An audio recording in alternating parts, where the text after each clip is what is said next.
Did you know that Africa is the place where the body of the first man was found? My daddy says that makes it the place where all people originated from. I'm from Africa. You from Africa. You African booty scratcher.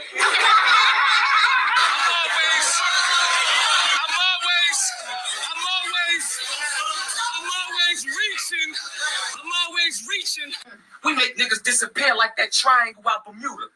They can't find his body, but they know that I'm the shooter. I say cut my sentence in half, and I spread a little rumor. Deal? Well, you can look in Oklahoma if you want to find them Sooners.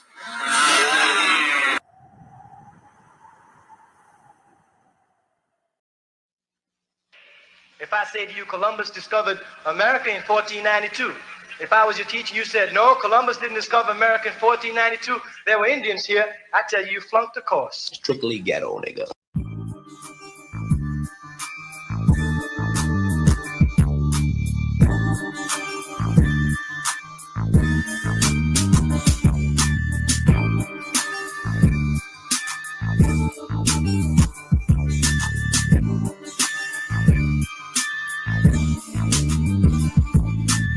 Getting it from the other side of the border for a price that is reasonable. I'm leaving no evidence when they rush my residence. Plus the drugs and the damn presidents. I'm not hesitant to commit canine tactics. Got a room specially wrapped in plastic for saran. I'm Oregon like I was a Nicaraguan. I'm a contraband in 50 states in 2 countries. Steady spending my hustle from Monday to Sunday. Gotta keep the money coming in or it's curtains. Hurting the competition, leaving them in a furry. Smartest majority to match the chest of hurting the hard top. You know the mark's black. But I'ma continue to mix my ass with our pot. And you can't get over on me if I was high or not. I'ma watch you niggas riding the street, man. Like Peter Thief, I keep my heat, man. You gon' continue to hold a grudge like the prosecutor and the judge. I push fudge and my family only got it, so I trust and bust 50 at those who wanna try to cross us.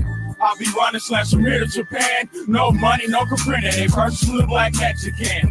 Moving every day on your tracks, man. Important, extorting money laundering. I'll be running slams from here to Japan. No money, no comprending. A personal black Mexican. They don't really understand. Label me a contraband. Ever since birthdays, I put my hands in control substance. Hustle to advance, but not to lack. Trying to earn me a platinum plaque. Smoking Vegas back to back. I'm in, no. Carrying fully automatics attached to extendos. Never giving up info. Good on my credentials. Living in residential, sacrifice only the bare essentials. Running off at the dentals that had you in ballistics in my section. Slip in and out without detection, but still got question. Cops was on me 2 years in a new identity, which protection. I told that neglected. The fact that I'm a victim of the ghetto. Where I'm from, we don't tell it. We sell the shit with heavy metal. Put my foot to the pedal when the HBD is right behind me. Rich and rare, Carlos Rossi Robbie. All in the niggas' face. Everywhere we go, we bring the pain. I just heard a word that my older cousin pulled chain. I'll be running slams from here to Japan. No money, no comprende. They purchased from the black Mexican. Moving you every day on your tracks, man. Import, extorting, money laundering. I'll be running slams from here to Japan. No money, no comprende. They purchased from the black Mexican. Moving you every day on your tracks, man. Import, extorting, money laundering. I'll be running slams from here to Japan. No money, no comprende. They purchased from the black Mexican. Moving you every day on your tracks, man. Import, extorting, money laundering.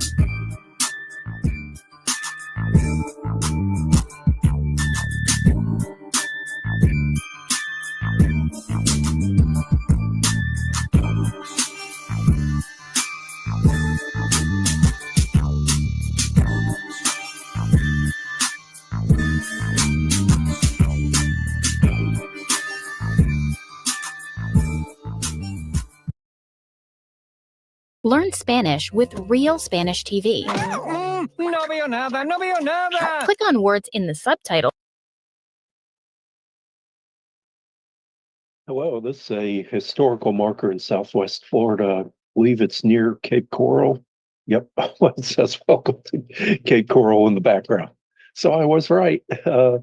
Harney's Point, in May 1839, General Alexander Macomb did a agreement with the Seminoles to, I guess, stand down and have no more conflict if the Seminoles and Miccosukee stay in Southwest Florida. So they went down there and he established a trading post manned by the 2nd Dragoons under the command of Colonel William S. Harney, of course, who's famous in the Dragoon history. And this was called the Trading Post. And on the morning of July 23rd, 1839, there was a raid on the trading post led by Chief Chicaica of the Spanish Indians. And it was one of the deadliest attacks or ambushes during the Second Seminole War. It's maybe number 3 on number of soldiers killed behind Dade's battle in Okeechobee. And I saw a more recent picture of the marker, and it's been repainted, cleaned off, and repainted recently. Here is what it looked like earlier with construction fence around it, I guess, and looks like some insurance salesman or something building behind it. Not the greatest background, but anyway, the trading post was attacked, and Colonel Harney, seen here, Civil War dated photo, he escaped out to the boat. I think he's like in his undergarments or whatever, which is like long johns, and escaped to a boat and picked up a few other soldiers, and they went out to a ship there. And so, anyways, supposedly one of the leaders of the attack was Billy Bowlegs. He's kind of credited with it, but they don't really get on much for that, too much. So here's your standard dragoon uniform in about 1841, about this time period. It was the elite corps in the Army. 2nd Dragoons eventually became the 2nd Cavalry. They're still in the United States Army today. This is a, I don't know, litho or drawing in a biography of William S. Harney of the romantic duty of the Dragoons in Florida, stampeding over the Indians. And really, this was more fiction than reality. There is supposed to be the 1850s in that image. Here's another picture of a Dragoon soldier. This is during the Mexican War, very similar uniform to the Seminole War time. That crazy hairstyle is the 1840s. You can, kind of date the photograph, and they were just real crazy on the hair in the 1840s. Which it remains so through the rest of the century. Looks like a young officer from the uniform, from the epaulets and the sash. Anyway, double-breasted bucket. I don't know, might be like the sergeant major or something. Anyway, so there's reason why is that I found an interesting account. This was in the Army Navy Chronicle, and it was published in 1843. So it was 4 years after the event, almost forgotten, and so not too many people know about that. This is an eyewitness account of a soldier that was with the Dragoons and survived the attack and made his way back to Tampa Bay. Very interesting account. It says a thrilling adventure among the Florida Indians. And this from the Army Navy Chronicle and Scientific Repository from 1843. Mr. Hugh McCarty, lately a resident of Florida, has called upon us and furnished the following interesting narrative of his own experience among the Florida Indians. He was in the service of the United States under the command of the gallant officer It says Colonel Kearney. I don't know if they're actually doing this on purpose because should be well known that it was Colonel William S. Harney.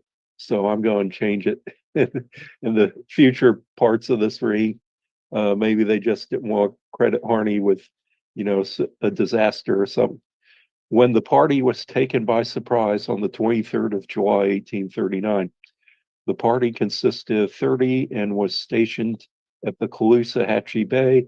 At daybreak, the Indians approached and shot the sentinel and the greater part of the men. The remainder took to the water, with the exception of Colonel Harney and one of the privates. Colonel Harney was actually camped away from the rest of the men, so that's why they missed him in the main attack. Colonel Harney remained sometimes, Indians firing steadily at him, but at length he made his escape and by means of canoe went down the coast, where he fell in with a small sloop and 4 of the men who escaped. Colonel Harney then proposed to return to the scene of the slaughter in order to bring away the wounded, if any remained alive. The men volunteered their services to accompany him. They took a barge about 8 o'clock in the evening and went up the river to the place of the late massacre. Of course, it's always a massacre when the soldiers lose. Examined the dead, the Indian camp being not more than a quarter of a mile distance, and not finding any alive, again embarked and made their way to the seacoast. McCarty states that he was in the water close to Sergeant Bigelow with the remnant of the party when Billy Bowlegs called him to come ashore with 5 or 6 of the men who were still alive. Some of them went on shore and begged for mercy, but it was all to no purpose.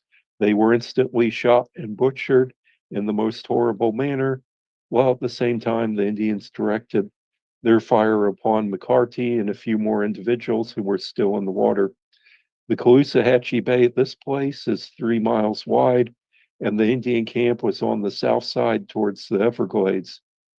Seems like, where you kind of cross on I-75, maybe, kind of that area. I lost my place here. Okay. Okay. Anyway, and McCarthy, a few more individuals who are still in the water. The Caloosahatchee Bay at this place is 3 miles wide, and the Indian camp on the south side towards the Everglades. McCarthy resolved to swim the bay against a strong flood tide. When he reached the opposite side, he was discovered by the Indians from a camp on the south side. He instantly made for the mangroves, hid himself, and lay until 10 o'clock in the day. The Indians still in search of him. At 10 o'clock, as he supposed, he made his escape from them in an easterly direction. So he's actually going into the Everglades. At 12 o'clock, he changed his course in a northeast direction and took the river at 8 o'clock that evening for the north side, about 20 miles above where the massacre took place, and traveled rapidly until 2 o'clock in the morning of the 24th. The Indian fires at the trading house bearing due south by the North Star. He was very much tormented by the wolves who were prowling around him in multitudes. On the morning of the 24th, he waited in a tree until the sun was up and found himself about 10 miles from the Caloosahatchee River. He then made towards Tampa Bay by what he supposed the nearest direction, about 30 miles through the swamps and lakes. Hey, what was the name of that learning app again? IXL. It gives each kid the exact support they need. Are we talking about IXL? My kids love it, and research shows it even boosts test scores. IXL, the learning program 16 million students trust. A country never traversed by the white man before. By evening on the 27th, he must have traveled 30 miles when he began to suffer from hunger and want of clothes, and being in a miserable state after wandering under a scorching sun among swamps and mosquitoes, snakes, wolves, and panthers, wet, naked, and hungry, he remained all the night of the 28th among the limbs of the tree to keep clear of the wolves and panthers. On the morning of the 26th, he started at daybreak. Yeah, it's kind of confusing on the dates on this account. But of course, this is like a third-hand account in the newspaper. When soon after he is met by some Indians, signs and horses' tracks, which he followed at sundown, arrived at the bank of a small river called the Charlopopka, that's fish eating creek. Here he found himself astray, but followed the current in hopes it would lead him to the seacoast. To his misfortune, he found himself mistaken, as it proved to be the Okeechobee Lake, which he swam with the courage of desperation and made for the north side of the river, keeping above the margin of the lake. So going not far from he's going a long distance for a guy with no food or no clothing. From the appearance of the place, he judged he was not far from the spot where General Taylor fought the battle with the Indians on the 15th of December, so 25th of December, 1837. On the night of the 26th, he remained on the lake shore, almost eaten alive with mosquitoes and having no clothes whatsoever to cover him. On the morning of the 27th, he pursued his course to the west over high sand hills and large prairies. At length, hunger so affected him that he grew very feeble, and night coming on, he dug a hole in the dry sand, covered himself with withered grass, and slept there that night. On the morning of the 28th, he arose and continued in the same direction.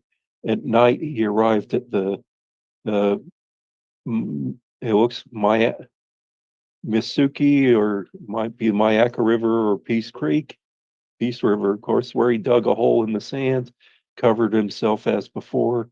During the night, a heavy rain fell, which nearly floated him. On the 29th, being rather weak, he walked but 10 miles. At 2 o'clock, he arrived at the bank of the river. At a high sand bluff, he undertook to swim across to make his way to Tampa.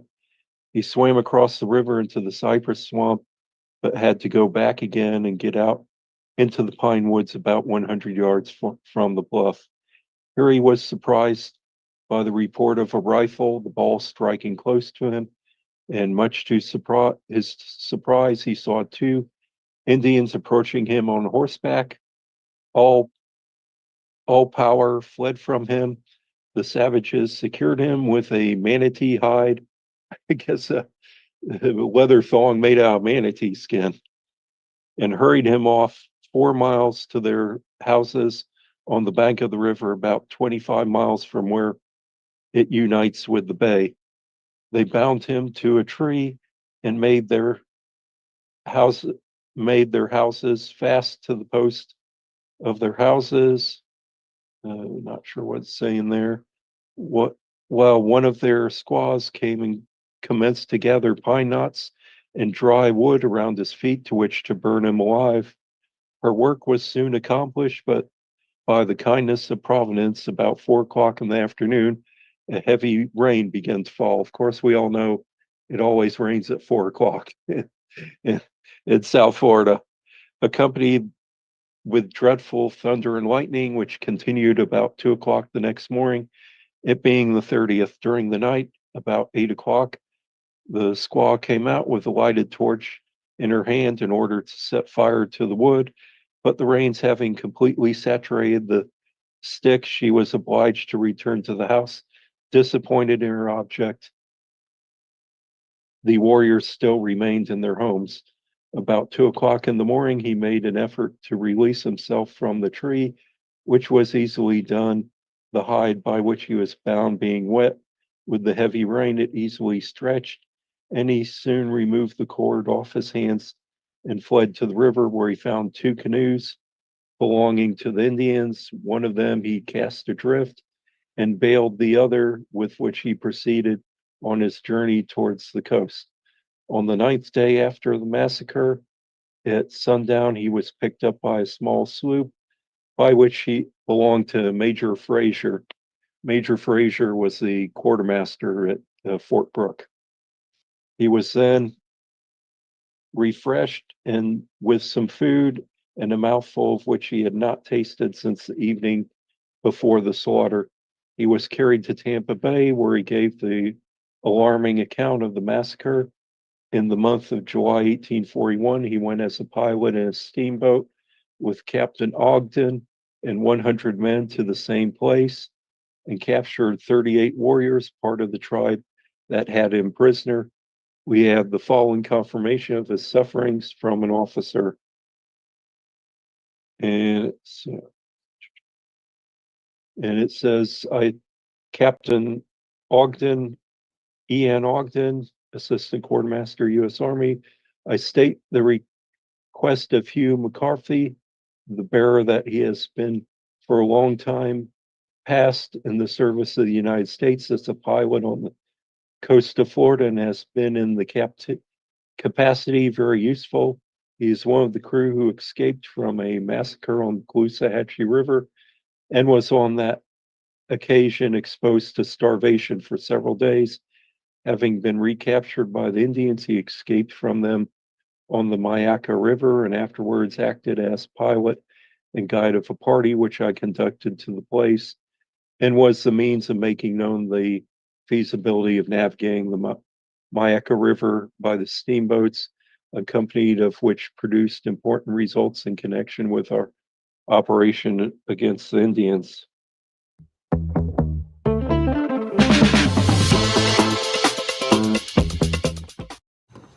Life is more legal than you think, and LegalZoom is here to help. Whether it's registering a business. Okay, and that's the part, all of that account. So it's a little, he was down in Cape Coral, down here in Southwest Florida, south of St. Myers. And from there, he apparently escaped and he went over to Lake Okeechobee and then went around the shore of Lake Okeechobee near where the battlefield is, near the town of Okeechobee. They went west and hooked up on the Mayaca or the Peace River. This Charlotte Harbor, Cape Coral was down on the south part of the harbor here. There's Pine Island and Sanibel Island in that area. That's where the trading post is. So, he went up the river. And so he eventually made it to the Peace River, then the Mayaca River. It's a little unclear. The route he went, this is the Mayaca River from Sarasota, also flows into Charlotte Harbor there, Mayaca River. And so this is where he talks about being, so it's a little confusing on what he survived, but from what we know, we're not sure all of this story, how accurate it is coming from third sources, so we have to be careful. But either way, he went a long ways distance. And then we have an account from the surgeon, Jarvis, an Army surgeon from Frontier Services, provided further details. Says August 1st, 1839. So this a couple weeks later, says an Irishman named Hugh McCarty arrived this morning, having escaped from the massacre of the Sanibel. That's what they call it at that point. The particulars as related to him are as follows. He is sleeping near Colonel Harney at the time of the alarm, fled to the river, which he crossed by swimming and secreted himself in the hammock. On the next day, seeing a boat in the river, he ventured out on a point of land to hail the person in it when he discovered by some Indians who pursued him nearly 3 miles when he fled into a mangrove thicket where they were unable to find him. He afterwards recrossed the river by swimming and directed his course for Tampa. Going to Tampa's about 100 miles away. So it's an awful long ways to go. After proceeding as far as Peace Creek, he was met in open pine barren by 2 Indians mounted on dragoons' horses, which he supposed to be those of Colonel Harney. He immediately approached one of the Indians to shake hands with him. When the latter caught him by the hair and pushed him from him, he then dismounted, took a deer's thong, which he firmly bound his hands together behind his back. So in one account, it's a manatee thong, and now it's a deer thong. They then took him to near their camp and left him. At the time it was dark, from where he could distinctly hear the Indians dancing and singing. During the night, a heavy rain came up, to which so softened the thong which he was bound that he was able to disengage himself, when he immediately fled to the river, and after some time discovered a canoe which he paddled down the stream. In searching for clams, he discovered a small sloop called the Tiger from Key West, which brought him to this place. His body was blistered all over from the effects of exposure to the sun, being nearly naked. If an Irish storyman be true as to his being taken prisoner by the Indians and not being murdered on the spot, it is owing to their having taken him for a Spaniard. He had long resided among the Spanish fishermen, whom he somewhat resembled in appearance, and spoke a few words of their language. So, Surgeon Jarvis, his accounts quite a bit different, a lot different details. It says, if an Irishman's story be true, which means the Irishmen can be prone to embellish. Either way, whichever story you believe, he traveled quite a long distance without food or clothing or supplies. A tremendous account. So, anyway, that was interesting. So, hope you enjoyed that account of a survivor of the attack on the Caloosahatchee, and hope you learned something, heard an account that you haven't heard before. In the Design Studio by Mathis Home, when our vendors offer us special discounts, we make sure to pass those savings on to you. Right now, get the lowest prices of the year on top designer brands like Bernhard, Rowe, and Universal. You'll also get to enjoy Okay, I want to talk about an 1830s Seminole War fort that's reconstructed. It's Fort Foster at Hillsborough River State Park. And you don't get to see my face because I guess my camera's having trouble with the Zoom program. Camera's working, but for some reason they're having technical problems. But anyway, we'll get on without seeing my face, which some of you will enjoy. Fort Foster. Reconstructed Seminole War Fort. And as far as I'm concerned, it is the most accurate Seminole War fort in Florida. There's only 3 of them. So, and explain my reason is that it's in the wilderness. You see trees all around. There are no houses within view. There is a highway behind the trees that you occasionally hear, but most of the modern conveniences are left behind. So, which makes it really nice. It makes it a great interpretation tool that we can do first person interpretation at Fort Foster without the modern distractions. Here's a picture in the Tampa Tribune newspaper in 1978. There was archaeological work done at the fort in the early 1970s. And then the fort was reconstructed about 1978. What it was is originally there was this was the river crossing on the Hillsborough River. Major Dade, when he left Fort Brooke, heading towards Fort King before his eventual death. I think it's like the second or third day they got to the Hillsborough River, 25 miles north of Fort Brooke at Tampa Bay, and the bridge was partially burned, so they had some difficult crossing, and probably went down and crossed at one of the error points. So a few months later, in March 1836, Colonel Chisholm of the Center Wing, under command of General Winfield Scott, he had the Alabama Volunteers, and they constructed Fort Alabama, which was only there, I don't know, about 4 or 6 weeks to guard the bridge. And while they were there, the fort was under siege by Indians. I think that there's one siege where it was actually surrounded for 2 weeks. It might have been this point. So eventually the fort was abandoned as the soldiers left. They booby trapped the powder magazine. So uh, when the door was open, it would set off the gunpowder and explode as the soldiers left the fort. After uh, they're gone, maybe about an hour down the road, they heard a tremendous explosion. The Indians had gotten into the fort and opened the powder magazine and exploded and killed at least 5 warriors from what they eventually found of the remains a few months later. The Indians subsequently attacked the soldiers on the southwest corner of Lake Thanoto-Sassa along Fort King Road. And that's a pretty major battle at that point. 2 soldiers were killed and buried on the spot, and they were actually reinterred a few months later. So the fort was abandoned. This was April 1836.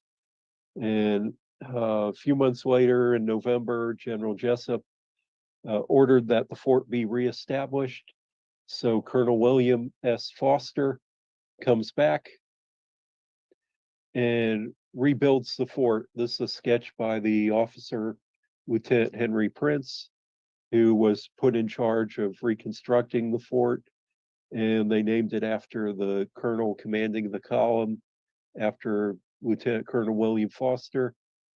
And so this is a sketch by Lieutenant Prince, and you can see that the reconstructed fort is actually a pretty accurate reconstruction from what we see here. And it looks like there's even in the sketch some outbuildings to the left. It's hard to tell what they are. Might be a blacksmith shop or soldiers' tents, something like that. And another unusual thing about the fort is after they built the fort was commanded at times, garrisoned by the Navy and Marines. Is that General Jessup made an agreement with the Navy that he wanted the Army soldiers out in the field chasing after the Seminoles, and to relieve the shortage of soldiers, the Navy and Marines garrisoned Fort Brooke at Tampa Bay, Fort Foster, the forts along the Fort King Road, probably Fort Dade and Fort Armstrong. So pretty unique history on that cooperation between the Army and Navy. This is a map drawn by Colonel William Foster. You can see the fort and the bridge crossing, and behind it is the soldiers' camp. On the Hillsborough River, dense hammock on their side. You can see where the Fort King Road continues, and you can see 2 other river crossings. Those are shallow crossings in the river that, in fact, you can still see those points today. I'll show you one of them in a little bit. So you can cross wagons and horses over those parts. One part's only about knee deep. So pretty neat, excellent drawing. We know more about Fort Foster than probably about any other Seminole War fort, due to the journals and descriptions of the soldiers, the archaeological work done, and some of the things that went on in the war. The fort itself kind of had a not that long a history, but was important guarding the crossing on the Hillsborough River.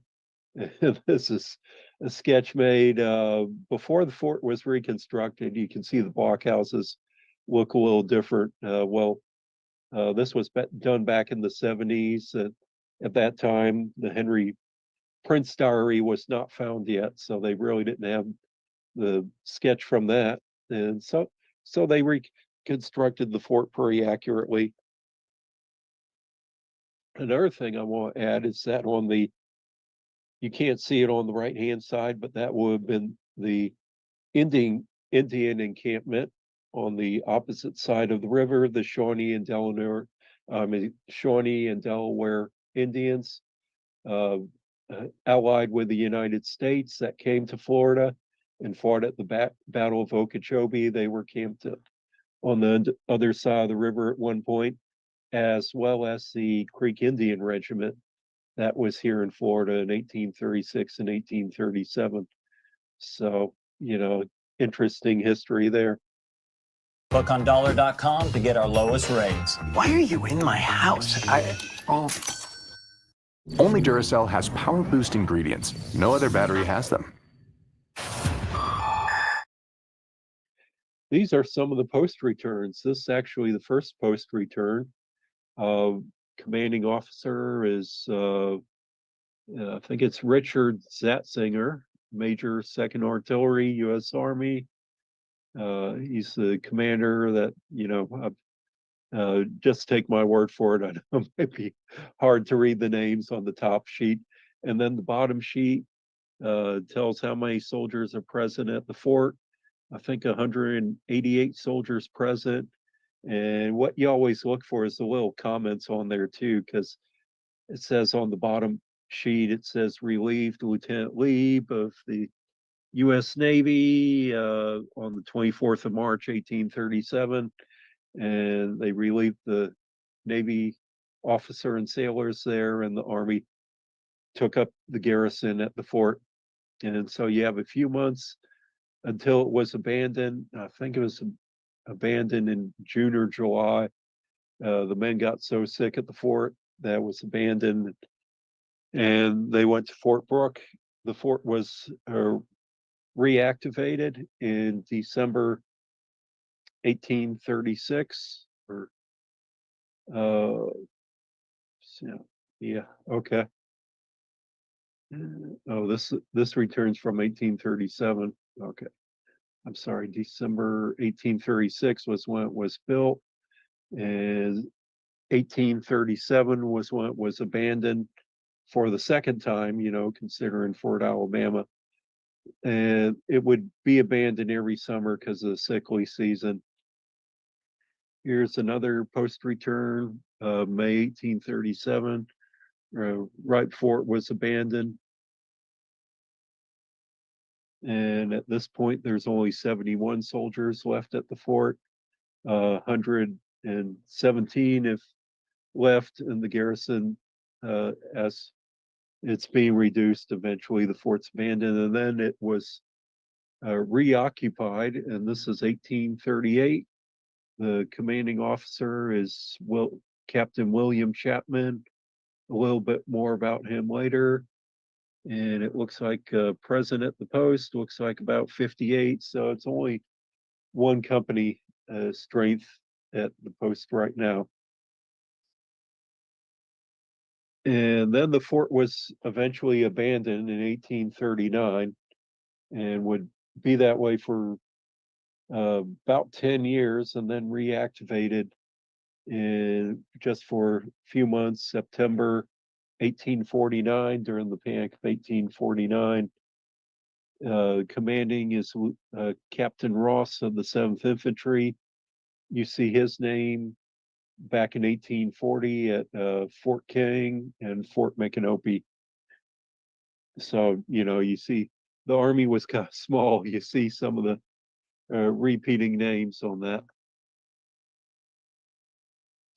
Some of the books that have been written on Fort Foster, I mentioned this is one of the most forts that we know the most about. This one's out of print. It's real good if you can ever get a copy off eBay, maybe interlibrary loan. The Men of Fort Foster by Alex de Quesada Jr. And he knows a lot about the equipment and the weapons and kind of the hardware of the Army. So that's what this is about. Also has some of the artifacts that they had found at Fort Foster. And this was printed back in the, I think maybe about 1990 or so. This is a book printed about 2005, Miserable Pride of a Soldier, the letters and journals of Colonel William Foster, who Fort Foster is named after. And of course, he gives his account of reestablishing the fort in December 1836. He dies during the war in late 1839, kind of coincidence. that he died about the same time the fort was abandoned. Yeah, I wonder about the connection there.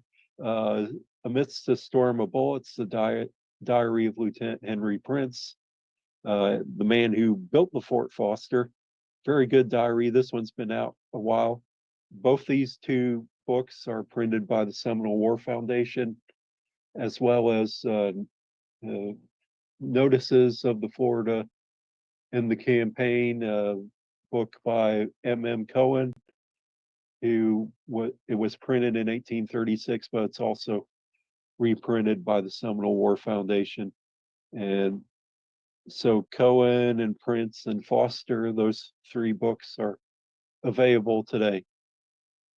This is, I had mentioned William Chapman earlier. You can see as a young lieutenant, fresh out of West Point, very dashing looking.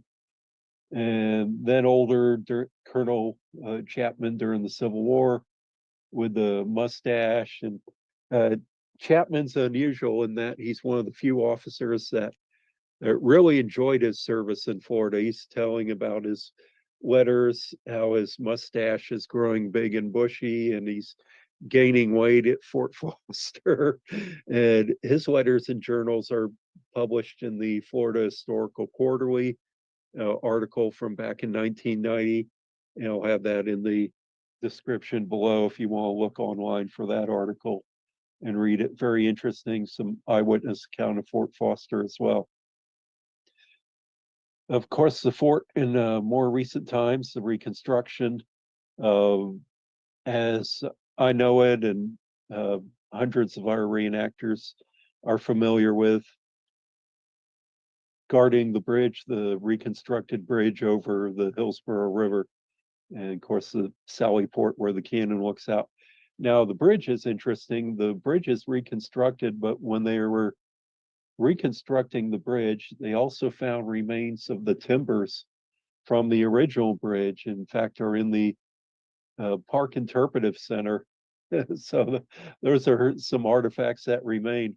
So that's pretty cool. So you see on the left, looking out from the fort, you see the bridge, and then on the other side is the bridge after it comes across the river. Memorial Day savings are going on now at Ashley. Summer is heating up with our incredible selection of hot buys, starting at just $2.99, plus 0% interest for 72 months. And get free delivery, only at Ashley in Oklahoma City, Norman, Ardmore, and Shawnee.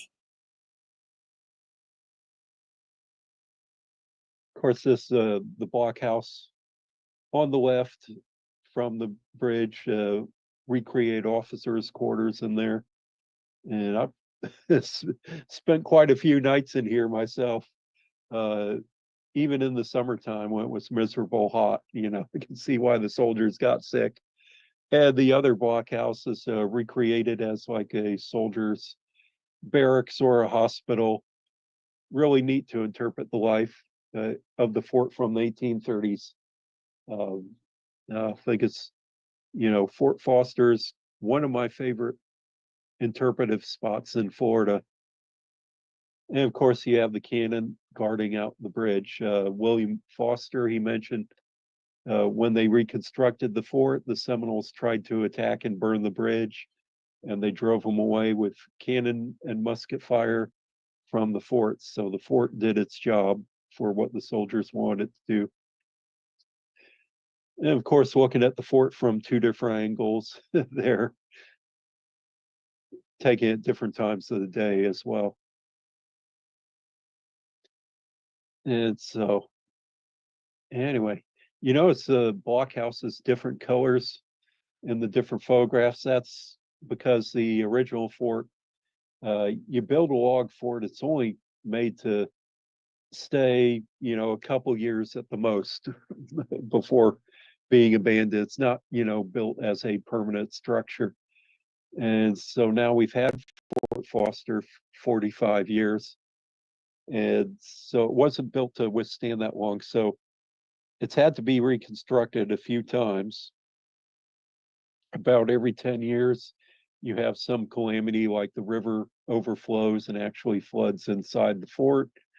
So it needs some restoration work at that point. Another time, there's a fire that burned down part of the fort and it had to be reconstructed, and that's very expensive to do. So they put in not only a fire system but alarm system to keep people out. This is the quartermaster shed inside the fort where they do various interpretation from there. There's also a gunpowder magazine inside the fort, and I didn't have a good picture of that, but this from the Tampa Tribune in 1980. You see the quartermaster on the left and the gunpowder magazine on the right. This is looking inside the fort from inside one of the blockhouses from the officers' quarters. Of course, the fort has done interpretation, weekend tours from the very beginning. This is the late Dale Grubbs, sadly passed away. He actually had a PhD in history, one of the best interpreters to ever be in the fort. God rest his soul. His voice still survives at Paynes Creek. Some of our interpretation excursions, that's me on the left. I'm the only one here at the fort when we did a interpretation several years back, about 15 years ago.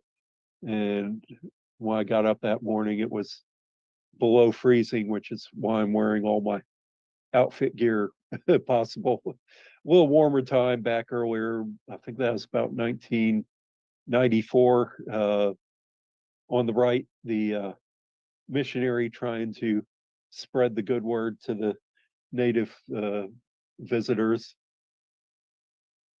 And so over the years, it's been a great interpretation tools where we've had Garrison Life recreated, candlelight tours, even a rendezvous. You can see from the numerous reenactors. We've even had times when we did first person, even after the public left the entire weekend, we would stay in character as first person. That's kind of hard to do, and not everybody can handle that. And even we've done some filming at the fort. This was for a documentary we were working on, the Seminole War, that we filmed about 10 years ago, which sadly it wasn't. I guess the project was scrapped. I wish it had been adopted and used for what it was originally intended to use, because I think it was one of the best films we ever did on the Seminole War. We were actually doing the Panic of 1849, a film on that. That's why the soldier at the gate of the fort's wearing the 1839 forage cap from that period. Now, this is one of the actual crossings on the Hillsborough River, down the road from the fort. You can see the sunken road as it goes down to the river and crosses the river. It's only about, knee deep, no more than 3 feet. So you could easily cross a wagon and some horses. Just, watch your step. It's kind of a hard lime rock base down below, and there's another crossing further down. And this is the actual Fort King Road. There's several miles of the Fort King Road in Hillsborough River State Park. And this is one of the better examples of the road that you can see in the park right after the bridge, after you go across the Hillsborough River, the actual remains of the road. And that even survives today. There's a multi-use recreational trail, kind of along Highway 301, called the Old Fort King Trail. I think only part of it's on the original Fort King Road. As you can see from the map, part of it's paved and parallels Highway 301. Then it goes actually inside the park, where it's a dirt trail and people ride their mountain bikes. There's a lot of videos on YouTube of people enjoying the trail, and it looks really fun. So it's really neat that that's preserved. So if you ever go Hillsborough River State Park, there's a lot of things to do: camping, seeing the park. And Fort Foster right now, one of the big reasons I want to do the videos, get interest and people aware that the fort needs restoration. About every 10 years, the fort needs to be reconstructed, as I mentioned. And this time it's not because of fire or flooding, but just the weather. The boards and planks around the walkway have rotted away, so they need to be replaced. And so the Friends of Fort Foster has started a GoFundMe page, and I'll have that in the description below, raising funds to replace some of the wood around the walkway of Fort Foster. The reason why they're doing that in the state is that the state's not always very giving on the funds to restore the fort. And right now parks are not as funded as we'd like. In fact, I work for the Park Service. There was a time when we didn't even have money to buy light bulbs for the restrooms. We're going out and buying new light bulbs out of our own pockets. So, sometimes it's the budget's really tight for a state park, especially when you need several $1,000s to restore the fort. And let me tell you what, wood has not gotten cheaper if any of you've seen the price of lumber skyrocket there. But hopefully it can be restored and once again be one of our favorite spots along the Fort King Road. Well, I hope you enjoyed our presentation on Fort Foster as we go up the Fort King Road, and we'll continue on later on. Ugh, why do I have to be at your work? I'm sick. Because someone got kicked out of hula. Stay here. So boring here. And no dogs on the table. Why not? Because people eat off them. Nani. Who cares? They're already covered with bird filth. Lila. Bye. Oh, welcome again. I have Fort Christmas behind me, which is only appropriate because we're in Christmas season. Actually, today's December 27th, so a couple days after. I wanted to get this recorded earlier, but it got very busy during the holidays. And this would be considered as a fortress.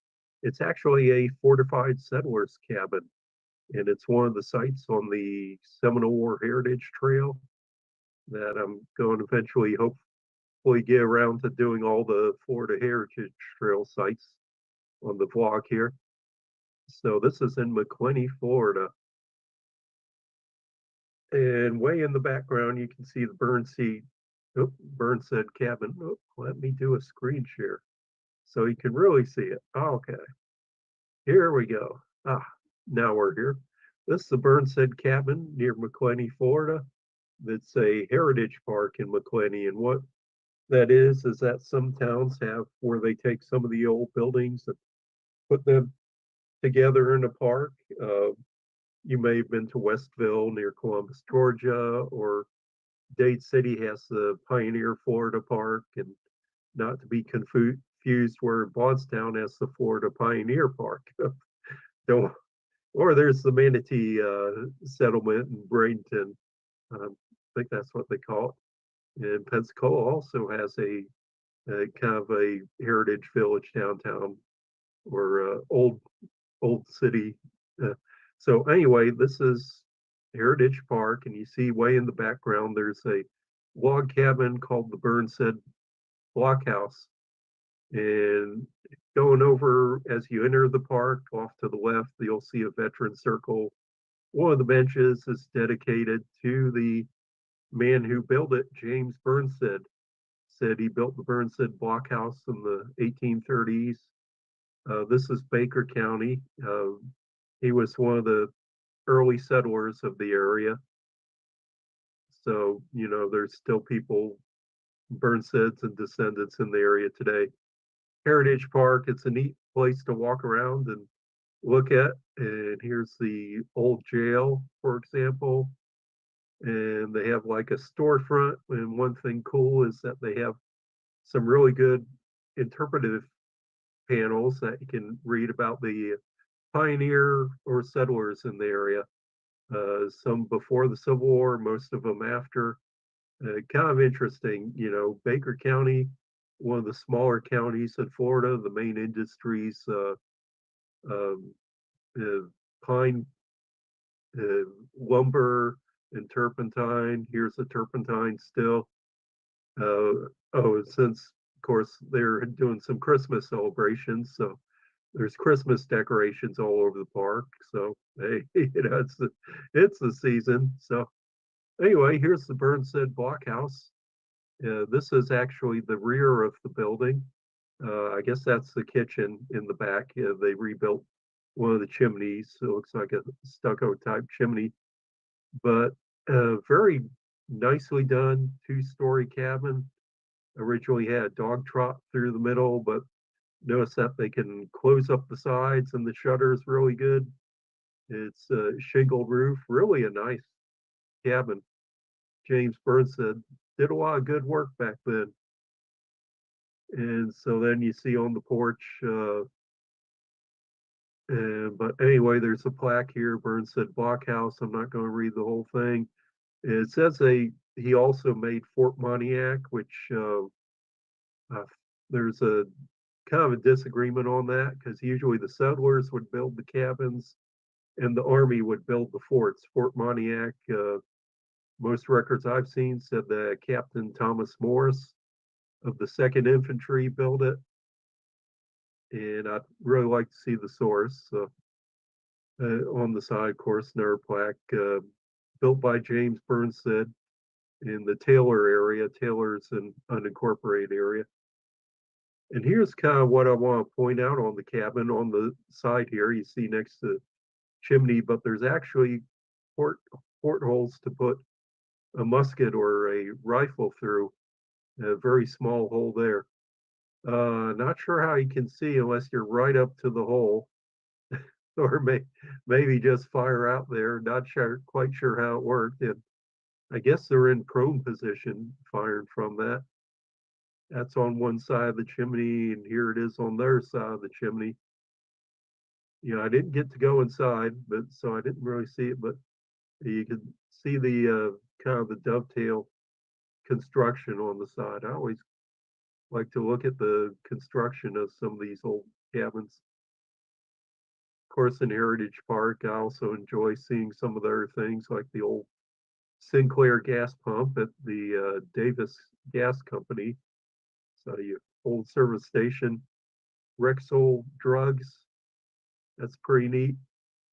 In Old City Hall, I'm not sure if that's McClenny City Hall, even has the fire truck in there. So that was a short visit, but it was a cool stop, and I'd wanted to see this place for years. We read about several accounts of the settlers having these fortified cabins, and this is the best example of one that still survives. The people who own the structure, they actually built a house around it. And so when it was discovered, I think maybe in the 70s, they, had to, I guess, remove some of the more modern structure until the cabin underneath, and it was moved to the park here back around 2000. So that's something pretty cool. I hope you enjoyed seeing an example of one of the few remaining 1830s cabins. That's a fortified settlers cabin, which you also might consider it a fortress, locally made by the people. And that's it for now. Welcome back. Well, I want to do a talk here about the least known fort on the Fort King Military Trail, going from Fort Brooke in Tampa Bay to Fort King in Ocala. So I want to talk about Fort McClure, which you've probably never heard of. There's nothing that remains of it today, not even a historical marker. And so if you look on the McKay-Blake map of 1839, you see the Fort King Road running right through the middle of the map. Fort King right there. Down here is Fort Armstrong, which I talked about last week. Fort Dade below that. And this is Fort McClure. You can see it's directly east of Fort Cooper and west of Lake Eustis. And it's right next to what's Panisofsky, their Panisofsky Lake or swamp. Uh, it's also called Warm Springs. It's supposed to be at a spring that drains into the Panisofsky. I have a friend who's actually looking for the location, interested in maybe getting some support for a historical marker, and it's probably the he's most primordial swamp that he's ever been in. So it's a very inhospitable, but let's talk about the history of it. Fort McClure, I don't have much. I went into the adjutant letters, and the commander of the fort was 1st Infantry Company B, commanded by I think, First Lieutenant Ferdinand Cox, COXE. He's from Philadelphia, Pennsylvania. And this letter he wrote from Fort McClure on February 1st, asking for the monthly returns.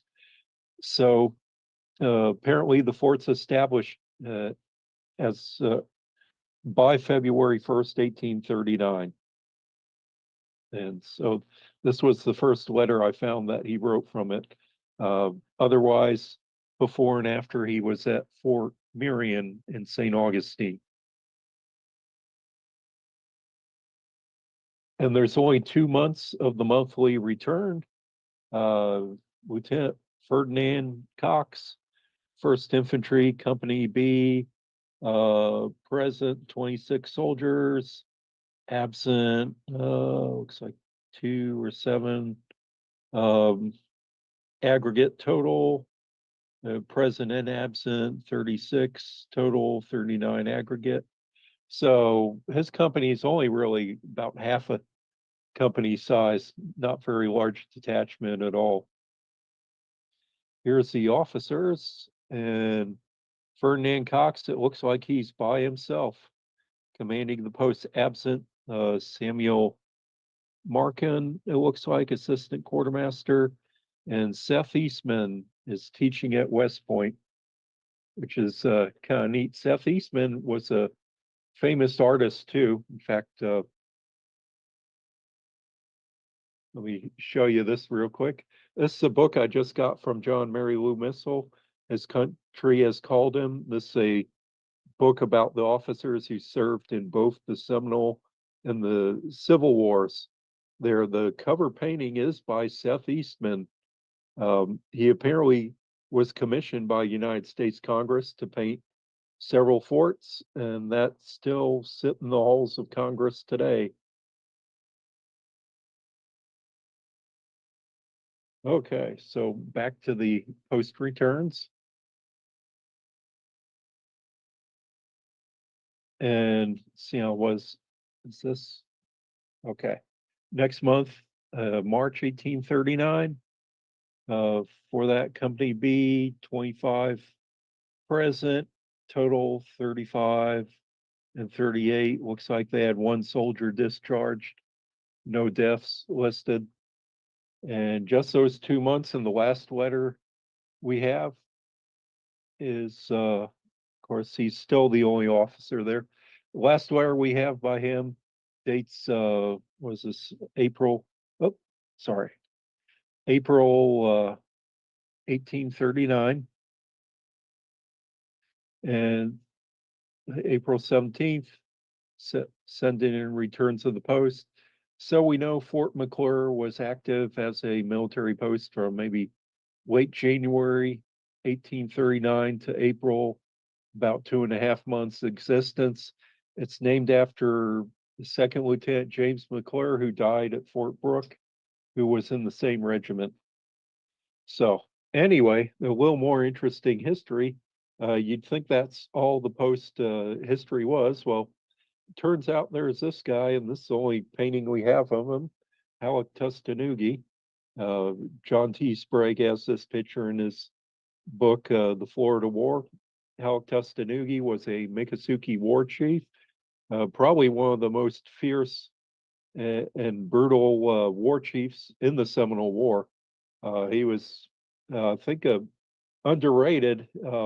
He was like Kowakuchi and Osceola, but very brutal attacks that he did in the war. One where Mrs. Montgomery was killed, an officer's wife who got married 3 months before, and also attack on the 7th Infantry um, around Levy's Prairie near Micanopy. He's credited with that, some brutal battles. So anyway, he's kind of the last war chief that the Army wanted to track down and remove from Florida.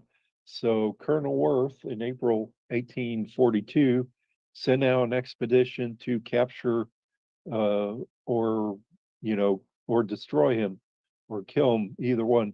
So Colonel Worth goes off and fights a battle, the last large battle of the war, Battle of Balaclava. I think that means like a swampy place or something, which uh, Abrahamstown was also called this, but from the description, it sounds like they're at Lake Apopka. So this is a very inaccurate artistic expression of it too. It was not all this glorious. There was one casualty, one soldier that got killed. His name was Private Wandell. Colonel Worth, after defeating Hog Tustanugi and driving him from the hammock where his village was secreted, established a camp at the former site of Fort McClure and called it Camp Wandell after the private that was killed. But even the newspaper articles call it Fort McClure or Warm Springs. The springs the fort was by. Of course, this is an artistic the picture of General Worth going through the Everglades. It's probably a little more accurate than the last one. Hallock-Tustanugi has village just a few miles away from Fort McClure, and Colonel Worth was negotiating his removal from the territory again to go to Camp Tampa Bay, allowed the Miccosukes to come and go at the encampment. I don't think at this point there is much of a fort left in 1842 because it says camp and describes the Miccosukes coming in and wandering around the camp and going through the soldiers' tents. Uh, so I don't think there's no real fort walls or anything like that at this point. But Halk-Tustanugi's village was nearby and would come in and get food and provisions and blankets. They said much more than his people could use. So he's obviously stocking up provisions, which was a common tactic among the not only him, but also Wildcat or Kawakachi, or some of the other chiefs at the time. Well, they wanted to get him to emigrate, but he was going to have no talk of it and refused to talk of it, in fact. But, they let the people come and go. So Colonel Worth, he kind of came up with a plan. He told Colonel Garland, said that when you're at the fort, when you feel the time is right, just round up the Indians that are there in the encampment and send them down to Tampa Bay. Well, Colonel Worth went up to Fort King and told Hal Tustanugi to come up there. He has more supplies, and also there's gunpowder and lead, that he could trade with there. So Hal Tustanugi goes up there,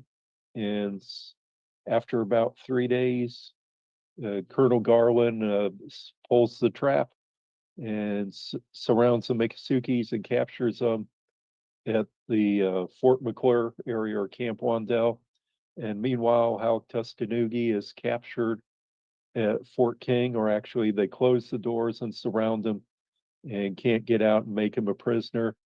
And he gets in such a rage that he passes out. But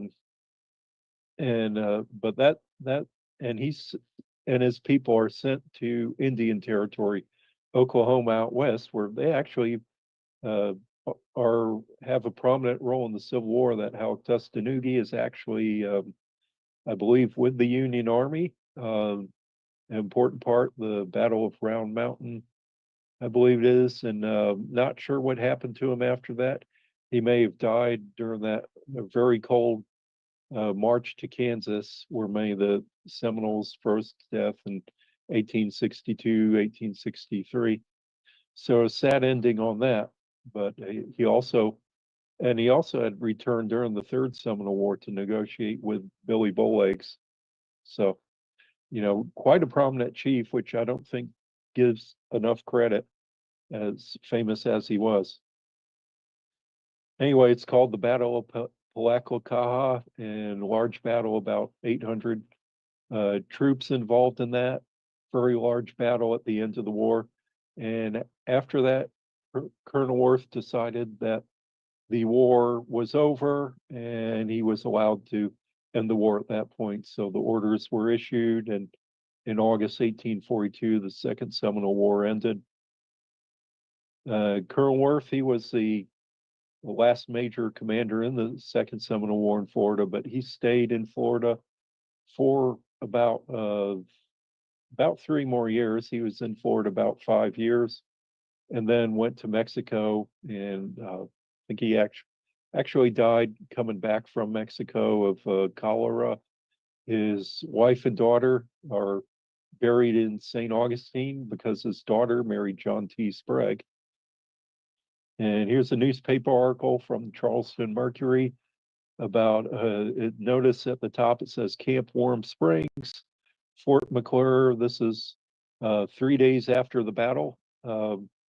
Said about their losses and how expand are now within a few miles of the camp. Another account said they are only 3 miles, not 9 miles. And here's another news clipping, very short one, later, and this was from late May of 1839, said Halleck Tustanugi has surrendered. Well, actually, he was surrounded and captured. He didn't ever surrender. And so that's the interesting history of Fort McClure.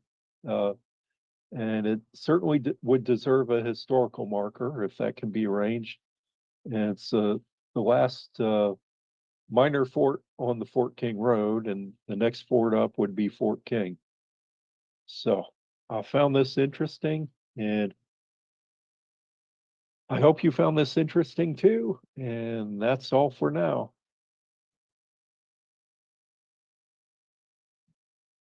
Okay, we're on this time. About every video I do, I usually end up recording it 3 times. The first time, I think I had too much trouble with it. So I wanted to re-record it, make it a little shorter.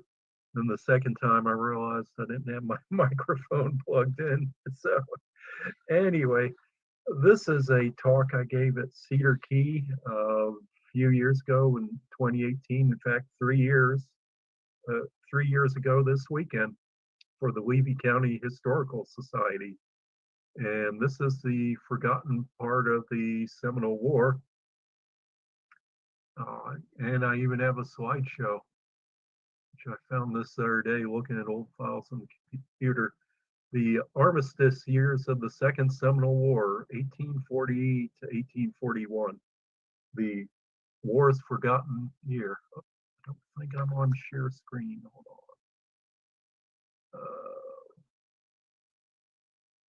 Okay, I'm sorry. I don't think I'm on. Okay. God, I hope everything goes good this time, because it takes me an hour to go through this. Okay, we are on share screen. Okay, the forgotten year of the Second Seminole War.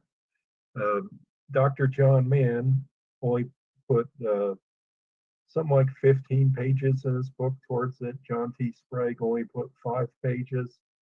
A very underrated part of the war, but a very important one, as you'll find. General Walker Keith Armistead is the least known commander of the Second Seminole War. We don't even know his birth date. He came from a prestigious military family. He was in the Battle of Fallen Timbers and active in the War of 1812. He was top of his class at West Point, graduated in 1803.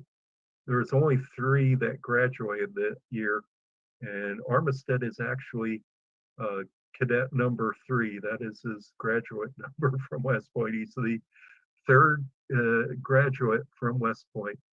He was head of the Army Engineers when the Army was reduced in 1821.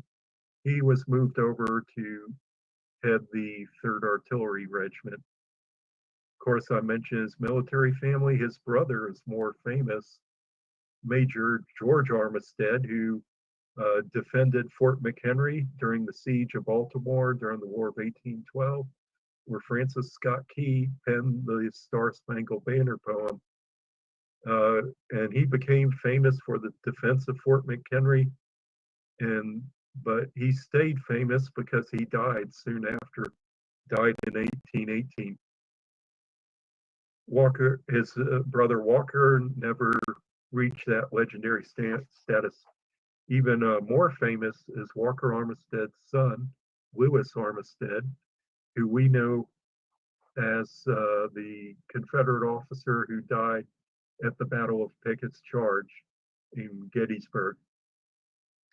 He went to West Point as well, but he was resigned from West Point, expelled when he broke a dinner plate over the head of a fellow cadet. The cadet would also be famous at the Battle of Gettysburg, who became Confederate General Jubal Early. Confederate General Jubal Early once had a co-worker who was related to the Armsteads, and she says the quote attributed to Pickett at Pickett's charge, "Give them cold steel, boys." She said their family history actually says that Lou Armistead had said that. Of course, the Second Seminole War was only supposed to end after a few weeks, but turned up to be the ruin of many commanding officers. Colonel Duncan Clinch, the first commander, General Duncan Clinch, he had been commanded Army forces at the destruction of Negro Fort, Prospect Bluff.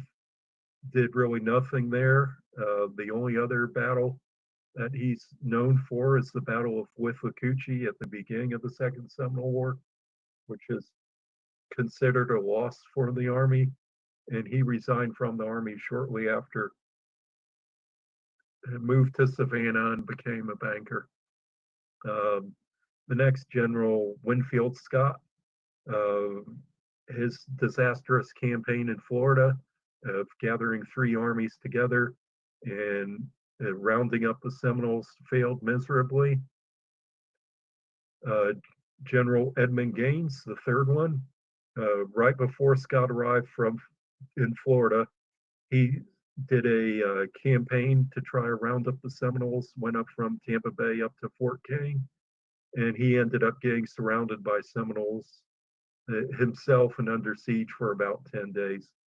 Afterwards, General Scott and Gaines, they have a court of inquiry that's conducted for several months up in Fredericksburg, and they're bitter rivals after that. Well, they're just 2 totally different leadership styles.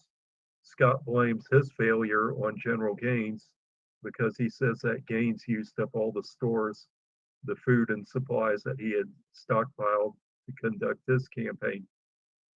And while that's going on, before there's a military general to arrive in Florida, Richard Keith Call, who was the general of the military forces in Florida, he tries to campaign to go after the Seminoles, and he's not successful either. It does result in the Battle of Wahoo Swamp, which is not successful for the Army there. After that, General Thomas Sidney Jessup, he's the Army quartermaster, and he's finally successful against the Seminoles because he realizes that you need a good logistics supply route to keep the Army moving in the field. After 2 years, he hands it over to Zachary Taylor, who was successful at the Battle of Okeechobee.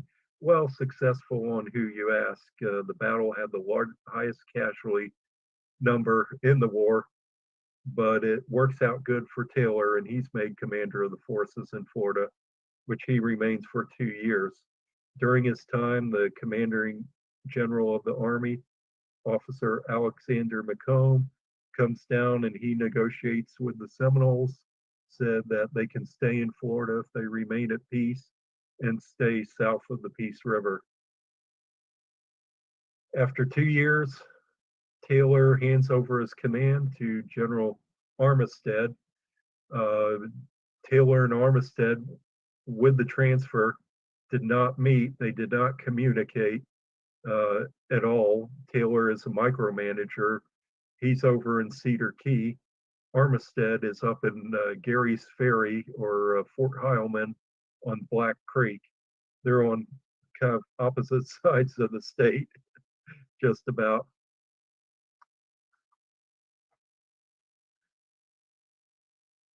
So at the beginning of Armistead's tenure, we have Captain Gabriel Rains at Fort King, commanding Fort King. And the Seminoles keep attacking his sentries around the fort. So he starts setting up booby traps. Rains is also known as the father of landmines. He and his brother are known as inventing landmines. So he sets out booby traps to catch these Seminoles.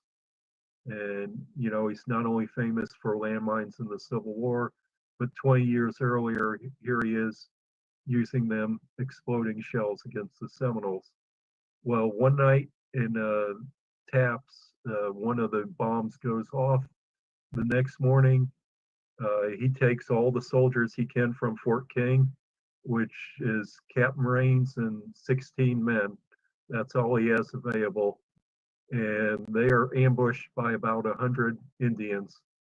And they fight their way back to the fort with 2 dead, 5 wounded, including Rains, and 2 soldiers make it back the next day who were hiding in the hammock until after the Indians left. Very interesting fight. I wrote more about this in my book, Alachua Ambush. So Armistead's taking command in Florida during an uncertainty of what's going on in Florida. At the same time, you have the former governor of Florida, William Duvall. He's writing Secretary of War Joel Poinsett on what he thinks needs to be done. Back at that time, people were very candid. They wrote directly to the president or the Secretary of War on what was on their mind. It's like somebody posting on social media today, Twitter, Facebook. Back then, they just wrote directly to the Secretary of War.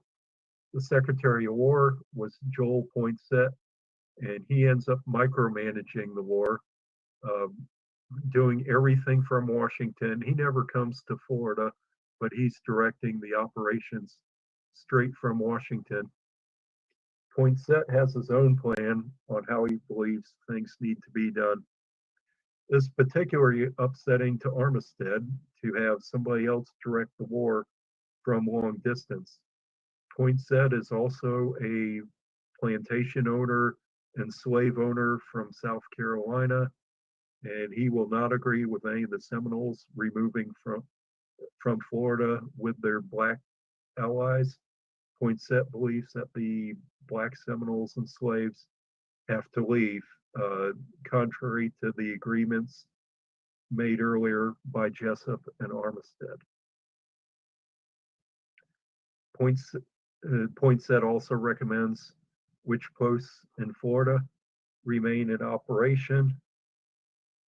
Fort Wakasasa, Fort Fanning stay open. And here's Fort Fanning. There's a park at the original location. If you ever visit Fanning Springs, across the street from the state park is the site where the fort was, a park you can visit today.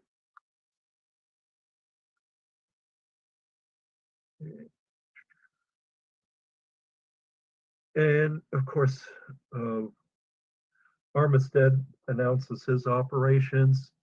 that Fort Heilman and on Black Creek or Gary's Ferry, he wants the military facilities closed and move his headquarters to Fort King. Colonel Twiggs of the Dragoons is conducting his campaign and is ordered to capture any Seminoles they have. Armistead says the new plan is to also send message to the Indians to come in to talk. During Taylor's tenure as general, he had ordered bloodhounds for Cuba, and they turned out to be a total failure. Of that they would not track the Indians. In fact, one newspaper called them the peace hounds. Another problem is that the dogs from Cuba obeyed Spanish commands, not English commands. And one idea was to, instead of pay the expensive fee for their Spanish trainers from Cuba, to hire the Menorcans from St. Augustine to command the dogs. But, you know, that's a stupid idea because they're not trained for handling dogs. And the Menorcans were immigrants from Greece and Italy, not really necessarily speaking, maybe speaking Spanish because they've been in St. Augustine for a few decades. But, you know, it's maybe not the same. Anyway, Armistead also orders a change that in the past the war would cease in the summer and the interior would be abandoned, that the garrisons would move to the coast, not in Armistead's plan. He ordered that active operations still be conducted in the summertime, that they search out the Seminoles, their safe havens where they're raising crops or conducting their annual green corn dance in peace. He said, bring the war to them and their women and children instead of letting them come to us. The plan of Armistead is significant because in the past, the war would cease in some areas during Armistead's tenure as commander in Florida. They actually found areas where Indians that lived and not had any danger for the first 5 years of the war, which I'll mention that later. Armistead plans, Colonel Green, John Green of the 6th Infantry, operate west of the Swanee River. Major Fauntleroy with the 2nd Dragoons to operate and capture or bribe any of the major chiefs, especially Tiger Tail. Armistead, in a letter to includes in a letter to Major Churchill's authorized for signing up Florida militia and getting the Florida militia recruited. It says that he's totally disillusioned with the Florida militia and volunteers, saying that many of them have their own interests and are often absent from duty and instead guarding their own farms instead of the main settlements. And there's downright fraud and profit against the government. For example, there was a horse in Black Creek that Army or government inquiry found that 3 people were receiving the pay for the same horse. This horse had been sold twice, and all the people who had been owner of this horse were receiving pay for the same horse. Also, he says that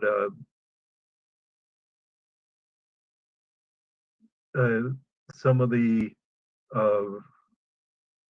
Florida militia, they don't conduct military drill and training, and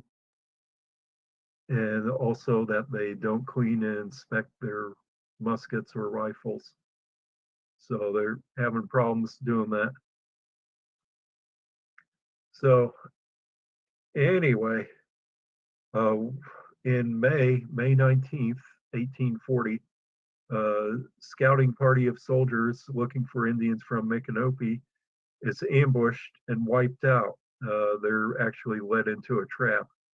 It's command under Lieutenant James Sanderson, who had actually been in the Army as a non-commissioned officer for about 20 years prior, and respected officer. And the bloodhounds are used to try track the warriors, and they are not successful for that. At the same time, Wildcat or Kawakachi attacks a troop of actors traveling from St. Augustine to Piccolata and takes all their Shakespearean costumes that they had, an incident that's pretty famous in the war.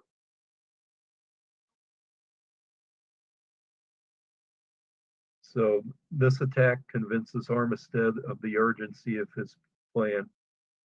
And that same month, Armistead, Secretary of War, had General Armistead write to Governor Reed to call up 1,000 militia, 500 mounted, and 500 infantry to protect settlements from Noonensville to Tallahassee. Later, the number is increased by 500 mounted because they are never successful or on recruiting any infantry for service in Florida. They can only recruit the Florida militia that want to be mounted, who bring their horse, and that will receive pay for using their horse. They would be commanded by Colonel Green, who's operating out Fort Isilla, south of Monticello in Jefferson County. Unfortunately, Colonel Green will die a few months later at the Grove in Tallahassee.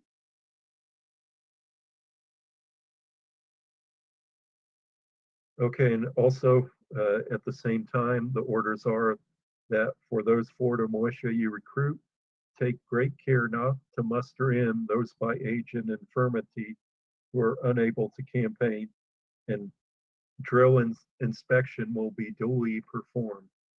So he says, watch out for recruiting anyone who's too young or too old or can't hit the trail.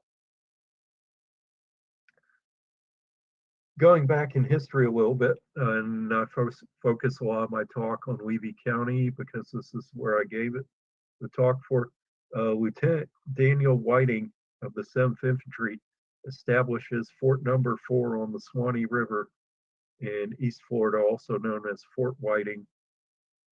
He describes the area as a pine barren on the east side of the Swanee River, 3 or 4 miles above Cedar Key. In April 1839, 6 months later, he abandons it, leaving the gates, buildings, stables, and all.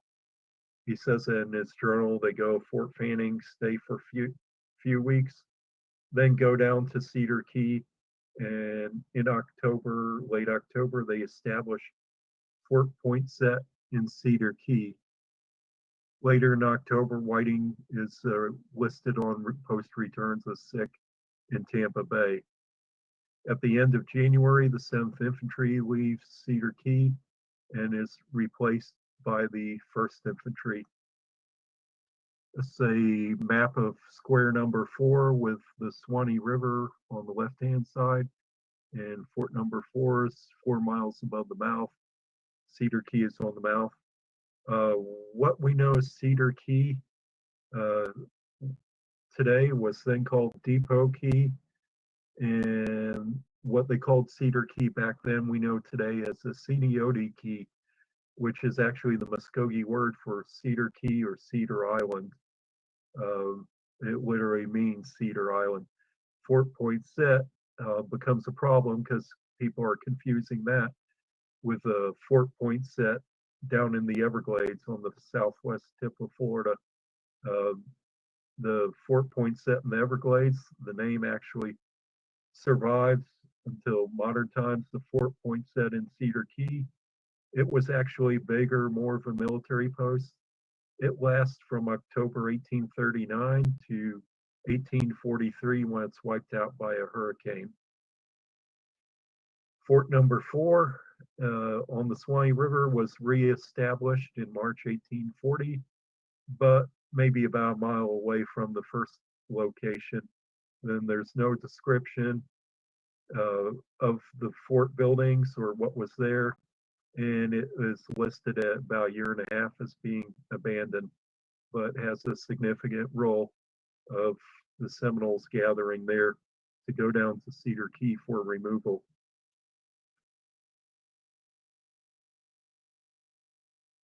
Okay, and Armistead orders that Cedar Key also becomes the main hospital for the region. Colonel Taylor had established, or General Taylor had established the hospital in Cedar Key. Now Armistead wants it to remain as one of the main hospitals in Florida, and says that the quartermaster provides hospital tents, bunks, boards, and the accommodation for the sick. If there's no surgeon, order one there. And if they need an assistant, make sure they get one, which of course they will. There will be at one time up to 200 sick men in the hospital here. Armistead recommends Black Creek be abandoned. He said the hospital up there is fatal for the sick. The town is full of grog shops, and civilian and military population are in constant conflict.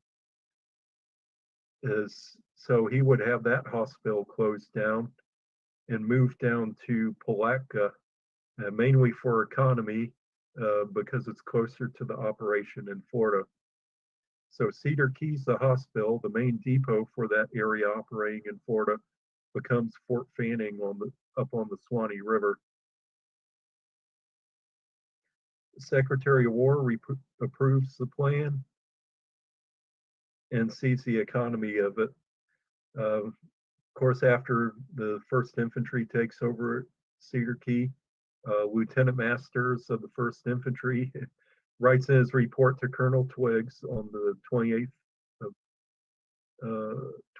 May, 1840, I guess this is, that they captured an Indian prisoner, imprisoning him on Cedar Key, but they said the prisoner escaped.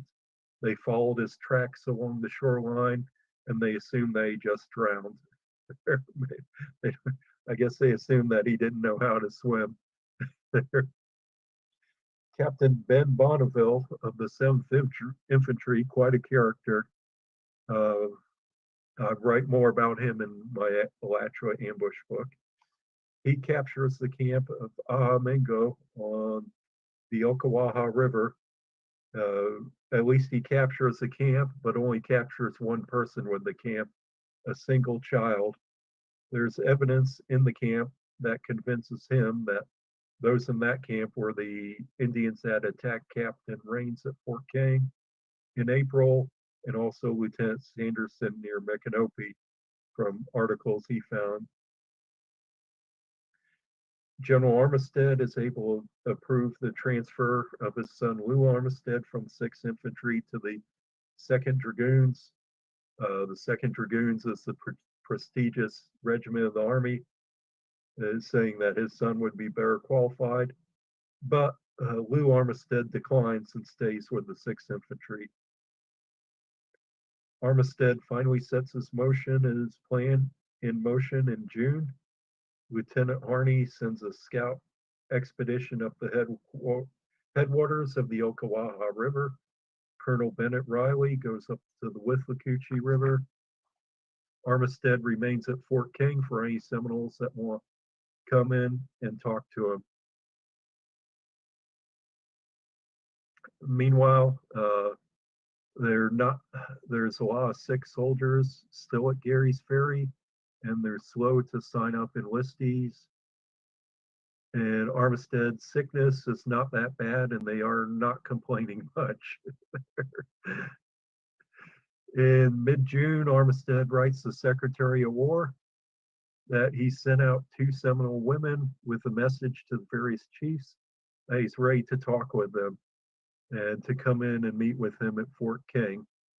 And Armistead also asked the Secretary of War to get Congress to authorize $50,000 to bribe the Seminoles to removal.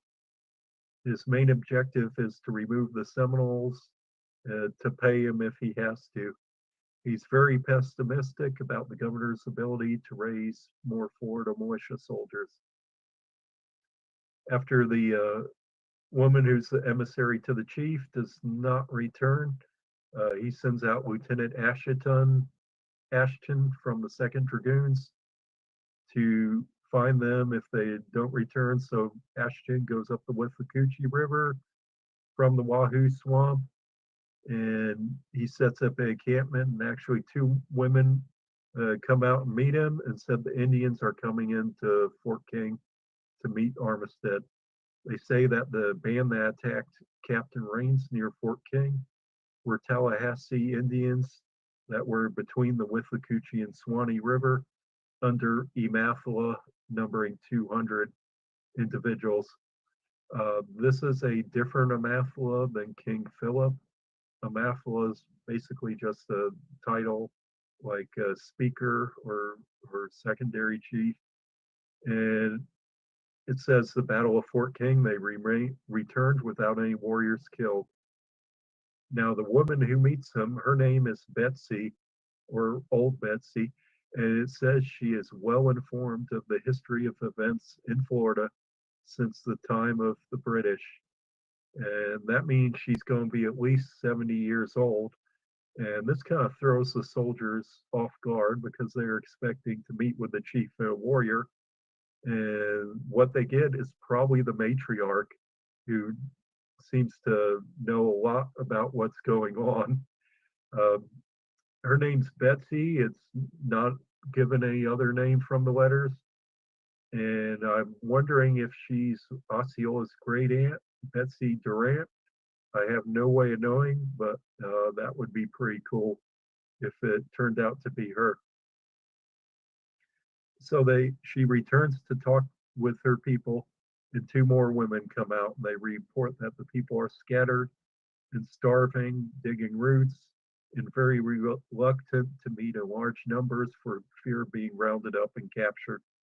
Lieutenant Ashton also is ordered, if the Indians show hostility, to capture or kill them, but things remain peaceful. And after a few weeks of not hearing any more, Ashton returns to Fort King. Armistead, of course, he's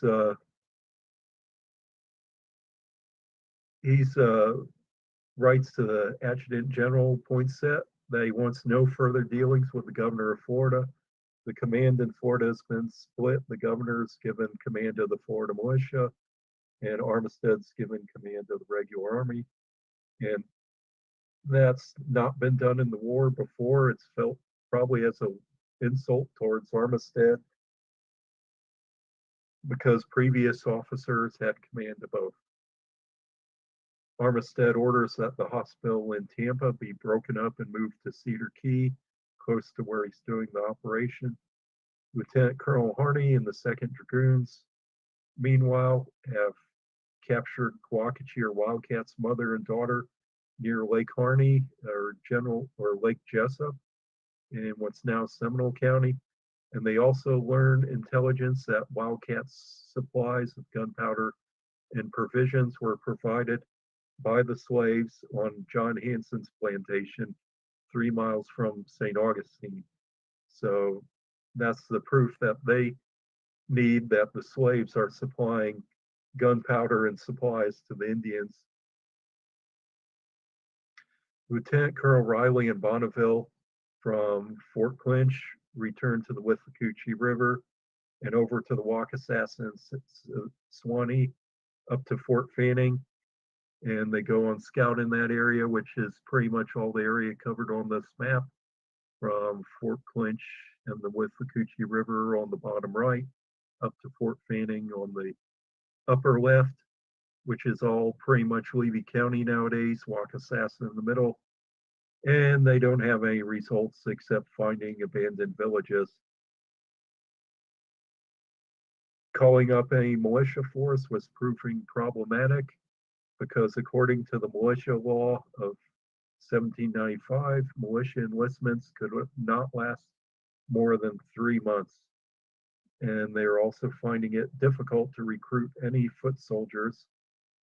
One group that they recruited went to Gary's Ferry on Black Creek, which had no clothing or supplies for them, so they went to St. Augustine and were then ordered to the Swanee River and to take up position at Fort Number 4.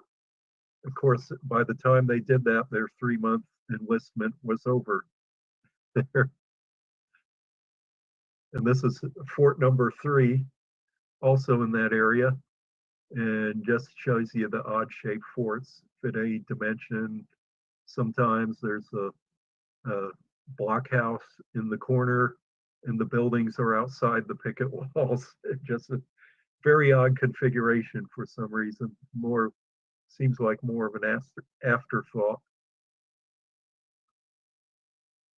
So Armistead, he's having trouble with at Fort Brooke. He requests that it be placed under martial law. He says Spanish spies are selling whiskey and gunpowder to the Indians.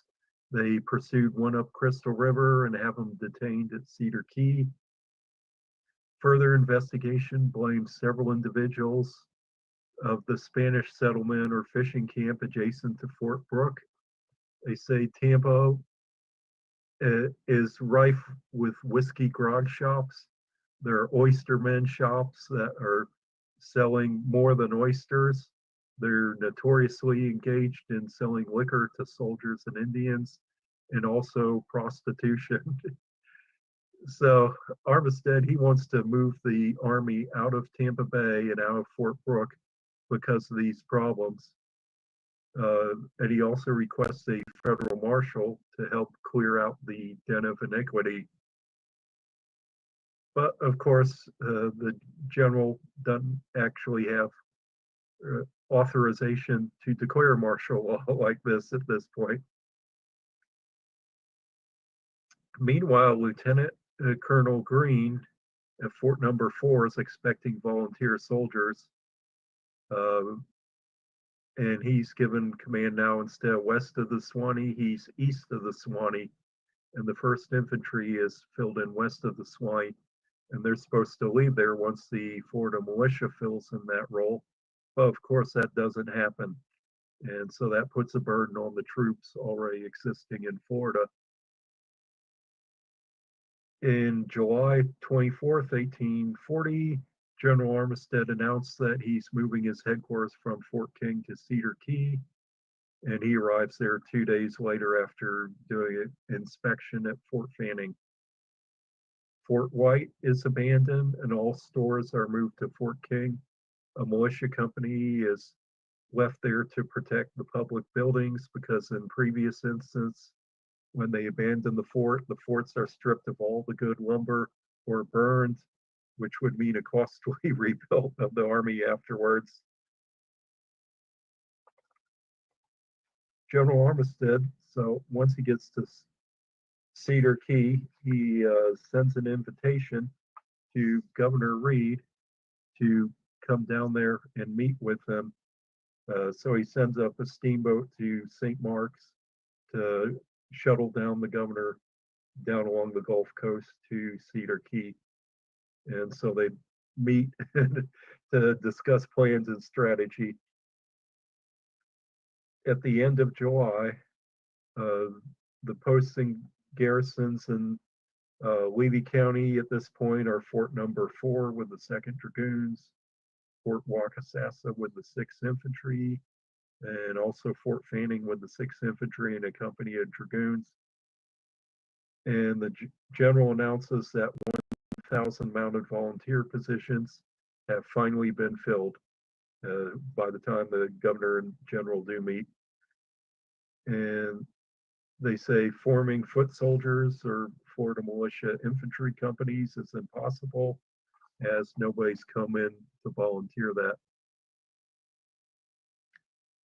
On September 6th, Captain Beale of the 1st Dragoons left Fort Number 4 and scouted Wakasasa down to Fort Clinch on the Withlacoochee River, pretty much the area in this map. And of course, he had some slight skirmishes, captured several Indians, and brought them to Cedar Key. He remarked that all that's left of Fort Number 3 was a picket and one stable where he spent the night. During the same time, there's a battle at Fort Wakahuta, and the warriors are believed to have fled to Wakasasa. In September, Armistead announces that he's leaving for Tampa, and his headquarters are moving down to Fort Brooke. Just a little comment where the commanding general is that's where the headquarters of the Army is. So when he was at Cedar Key, the headquarters of the Army in Florida is at Cedar Key. Now he moves down to Fort Brooke, and that's the headquarters of the Army. Robert Gamble is the wealthiest plantation owner in Florida, east of Tallahassee. And Robert Gamble is complaining to the Secretary of War that the forts in that area not be abandoned. And meanwhile, the 1,000 recruits have been signed up in New York and are being brought down to Palatka to replace the Dragoon soldiers. Many of them have ended on their enlistment, so the 2nd Dragoon Regiment's going to be pretty much out of soldiers recently because most of them do not re-enlist. But Captain Beale of the 2nd Dragoons left Fort Clinch and scouted around Charlie Apopka Lake, Shakachati, Anatoluga Hammock, found several villages and cultivated fields, but few skirmishes. So this is 5 years into the war, and the Indians still have large villages and large fields up in north of Fort Brooke. Then the Mail Express is attacked between Fort Holmes and Fort Russell. That's on the Ocklawaha River. And the Mail Express, the soldier, he escapes, but has to leave the mail behind. A group of soldiers pursue, and they find the mail by the road, and they notice all the letters addressed to the general have been opened, and some of them are missing their attachments. So the Seminoles that attacked their target was the mail, and they had somebody that could read, I guess, telling them what's in the Army dispatches and the Army plans of what's going on in Florida. Armistead sends out another Seminole woman from Fort Clinch to meet with Hallock-Tustanugy and Tiger Tail, and says that he will meet with them in Tampa. The woman returns a few days later at Fort King and says the elusive chiefs will not leave Florida, but they're interested in talking peace. So eventually, Armistead meets with Hallock-Tustanugy and Tiger Tail 20 miles from Tampa, so let's say about maybe around where Fort Foster is. And the chiefs say they're willing to meet further at Fort King and talk about treating peace or immigration. Actually, they're not interested in immigration, but Armistead offers to bribe them $1,000 each if they go. And he also makes the same offer to Sam Jones or Abiaka if he could come in, but they do not accept. So, but they say we'll still talk about it. So meanwhile, the general sending further tactical operations in Florida, chasing after the chiefs that do not want to meet. So in November, the general leaves Tampa to go back up to Fort King to await Hallock-Tustanugy. Meanwhile, 14 Seminole chiefs from Arkansas Territory arrive. The general thinks he'll use them to tell the Seminoles what great time they're having in Oklahoma and what a good thing it is for them to leave, which I don't think it'll work out too good, but they're of the opinion that peace is better than fighting. So the 1st Infantry goes down to Charlotte Harbor just to be on the seacoast for their health. and the 6th Infantry are occupying Fort Number 4 in Chocochatty to pressure any Seminole in the area to move to Tampa or conduct offensive operations if talks break down. So on the 13th of November, the General Armistead meets with Tigertail and Hautestanugi with the Seminole chiefs from Arkansas Territory at Fort King, hoping that they would change their minds and want to remove and go with the Arkansas Territory. So the general decides to sweeten up the deal. Besides the $1,000 each, he brings 3 barrels of whiskey there to maybe liquor them up if the money won't work. So what happens is that the Seminole chiefs have the gifts and talk about immigration. They have a good party, and the next morning before sunrise, they're all gone. Hautestanugi and Tigertail are gone without a trace. Armistead, he's very indignant that they would leave on him like that when they promised peace and hinted at removal. And the Arkansas chief said, you know, they kind of shamed us by leaving on our talks. So once again, the army's scouting around the Wakkasassin with Wakuchi. Armistead's ordered more musket cartridges and carbines, flints, and percussion caps. 300,000 musket cartridges from Chattahoochee Arsenal to set tactical operations up again. In November, the general orders a course of scouts and to reestablish Fort Clinch, which had been abandoned.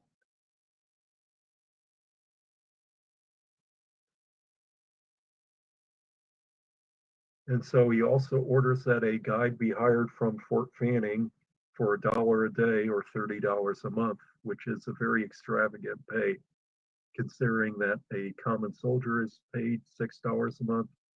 $30 a month is quite a lot, but of course they can't find anybody, and all the civilians have fled to Noonensville or Black Creek, and there's none around to recruit for that job, even at a wealthy price. Constant soldiers are on patrol.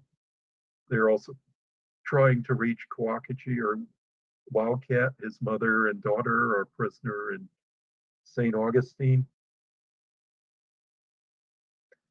And of course, that will be something that will be going on and for the next year until they're reunited. And also the Armistead is talking with Icho Amathua, who agrees to bring his people into Fort Number 4, Fort Clinch, and requests that he get a ride down to Tampa Bay. So the general says it looks promising. Now the Tallahassees are saying that a couple hundred of their people are going to surrender. And the general asset operations, tactical operations cease north of Tampa to allow the Indians to come in if they say they'll agree to remove. The brother of Tigertail agrees to come in and bring Tigertail and his family. So the Secretary of War says keep negotiations going, but also Secretary of War Poinsett says that the Miccosukes are notoriously treacherous and will try to prevent peace with the Seminoles. So the army is distinguishing apart the Seminoles and the Miccosukee. Poinsett also says he doesn't like negotiating at Fort King because he says it's too far north. And at the same time, he says that the Macomb Treaty was bad because he had no legal ground to give any land to the Seminoles or agree for them to remain in Florida, especially after the Treaty of Payne's Landing. So Joel Poinsett, the Army Adjutant General, is taking active operations or active command in Florida from Washington, D.C. Just when they thought several of the groups were coming in and everything was peaceful, then uh, 4 days after Armistead says to cease all tactical operations, Army scouts out of Micanopy are attacked and wiped out, known as actually the Battle of Martin's Point. It's actually a supply caravan going from Micanopy to Wakahuta, commanded by Lieutenant Sherwood, who's a Green officer, has no combat experience in Florida. Sergeant Major Carroll, who does, who survived the attack at Micanopy the previous May, and a woman with the command is killed, Mrs. Elizabeth Montgomery. And this just rattles the country on the brutality of the attack. The attackers are believed to be Miccosukes under Howard-Tustanugi. So the word of Miss Montgomery is published in almost immediately, or at least as soon as word got out to all the newspapers in Florida. And she's killed and buried in her family's cemetery in Cincinnati. This is her family crypt where her remains are buried, as known as Spring Grove Cemetery in Cincinnati, which is ironic since Mrs. Montgomery was killed in the Spring Grove area in Alachua County, and now she's buried in Spring Grove Cemetery in Cincinnati. So that's an interesting coincidence. So meanwhile, Colonel Loomis at Fort Clinch says he has some of the Indians that have arrived there, but they request more time to round up family members on the Steinhatchee River. The Secretary of War is getting requests of settlers to move to Cedar Key, but the Secretary of War says no, that he denies that the requests be utilized. No, I'm sorry, Joel Poinset's the Secretary of War. I called him the adjutant earlier. That's actually Roger Jones. So, I have to correct myself. So the Secretary of War says Cedar Key is still may be utilized as a military reservation and a hospital, which it will be until 1843 when it's wiped out by a hurricane. Meanwhile, 150 Indians have arrived at Tampa, mostly Tallahassee's. Several Indians arrive at Anataluga Hammock, not far from Chatty, and they have a lot of hogs with them. And the general tells his officers to buy the hogs and pay the Indians rather than have them driven to Tampa Bay. 71 Miccosukes further come into Fort Clinch, but there's due to a delay on negotiating on getting them. 200 Indians are at Tampa, and Captain Beale's dragoons are sent there to guard them. And the general orders that some officers go to New Orleans and purchase clothing and goods for the Indians.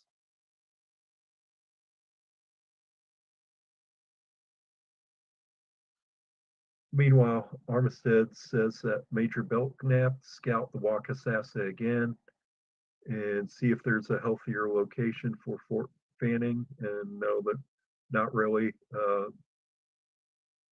That will not be accomplished either. Fort Fanning stays where it is.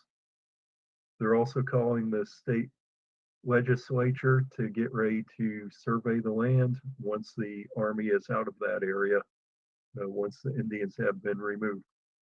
The Secretary of War says if any Indians show immigration, instead of letting them walk down to Tampa on their own, have a military escort take them away. Kusa Tustanugi, a leader of Miccosukee Band, arrives in Tampa Bay, and it's hoped to bring in Howard-Tustanugi's group, which will not happen. They'll be captured under Colonel Worth later on in the war. Indians at Fort Fanning complain to rations, so send some more rations up to them. But down in Tampa, where the Indians have gathered, the slave hunters that showed up, and Mr. Brown and other individuals are causing trouble with the Indians. The general requests that they depart immediately, although he doesn't have the authority to tell the civilians to leave. It's obviously that they're causing a lot of trouble.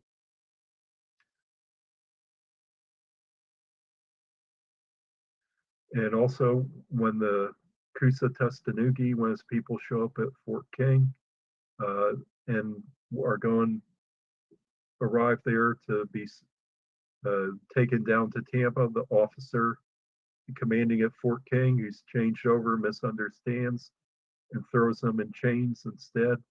Instead of sending them to Tampa, starts sending them to Palatka. So Armistead has to stop that immediately and turn them around. He said that what they did gets rid of a lot of goodwill with the negotiation that they have done. In March 1841, 220 Indians, mostly Tallahassee, have left Tampa, and 150 are still waiting for transportation. Captain John Page blames Armistead for not having shipped more of them west. 80 of the Indians have left behind with the excuse that they should wait for more family members, and the general has allowed them to. Page says that the general interfered with removal, allowing some to stay. If he hadn't, they would have removed all of the Indians at that point. John Page is with the Indian Office of what they call the Indian Office of Immigration under the Department of Indian Affairs.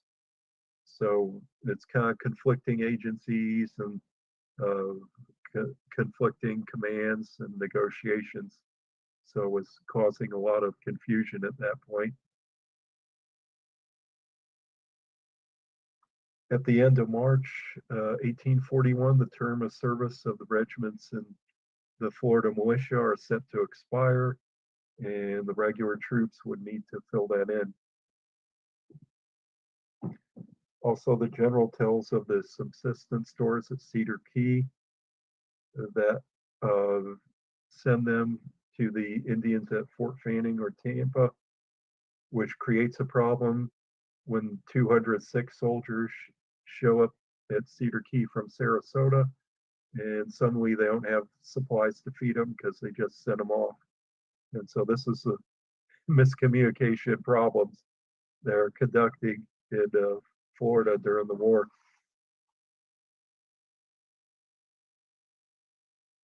At the end, by May 1st, 236 Indians are shipped out. It's estimated that 450 remain, of which 120 are warriors. And Armistead says at this point that he's ready to turn over the command in Florida to someone else. So Armistead's command, it happened to be one of the bloodiest times in Florida, and it ended with him removing several hundred Seminoles.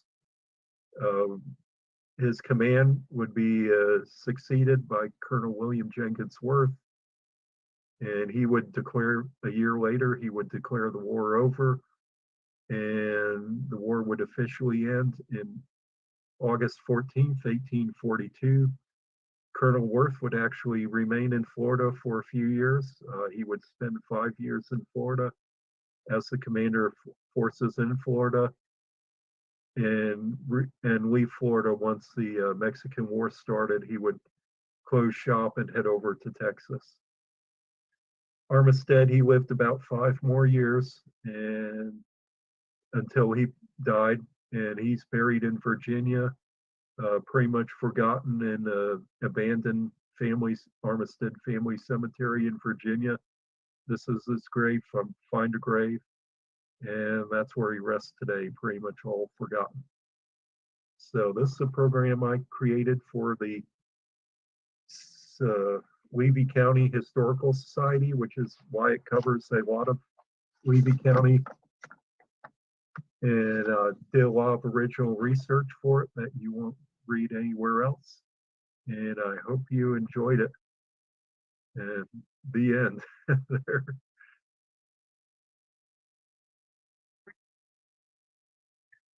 Okay, I didn't know if I'd get a video done this week. My computer's been acting up. I heard that Microsoft had a problem with Windows, and that may be part of the problem. I kind of think they do that to mess up everybody's computer and they have to buy a new one. So I just totally despise Windows updates. Uh, but anyway, while I can get on the computer and do a short video, I want to do one from my book, Alachua Ambush. And this is going to be a short chapter in it. And this chapter 11, suspicion of having treasonable intercourse, and as in negotiating with the enemy. So, and what this is that two slaves were captured and suspected of trading with the Seminoles or cooperating with the Seminoles for raiding the people on the roadway as the Seminole highwaymen pounced on the mail carriers. So this is a very interesting story, and I really hadn't heard it written up much anywhere else. So I had to research it and write about it. So sorry I don't have the fancy background this time. I'm just trying to go low key and make a video while I can, while the computer's still alive. I might have to get a new computer myself soon. So anyway, the capture of Coacchee's mother and daughter with the Negro boy near Fort Mellon brings rumor of slaves supplying the Indians with gunpowder. That's all the proof the citizens in St. Augustine need to justify their fears of possible slave uprisings or Indian attacks. Slaves from Colonel Hanson's plantation are arrested for aiding the Indians. A grand jury is organized in St. Augustine. So this is aide to General Armistead, commander of the force in Florida. Lieutenant Newton writes to Colonel John Hanson in St. Augustine. John Hanson was a high-ranking militia general in St. Augustine. He is one of the wealthiest plantation owners. Writing from Fort King, July 9th, 1840. This is on Adjutant General Letters Received, 1840, A204, page 13.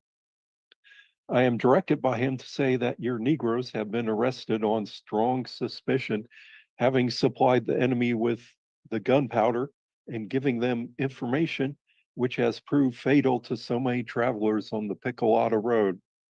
The mother of Wildcat and Sam the Negro, lately taken, confirm these suspicions as to your slaves and others in St. Augustine.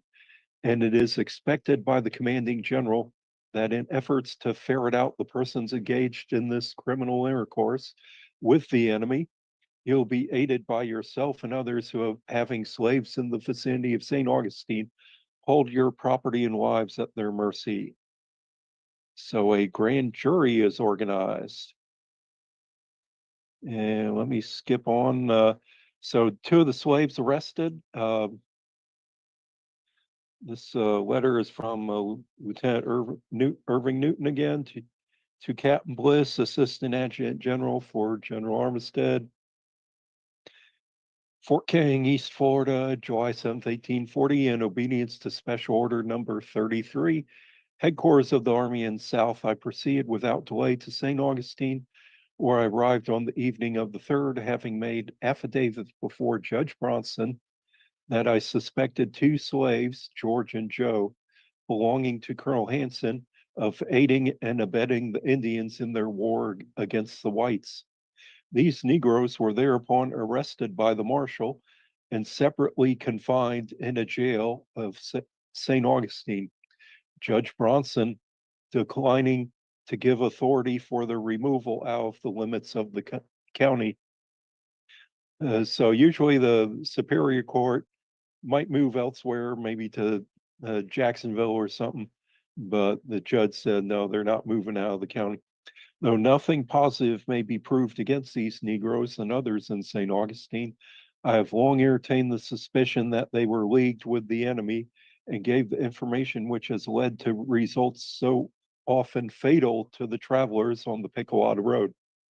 Wildcat's forbearings to attack several small parties, which must have passed him and the plunder of the players' wagons. That's the actors' wagons that I told in a previous program here. Almost immediately afterwards, as evidence of the specific purpose of his last incursions and the information he possessed.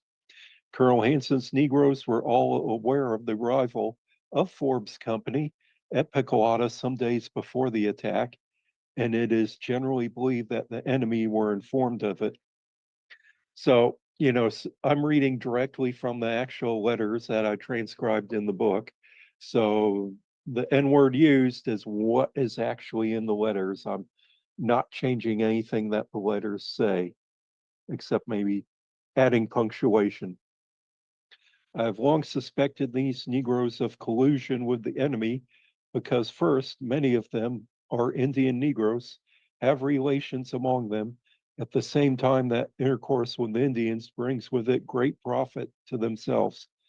Second, because Colonel Hanson's house, holding out every inducement for an attack, is never invaded, while the Indians passing through the hammock in the rear of his house make their attack from it on the Piccolata Road and go 30 miles north to commit depredations on other plantations, showing themselves openly at these plantations to the Negroes there. While it is little remarkable that Colonel Hanson's slaves, who are almost constantly in the hammocks contiguous to his plantation, pretend they never see an Indian or a sign of one. In arresting these two Negroes of Colonel Hanson, I have acted upon information derived from the officers of the Army and from facts communicated by interpreters and Sam, who was lately captured by Colonel Harney's command. Sam is one of the blacks who was captured by Colonel Harney near Lake Mellon. I think one during the previous month in June. And let's see. I'll continue on. This is General Armistead to Judge Bronson in St. Augustine, July 15th, 1840, Fort King. General Armistead, of course, commanding the forces in Florida, to Judge Bronson, who's kind of the head judge. And he actually has a house that you can visit in Palatka. I have the honor to acknowledge the receipt of your communication on the 8th instant. Had it not been for severe indisposition, I would have, before this, seen you in regard to Colonel Hanson's Negroes, who were arrested by Lieutenant Newton on suspicion of having treasonable intercourse with Indians.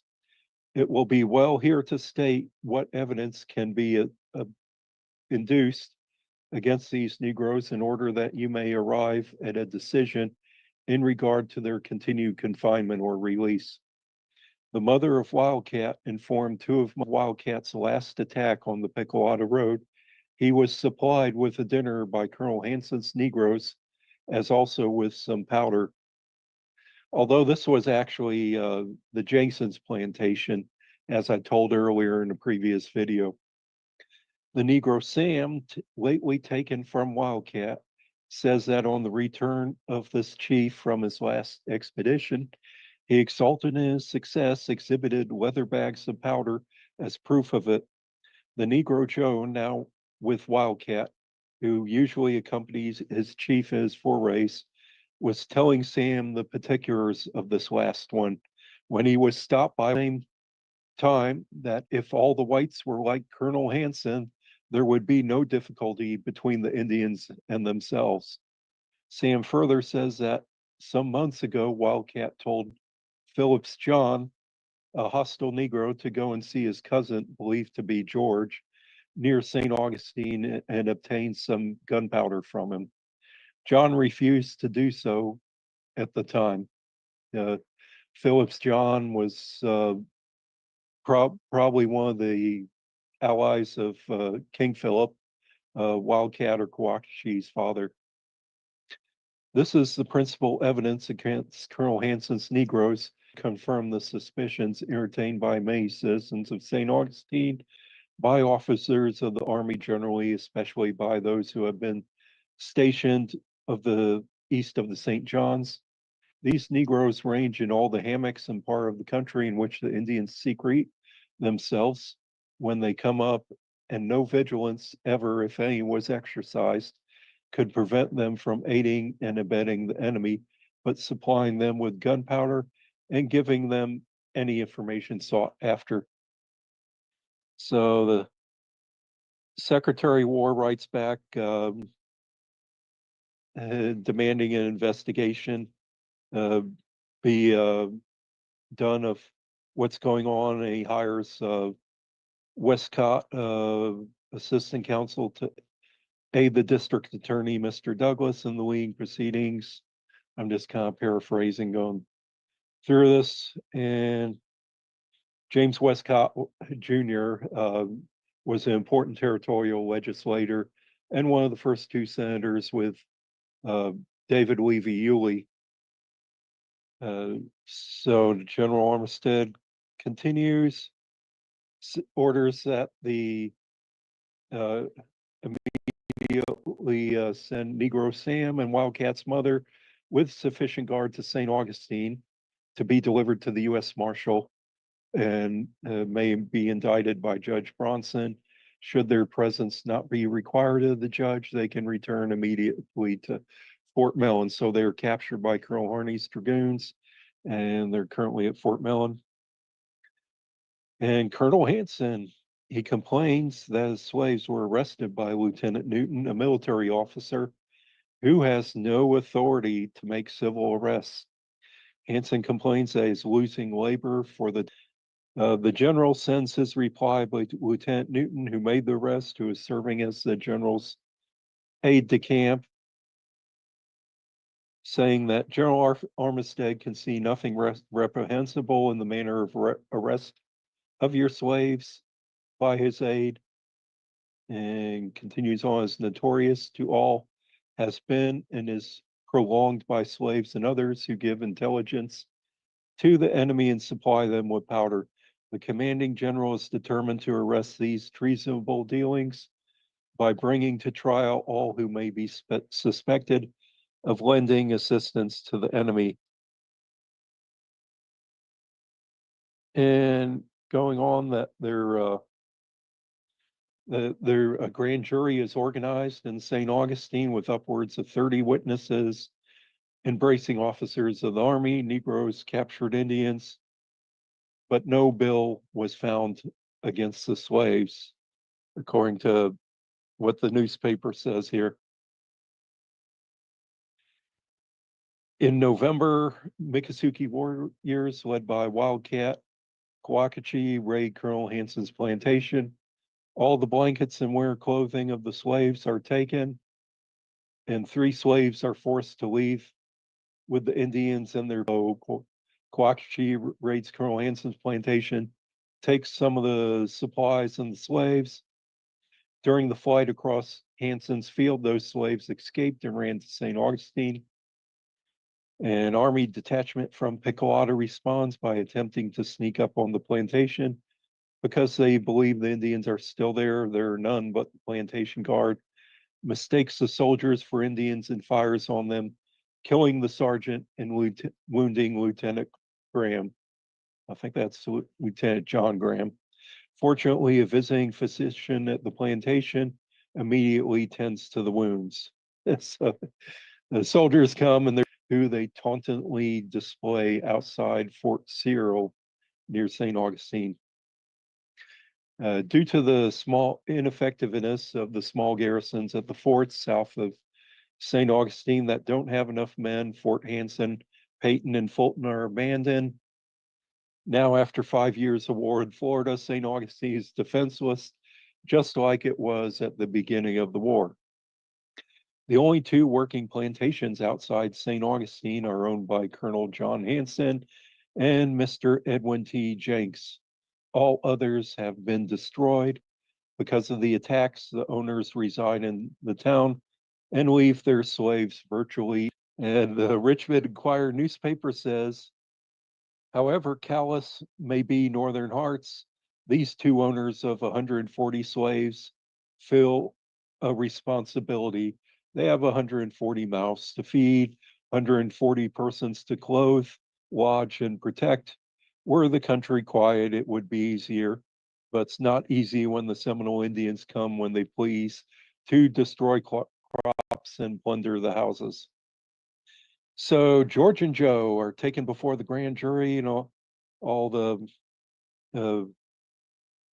uh, everybody makes their testimony. What happens? Well, Joey, what happens? So I searched newspapers and finally found in the Wetumpka Argus where it says no bill was found against the slaves. And this like 6 months later, and they were released. So all the testimony was hearsay. It was circumstantial. Nobody actually had proof that these slaves were aiding the Seminole warriors. So they were released. And that was found like on page, it's like a 2 sentence paragraph found in the back of the newspaper. It was not a front page story like the other ones.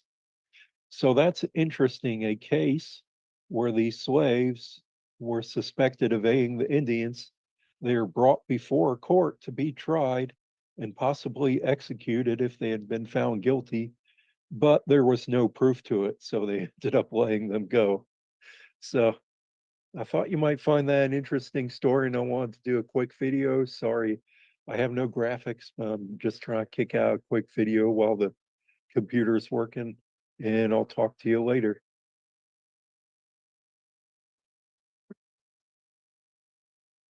Welcome back. This is part 4 of Fort King, and this is going to contain a lot of information. 1840 was a major year for Fort King, and a lot of people don't realize that, but let's get into it.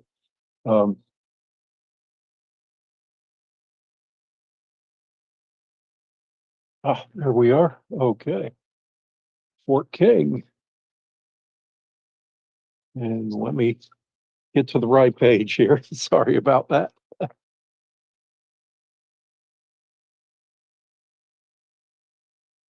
Okay, in January 1840, the companies of the 7th Infantry at Fort Micanopy exchanges with Fort King.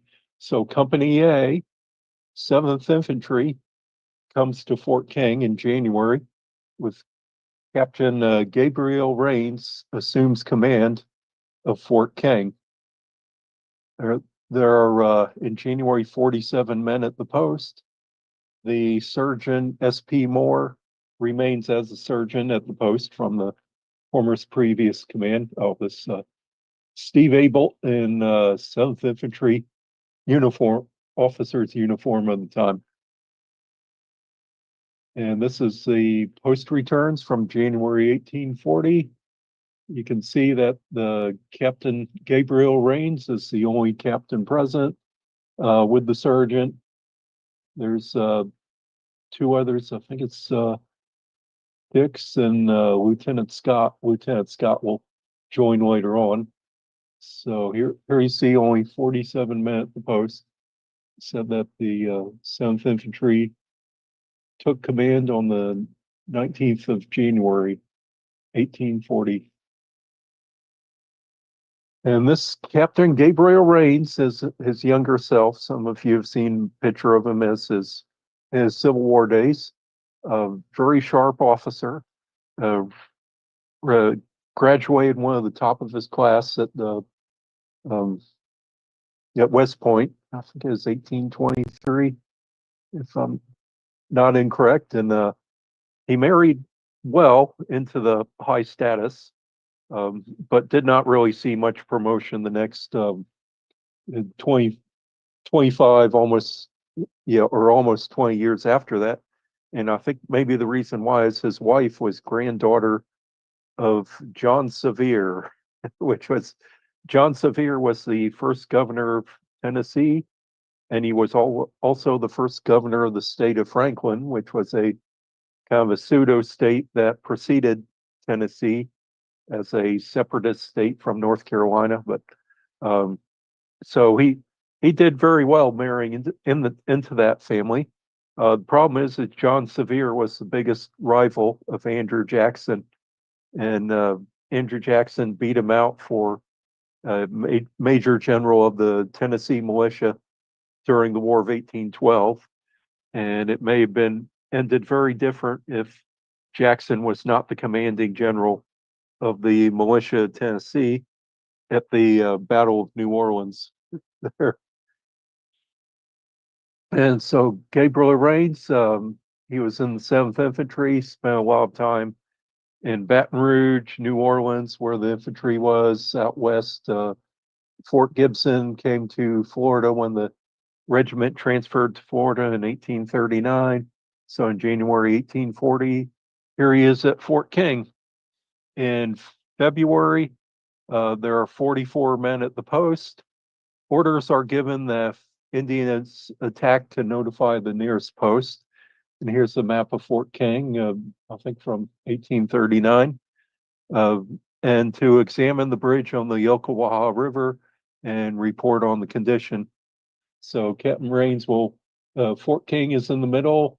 The Ocklawaha River is about 6 miles to the east. You have Fort Fowl. So he examined the river and replaced it with a pontoon bridge. This is a pontoon bridge designed by Colonel John Lane, who was killed at Fort Drane as head of the Creek Regiment. In fact, committed suicide as condition dementia caused by fever or whatever they called it.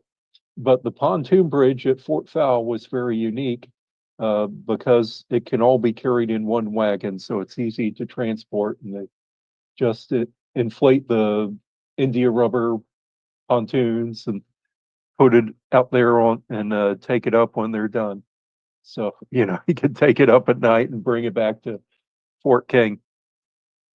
In March 1840, and here's the returns. There are only 34 men at the post. Not sure. Anyway, they're to scour with some of the bloodhounds, the Cuban bloodhounds. 2 soldiers are shot and killed by the Indians.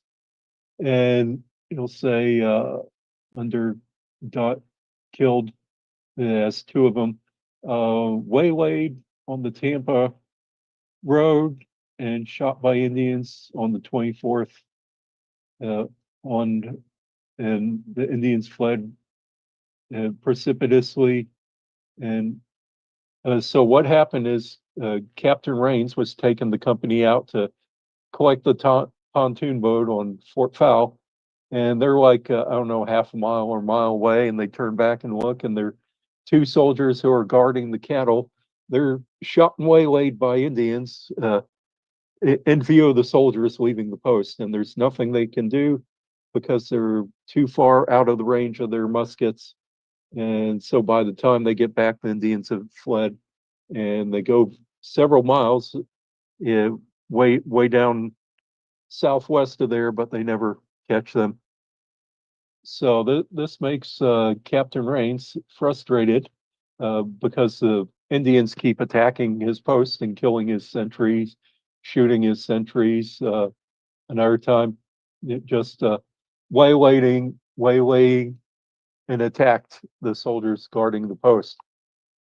So in April 1840, there's 2 different expeditions that go out to search for the attackers, Miccosukes or Seminoles who have attacked. Several months later, they identify actually who the band was that attacked them. So there's one group that comes up from Fort Clinch, 2nd Infantry under command of Major Loomis, Gustavus Loomis, and they scout around Lake Panasoffkee, what's now near the town of Inverness, and they find burn about 700 acres of fields that the indigenous people have been tending to, and burn out their crops. And they really don't catch any prisoners because the Indians had fled, but they found fields that they were definitely working with and dropped their tools and fled. Another expedition from Colonel Rains, his company, a couple dozen soldiers, they leave out Fort King. And as they're going out, they run into some dragoons from Fort Russell. And the dragoons said, "Hey, can we join your little pillage excursion?" And they say, "Sure." So they go around down to Lake Eustis, Lake Harris, around the chain of lakes around Lake County. And they find a kind of Seminole encampment, kill one of the warriors there who tries to escape. They capture some cattle, they capture 16 horses that have packs ready to go, and they capture a woman who does not speak English, but she's motioning that she has children lost in the scrub, that they never find them. But they take her back in chains to Fort King, and so she's prisoner at Fort King. Well, the thing about what happened here is that the uh, Seminoles or Miccosukee band, they know where the soldiers live. They know they went back to Fort King. And so they're going to take their revenge. The woman, later on, they try to use her as a negotiator a few months later and return her to the people. So Captain Rains, he's having his sentries attacked at the fort, so he puts out an explosive device, a exploding shell. When a blanket or something is taken off of it, uh, it'll trip off a fuse and explode. So one of the soldiers who was waylaid and killed guarding the post, they put one of the explosive devices out there, and during the night they hear it explode. Now, Captain Gabriel Rains and his younger brother George Washington Rains, they are known as the Bomb Brothers, or the father of torpedoes or landmines. And during the Civil War, became very deadly weapon, and it changed warfare forever. But one thing you'll read most accounts, if you read the history of landmines, usually they'll start off with the Civil War. Well, over 20 years earlier, Captain Rains was testing them on Seminoles. Here's a picture of Captain Rains' torpedoes, an explosive device he would put out in Mobile Bay, explosion in some of the forts. It was, at the time, is considered very um, unethical warfare, but things change when you got a deadly device and things get desperate. It changes the rules of warfare. This replica is at Fort McAllister near Savannah. Pretty neat fort that's worth visiting. And Gabriel Rains, he was successful in the Battle of Mobile Bay. One of the torpedoes sank the USS Tecumseh, a Monitor class ironclad, as it was coming in Mobile Bay. The torpedoes or mines actually became a doctrine of coastal defense for the next 80 years up through World War II. And here you see on the bottom right a postcard of the Coast Artillery laying mines to protect the harbors. So pretty significant device that Captain Rains made that was part of the doctrine. So anyway, as I mentioned, Captain Rains and the soldiers at the fort heard their explosive device going off in the distance one night. So they go the next morning searching for Indians in a hammock, and they don't find any at first. Suddenly the dogs are going wild, and and they say, "What's that?" "Oh, just a rabbit or something." And then somebody sees Indians, and the Indians rise up and attack the command. Captain Rains, he only has about 17 or 18 men with him. That's the only disposable force that he has available from the fort that he can take with him. And he's surrounded by roughly about 100 Seminole warriors firing at him in the hammock. It could have been a disaster like Dade's command getting wiped out, except the difference is that Captain Rains, he's very smart, and they fight by the book. Infantry tactics tells the men to take to the trees and fire from the trees. and they do a bayonet charge and kind of charge their way out. At one point in the battle, the lead chief or warrior leading the group is shot and killed, and the warriors stop and kind of back off, and the soldiers kind of break and run for it and escape at that point. Of course, this pains from Dade battle. It was, I think, very similar to what Captain Rains and his command were seeing. Well, Captain Rains, he gets wounded in the side during the battle.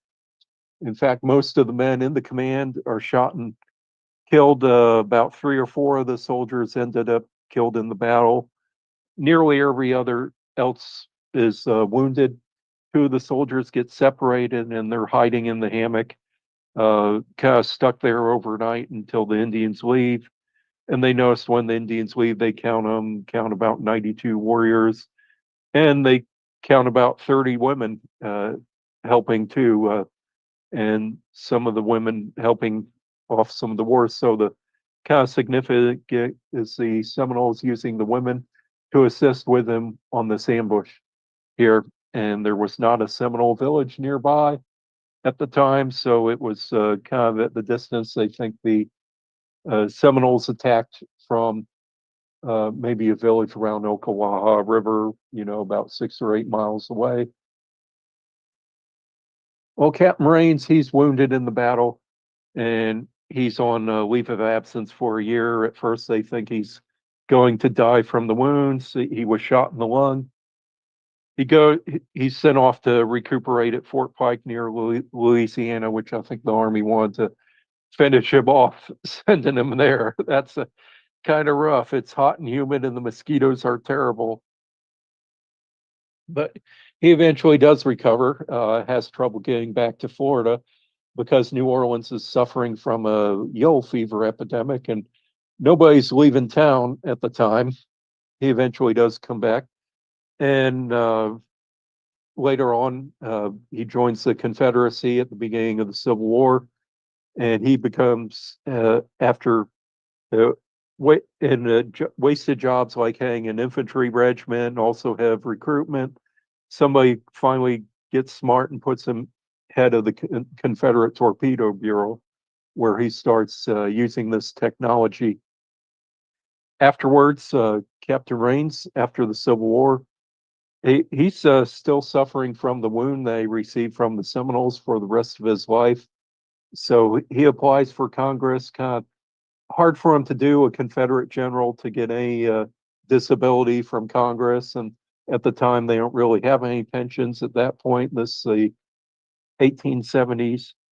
But eventually he does get that. And I think he gets that in part, he says, because of his wound he receives in 1840.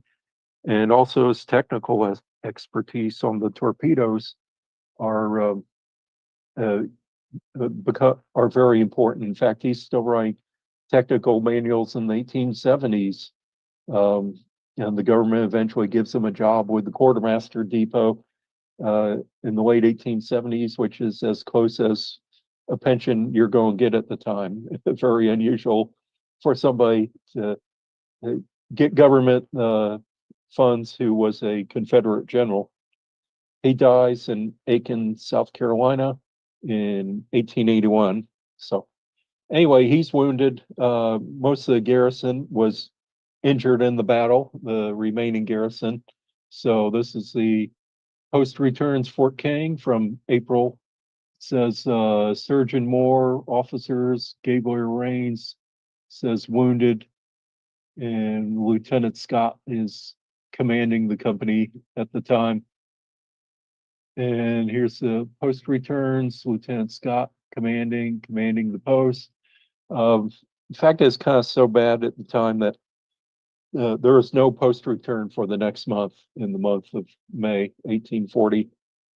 But I've written mostly about this in my book, Alachua Ambush, and you can see it down below if you're interested in a copy.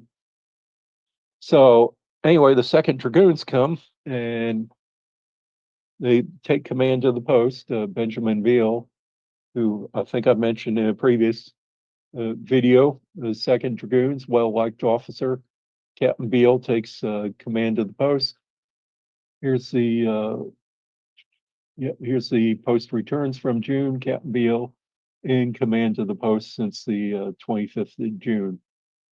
And Lieutenant Scott's still there, but the 7th Infantry is pulled out and they're returned to Fort Brooke after that. So there, the 2nd Dragoons are going to command the post for a little bit.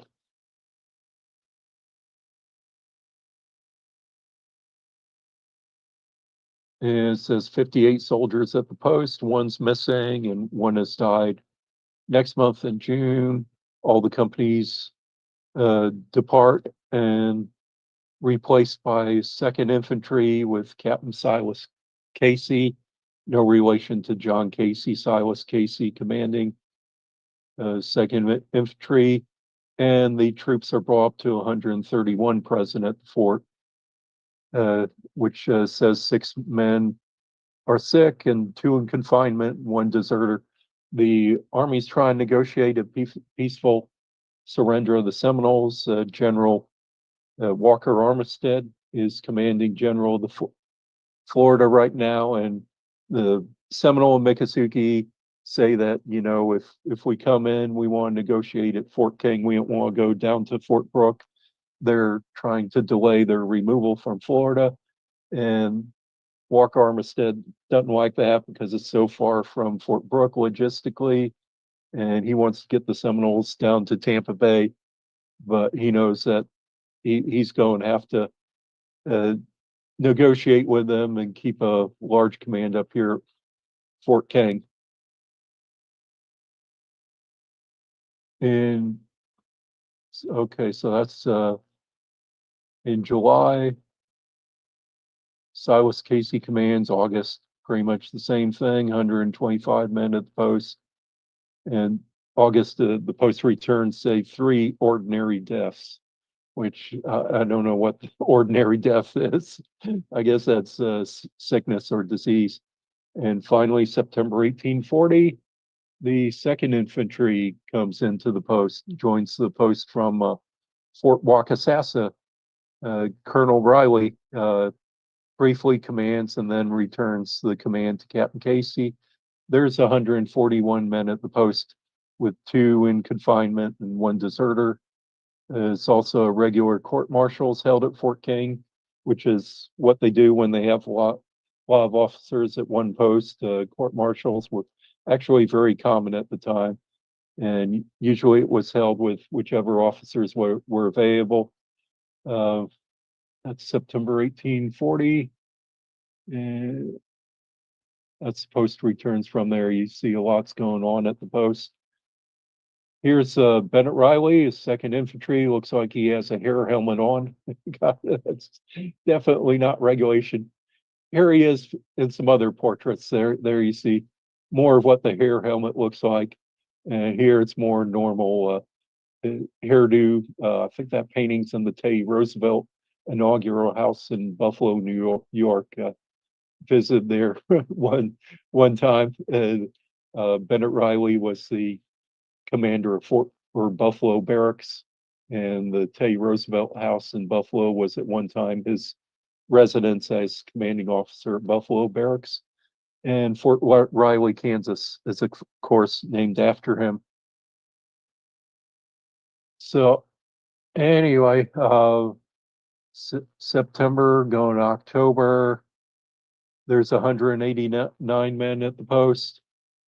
There 2 ordinary deaths, 1 desertion.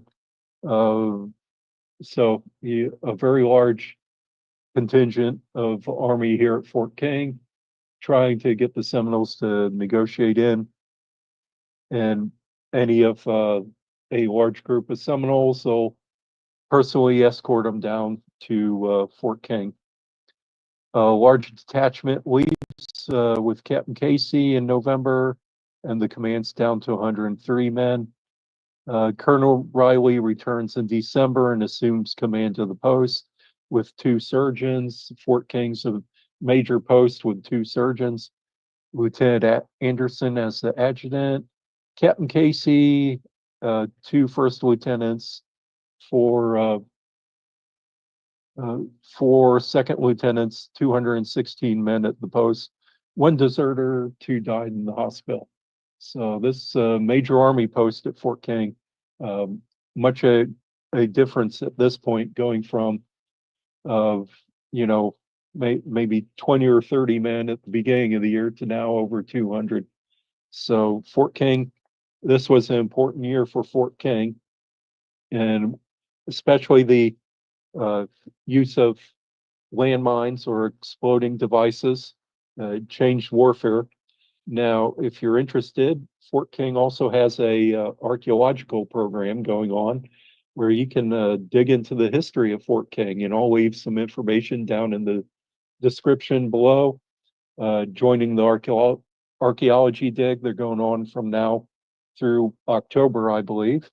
So very interesting. They're finding quite a lot of interesting things. They're going through the building that was the commissary stores, looking at that. They've been through the blacksmith shop, and who knows what else they'll find. So anyway, I hope you enjoyed that in this very interesting talk on Fort King. I'm going to have about 1 or 2 more episodes on Fort King to finish up the series, and also I'm going to include what happened after the fort was deactivated in the late 1840s and the early 1920s, up a little bit to the present, the restoration of Fort King, which is going to be interesting, and hope you enjoyed this. When talking about the Second Seminole War, it's sometimes a problem not hearing about some of the non-combats, like the women and the families involved and the people that are affected by the warfare, but we don't hear about. So I was very surprised to find this letter, which I'm going to read to you, about a Seminole woman involved in the war, and actually has a very brief but important role here. So let's talk about her, but a little background first. In April 1840, soldiers from Fort King went on a scouting mission.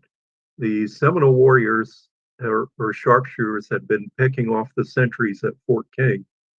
So the garrison commander, Captain Gabriel Rains, his soldiers go out on a scout, and they're the 7th Infantry. They're joined by soldiers of the 2nd Dragoons, and they scout around the chain of lakes in what's now Lake County, Lake Eustis, Lake Griffin, Lake Harris, around that area. And somewhere around there, they raid a Seminole village, and they capture a woman, a Seminole woman, and I think they might have captured a child or left behind a child.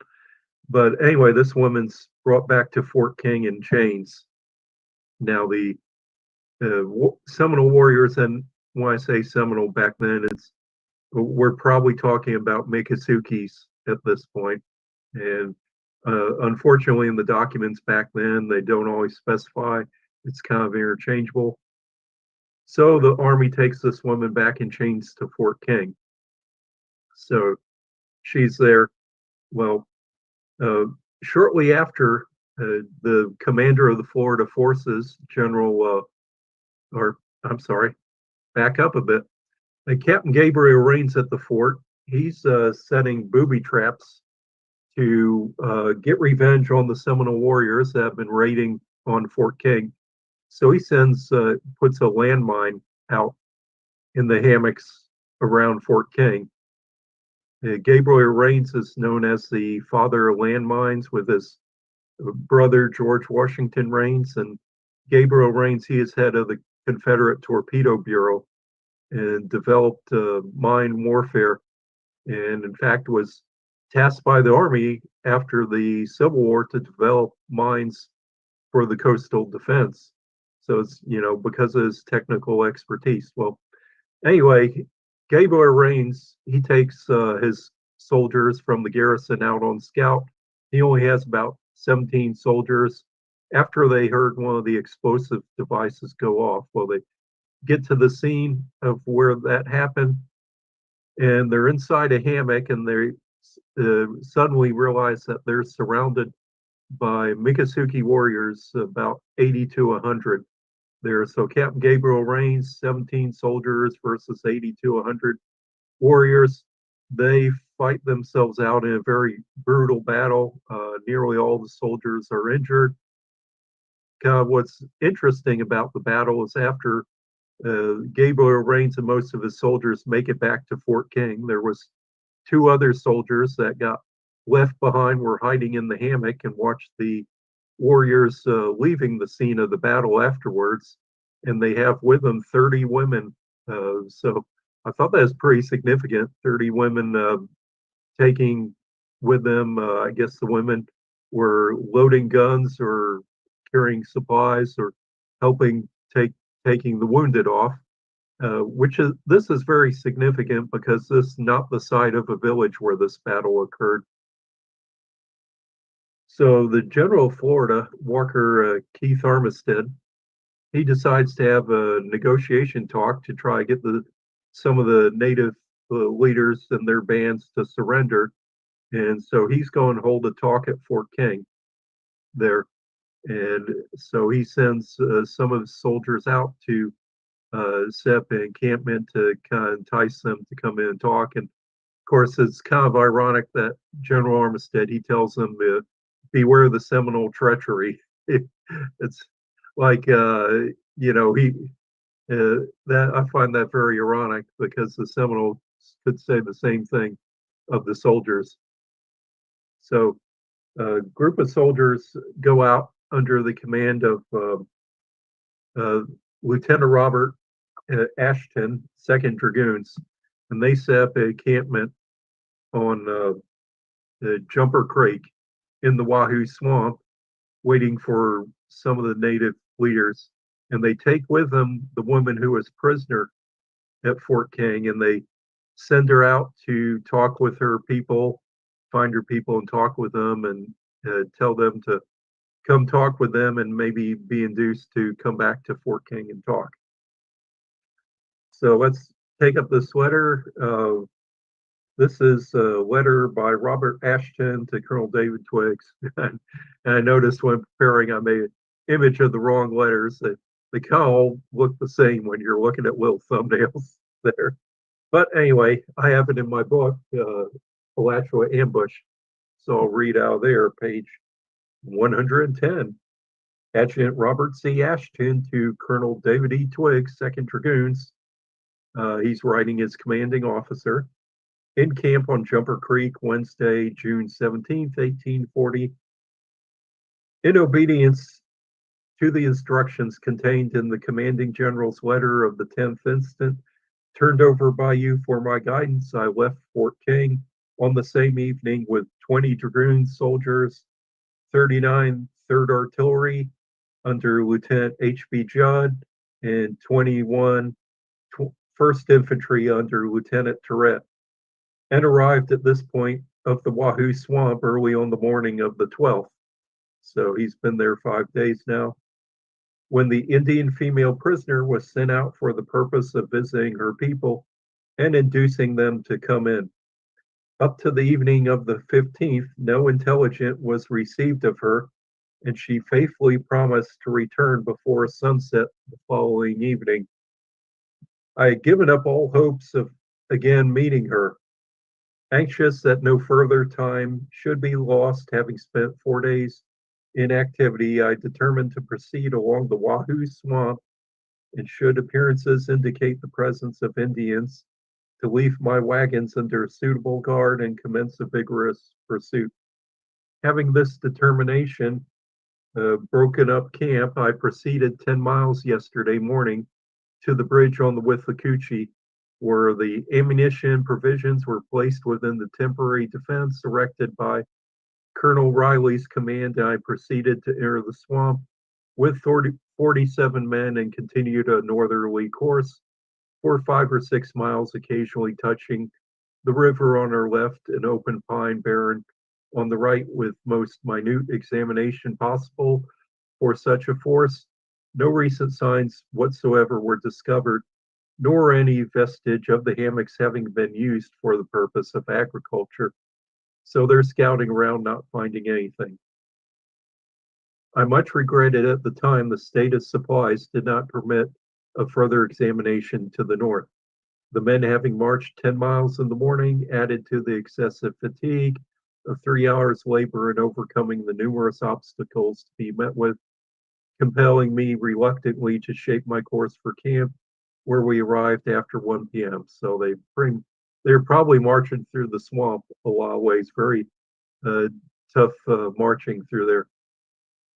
Towards the close of the afternoon, the Indian woman made her appearance, bringing with her another woman who informed me that her people, having some doubt as to their security, had deputed her to come forward, and if she found the assertions of the prisoners strengthened by her own observation, she would tell such a story as would cause them to come and judge for themselves. So Halleck Tustanugi, the leader of the band, well, it says it right here. She reports that the party with whom she is connected as numerous, that her chief, Halleck Tustanugi, has powerful influence among the Indian nation, that in the event of the adoption of fair and advantageous measures, the war will cease.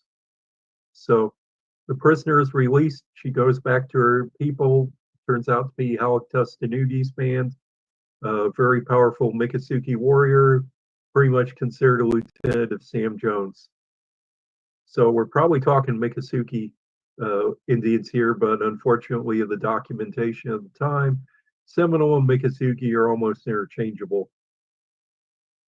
So that they decide that they're not going to come in and possibly be captured or attacked, so they're going to send this woman back with one of the elder women's. So I continue. This elderly woman that was with her, it says, this woman who resided for 2 years near St. Augustine, then known as Indian Betsy, is possessed of much intelligence and has been made acquainted with all the affairs since Florida was in the possession of the British, with many of whom she had been well acquainted. So they're talking about a smart woman. This woman who has lived near St. Augustine was familiar since the time of the British, so she's at least 70 years old at this point in 1840.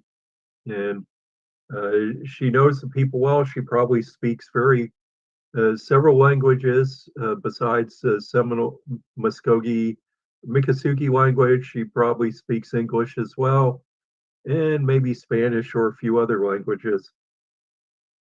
She further informs me that the party who lately attacked Captain Rains were Tallahassee's under Amathla, who returned to their town between the Withlacoochee and Swanee immediately after, without losing any of their party, which that contradicts some of the soldiers' accounts that say that some of the warriors were killed in that battle. But anyway, doesn't matter. We'll go back to the letter. She estimates the number of warriors at 200.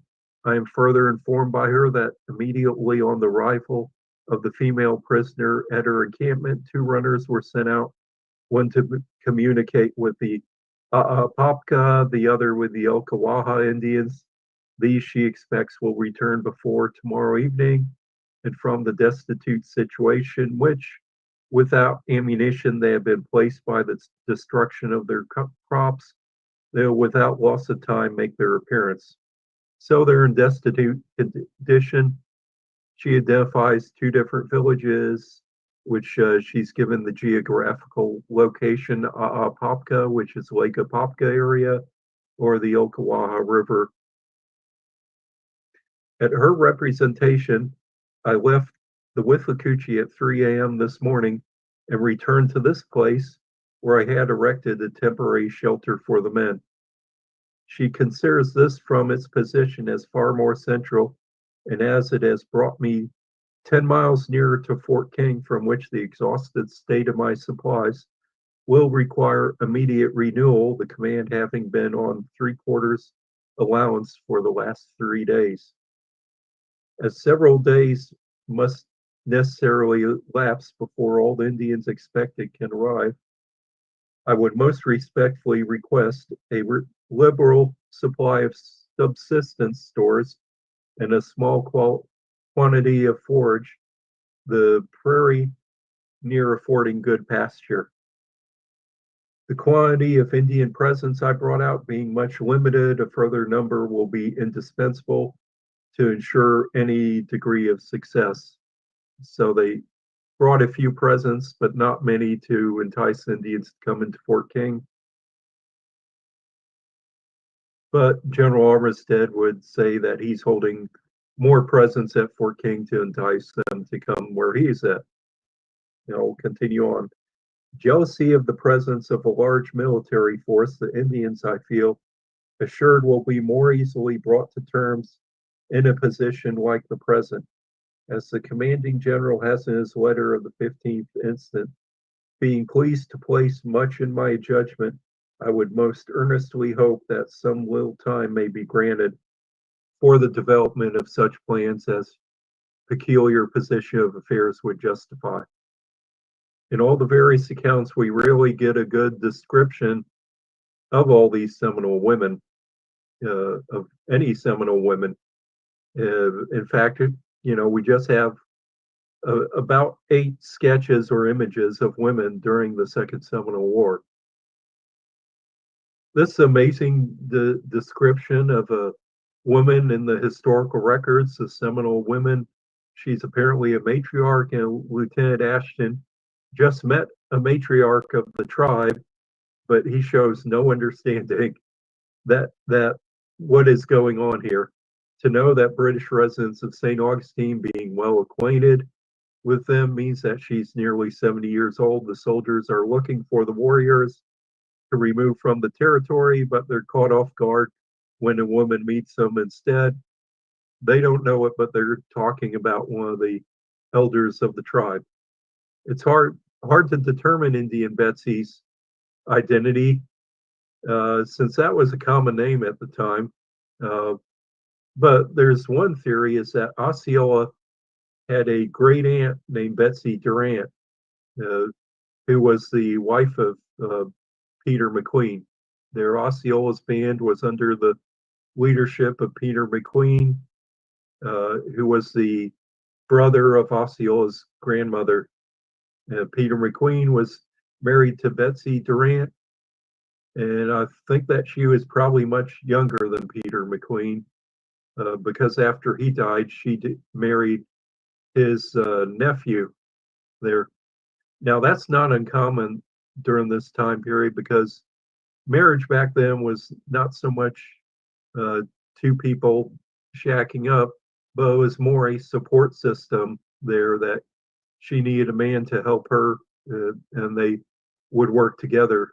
So it's not uncommon marrying a nephew out of convenience and also keeping within the band there. Betsy Durant, she was the daughter of a Creek woman who was considered very important in the Creek Nation and a French officer at Fort Toulouse. So you have the French, the Creeks, and some English influence as well. Very outspoken woman, and there's Creek women in Oklahoma today who are descended from her and some of her daughters. So she's very important, but not too sure where she went after her husband Peter McQueen died. She remarried. Some say that she went to Alabama. Thomas Woodward writes that she went to Florida. She eventually apparently removed or went out to Oklahoma. It's not quite clear from the historical record, but anyway, that's one theory. It could be Betsy Durant. It might just be another woman named Betsy, who is also that generation matriarch. But because of her importance, I kind of thought it might be Betsy Durant. Anyway, I got the letter in my book, Lateral Ambush. I'll put a note down below, and I hope you enjoyed this talk. And join us again later. Next time, I'm going to have a video on Fort Pontiac and the newspaper accounts, and have come up with quite a bit of information on the part of the Second Seminole War that's been forgotten. So after 25 years of research, I finally had enough material that I printed in this book, and I'll leave a link below. Well, in fact, here it is, bookshop.org/shop/Seminole War. And if you buy it from here, you're supporting local independent bookstores.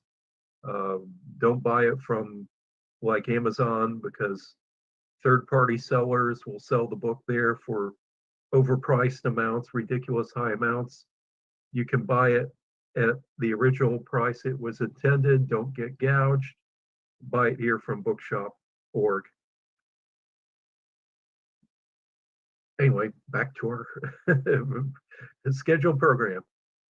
I was originally going to give this program to the Micanopy Historical Society, kind of my launching of my book, and do several talks, but that's all been canceled because of the pandemic. So I wanted to do this talk and tell parts of the book, some of it. There's a lot more that I can't cover, so I just want to get the interesting parts. This is Florida in the 1839 map. After 3 years of the war, there was a need for a detailed map of Florida. So General Taylor commissions Lieutenant by Captain John McKay and Lieutenant J. Blake. This is a McKay-Blake map, 1839. Some of it's really good and some of it's not so good. For example, the southwest coast of Florida, very different than it was actually turned out to be, but that's okay. It wasn't surveyed until much later. In fact, I have an 1890 map of Florida, and southwest Florida is pretty much the same as the hand-drawn map from Lieutenant John McLaughlin in 1840. So in 50 years, it hadn't changed, but it soon did after that. But the central part is actually pretty good in the map. Is from what today would be Orlando and north of there. Was surveyed and explored pretty good. Besides commissioning this map, General Zachary Taylor broke down Florida into military districts and squares, 20-mile squares. There would be a fort in the middle. The one we're going to talk about today is Fort Micanopy. This is square number 7, East Florida, map done by George Thomas, Lieutenant George Thomas. He came to Florida, was here very briefly, did this map and left. So there's some discrepancies. I also found that some of the battle descriptions I'm going to talk about were a little off on description. For example, one battle where it says the soldiers went from Micanopy to Levy's Prairie. It said it took them several hours when, it shouldn't take more than an hour. So it makes me wonder if they're really were there at, or if the officers that wrote the reports knew what they were talking about. And the reason why I call this Alachua ambush is because most all the incidents in the book take place in what was then Alachua County. Back then, Alachua County included much of North and Central Florida. Today, it would include Marion County, Levy County, Gilchrist County, and other parts like that. But pretty much everything I cover was Alachua County at that time, even though it's not today. And an important part on this map, kind of in the middle, a little to the right of it, is Fort Micanopy. And there's an 8-mile road you can see that goes to Fort Wakahuta. Micanopy, for most of the time period I'm covering, was the 7th Infantry Regiment, was at Micanopy. They're also at Fort King. Fort Wakahuta, that was the 2nd Infantry Regiment. That was kind of in a different district part of Florida. Um, but anyway, this road that goes between Micanopy and Wakahuta is the bloodiest road in Florida. More battles and more deaths. And that's kind of what got my interest in starting to explore this. And most of what in the book covers this area of the McKay Lake map. You can see Lake Orange, SNL, and what's today the Ocala Forest. You can see that with the Ocklawaha River, the Withlacoochee River down the lower left, and the Swanee River here on the very extreme northwest of the map. Well, I had to narrow down my book and to a time period and people and places. Otherwise, there was just no end to it. So I figured I'll send around 1840, around Micanopy, a little bit of Fort King, cover that part of the history at least. 7th Infantry came from Fort Gibson, Oklahoma. One of the first companies here was Company A, commanded by Captain Gabriel Rains. He graduated from West Point about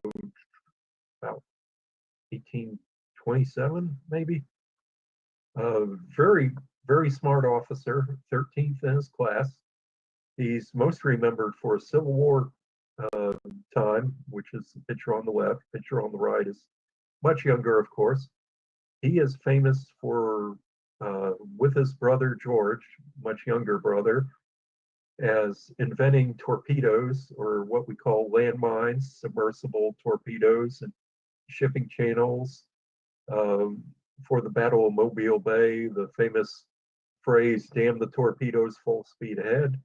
It was a Rains constructed torpedo that blew up the USS Tecumseh in the Battle of Mobile Bay. In fact, the torpedoes that Rains designed were in use as coastal defense up to World War II. So he created a significant part. The torpedoes, he called them engines of destruction. Other people call them infernal machines. Very significant part of history. So Captain Gabriel Rains, he comes to Micanopy, and after a few months, his company is sent over to Fort King, now Ocala. And his men keep getting shot at by Seminoles who are picking off the sentries. Another time, the soldiers are going over to Fort Fowle. They have a bridge, a pontoon bridge that they're going to pack up and move. And as the company's leaving, 2 of the soldiers who are guarding the cattle are ambushed and killed by Indians right in front of the rest of the company. Soldiers chase after them, don't catch any, So Captain Rains is tired of this, so he sends an expedition out of Fort King to find and attack the Seminole towns. Some soldiers, dragoon soldiers, join him from Fort Russell. So there's a expedition composed of about 35 soldiers, go down to what's today's Lake Eustis, Lake Harris, Lake Griffin, around that area, and they find Seminole villages and burn it. Hundreds of acres of Seminole cultivation fields that feed them. They burn that. They didn't catch any Indians except 2. A man and a woman. The man tries to escape, kills one of the soldiers in the process. The soldiers bayonet and kill the warrior. And the woman they take back to Fort King. The soldiers also capture 16 horses that the Indians had loaded with packs loaded with ammunition and shot ready to go, and supplies, food and supplies. Soldiers capture those, take all that back to Fort King with the woman in chains. Of course, the Seminoles are very mad. They've been shooting the military. They haven't been attacking the civilians at this point. But they know where the soldiers live. It's with all those horses and men, and they lead a big path right back to Fort King.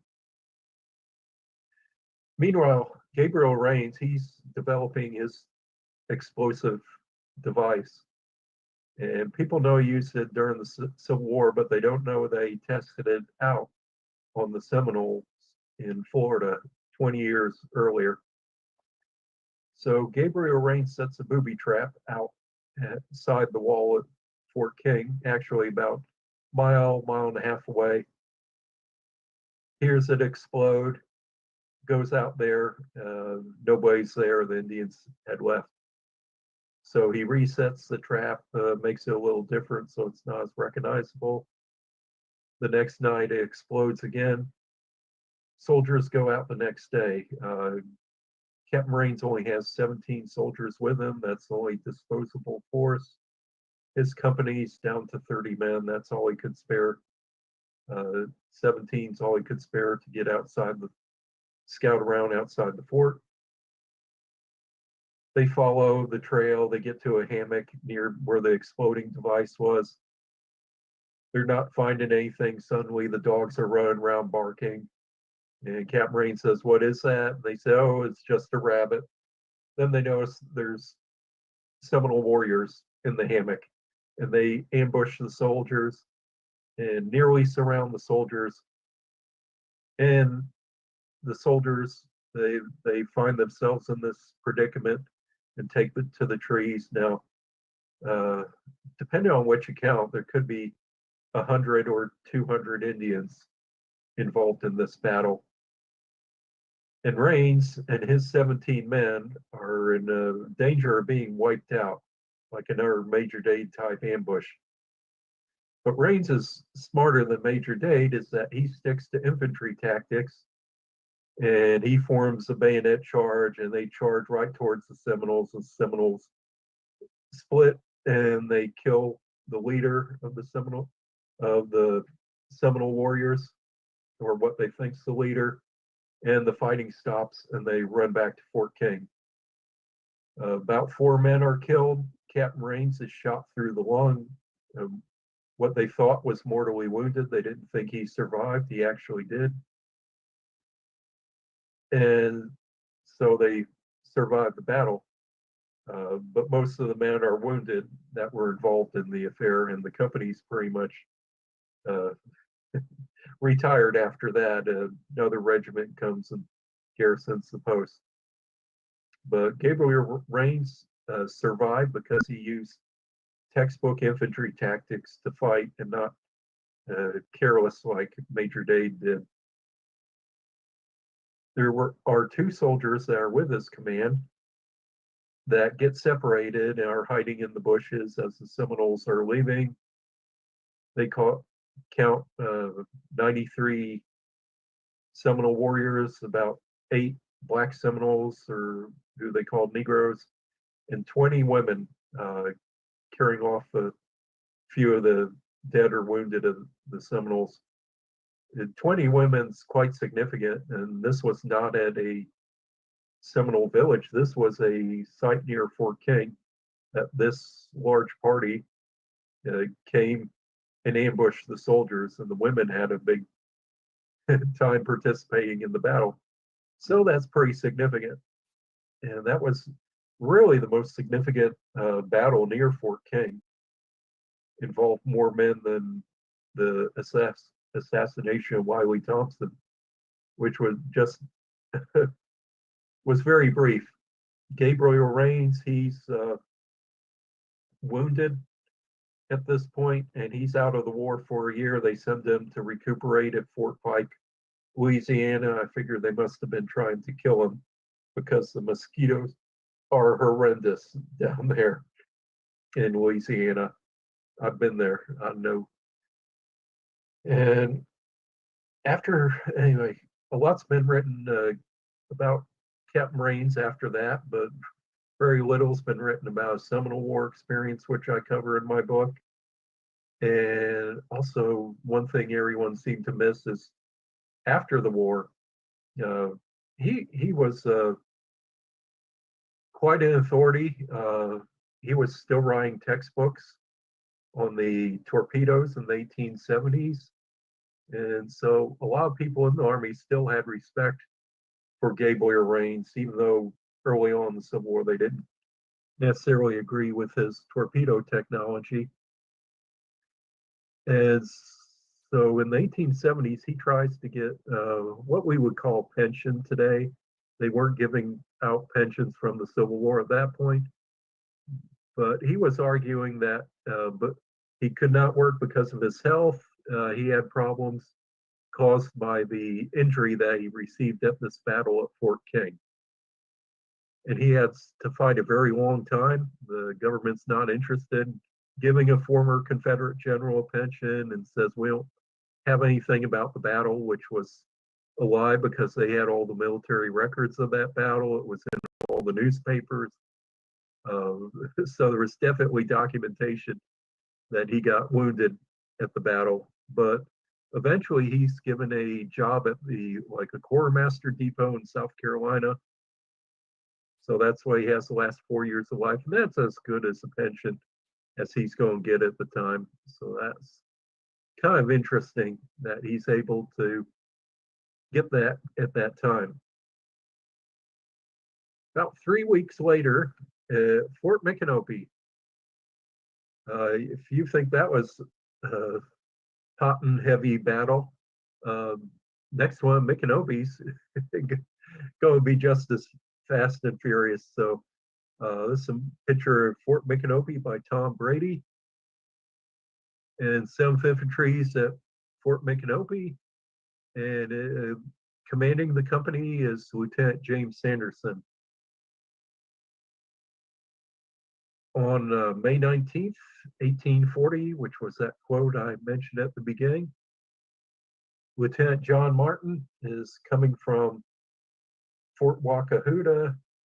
He's about halfway. He's at what we call Martin's Point, named after Lieutenant Martin because he gets ambushed by Seminoles here.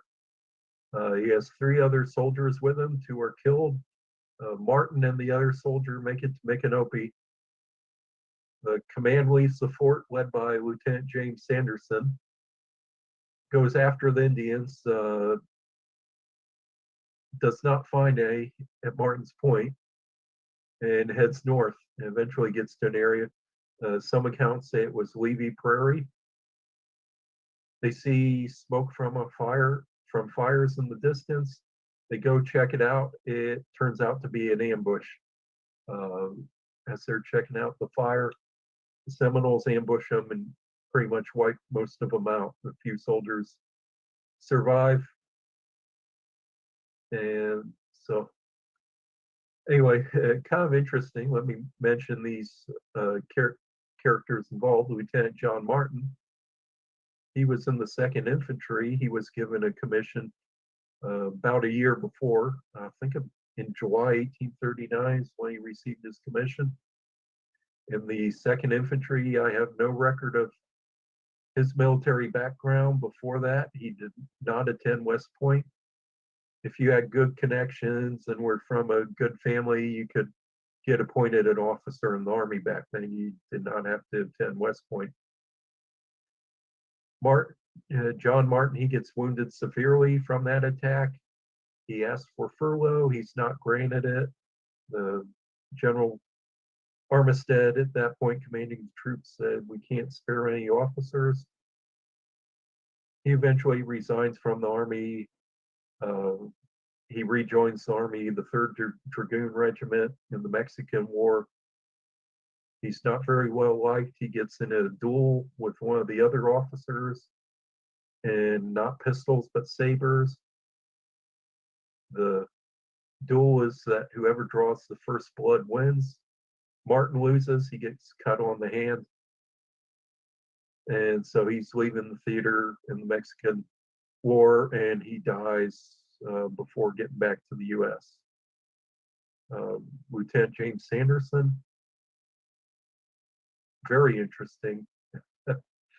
Born about 1798, 1799. As a teenager, he runs away from home, joins the Army during the War of 1812. In 15 years of age, he is in the Battle of Lundy's Lane. He's a sergeant too. So quite an accomplishment, not only being a minor, but commanding enlisted in the company.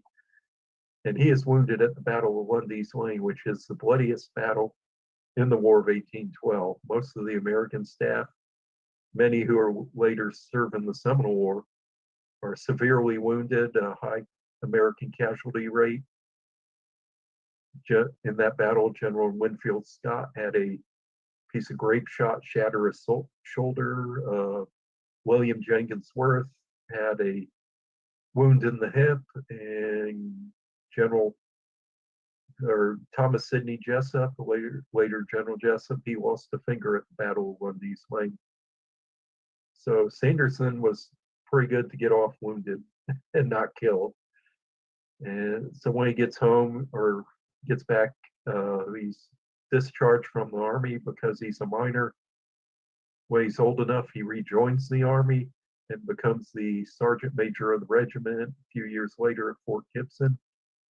The Army is short of officers, so he is recommended to be promoted to a lieutenant from every officer in the regiment, from the commander of the regiment, Matthew Arbuckle, on down to Lieutenant Neville Hobson. Every officer in Fort Gibson at the time signs the recommendation.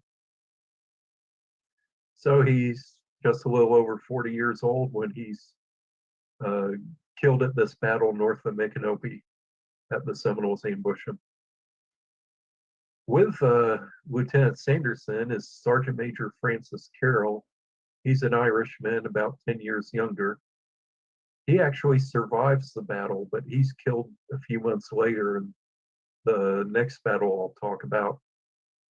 So Sergeant Major Carroll gets to see the guy that he replaced as Sergeant Major killed in battle. Imagine that's quite something.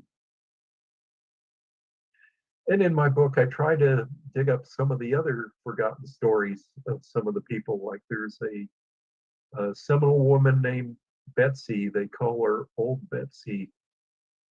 She is over 70 years old. It says that she's known everyone in St. Augustine since the time of the British.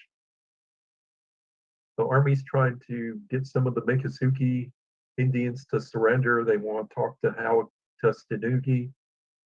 So they're waiting at the rendezvous spot where they're going to meet him in the Wahoo Swamp. And instead of that, Old Betsy comes out instead, and she's quite a negotiator. Soldiers are taken aback, and I think she really took command of the situation and kind of gave her what her demands, and the soldiers, were not going to pursue the Seminoles and let them come into Fort King or Fort Brooke instead. There's another account of two slaves named George and Joe, which is why I have the black maroon on here. One of them was actually, I think his cousin was one of the black Seminoles who fought with Cowackachee. And they were at Colonel John Hanson's plantation north of St. Augustine. I believe that's where Fort Hanson was named after.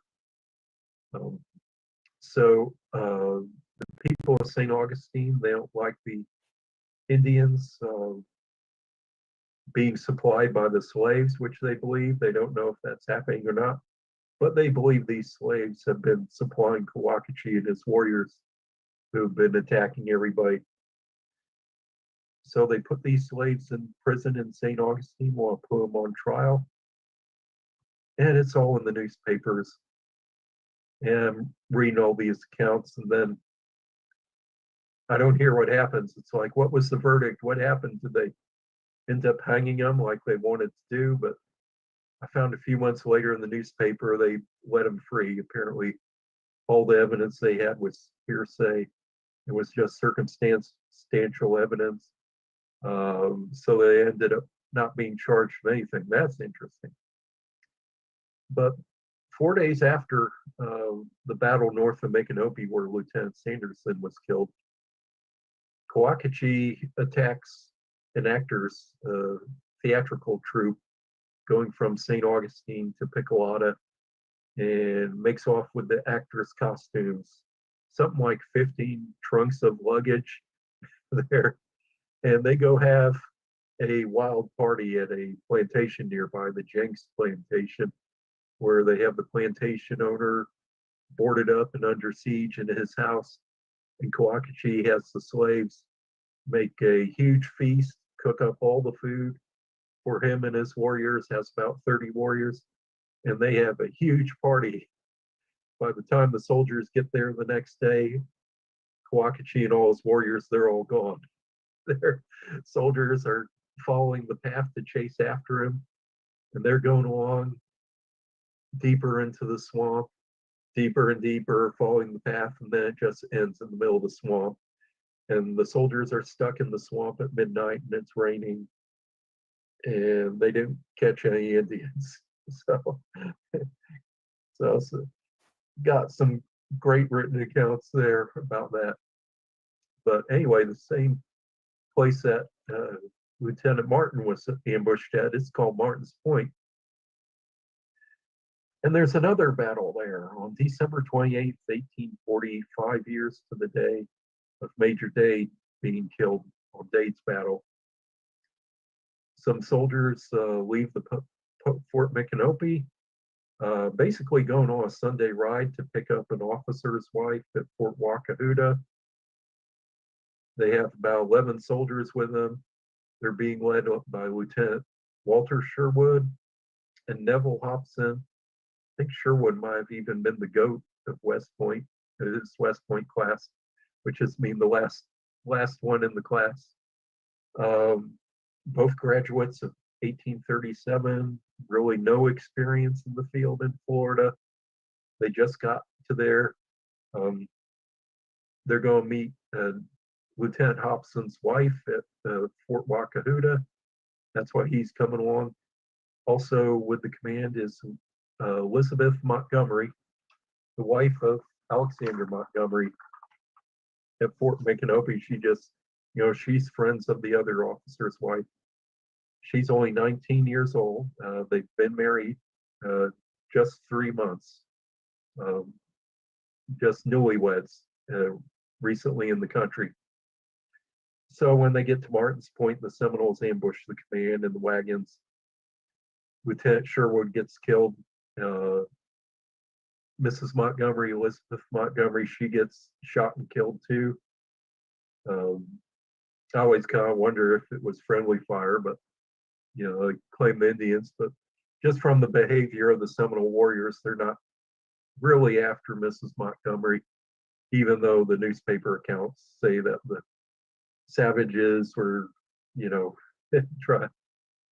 trying to rob her or rape her or whatever. But so Lieutenant Hobson is sent back to the fort by Lieutenant Sherwood. Lieutenant Hobson, afterwards he's court-martialed for leaving the command, but if he didn't leave, they wouldn't get word and find out this was happening. So as soon as he gets back to the fort, immediately within minutes, you have 300 soldiers from Fort Micanopy going to the site, and right in front of the command is Lieutenant Montgomery to see what condition his wife is in. And he gets to the site first before anyone else. Even some of the Indians are still meandering around the spot, but not really bothering the soldiers or anything. And so, as the story goes, Lieutenant Montgomery runs up. Miss Montgomery, she's dying, or she's dead, and one of the soldiers next to her, Private Lansing Burlingham, says, "I'm sorry, sir, I did what I could, but there are too many, but I did my duty." And he dies right there. And the account is printed in every newspaper in the United States at the time. And the reason why is, in a war with so much bloodshed and misery and no hope in sight, that you have this one act of chivalry of this one soldier defending this woman at the cost of his own life. And so that really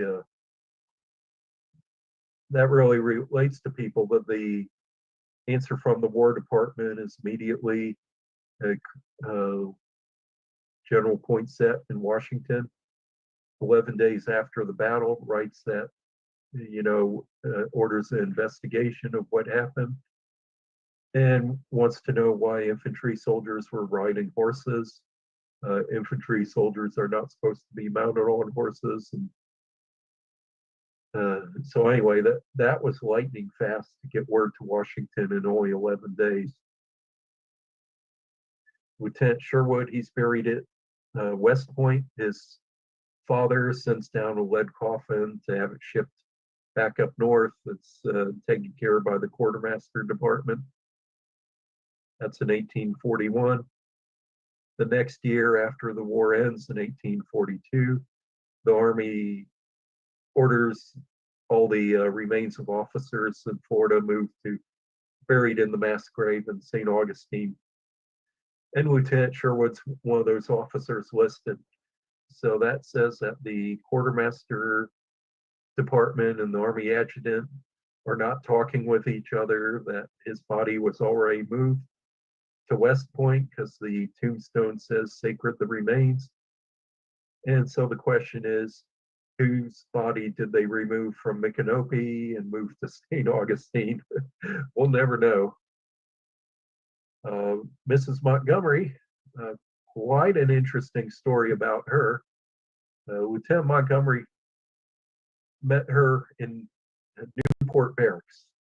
That was the main Army processing center across the river from Cincinnati, Ohio, is Newport Barracks. This was the main military enlistment processing center from early 1800s up until the Seminole War or the Civil War. After the Civil War, I think it was a hospital at that point. But during the Second Seminole War in the 1830s, for this part of the country, the soldiers would be recruited. They'd be sent here, issued their clothing, and sent out to their place, their regiment that they would join. There was no basic training at the time, but they'd originally go be processed here.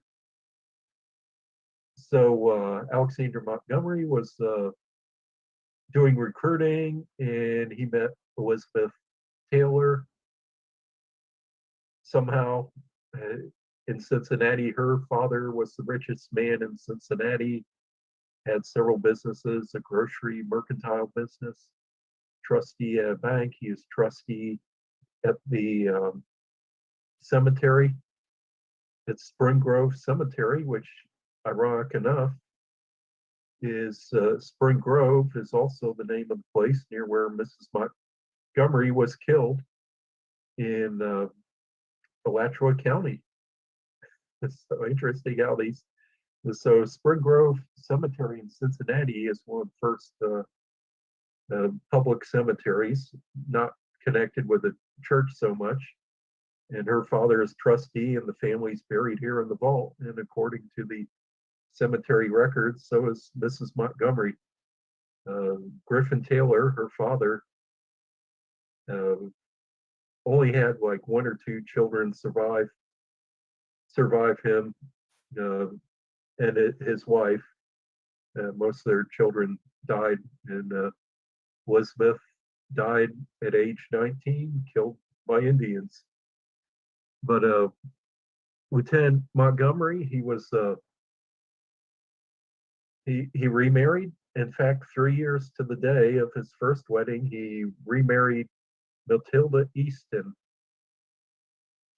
And to show you, he was not a great officer, but he sure married good, because Elizabeth Taylor, his first wife, father was the richest guy in Cincinnati.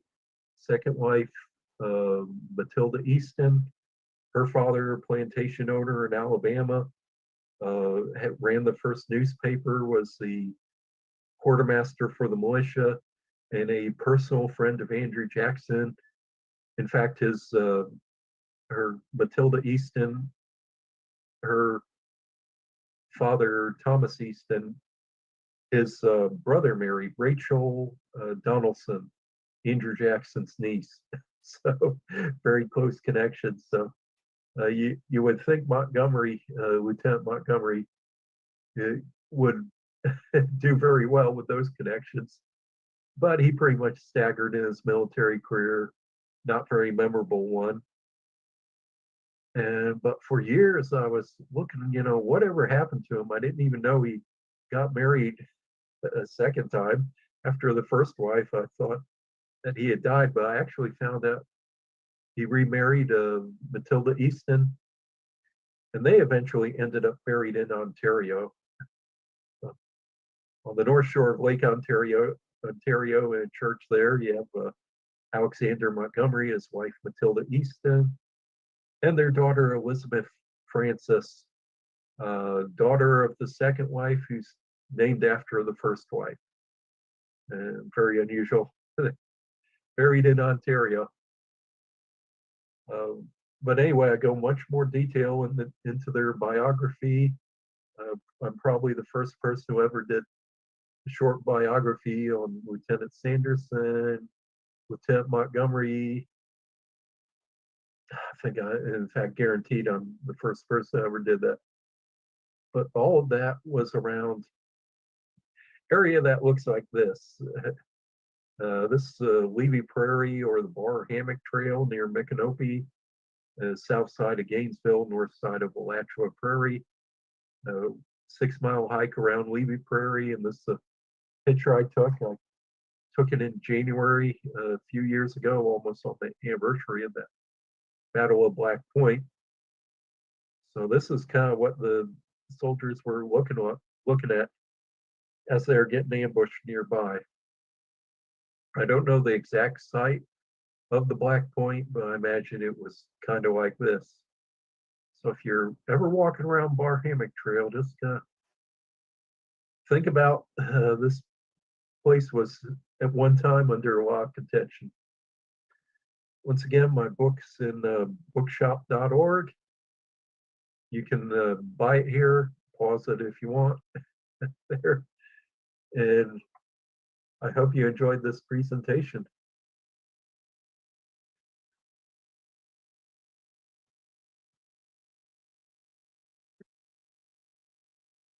Well, hello again. I want to tell about an incident during the Second Seminole War that has some interesting artifacts associated with it.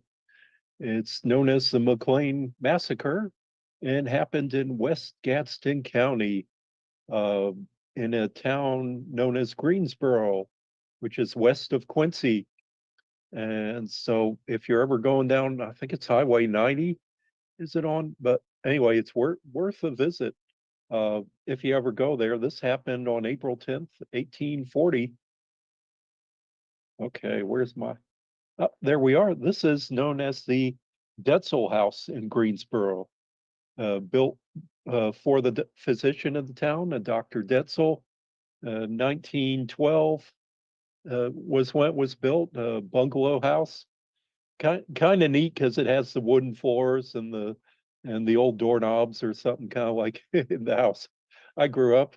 So, it's a real pleasure seeing this house. Used to see them all the time. They're just kind of rare nowadays. And this is the museum for the West Gadsden Historical Society, I think it is. But I'm going to have a video in the description of this event that is told by the descendants of the McLean family. Anyway, you walk in the house, take a right, and there's a room you'll enter. There's some interesting artifacts. That flag up top, it's the remains of a flag that got shredded during Hurricane Michael in 2018, devastated really the whole county and surrounding counties of this area. But if you look in the display case, here in the middle of the screen, there's kind of a brown thing. That's a pine knot, or a nodule in the pine tree where this sap kind of collects in the wood, and it makes it hard as a rock, and is, also good for building houses back then too, which is why you don't want to have house fires, because it burns like paper too. So but the pine knot is an incident or a participant in this incident, and it's actually actual artifact, as is the musket barrel you see behind it. That's the remains of the musket barrel. Underneath the display case, there's a picture on the right. That's John McClain. He's the one who owned that gun barrel, and more about him in a minute. And underneath in those other two frames, you can't tell it right here, but there's, I think the bottom one is a land grant, and the frame above that is a picture. And on the other end of the case, Alexander McLean, son of John McLean, holding the bow and arrow dropped by the Indians when John McLean was shot by a bow and arrow or shot at. This John McLean right here, in his old age, he passed away, I think, about 1907, and they recorded his story about 1902. It was in the very first issue of the Florida Historical Quarterly, his account. So it's kind of interesting that you have an account of the eyewitness to the event of the Seminole War over 60 years after it happened. And this is a drawing he did that was on the wall. It's hard to see because the lighting just wasn't very great. It's behind glass that's protecting the image. It's a pencil sketch that John McLean did. Let's see if we can get a little closer. It's the Indians attacking. You can see the house there. They're attacking, and it was only like 12 or 15 was the dimensions. And there's another building, an outbuilding there, maybe the kitchen. There's a barn and blacksmith shop. You see the Indians around here. I think John McLean, I think he's right there shooting his rifle. You see some bow and arrows and some muskets.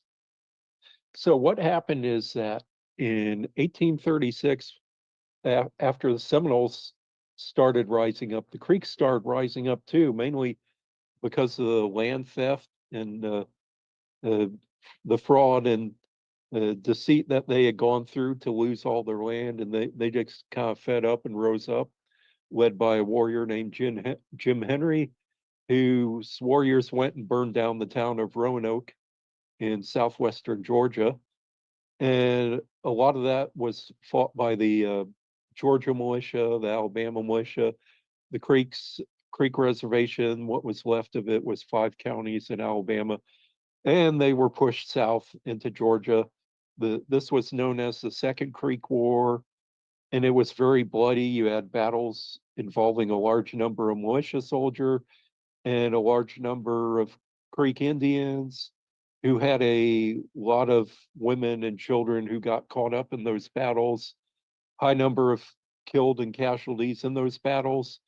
The remaining refugees kind of ran down into Florida to join up with the Seminoles. And so this is a war party here. They said that these Creek Indians were part of Pescofa's band. I don't know if that's true or not, if they're just blaming him for everything else that went on. So here is the account from the newspaper of the day. It's real short. There's many versions of the story. This is a short version from the Floridian newspaper, May 2nd, 1840. The report of a murder of another family by the Indians mentioned last week is confirmed. The Indians, about 15 in number, appeared on the premises of Mr. McLean's on Tologia Creek. Tologia is the Creek word for turkey. Early in the morning, and were discovered by one of the daughters, who ran to the house and gave information to the family. Miss McLean took her children, 3 in number, and made for the hammock. So Miss McLean and the 3 daughters were running towards the wood lines as their son was firing at the Indians, and he was trying to cover them, but the Indians saw them and cut them off and killed them. It said Miss McLean took her children, 3 in number, and made for the hammock when they were overtaken and inhumanely butchered by the Indians. Mrs. McLean's throat was cut, and her children were beaten to death with pine knots. And in that display case, That's one of the pine knots right there. That's the actual artifact for the events. The Indians returned to the house where Mr. McLean's son, about 16 years of age, actually was like 19 or 20 at the time, had determined to defend himself and fired frequently at the Indians, and then attempting to fire the house by means of arrows wrapped with blazing cotton. Failing in these efforts, one approached with a torch, but he was shot down by the lad and since found dead. And that musket barrel you see back in the back of the case, that is the musket barrel that he shot him full of buckshot in the gut and mortally wounded the warrior. They set fire to several outhouses. That's the kitchen and blacksmith shop barn, and went off. Mr. McLean was absent at the time, but returned towards evening to witness the inhumane sacrifice of his family. Information was given to the troops in the quarter as soon as possible, who went in pursuit, and after following the trail for a day or two, returned without finding the Indians. The greatest vigilance is necessary to prevent these frequent depredations. And although several company of troops continuing scouting in that quarter, the Indians seem to be able to elude all pursuit. We know not how or when these depredations are to be ended. Actually, they'd be ended in about 2 or 3 years later. It would go on to then. So several different versions of the story. One side of the story that's not often told is the military report, and this is the letter written from Fort Braden, April 26, 1840. Major Fauntleroy, Thomas Fauntleroy, he's with the 2nd Dragoons. Report of a massacre of a woman and children. They're writing to General Taylor in 22nd March 1840. What? Wait a minute. 22nd of March was before that. I don't know. They don't even know what time it is or what month of the year. Received May 8th, 1840. So let's see what Major Fauntleroy has to say. Written from Fort Virginia Braden, Middle Florida. Fort Braden is still around in name, a community in western Leon County. Fort Braden is like halfway between Fort Swearingen, which I mentioned the other week, north of Wakulla Springs, to the Apalachicola River where Fort Preston is. So Fort Braden was kind of halfway in between.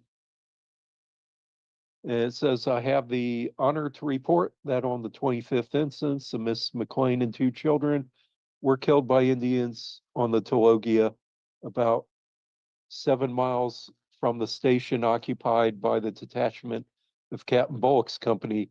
That's Fort Preston. And about 26 miles from this post, which is Fort Braden. Every exertion was made by all the troops, both on this side and the west side of the Ochlockonee River. All of the men possibly that could leave the posts were on pursuit, but the extent of the hammocks and swamps enabled the enemy to steal through to the house, the most isolated spot, and commit the murders alluded to. They were pursued by a large party from this post, who followed them back to the Ochlockonee and arrived here at 8 last night. The whole company left at 12 at night to give pursuit on their retreat to the east.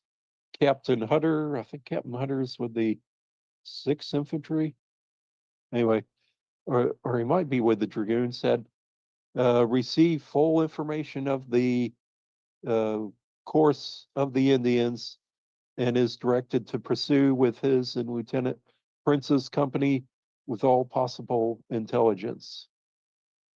And this last paragraph at the bottom of the letter, it's important. I think it's a key reason why this happened. Context is everything.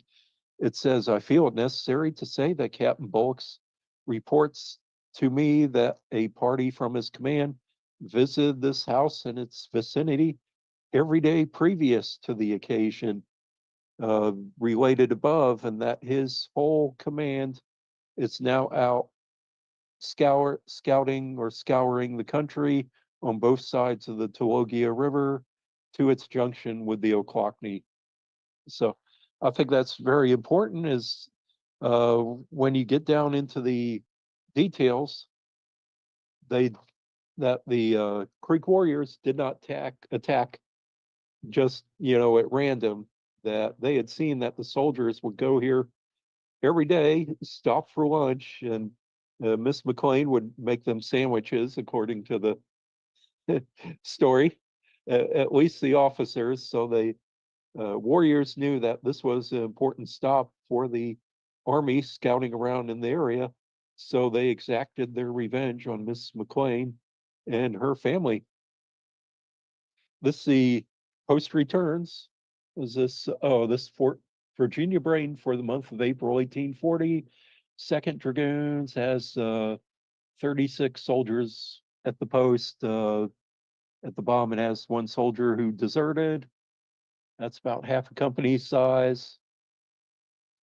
It's commanded by Second Lieutenant Charles May, I believe. Lieutenant Lowry also, and absent is Marshal S. Howe, captain of Second Dragoons. He is under arrest at St. Augustine for killing one of his soldiers that I mentioned in a previous video. This is the post returns of Fort Preston, what's now Bristol, April 1840. Second Dragoons, Company E. Let's see, the other one was Company C. Okay.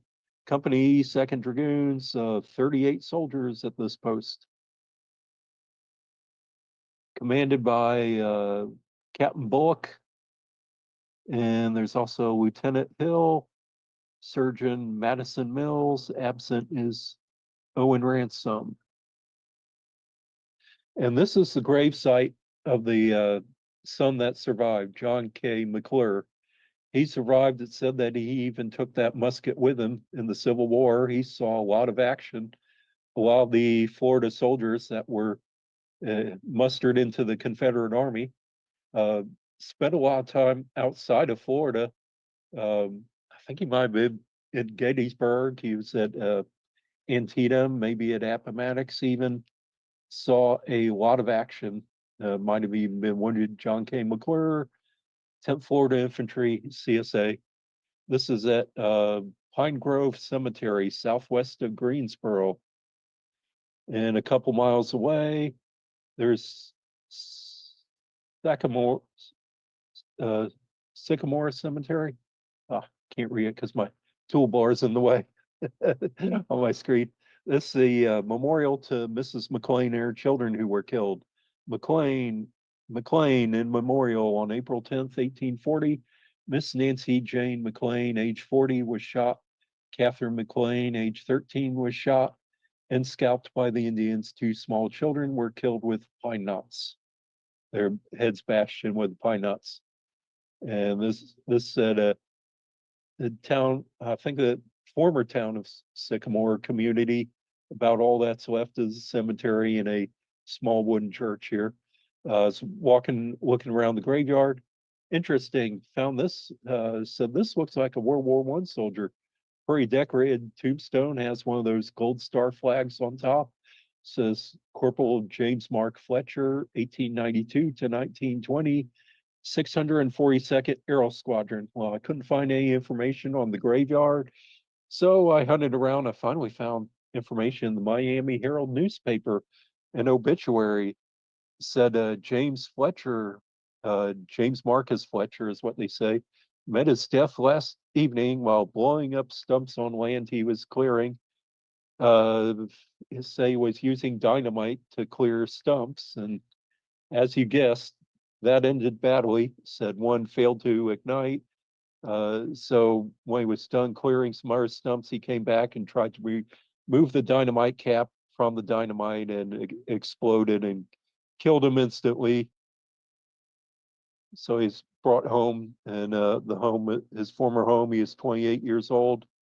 This obituary said that he was unmarried. Another one said that he was married, not sure which is which. So he survived the war as a aero squadron to die 2 days at 2 years after the war, or a year and a half more. So that's kind of interesting. It's always interesting what you find in cemeteries. And there's the newspaper article there from the Miami Herald. You always find something interesting uh, going around some of these old cemeteries. So I thought that might be an interesting story from the Second Seminole War. Not many people know of it. If you're ever on, I think it's Highway 90, west of Quincy, going through the town of Greensboro, look up the Detzel House and see these interesting artifacts that survived from the war. And look up the first issue of the Florida Historical Quarterly that has John McLean's account of the incident. So that was pretty cool that somebody recorded the incident while I was still alive. So I hope you enjoyed that short video. Being near the anniversary, I thought was kind of appropriate for that. I'll talk. Well, hello. This is going to be part 5 of my Fort King series. I'm going to have one more part because I have too much information to add on to this one. This is the last military phase of the fort. I covered last time 1840 and had to skip a week because had the Seminole War convocation, then had another event following weekend. Then I was judged for History Day in Florida, a middle school and high school competition of history papers and displays. And then yesterday I got to experience a tornado. So it's been an exciting time. So where we left off a couple weeks ago, Fort King in 1840. So now we'll pick up where we left off in January 1841. Okay. So Fort King pretty much went through a rough time in 1840. And at the end of 1840, Lieutenant Colonel Riley, 2nd Infantry, assumed command, and Captain Casey, first lieutenants, 2 surgeons. And so now we're in January 1841. You can see there's a lot of officers, a lot going on. Colonel Riley, commanding, surgeon, assistant surgeon is Byrne, who's been there much of the time of Fort King. Lieutenant John Anderson is adjutant. There's his journal was printed in the Florida Historical Quarterly in 2004. Got John Casey and quite a few others. And so the post return show that there's aggregate present 209 soldiers at the post. Following month in February, there's 205 men at the post, 2 ordinary deaths. Sergeant Byrne leaves and Sergeant Holder remains. So there's only 1 sergeant there. 2 soldiers are discharged by the sergeant. On orders, the quartermaster department will furnish the command of the post with garden seeds so the soldiers can grow things and supplement their rations.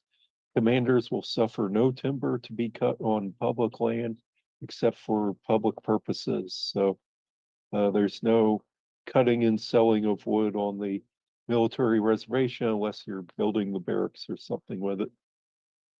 March 1841, Surgeon J.P. Porter joins the post. 2 soldiers surrender from desertion, 200 men at the post, so pretty much remaining the same. April 1841, announcing the death of President William Henry Harrison.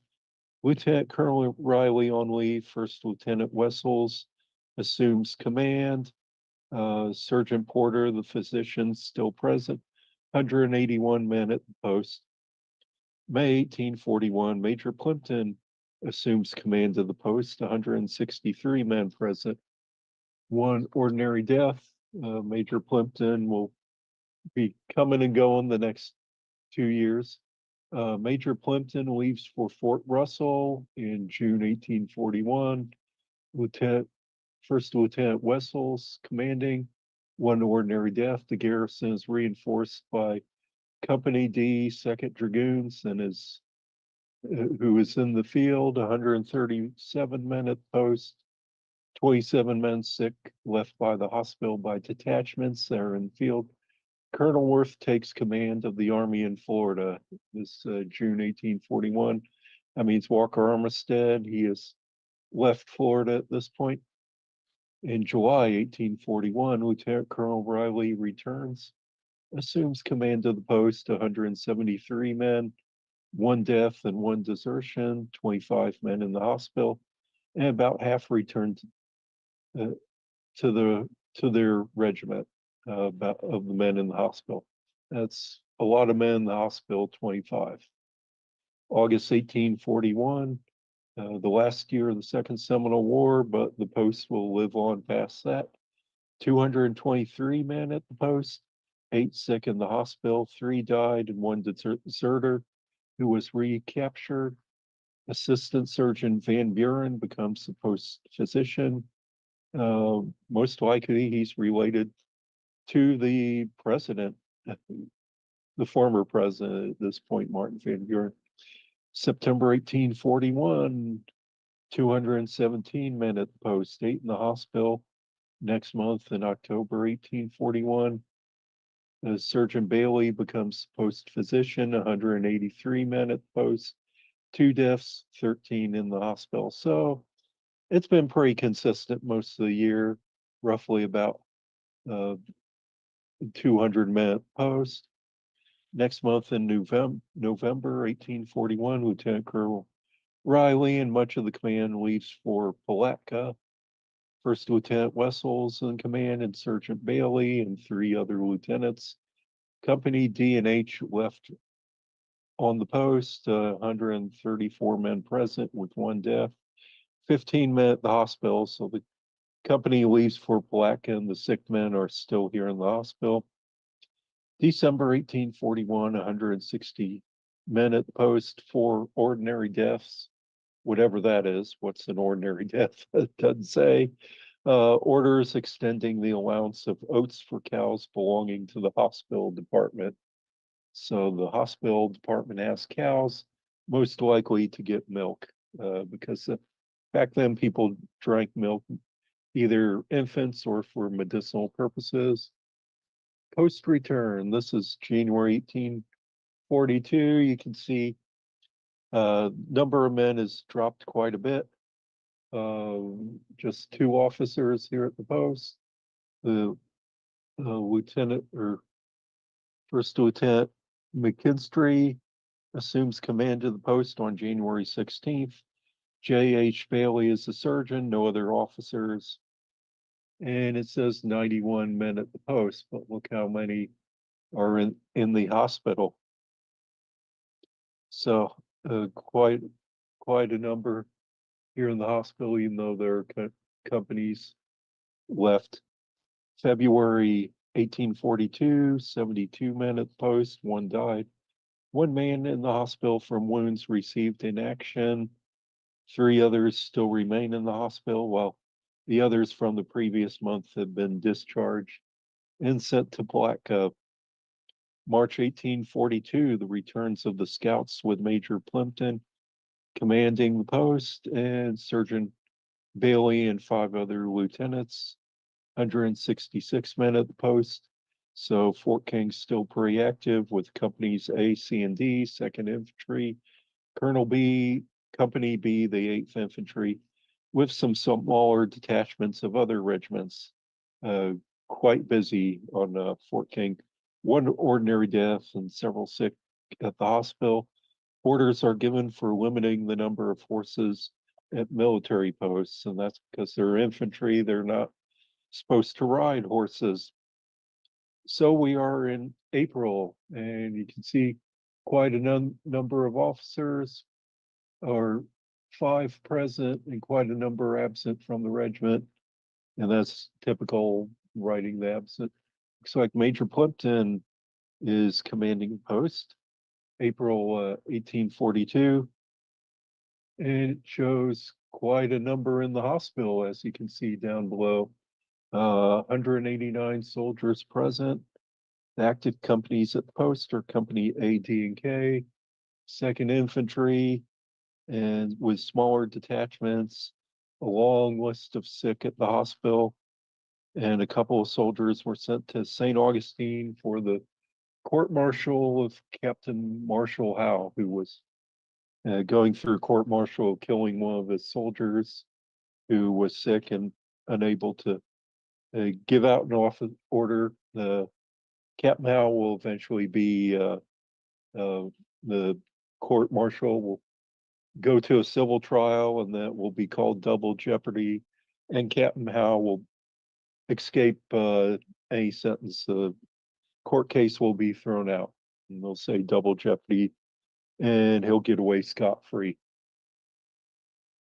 And so May 1842, Captain Isaac V.D. Reeves commanding on the post with Sergeant Bailey, 2nd Lieutenant Calvin Hetzel.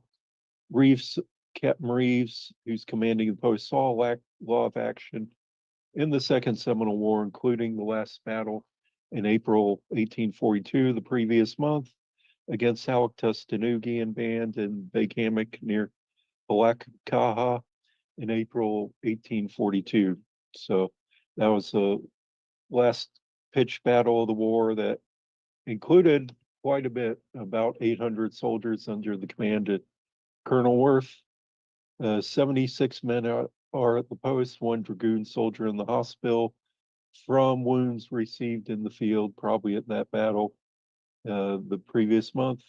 The active companies are Company B, 8th Infantry, and Company K, 2nd Dragoons. The 2nd Infantry has been removed from Fort King and Fort Russell to Palatka and has been sent up to New York, probably to recover from the Florida War at Fort Hamilton or Fort Columbus. Signs of the war are definitely winding down, with the number reduced at the post. 76 is quite a lot less than what they've had. And so June 1842, you can see the number at the post. Captain John Page assumes command of the post. William Leverly is the sergeant, and 3 lieutenants remain. The garrison is made up of Company F, 4th Infantry, Company B, 8th Infantry, 143 men at the post, with 2 ordinary deaths. Ordinary deaths, not, of course, never explained to what that is. 1 wounded dragoon is still in the hospital from being wounded a couple months earlier. Orders include reducing the number of forces and dragoon soldiers in Florida, directing weekly scouts to be made in the vicinity of the post. June 1842, 144 men at the post, 1 dragoon soldier in the hospital. Orders relative to the interment and remains of officers at St. Augustine. So this the orders given to collect the remains of Major Dade's men and officers killed in the war and soldiers killed in gallant actions who are reburied under the pyramids in St. Augustine at this point. So in August 1842, Captain Page is relieved by Captain Thomas Gwynn, 8th Infantry. The garrisons is Company A and B, 8th Infantry. The 4th Infantry departs for St. Augustine, 135 men at the post.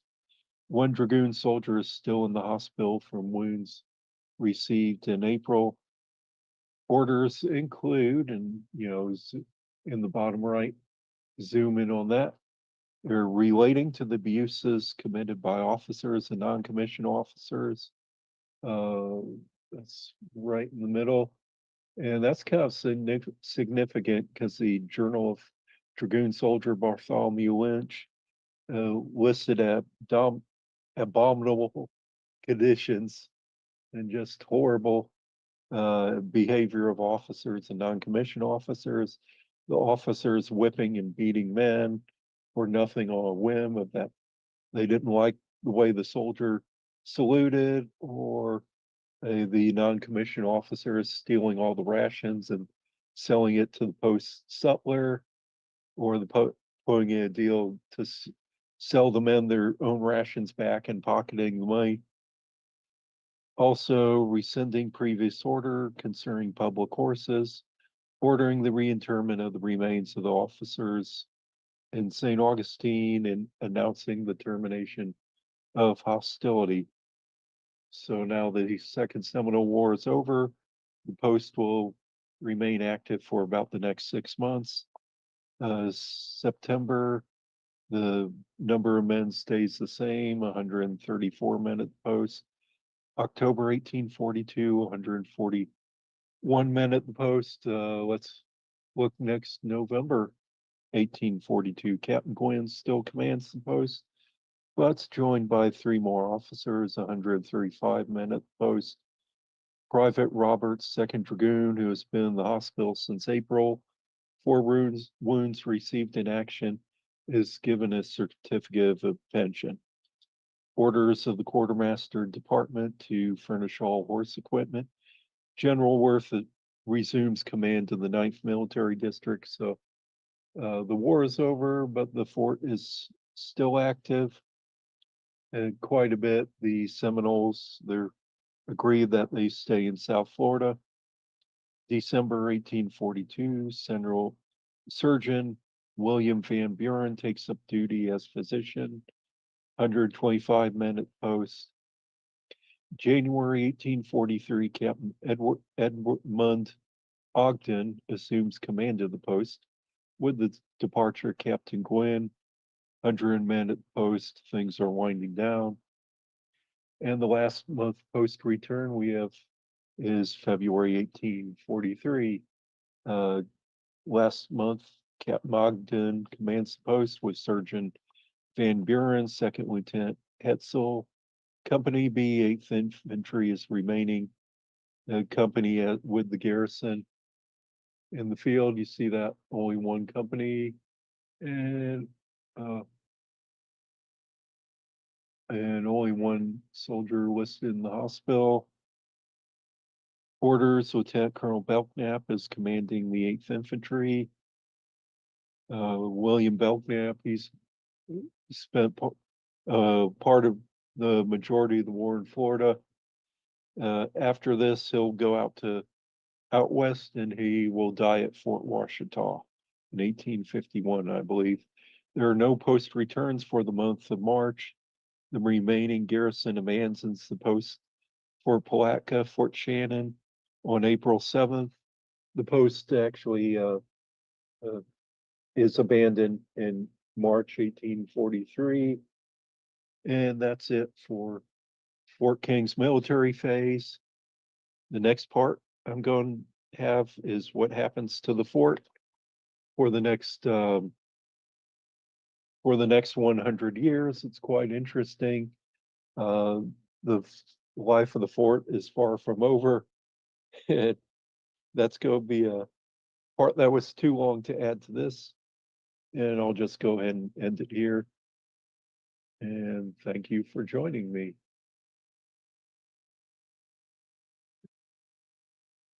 Well, hello again. And today is May 21st. I'll post this here before the weekend because I need something to post before the holiday. And what I have is when you research something and you go down the rabbit hole and you find an interesting thing and you kind of forget all about what else you're researching. And that's kind of what happened to me here. I was looking about Seminoles escaping from their confinement, but May 20th in Tallahassee is Emancipation Day. It's now a local holiday. And what it commemorates is on May 20th, 1865, the Emancipation Proclamation was read in town. And every year now they have a reenactment of that event on the location where it actually happened at the Knott House, which is Knott. So that's pretty significant. I think the Knott House was actually built by a Black man named George Proctor. His father, Antonio Proctor, was a interpreter with the U.S. Army and interpreted the treaties with the Seminoles. Very interesting history of the family. But anyway, this is a letter I found in the Army Navy Chronicle and Scientific Repository. This is the second type of issue of the Army Navy Chronicle. It failed as a publication in 1842 and came out in 1843 as the Army Navy Chronicle and Scientific Repository. So this is of the second publication, volume 2, number 15, page 477 and 478. And I think this is from Haffey Trust on the New York Library. Interesting letter here from St. Augustine.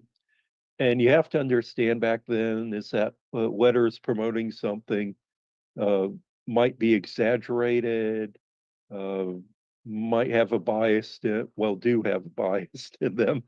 So I'm not sure how much of this is true, but it actually has enough information. So maybe it is actually true on the slaves escaping to the Bahamas. It sounds like a pretty bold plan. And I just wanted to read it to you. It's from the City Council and Mayor of St. Augustine. The correspondence between the City and Council at St. Augustine and the Secretary of the Treasurer. Expand that up. St. Augustine, East Florida, August 14th, 1843. This is a year to the day of the end of the Second Seminole War on August 14th, 1842. So I think that's kind of a neat anniversary and interesting that it's on that anniversary. Sir, the undersigned mayor and city council of St. Augustine beg leave to represent you that both during the late Indian War and up to the present moment, the coast of this territory has been without any maritime protection, being a bare and exposed frontier on which either smuggling, piracy, or the abduction of slaves may be carried on with impunity, and as we have reason to believe have been perpetrated by both Indians and evil disposed white persons in connection with them. The undersigned are induced to address you on the subject at this particular time in consequence of certain recent occurrences which tend to show not only that of the slave property of the inhabitants of the territory is threatened with danger, but also the peaceful relations of the United States with a power whose possessions are in our immediate neighborhood, afford her agents and emissaries opportunities of tampering with our slaves and abducting them from their owners, which embarked as she is in the cause of abolition. There can be no doubt of her willingness to avail herself of, and as is otherwise shown by the following facts. Now, of course, the Bahamas is a British territory at this time. So they're alluding to that this other power as Great Britain. Now, the United States, of course, we fought the War of 1812 was the last trouble we had. And this is 1843. We are at peace with Great Britain. Well, there's almost a quasi-war between Great Britain, between, the northern border between the United States and Canada. It's still been undefined, and there's some turmoil, and that'll eventually be settled with treaty, I think maybe the next year with President Tyler.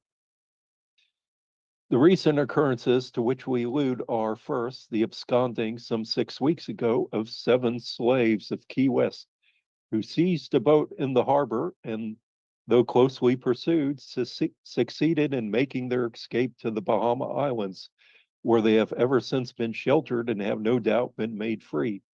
Subsequent to this, 7 Negroes, 2 of them employed as sailors on board the schooner Walter M., a vessel in the service of the United States, made their escape in the pilot boat of this harbor, first having possessed themselves of 7 stands of muskets, which formed part of an armament of the above vessel. There is little doubt they have made, as the first party of fugitives did for the Bahama Islands, having taken with them a compass and a sufficient quantity of provisions to last them in a run to that place. So it's a well planned action that they decided to do. Now, of course, we know the Black Seminoles and the people around Prospect Bluff Negro Fort and also the settlement of Angola and the Manatee River, they fled to the Bahamas and Trinidad and the Bahamas, I think is Andros Island, Red Bay, town of Red Bay. So they obviously had support, either friends or maybe even relatives there.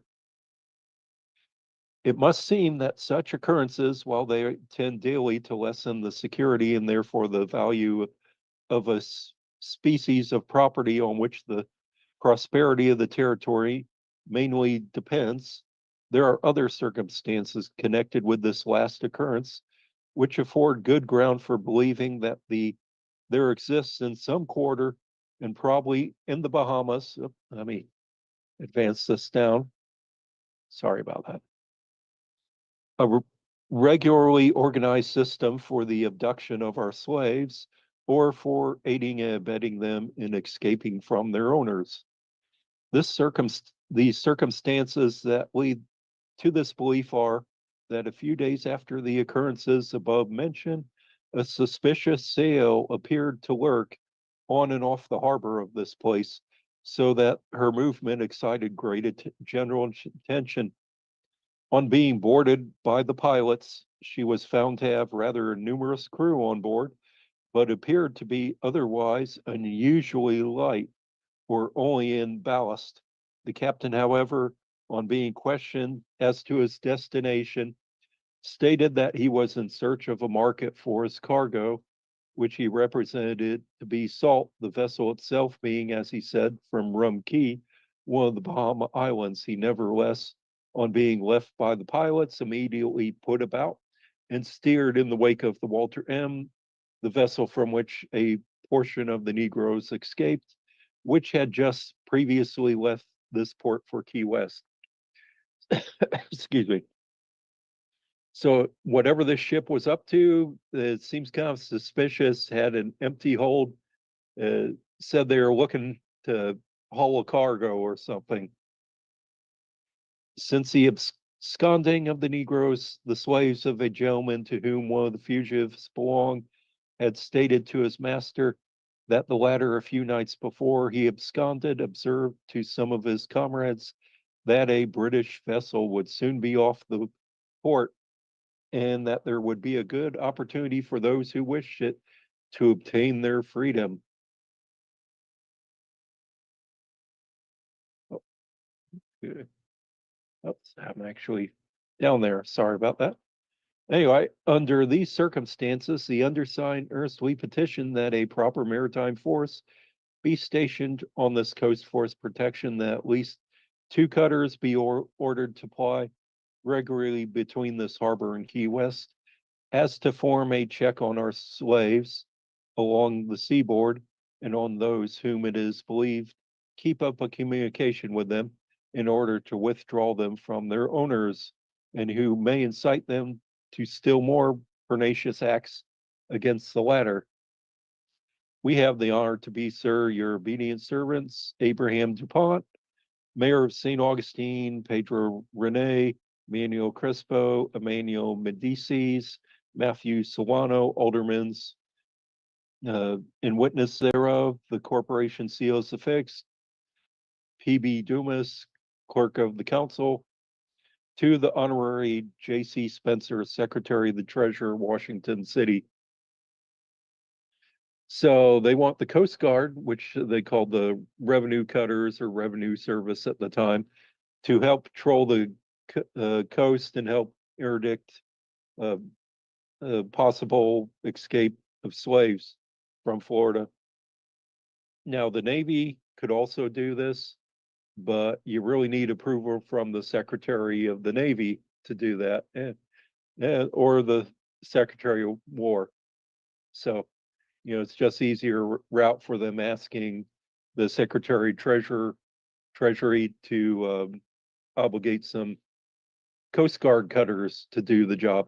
And so the Secretary of the Treasurer writes back, J.C. Spencer, Secretary of the Treasurer, to the Mayor and Council of St. Augustine.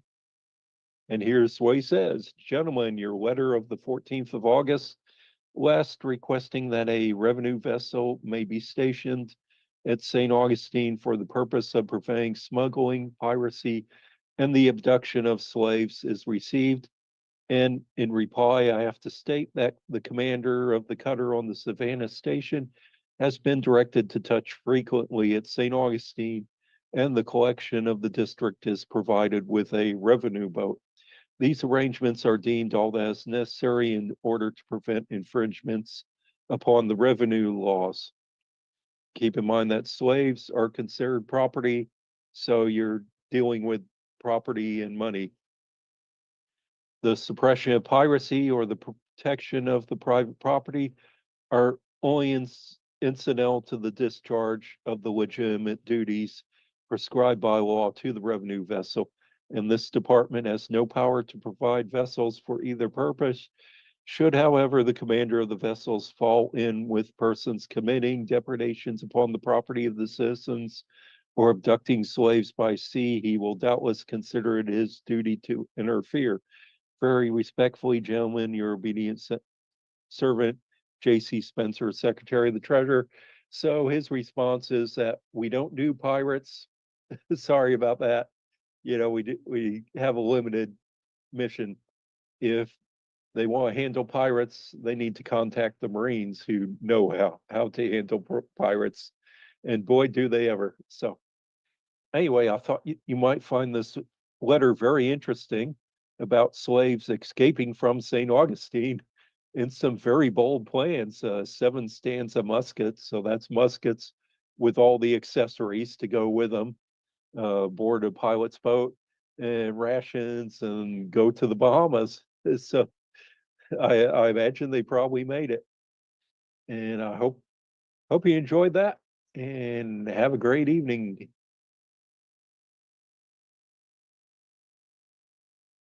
Hello, I was not planning on doing a video tonight, but I found something so good that I could not pass up. I was doing research for a journal article I'm working on, and I have to say that half the stuff I find that's really good when I'm doing research is found mostly all by accident. I'm looking for something else, and then I find this other nugget that's stuffed in there. So I was looking at the microfilm for the Indian Affairs papers. This is on Ancestry now. It's the letters received by the Department of Indian Affairs, Seminole Agency, roll 800. And so that's where it can be found. And this one's near the back of the roll. First, I was looking at Gopher John or John Horse. He was at Fort Gibson, and his wife was threatened by the other Seminoles because he had acted as interpreter and guide of the army, and they were blaming him for all the things that the government screwed them over with, that they were promised to receive by the treaties, which they have not received. And since Gopher John was helping the government, then he must be must be a conspiracy against them that he's involved in, which he was innocent, of course. And so the letter was asking that he meet with General Jessup, and Gopher John was provided, I guess, a place to stay around Fort Gibson for his safety, and provided food or rations and subsistence. And he has to talk to General Jessup, and General Jessup kind of sent a response saying that he was a good and faithful interpreter from the Army, but also included is a letter by General Jessup in 1844. This is almost 2 years after the war, Second Seminole War had ended. And at this time, you start to find some really interesting letters of people that were involved in the war. They're starting to give their criticism and critiques of the war, and some of them are very interesting. So this is a 4-page letter. Hope you don't mind me reading it. It gives a lot of information on the war. and General Jessup's outlooks, which are really interesting. To give a background of what General Jessup's saying, the Seminoles, of course, they had the Treaty of Moultrie Creek with the United States that established the Seminole Reservation in the center of Florida, and the government only considered it a temporary measure until the Florida Indians could be moved out west to Indian Territory. So in 1832, the United States government negotiated with the Seminoles the Treaty of Payne's Landing and basically said, you think Florida's been good, we got an even better place for you where nobody's going to bother you, where you're not having trouble with settlers. It's called Indian Territory or Arkansas Territory out west. Now we call it Oklahoma. And they said and they got the Seminoles, some of the chiefs to sign it. And the United States says, now, just to make sure you agree to the treaty or like the land, we're going to send a delegation of chiefs out west to view the land that we've reserved for you, and then you can report back to the chiefs, and we'll see where it goes from there. So the Seminole delegation went out west, about 6 or 7, and I think they included like Alligator and Abraham and pretty much most all the chiefs you'd probably recognize. And when they got to Fort Gibson, it was a little delayed. For example, the government wanted to send them earlier, but they were delayed. So they went in the wintertime and saw how miserable Oklahoma was in the wintertime, where it even snowed out there, and they had their horses stolen, went through a lot of problems. But when they got to Fort Gibson, Colonel Arbuckle was making a treaty or negotiation with the Creek Indians, and he figured he'll kill 2 birds with 1 stone and negotiate with the Seminoles at the same time.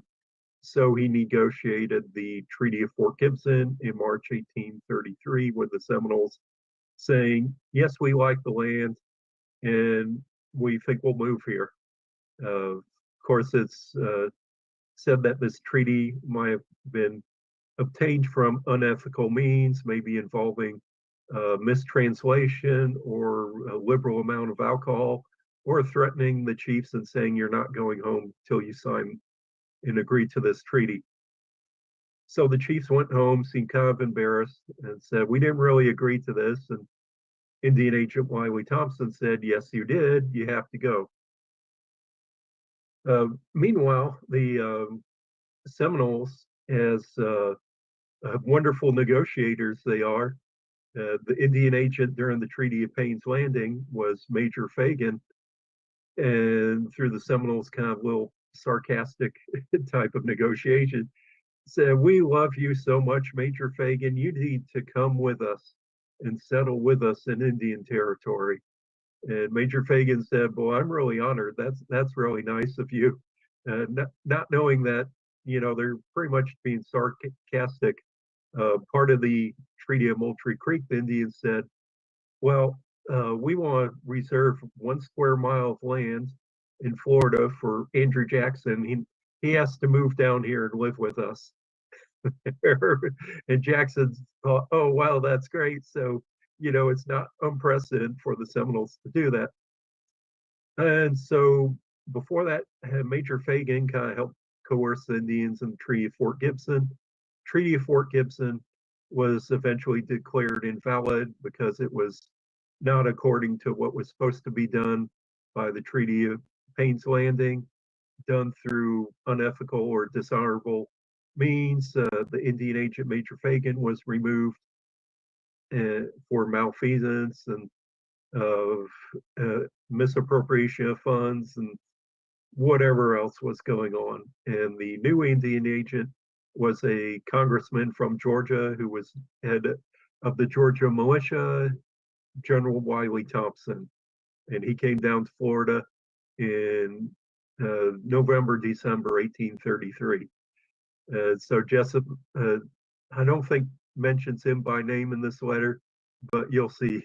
And Jessup basically throws Thompson under the bus and blaming him for all the bad things that happened when really both Wiley Thompson, General Jessup, and the whole dang government had responsibility for the way they treated the Seminoles in the war. But Jessup, who had been criticized for the war, capturing Osceola and not being able to remove the Seminoles, he's blaming Wiley Thompson for it. Let's go look at the letter. Quartermaster General's Office, Washington City, May 22nd, 1844. Writing to the Secretary of War, which is at the bottom of the letter. Sir, you're no doubt aware, hold on. Let me do a view screen. I'm sorry. I need to do the screen share. Okay. Sir, you are no doubt aware of the presence of the seat of the government of a delegation of the Seminole tribe of Indians west of the Mississippi. These are the Seminoles that had been removed to Oklahoma. The delegation is composed of Kawakachi or Wildcat, the speaker or principal council of the tribe. It's supposed to be Eufaula Miko or Alligator.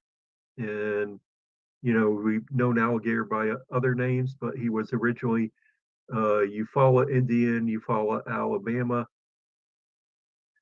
The principal war chief and two sub chiefs. They have been deputed by the principal chief Micanopy to obtain from the government the fulfillment of its treaty engagements with them, as well as the promise made to him by several commanders in Florida.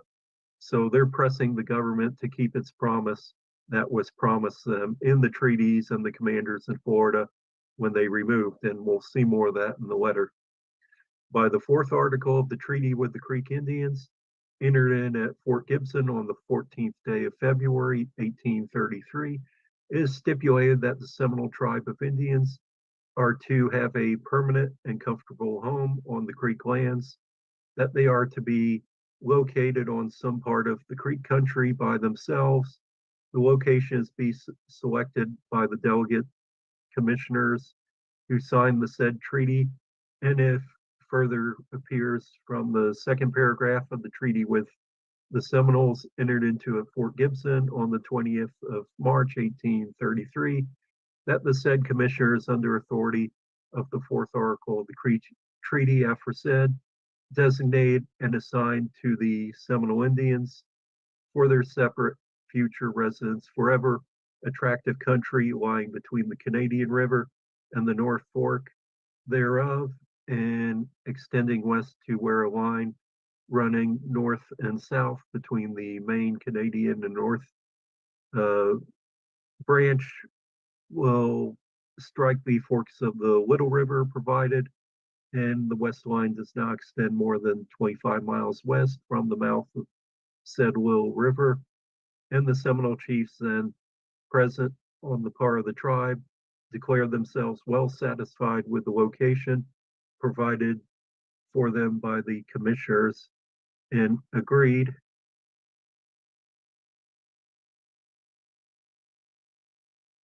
that their nation should commence the removal to their new home as soon as the government should make arrangements for their immigration satisfactory to the Seminole Nation. So that's basically giving the surveyors notes of where the Seminole reservation, it will be separated from the Creek Nation because the Seminoles refused to be put with the Creek Nation. So they said, okay, we're going to give them part of the Creek Nation.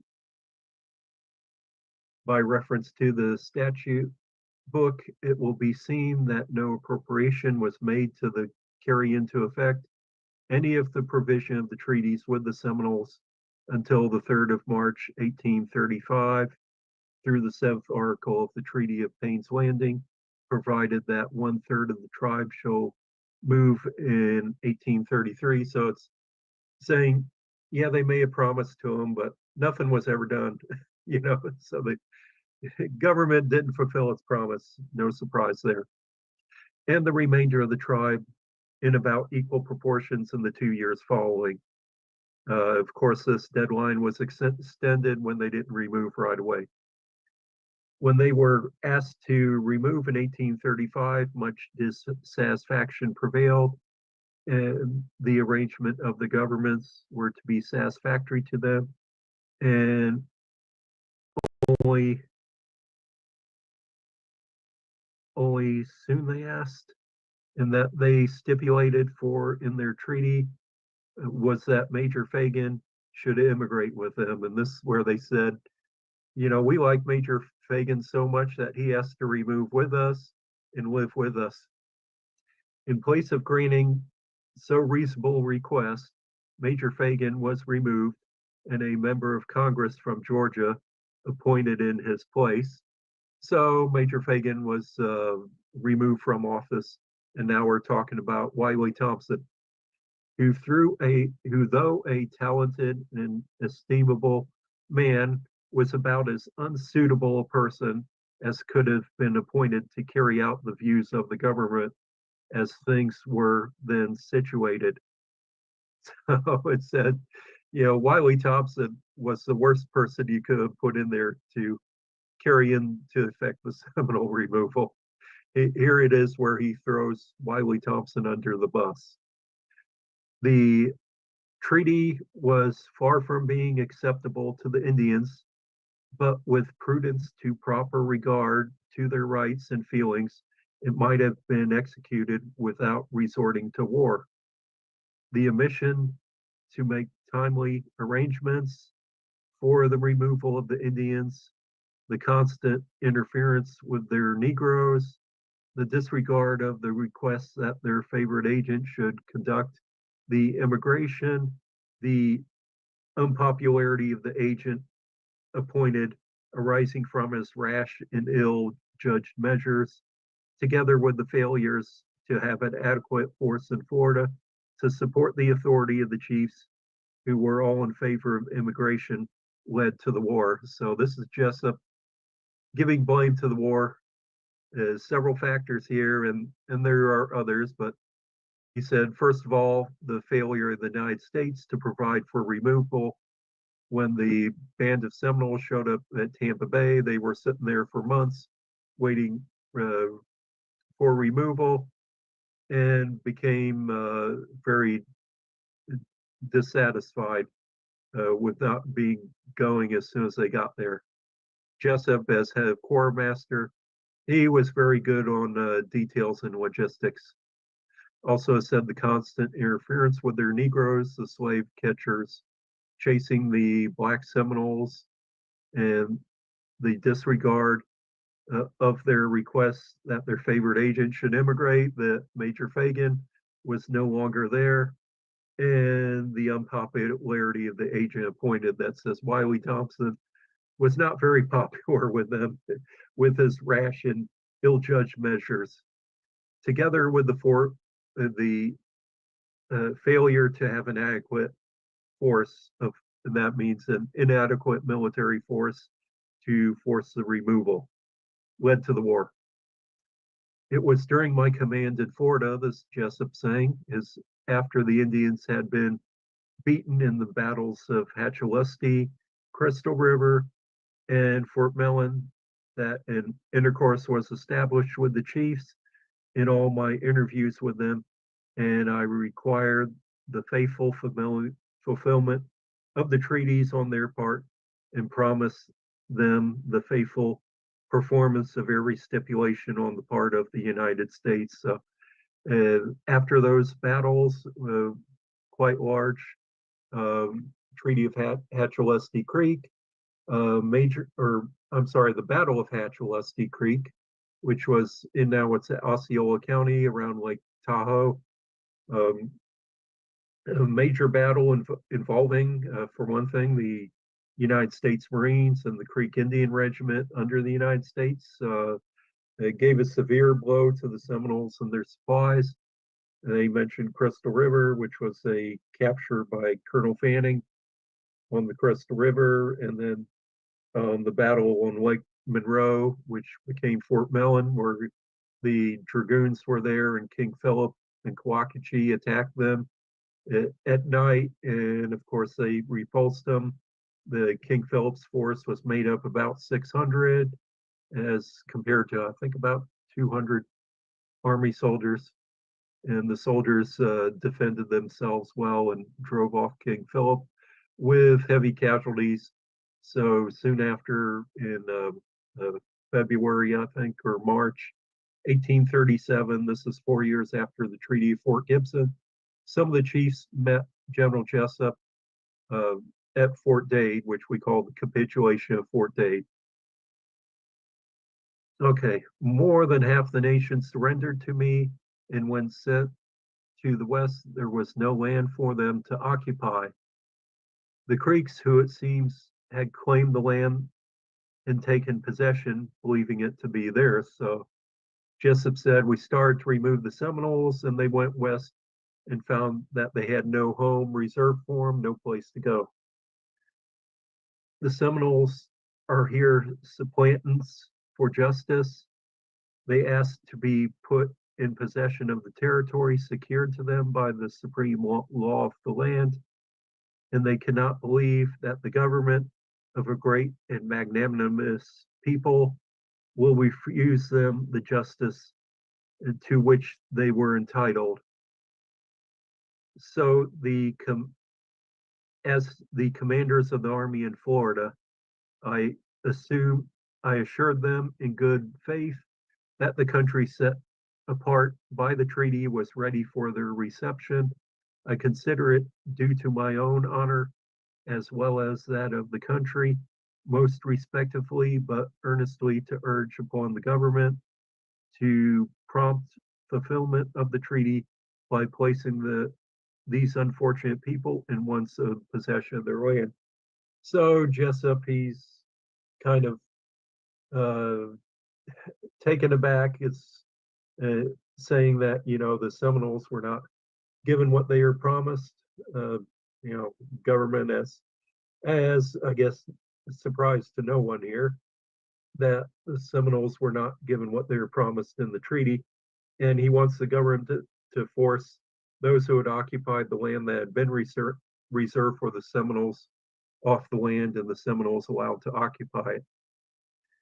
In addition to the claims of the lands secured by the treaty to the Seminole tribe, there are other claims of particular chiefs and bands to which the public faith is as solemnly pledged as military commanders exercising the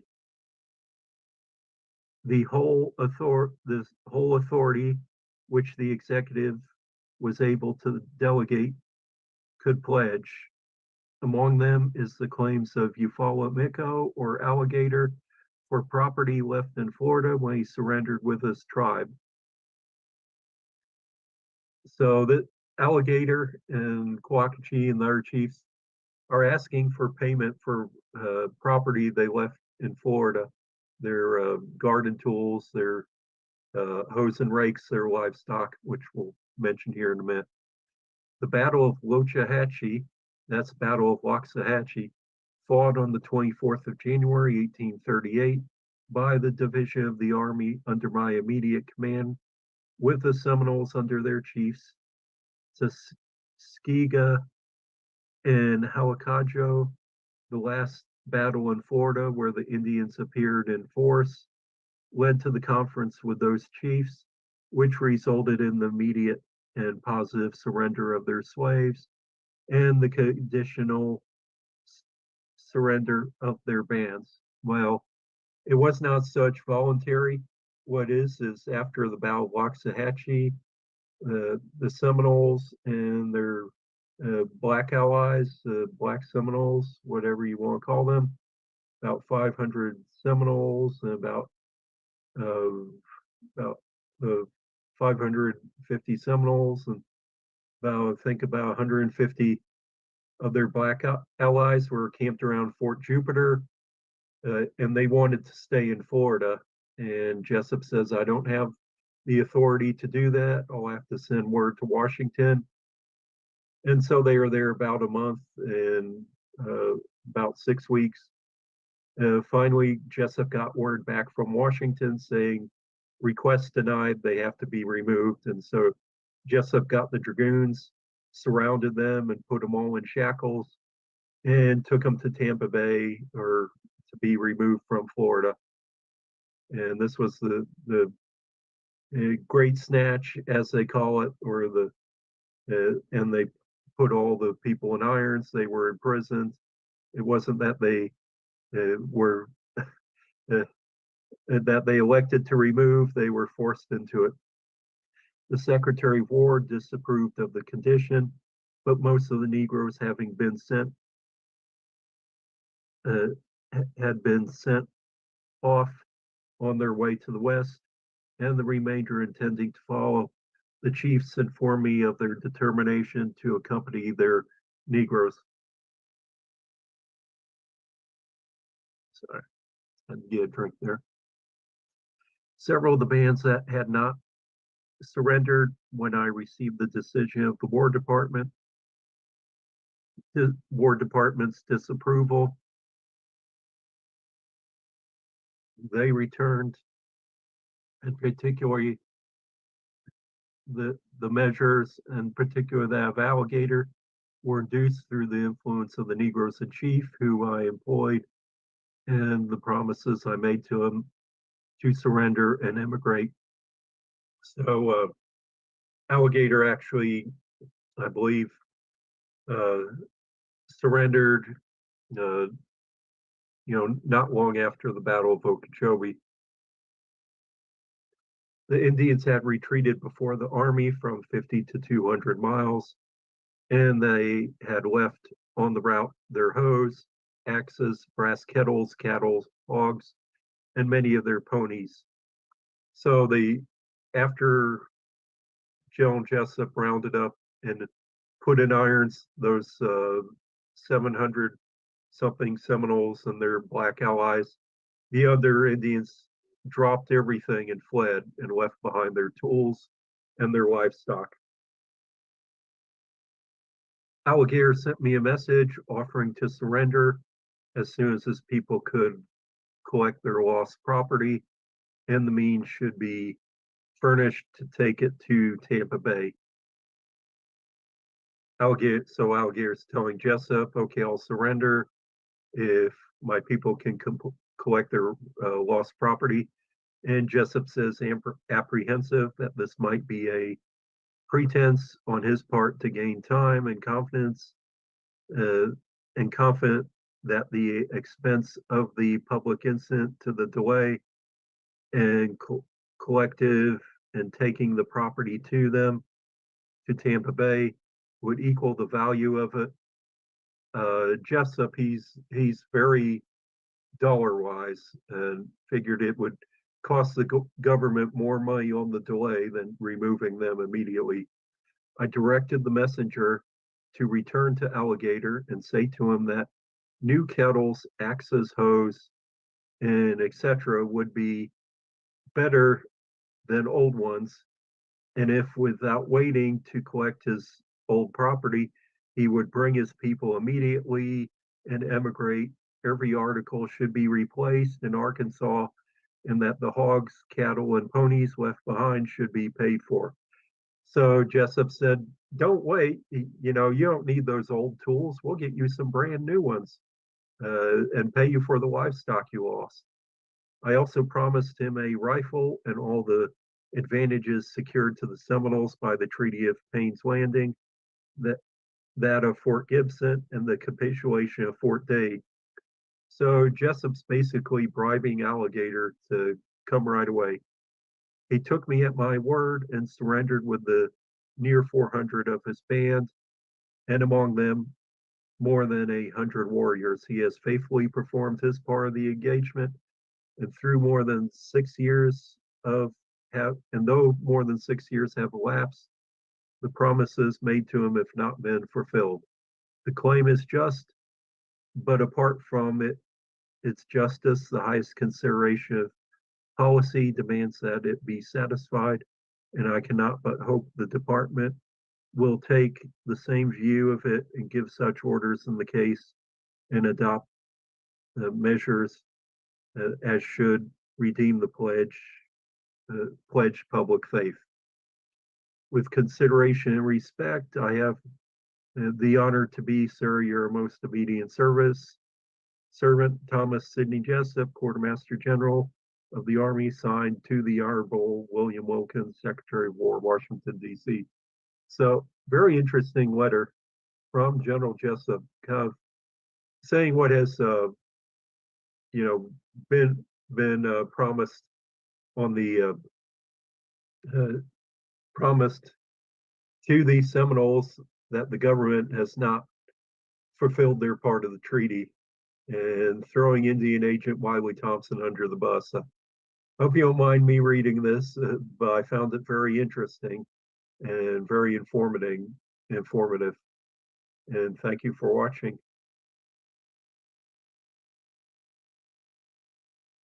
Part 6 of Fort King. Well, if you survive this long through all 6 parts of the William King video, then give yourself a diploma or certificate of completion.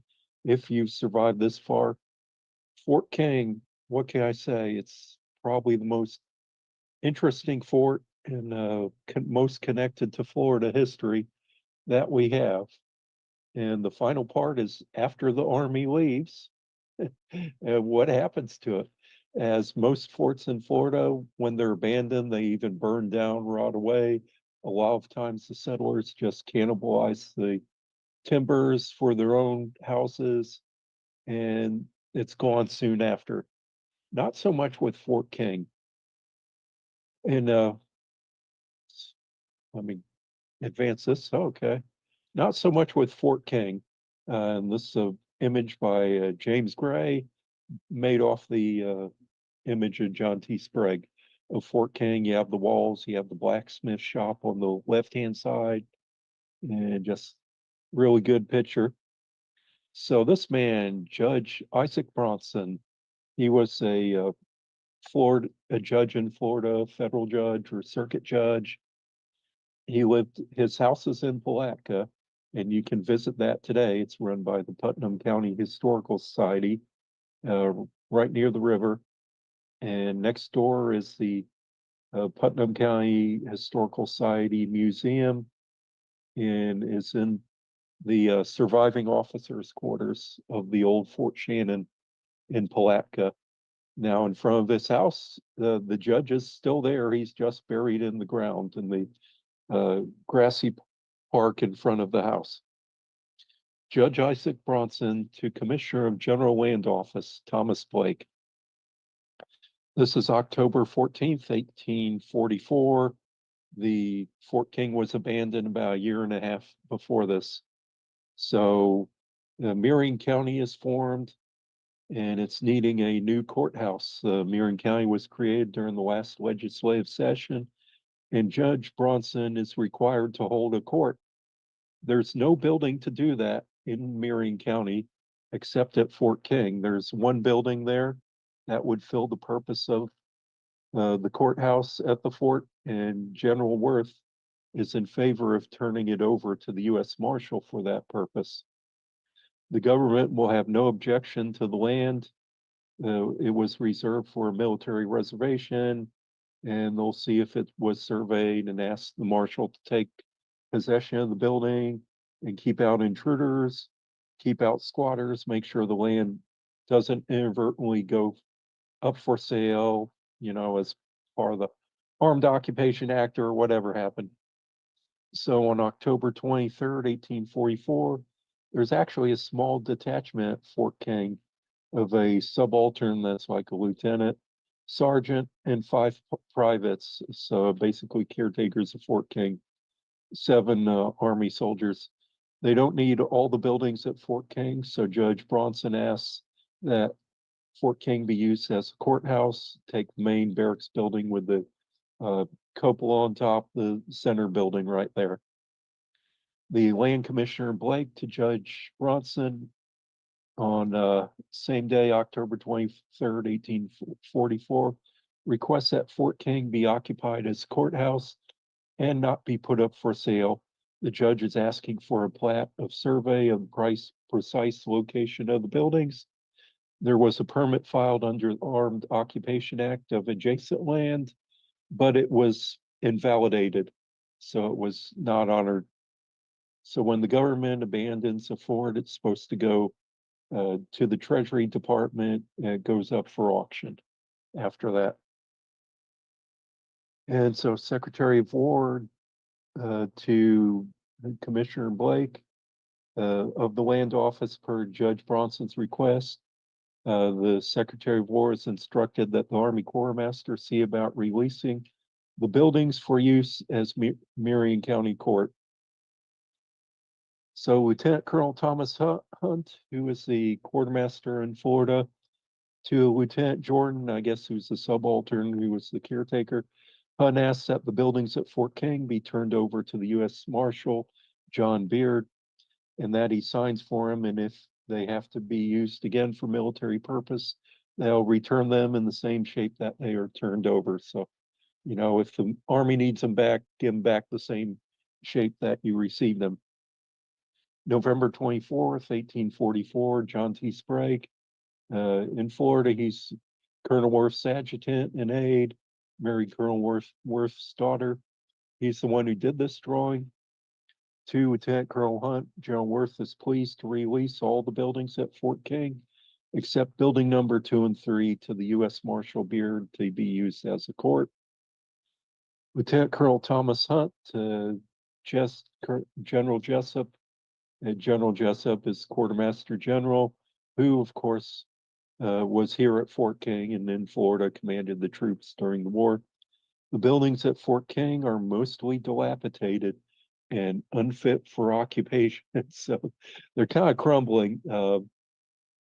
Lieutenant John King at Fort King, I guess that's who the subaltern is, to General Jessup.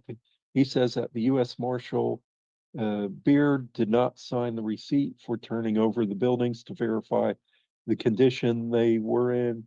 They'll be turned over unconditionally. So even though the marshal wasn't there to sign for them, they're being turned over anyway. So a year later, and this is February 9th, 1845, General Worth to General Jessup, Army Quartermaster. Worth recommends the abandonment of the military reservation and the buildings be reserved as public court. The buildings are in bad shape and crumbling in ruinous condition and rapid decay. Once turned over to the land office, they'll be put up for auction. So what it is that they tried building chimneys at one point, but the limestone in the area is really not, it doesn't hold together real well and crumbles. And so and the bugs are getting, I guess, into the lumber. So it's rotting away quickly. February 24th, 1845, General Jessup, Quartermaster to Thomas Blake, Commissioner General Land Office.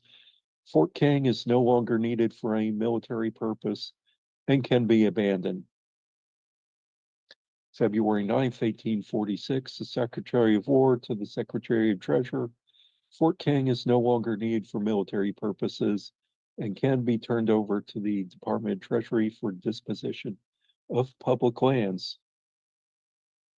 In August 12th, 1846, so this is almost 2 years after an initial request from Judge Bronson to use as a courthouse, Sheriff House, who's the first sheriff of Marion County, to the Secretary of War, the last commander of the post, sold the public buildings. Some were retained as a courthouse.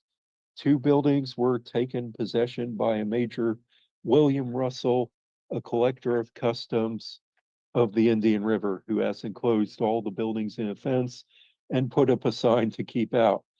He asked, what should the sheriff do? So that's interesting.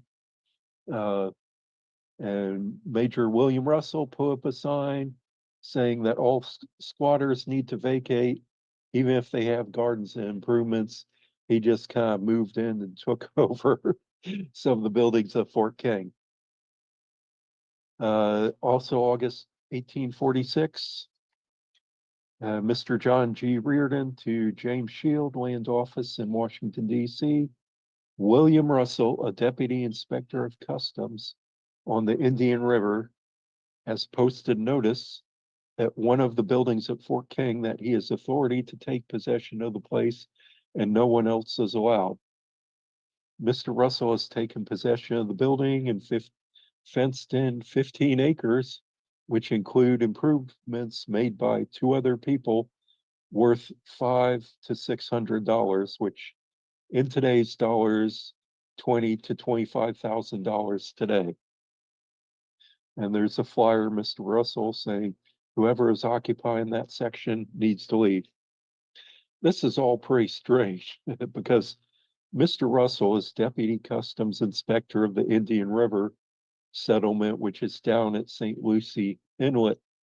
What's he doing in Ocala, Marion County, is what I want to know. The Indian River settlement is in fact burned by the Seminole and Miccosukee warriors 3 years later in July 1849. And at that time, Mr. Russell will be shot in the arm and his family will flee to New Smyrna. So kind of interesting that destruction of the Indian River settlement by the Miccosukees in 1849 was what helped touch off the Panic of 1849. And I'm kind of thinking that they had an axe to grind against Mr. Russell and the sutler that they killed in the incident there on the Indian River. Okay, 6 months later, January 16th, 1847, David Levy Yulee writes to the Secretary of War on the status of the military reservation relinquished. Now, remember, at this point, Florida is now a state. February 1st, 1847, Secretary of War to General Land Office forwarding a request of David Yulee, a copy of the letter relinquishing the military reservation. And the following letter, dated February 9th, 1845, a letter in General Worth's handwriting to relinquish the military reservation and request that the buildings set aside for federal court and other buildings be put up for public auction. So that's kind of the last we hear of the fort at this point. It serves as Marion County Courthouse, except it's abandoned not long after they're already building a new courthouse in Ocala, and that will be completed and occupied by 1850. And when we had our Seminole War convocation in Bushnell a couple weeks ago, one of the things said was in 1890s, there was actually two buildings that still remained of Fort King that the people were occupying or using. There's a blockhouse and another building from Fort King, but no word on what condition or what shape, if it even had a roof at that point, or what they were using for. So apparently some of the remains of Fort King remained up into the 1890s. Well, 75 years later, when Dade Battlefield was created as a public park in 1922, 1921, it was reserved as a park, and the land was finally obtained in 1922. And there is a push at the same time to preserve Fort King as a park. But there was a problem at that point. There's a letter dated May 13th, 1924, from Mr. Robert Anderson in Ocala to Senator Duncan Fletcher. Senator Fletcher is the longest serving senator that Florida ever had. He served for 36 years. And Mr. Anderson in Ocala is looking to compile a brief history of the history of Fort King and looking for any information on it. A note afterwards, the letter said that the troops were withdrawn on March 25th, 1843. The post was relinquished on February 9th, 1846. On September 8th, 1842, the Adjutant General requested that a military reservation of 4 square miles be reserved but apparently this was never done.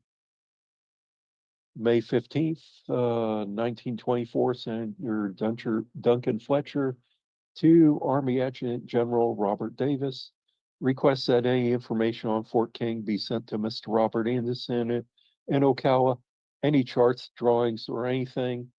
Apparently, they didn't have many records to send to him. That existed May 21st, 1924. Secretary of War to Secretary of Interior, asking that he transmits any records they have. June 12th, 1924, Secretary of Interior to Attorney Mr. Anderson in Ocala. In 1842, the Adjutant General recommended that land be set aside for a military reservation, but it appears that was never declared and filed with the Land Office. No records are in the Land Office. No plans or drawing of the forts are in file. If it wasn't for John T. Sprague making this drawing here, we wouldn't have anything, much of a description on Fort King. So in March 1st, 1927, so just almost 100 years ago, 97 years ago, Secretary of Interior to Congressman R.A. Green, Senator Fletcher, I think, has died at this point. He died, I think, in the previous year. The plat survey shows that an area of 40 acres was set aside for Fort King. It was supposed to be declared a military reservation, but apparently that was never done. And the military just took possession of the land and erected buildings. They didn't know that it was, they do know that the area was used as military purposes because troops were withdrawn in May 25, 1843. Well, of course it was used for military purposes because we have the post returns covered from 1827 to 1843. The last commanding officer apparently sold some of the buildings to private individuals. In 1846, the Secretary of War directed that the Secretary of Treasury dispose of the buildings, but there's no record that was ever done. The land of the former military reservation is now privately owned, and it is not possible to set aside as a national monument.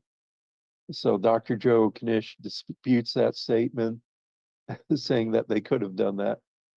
But the Daughters of the American Revolution has land, and they could relinquish it and set that aside for a monument. And what they're talking about is the Daughters of the American Revolution have this monument here on the former cemetery of Fort King. And I don't know when that was established. There's some pictures in the Florida Memory. Monuments like this were kind of common around the 1930s. There's some pictures on Florida Memory of it. And it's interesting, it doesn't cover that large a plot of land. So, it's not enough land to make a national monument. But it's kind of interesting that when Dade Battlefield was made a park, that there was a push at the same time to make Fort King a park as well. Okay. Oh, I guess Congressman Fletcher or Senator Fletcher's still alive.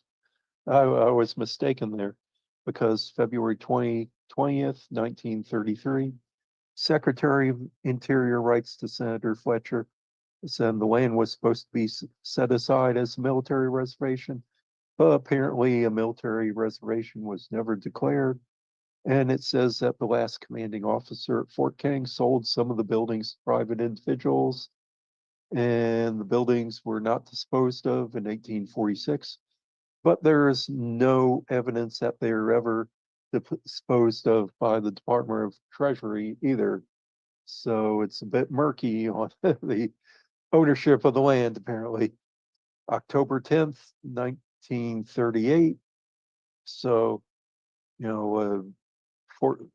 86 years ago, says in 1842, it was requested that 4 miles square of land be set aside for military purposes, but it never was. And that's kind of the end of the microfilm microfilm roll that I got from Frank Laumer's collection. Apparently, the land was never settled at that point, and houses were built around it until about year 2000. The land went up for sale by the McCoy family, or I'm sorry, the McCall family. Dr. McCall, a physician in there, and who had owned the land for several decades.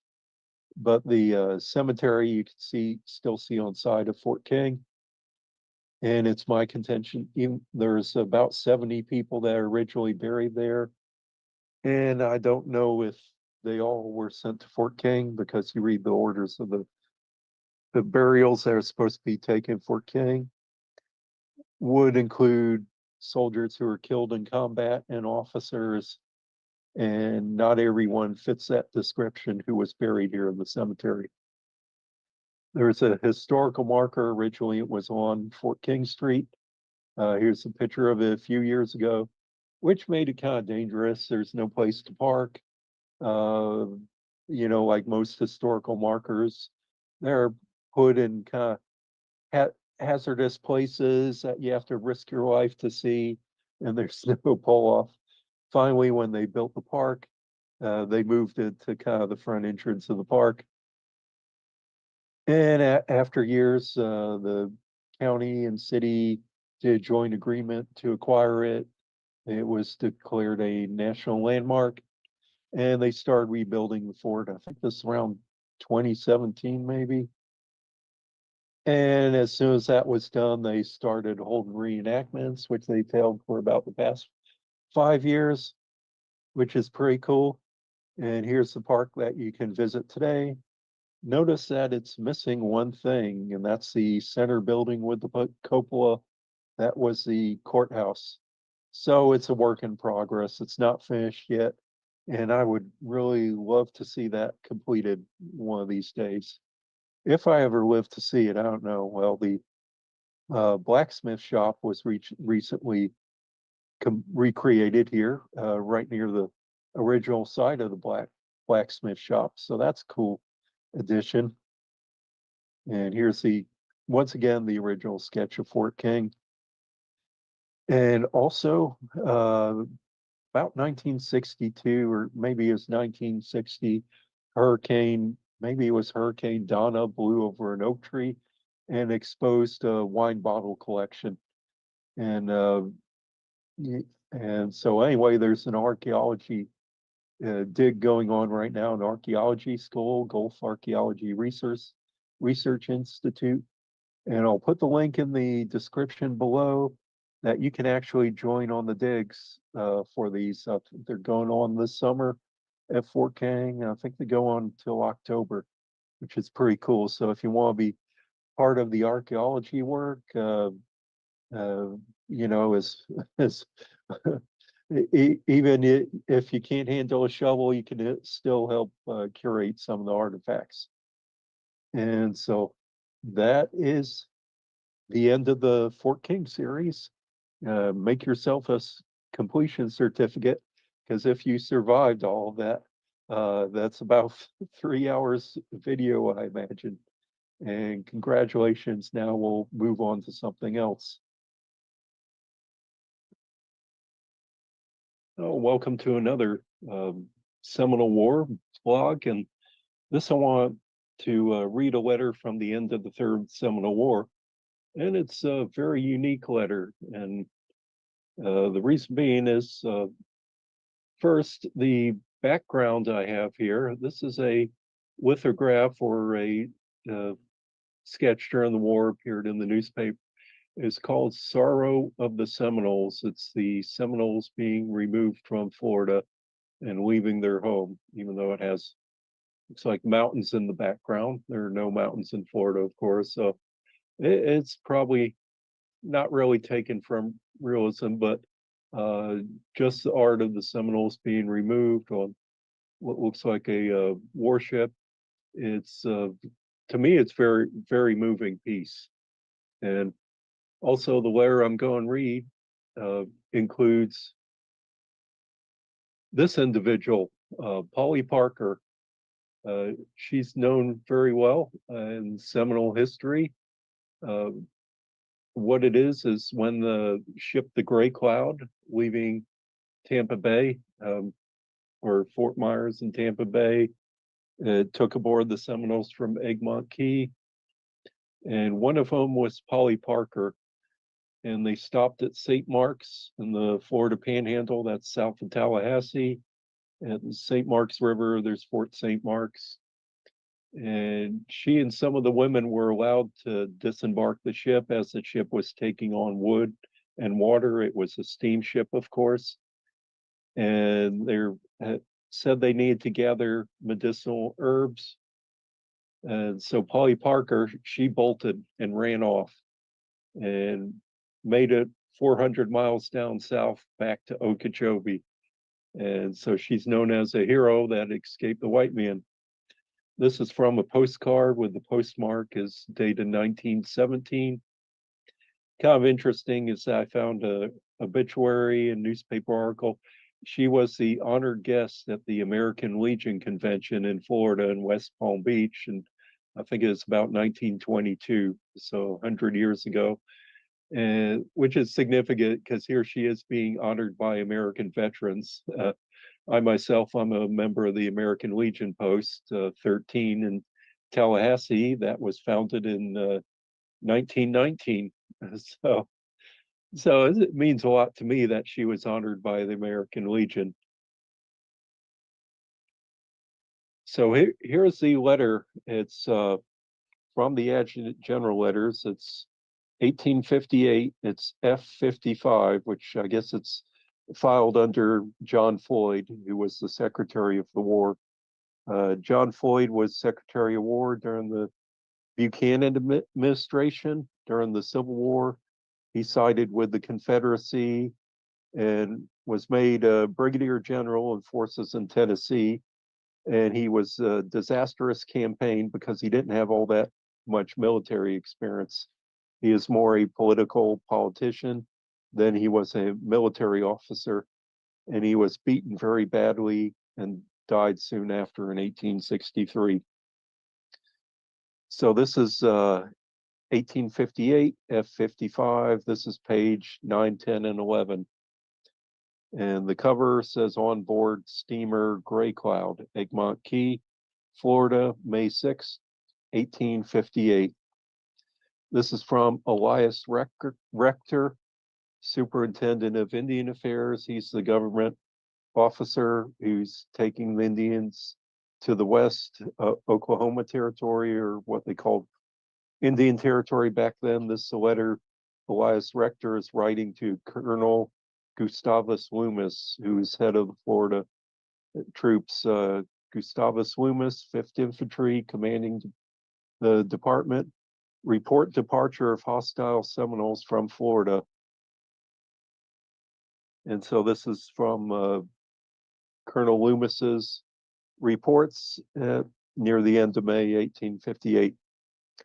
On board the steamer Gray Cloud at Egmont Key, Florida, May 6, 1858.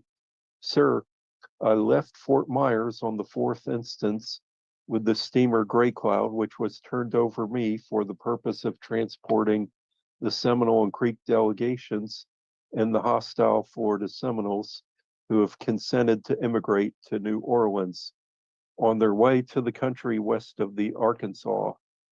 I have on board the steamer with me 123 hostile or Florida Seminoles, of which number 38 are warriors, men and youth capable of bearing arms, and 85 women and children who have consented to immigrate voluntarily.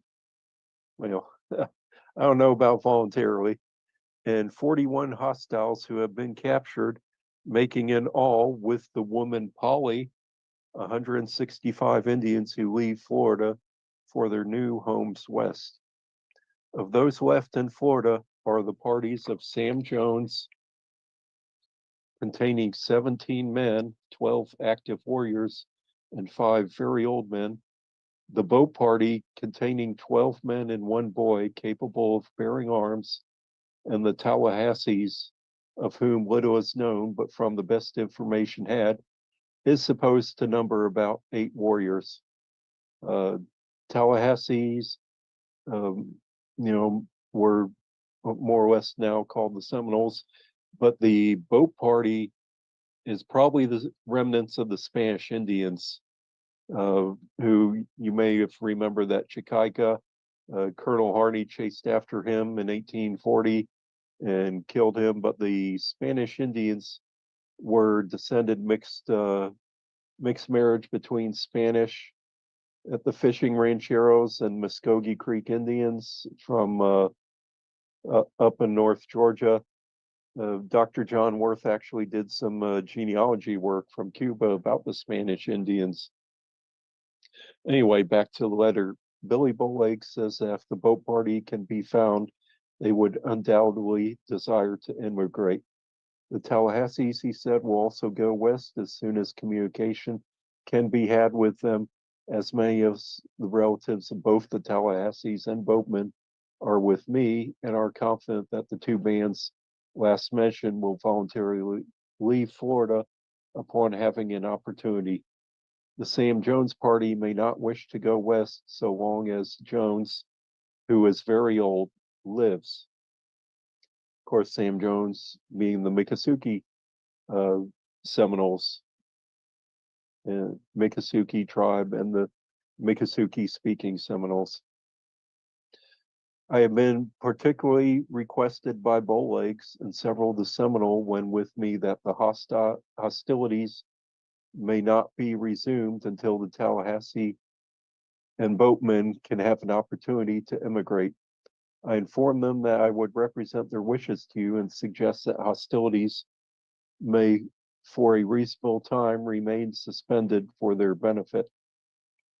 Their views in relation to the removal of the remaining Florida Indians above expressed, I believe to be correct, and would respectively suggest that hostilities may not be resumed until I can communicate with the Department of Interior and determine whether peaceful measures for their removal will be continued or not. The steamer Gray Cloud, as requested by Assistant Quartermaster McKinstry, will be returned from New Orleans immediately after the delivery of the Indians to that place. Thanking you for the cooperation and kindness extended to me by yourself and staff. I remain very respectfully your obedient servant, signed Elias Rector, Superintendent of Indian Affairs, to Colonel Gustavus Loomis, commanding the Department of Florida, Headquarters, Department of Florida, Fort Brooke, May 8th, 1858, official. Theodore Talbot, First Lieutenant, First Artillery, Assistant Adjutant General. So interesting letter. Now, one more on this. The quartermaster would supply a steamboat that would go from Egmont Key or Tampa up to New Orleans. From there, the Seminoles would be taken to what is now either Fort Jackson Barracks or Fort Pike in New Orleans. Another boat would be contracted to take them up to the Mississippi, to Indian Territory, what we now call Oklahoma. So several steps are involved in the process of removing the people from Florida. But I thought that was an interesting letter, even mentioning Polly Parker by name. And I hope you enjoyed it. Please rise. Presentation of the colors, pledge to the flag. I pledge allegiance to the flag of the United States of America and to the republic for which it stands, one nation, under God, indivisible, with liberty and justice for all. Honor guard, present.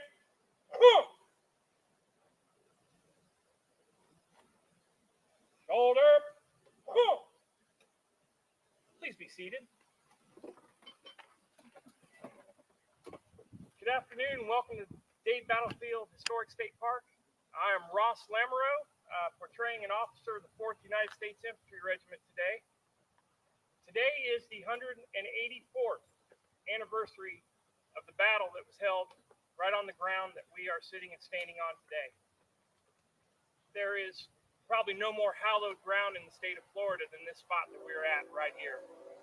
And at this time, December 28th, 1835, battle had raged throughout the morning and probably just about wrapping up right now. So bear that in mind as we're here today to remember the soldiers that fell here, the natives that fought for their homes, that while we're here and we hope that you have fun and enjoy, give it the reverence that it's due, that we're in a very solemn place at a very solemn time. I want to welcome a few dignitaries here, if you will, before we get started. I want to always start off with Bill Gruber back there in the rear as our park manager here at Dade Battlefield. Bill is one of those rare guys that just is supportive in every endeavor that we want to do as volunteers.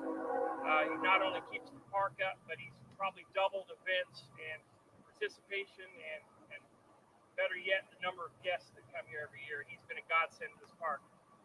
Ms. Karen Cloud in the back there, if you'll raise your hand, I want to recognize her, president of the Dade Battlefield Society. The Dade Battlefield Society is the support organization of volunteers that helps the state behind the scenes, in front of the scenes, at every turn, just about every event that we do. And Karen has, again, thanks with Bill's help and everybody else, has brought in more and more guests, and I want to brag on her that several years running this ceremony, and I've kind of grabbed the torch and ran with it from Jerry, but without him, this would just be a kind of a side note. I've always felt that to remember on the day that it happened and honor everyone that's here is even more important than the reenactment we do, although the reenactment's what everybody comes to see. This is the reason for that. So without Jerry, we probably not sure that we'd be doing this, at least the way that we should. I want to make a note, kind of an editorial comment, we'll say here. As a reenactor, living historian, and this is my 20th year at this particular site. 20 years ago, I was a spectator. I came, I'm like, wow, this is kind of cool. Came on a Saturday. I was already a Civil War reenactor, but Saturday was pretty cool. And a guy grabbed me by the arm and said, hey, you ought to join us. I'm like, oh, I don't have any of this stuff. He goes, that's all right. We'll loan you some. So I was back the next day as a participant, sight unseen other than watching as a spectator. That's the way many of us got involved in this, kind of either as spectators or knowing fellow reenactors that were out here. And I'm proud of every one of them that are here today, but if you'll notice, we're not getting any younger. Speak for yourself. Yeah, some are just aging well, absolutely. The rest of us, not so much. But I want to add something that gives me some hope for the future.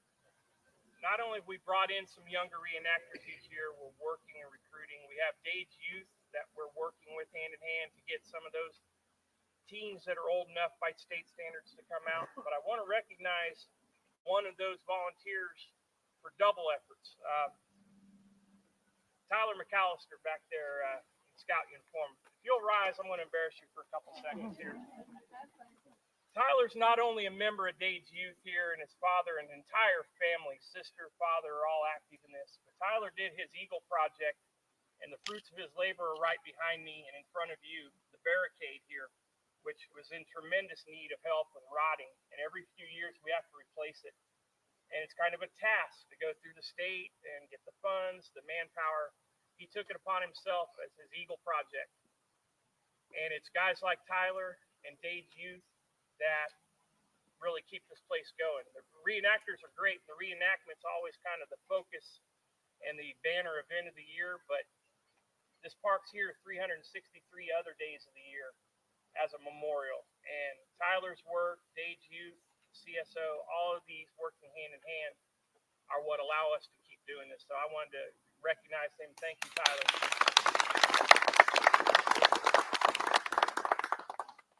So not only is this a solemn day as we remember the battle, and I'll talk a little bit about what happened there. It's been a solemn year within our ranks as volunteers. Many of us are members not only of the Dade Battlefield Society, but the Seminole Wars Foundation, and other groups that help with history. And this year, we lost a couple giants within our ranks as reenactors, historians, and all of the above, because I tend to think that most of us as reenactors are also historians. But the first one we lost earlier in the year, John Griffin, who portrayed a Seminole warrior, but not just a Seminole, but a Black Seminole. His research and bringing his family and his nephew Matt involved has brought another facet of Seminole War history that folks just didn't get to see or hear about unless they met with him. John was a giant in reenacting and a very civic-minded man. We lost him earlier in the year. And then just recently, perhaps the biggest loss that we suffered in the Seminole War community, Mr. Frank Laumer, author, historian, founder of Seminole Wars Foundation, been on every board there is, holding every position, written literally the books that we use, from Massacre to Dade's Last Command. His research is what created the reenactment here. Between him and Dr. Ray Jerome, decades ago, starting the reenactment, and literally starting with mixed Civil War uniforms and spray painted black paper bag hats just to get guys on the field. Started it all, but it was his research, his efforts that continued on into his 90s. We want to recognize him today, and it's in his honor as well as the soldiers that we conduct this ceremony today. And next week, the reenactment, he will be on our mind as well. So as I alluded to earlier, about this time the battle was wrapping up or had wrapped up on December 28, 1835. It was the end of several days of marching that started where Tampa is today at Fort Brooke. 108 men were marching from Fort Brooke to go to Fort King, where Ocala is today, to relieve the garrison. There was tensions. They knew that some conflict was imminent, and detachments from 3 different units, the 2nd and 3rd U.S. Artillery and the 4th U.S. Infantry, were tasked to march to Fort King to relieve that garrison. Throughout that march, not only did they have the miles to contend with, the chance of hostilities, they had to contend with weather, rain, cold. The average soldier was wearing the uniforms that you see, the light blue uniforms here, also with knapsacks to carry their gear, overcoats to protect from the cold and the rain. So each man carrying roughly 50, 60 pounds, along with the 12-pound weapon. They made that march. They woke up the last morning just a few miles away, just south of here at an old sinkhole, the Round Clay Sink. They probably did what rations they had left, made some breakfast, got up, stretched around, woke up, formed column, and marched back up from that direction to this way when they hit this area. At this point, after a couple hours on the march, they were stretched out pretty far, these 108 men. If you ever take the walk along this trail and see where the markers are, where the officers fell and the advance guard, and realize that this barricade was more or less the center of the line, and the main gate is pretty much close to where Dade fell, so this shows you the length of that stretched out column. The Seminoles had planned this for days, if not weeks, and picked about the most perfect ground that they could lay for an ambush. So perfect that that ambush is, to this day, studied by the U.S. Armed Forces. Several times a year, me, several other volunteers come out here and do what's called a staff ride, conduct a visit with Army and other military officers to study the ground and study that attack. 184 years later, and they're still studying it. It tells you its relevance to history. The technology changes, but the men and the tactics, oddly enough, stay pretty much the same. That land was perfect because there were vast open areas for clear fields of fire, yet dense underbrush, scrub pine, palmetto, trees. Very similar to these uncut areas right over here. Men can hide very, very easily. When you have a column of men that I won't say was lax, but maybe overconfident, tired, they'd made it a few days without too much incident, so they weren't as prepared. And remember that it was damp and rainy the whole time. These weapon systems they used were flintlocks. Powder gets wet and damp. They don't always work right away. So the advantage was definitely with the Seminoles that were here. On the very first volley fired, they killed Major Dade. So they knew right away who the leaders were. What they didn't count on was the other officers and non-commissioned officers. Captain Gardner, the lieutenants, the sergeants taking over and immediately forming ranks as U.S. regulars were trained to do and return fire. That battle raged for several hours. The reality is that almost half of the command were hit in that first volley, yet they managed to maintain against, depends on the estimates that you hear, anywhere from 200 to 300 Seminoles. And it continued on. At one point, with a little under half the command, they began building a wood barricade to protect themselves. That this replicates. This is the spot where that occurred. Prior to that, the Seminoles had said, all right, we've done what we want to do. They backed off and formed up in the rear and were getting ready to leave when they began to hear the axes and saws work. And they took that as a sign from the spirits that, oh, look, they're penning themselves up. So they attacked again. The end of that attack, there were 3 survivors. None of the officers were alive, just 3 men. And one of those, Private Ransom Clark, made his way back over several days back to Fort Brooke where they started, and he is the reason why, from his writings and presentations after the war, he's the main reason why we know what happened today. 105 killed out of 108. Staggering at any event. It was the largest loss of life the United States Army had experienced since the American Revolution. It was national news, headline news. Now today, where anybody can pull out their cell phone or have CNN or Fox or whatever news they watch, news is instantaneous. You can actually see the news before it happens. It's so fast nowadays. Back then, it took weeks.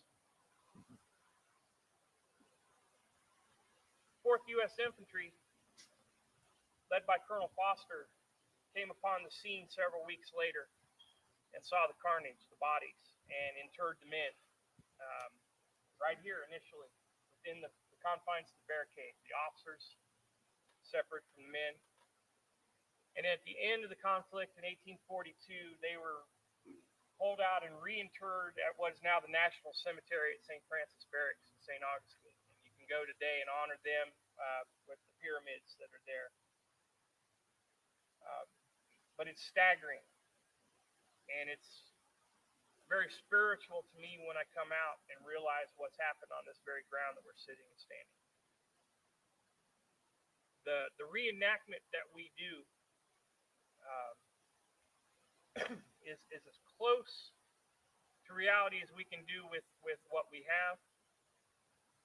Thank God we're just firing blanks and not lead projectiles, and we're not experiencing the abject fear, although we try to portray it.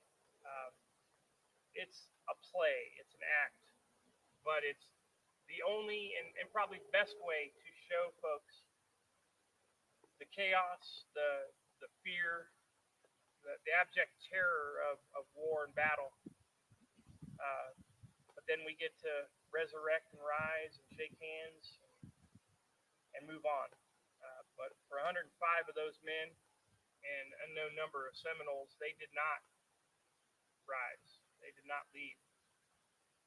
And I think that's why it's important, and I'm thankful that we are here and able to come here, tell their story, reminisce, see a lovely park, and in the rest of the year have family reunions, barbecues, and other events. But it's no different than any other conflict that we fought in. War is war. Won't get into all the political issues. There's never been a cut and dried war we've ever fought, but the men who were here on both sides, soldiers and warriors, all did an absolute incredible job for their own reasons. And it's very important that we recognize their sacrifices and then go kind of dig into the deeper story, see what caused it, how it happened. And we have an absolutely wonderful place to begin that learning. And it should continue on and on. We'll never know everything, but we know a little bit more with each year as we go. The ceremony itself's kind of evolved through the years. Started with Jerry and a couple other guys, and we were lucky 5, 6 people come out here, and we honor and recognize the soldiers, and we go about our day. But as this has evolved through the years, we realize it's not just the soldiers that this affected. Not just the natives who were here protecting their land. There were families, women, children that it affected. And I'd like at this time if my lovely wife, Mrs. Amber Lamoureux, could come up and give a few words about those folks that we tend to forget. Hello. We pause our lives today to remember men who much of history has forgotten, and there are important and powerful stories to be told. Each year, we gather on this spot and hear the story of their march from Fort Brooke. We know of the hard fight, the death, and eventually a long war that went for almost 7 years and affect thousands more. But we tend to forget the women and families that experienced loss even more directly due to those who died within yards of this spot. Today we can remember Mrs. Frances Gardner, wife of Captain George Gardner, the officer who was originally assigned to lead a detachment of men to relieve the garrison at Fort King. Mrs. Gardner was at Fort Brooke but was gravely ill. The chivalrous Major Dade, not even tasked with leaving the fort, volunteered to take Captain Gardner's place so that he could take care of his wife. Soon after the men marched north, Mrs. Gardner was able to join a schooner leaving for Key West with better medical care awaiting. Captain Gardner's sense of duty compelled him to rejoin his men a day later. Mrs. Gardner regained her health, but mourned the loss of her husband for the rest of her life. Nancy Collar, young daughter of local settler Levi Collar. Her recollections told of what happened at Fort Brooke as the faithful group of soldiers prepared to leave on the 23rd of December. She noted that due to the worries of Seminole activity, several families came to the fort for protection, and there were women and children who assisted the men of the garrison. They sewed powder bags for the artillery piece. They offered small foodstuffs to augment the military rations of salted meat and hardtack, and they were on the outskirts of the parade grounds to see the men off. How many of them wondered if they'd ever see the men in blue again as they marched away to the northeast? In a period of time when women and children were not regularly recognized for their contributions to home and hearth, we would be lacking if we don't remember and attempt to tell their contributions today. Whether they were wives of officers and sergeants, laundresses employed by the Army, territorial settlers or pioneers, or the children of the above mentioned, their sacrifices were as great as any made in other wars and conflicts of this nation's history, and they should be remembered on this day of memorial and honor.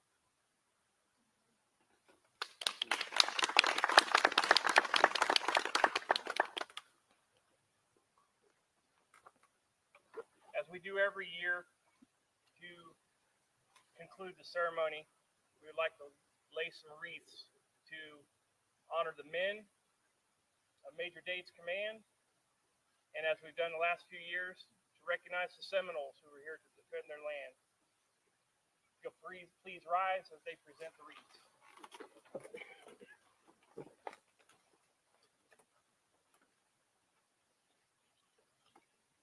They are escorted by Miss Amber McCarthy to represent the citizens of the era.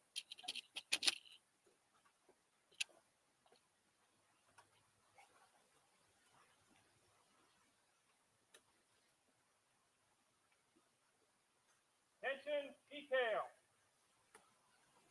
Present. Cool.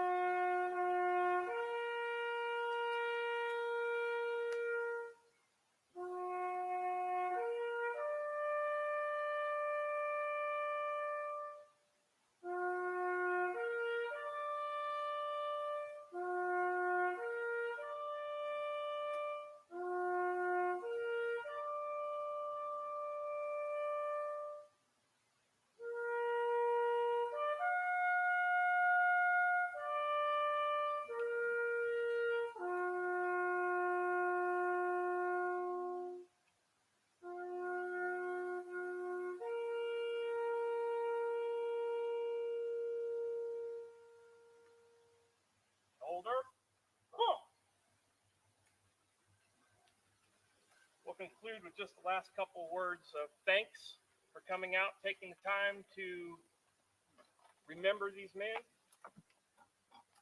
to honor what occurred, the grave events of December 28th, 1835. And I hope that you will also remember Mr. Laumer, Mr. Griffin, all the other reenactors and historians that have left in the last few years, and keep those of us who still keep history alive in your thoughts as well as you go about the rest of your time. Thank you very much. This concludes our service.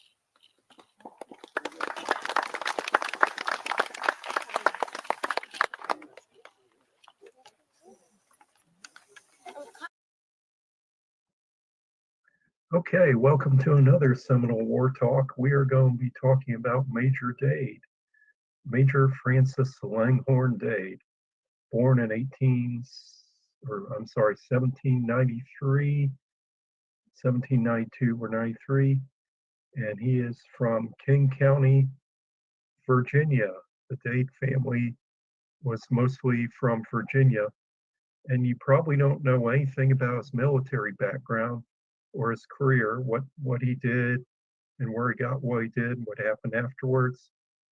So we're going to tell you a few things on that. And most probable, you never heard of some of these things before. So if I can get the photos working right.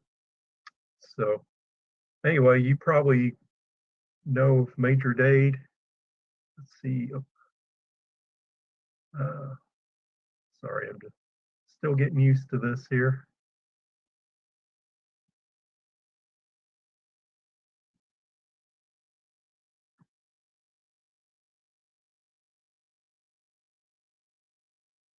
Okay. No, I don't. Okay, maybe that's it. You pretty much know at Major Dade that he's famous for dying at the battle. They carelessly went out into Seminole territory and didn't put out his flankers and got ambushed, and he was the first one to kill. Now, this photo from a reenactment a few years ago. Major Dade would be the one on the horse with the white plume signifying infantry, and the black guy playing Louis Pacheco, that's HL. He's a real nice guy. Soldier in front walking, that's Ron Giron. He passed away a few years ago, sadly, so this photo is a few years old. Anyway, Major Dade from King George County, Georgia. His parents died when he was an early age. His father died when he was about 14. And then his mother was trying to support him, but I think she eventually passed away as well. And so Major Dade, he had an older brother, Lawrence, and he had an uncle also named Lawrence. The problem with the Dade family genealogy, it's a regular mess. It's hard to keep track of. One of the things that we have a problem with is that there's so many family members with the same name. This is Major Francis Dade, his uncle. This is Lawrence Terrifero Dade. And he's pretty much considered to be kind of like the foster father of Dade, or paid for his school or helped him send him through school. He was a kind of like a general during the Revolutionary War, important in the Virginia legislature. So there's some political connections. Anyway, so Francis Dade, he was able to get a commission in the Army during the War of 1812 as a ensign or third lieutenant in 1813. And so Major Dade, he was very active in the War of 1812. He was on the Niagara frontier, involved in some of the major battles of the war, maybe Chrysler Farm. I have to check up on that. Anyway, it doesn't matter. After that, Major Dade was in the 4th Infantry Regiment in the First Seminole War, when Florida was handed over from Spain to the United States. In 1821, Major Dade was there to accept the flag. And so most of his career was either in Florida or New Orleans area, except when he did a trip up north for recruiting. That's maybe why we don't have a painting of Dade, because he was in areas that, were kind of the end of the world. Florida, in Pensacola. Pensacola was pretty much a frontier town. And when he was in New Orleans, most of the time he was at Fort St. Phillips, which is about 60 miles downriver in Plaquemine Parish. And we'll tell a little bit about that more. So Dade, I keep wanting to say Major Dade, but Francis Dade, he got promoted to captain in 1818, and he got married in Pensacola a few years later in 1827. See if I can bring this up. He married Amanda Dade. Amanda Middleton, she was a daughter of a prominent person in the Pensacola. And so they got married at Christ Church in Pensacola. And here, let me get you a picture of it.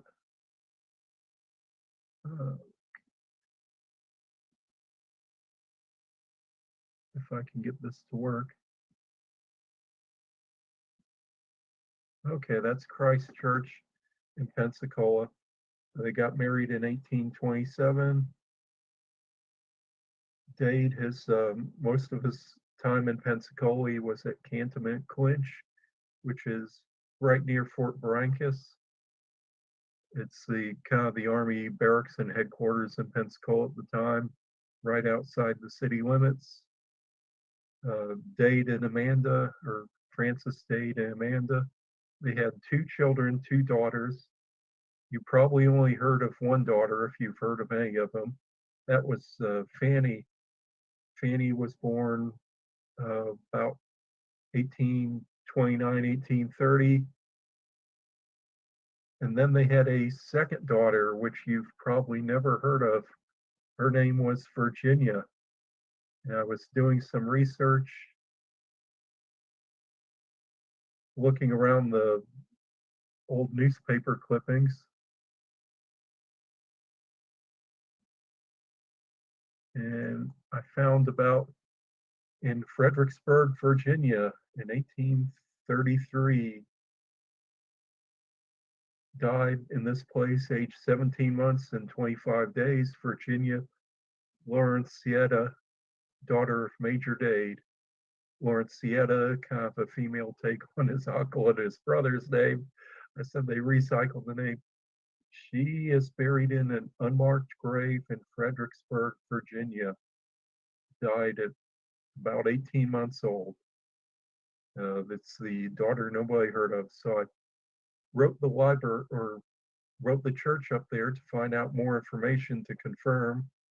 And all the evidence points that she was daughter of Francis and Amanda Dade. In fact, the newspaper article says Major Dade. There was only one Major Dade in the Army at that time.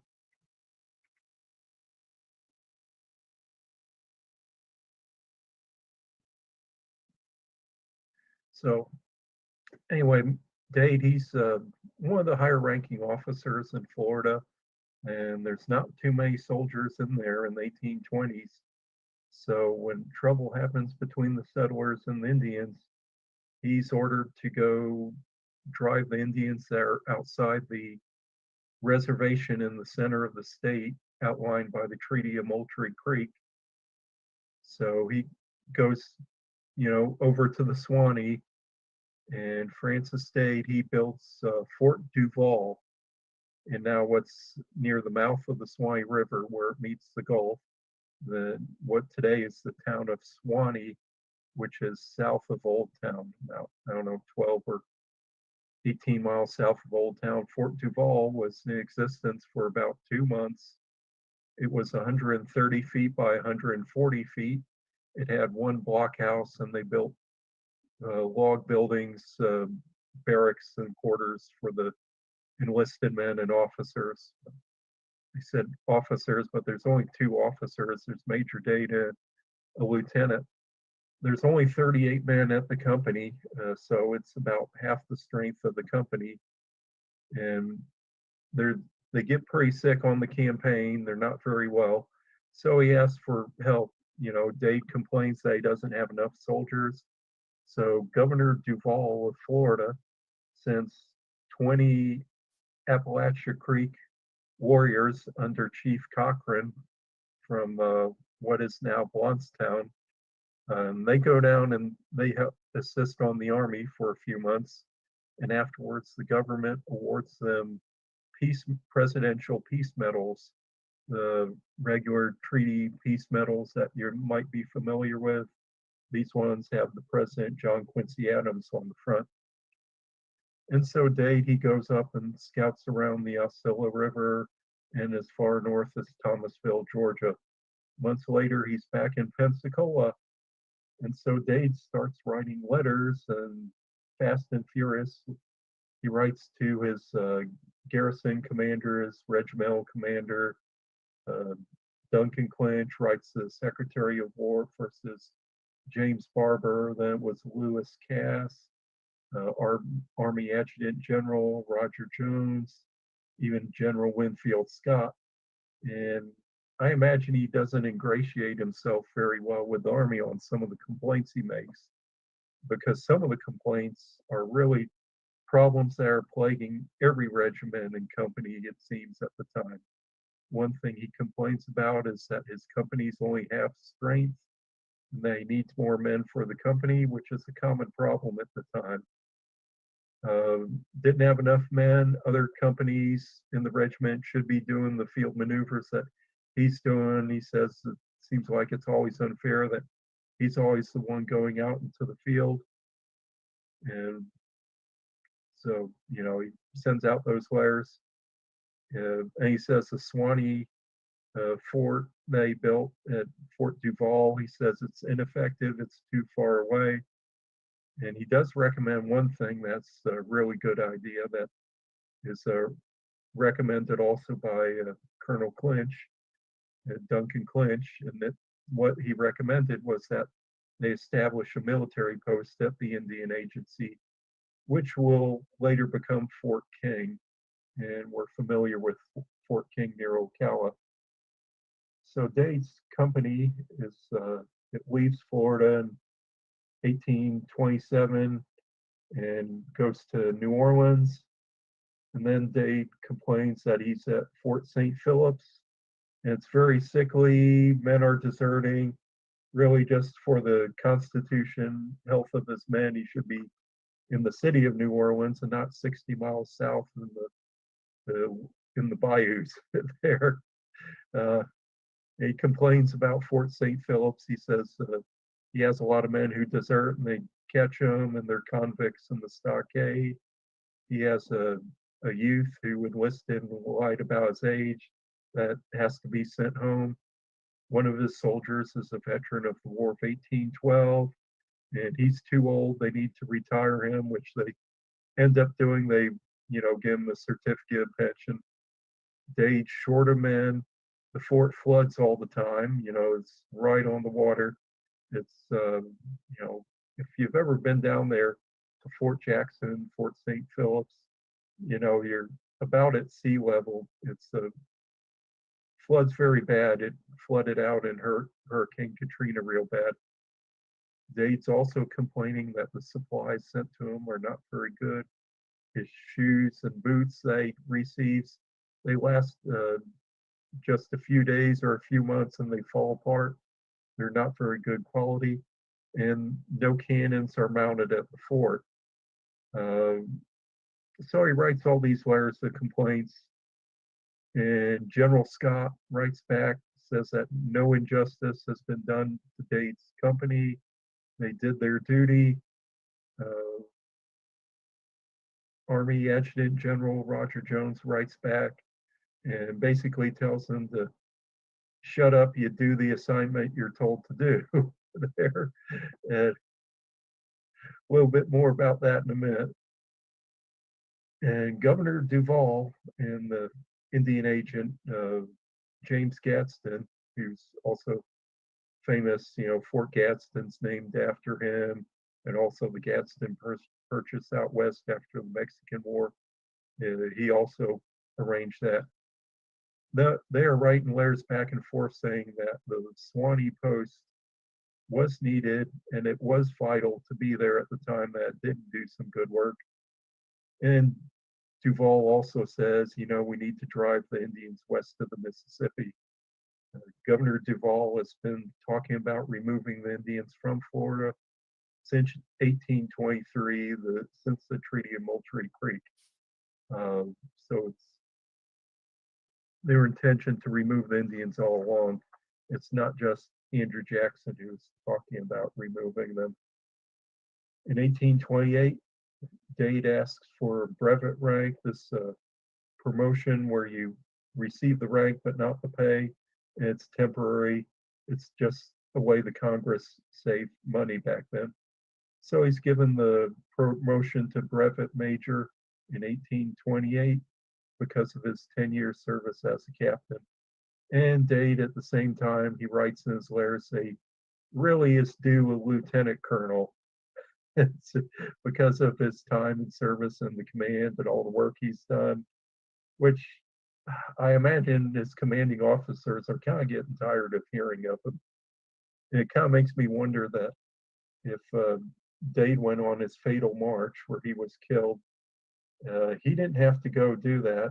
And maybe that he was doing that as to show how good he is in rank, to get the points, because back then in Florida they weren't getting much opportunity to show themselves in battle. In 1842, Dade is doing his recruiting up north in Fredericksburg, but he's in New York as well, and he's writing the Secretary of Army saying that at Fort Wool on Bedloe Island in New York, it's a recruiting post, a recruiting depot. It's commanded by Captain William Belknap. And Dade says he really deserves to be commander of that post as a recruiting area of his skill and ability. And Belknap, he hasn't been captain as long as Dade was. Dade has more rank and time in service. And also he's due an extra $10 a month commanding pay that Belknap is getting and Dade is not getting. And so, as I mentioned, he's not really getting any favors by these complaints. And so the Army Adjutant General Roger Jones, he writes back and tells him to shut up. It's not his decision or his command on where he's stationed. You know, he's an infantry soldier. He's, you know, not a artillery soldier who sits around the fort the whole time. Okay, so Major Dade, his company gets sent to Key West. You would think that Key West is a great place to be stationed at, you know, your island, you go fishing and sailing. Not so much back in 1834. There's a lot of conflict between the post and the local citizens. I believe at one point that Dade uh, prevented the citizens from coming in the fort and selling whiskey. And so they tried to get the sheriff to arrest Major Dade or one of them. It was kind of ridiculous. And so, see if I can bring this up. A picture I took of, I'm learning, I'm sorry. I'm still learning this.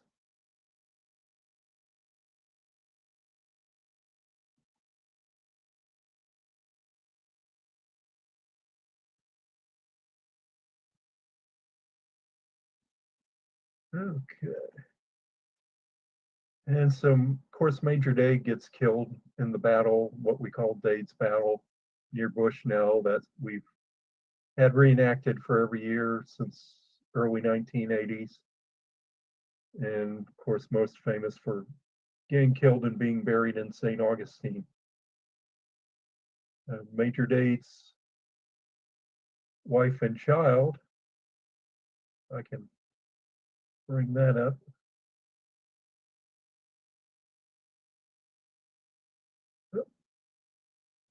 Oh, I'm sorry. I missed.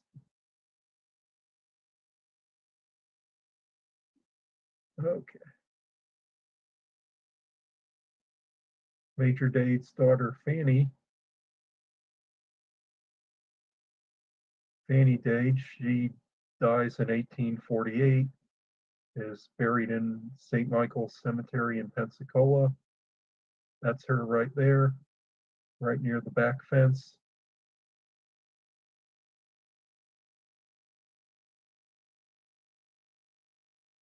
And his wife, Amanda Dade.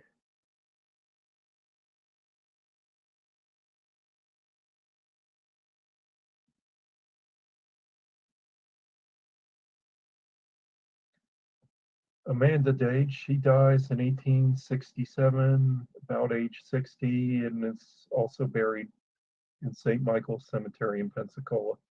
She's buried there with her Milton family members. So the Seminole Wars ended, or the Second Seminole War, part 2 of 3 parts of the war has ended. And interesting newspaper account I found. I can pull that up.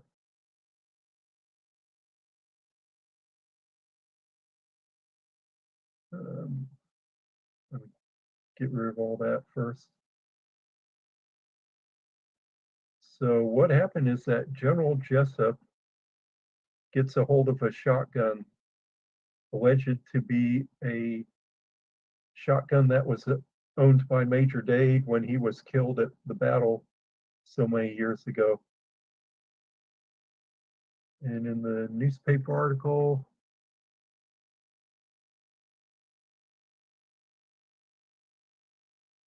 oh, don't see it. I can get it up. Okay, I think I got it now.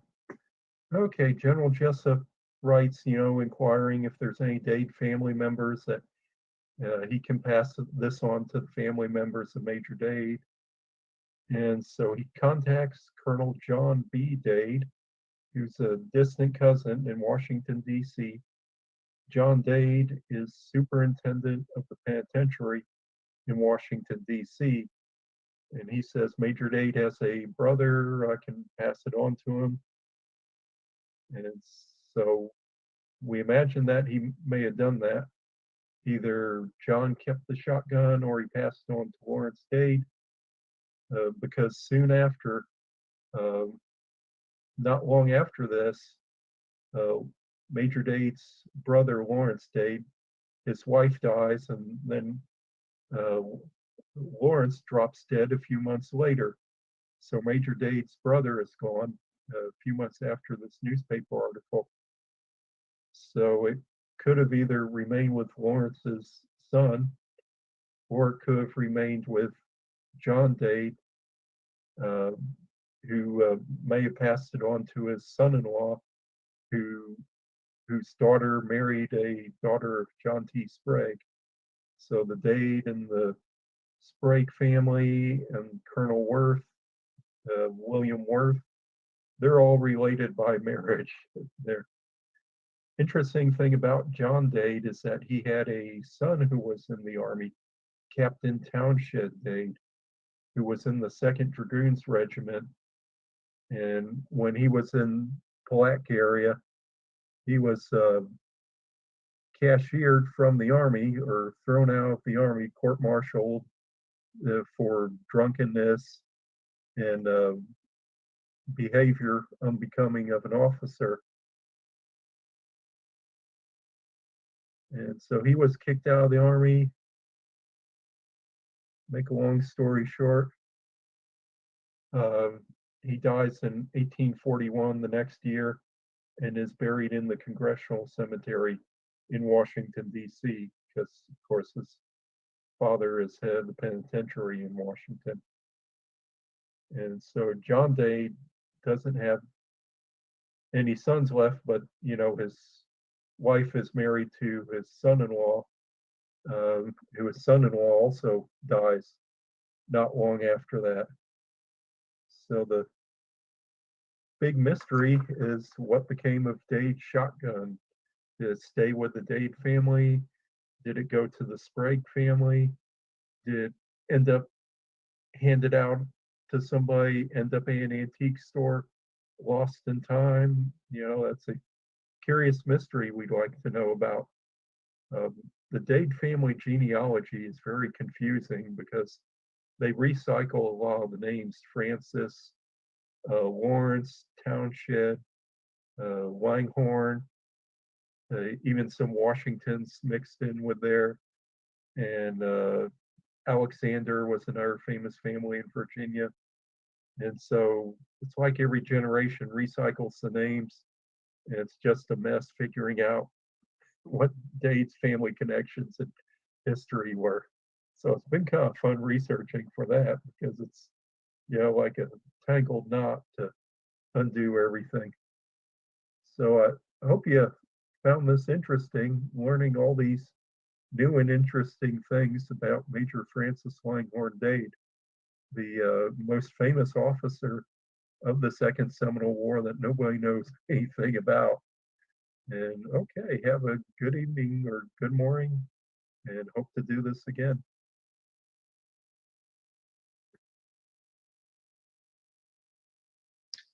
Welcome back. Another interesting Seminole War video. And so this is a busy week for me. I have some events coming up.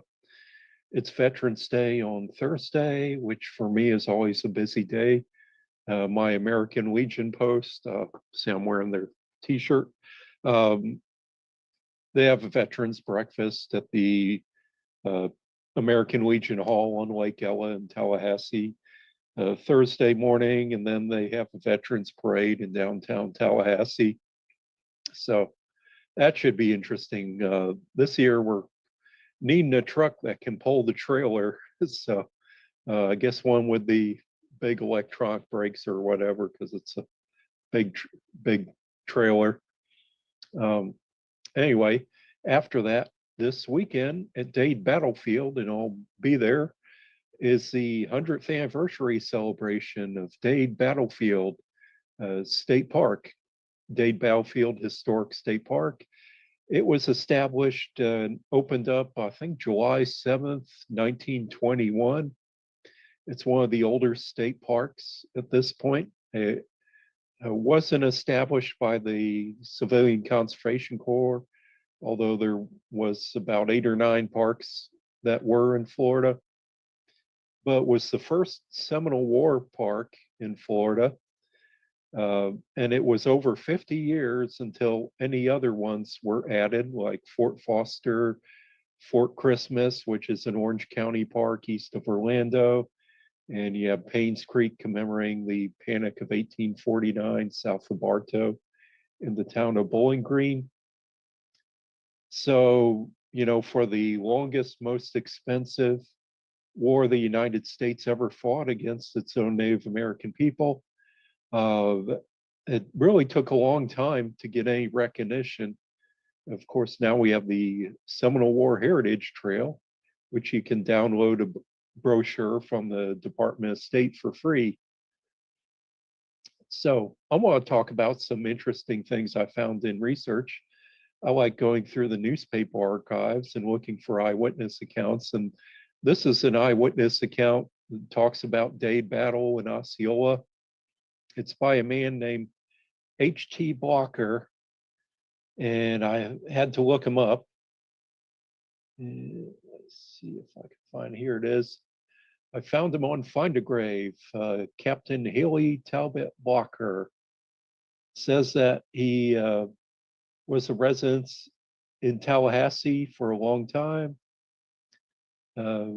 Died Wednesday, that's of course 1897, age 78, born in 1818 in South Carolina.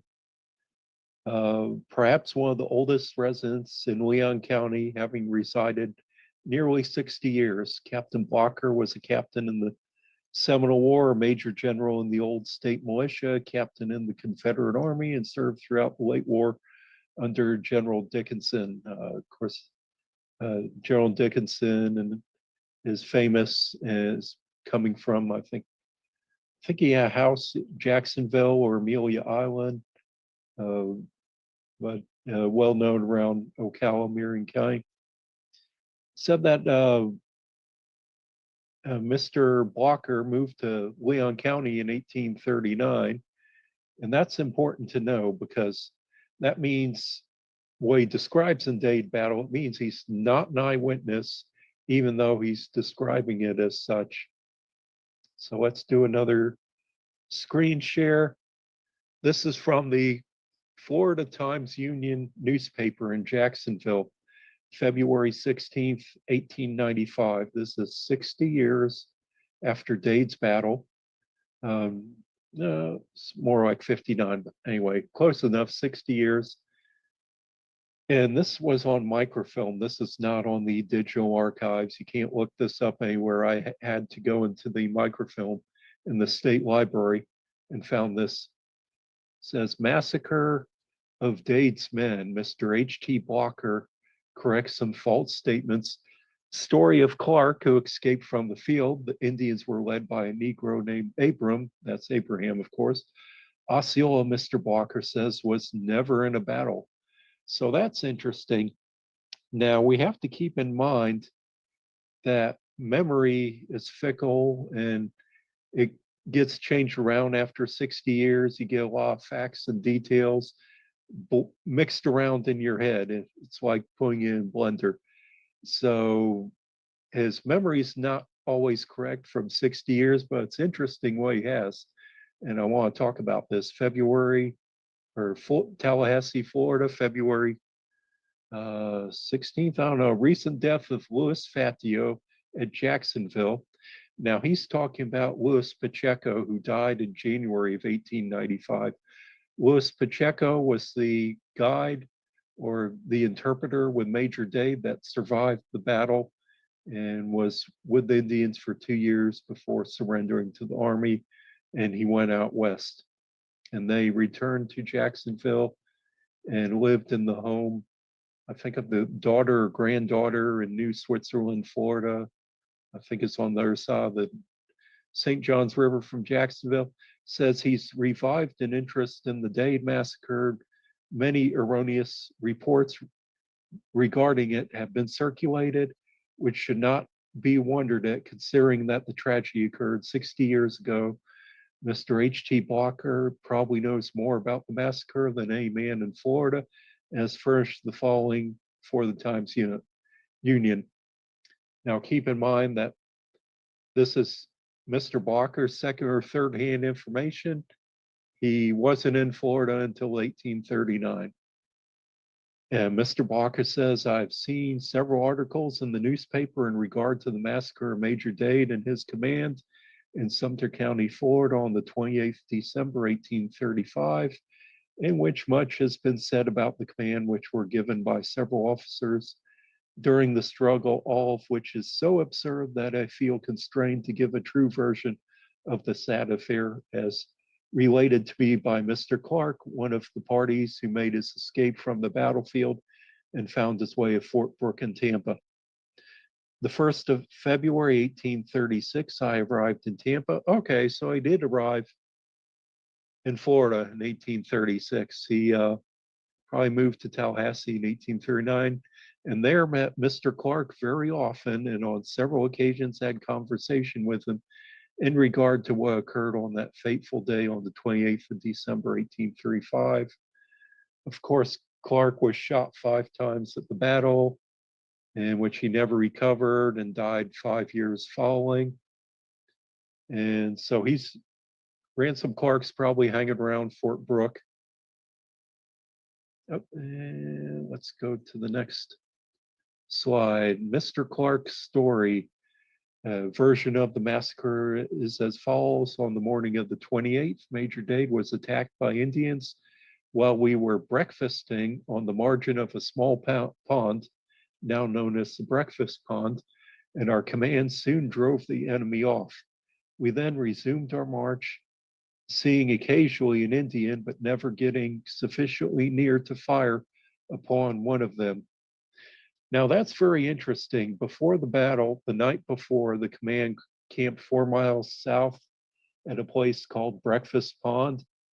And here, according to Mr. Blocker, was that as they were packing up, getting ready to leave, they were fired upon. But apparently it wasn't much of a battle because they don't mention getting any casualties.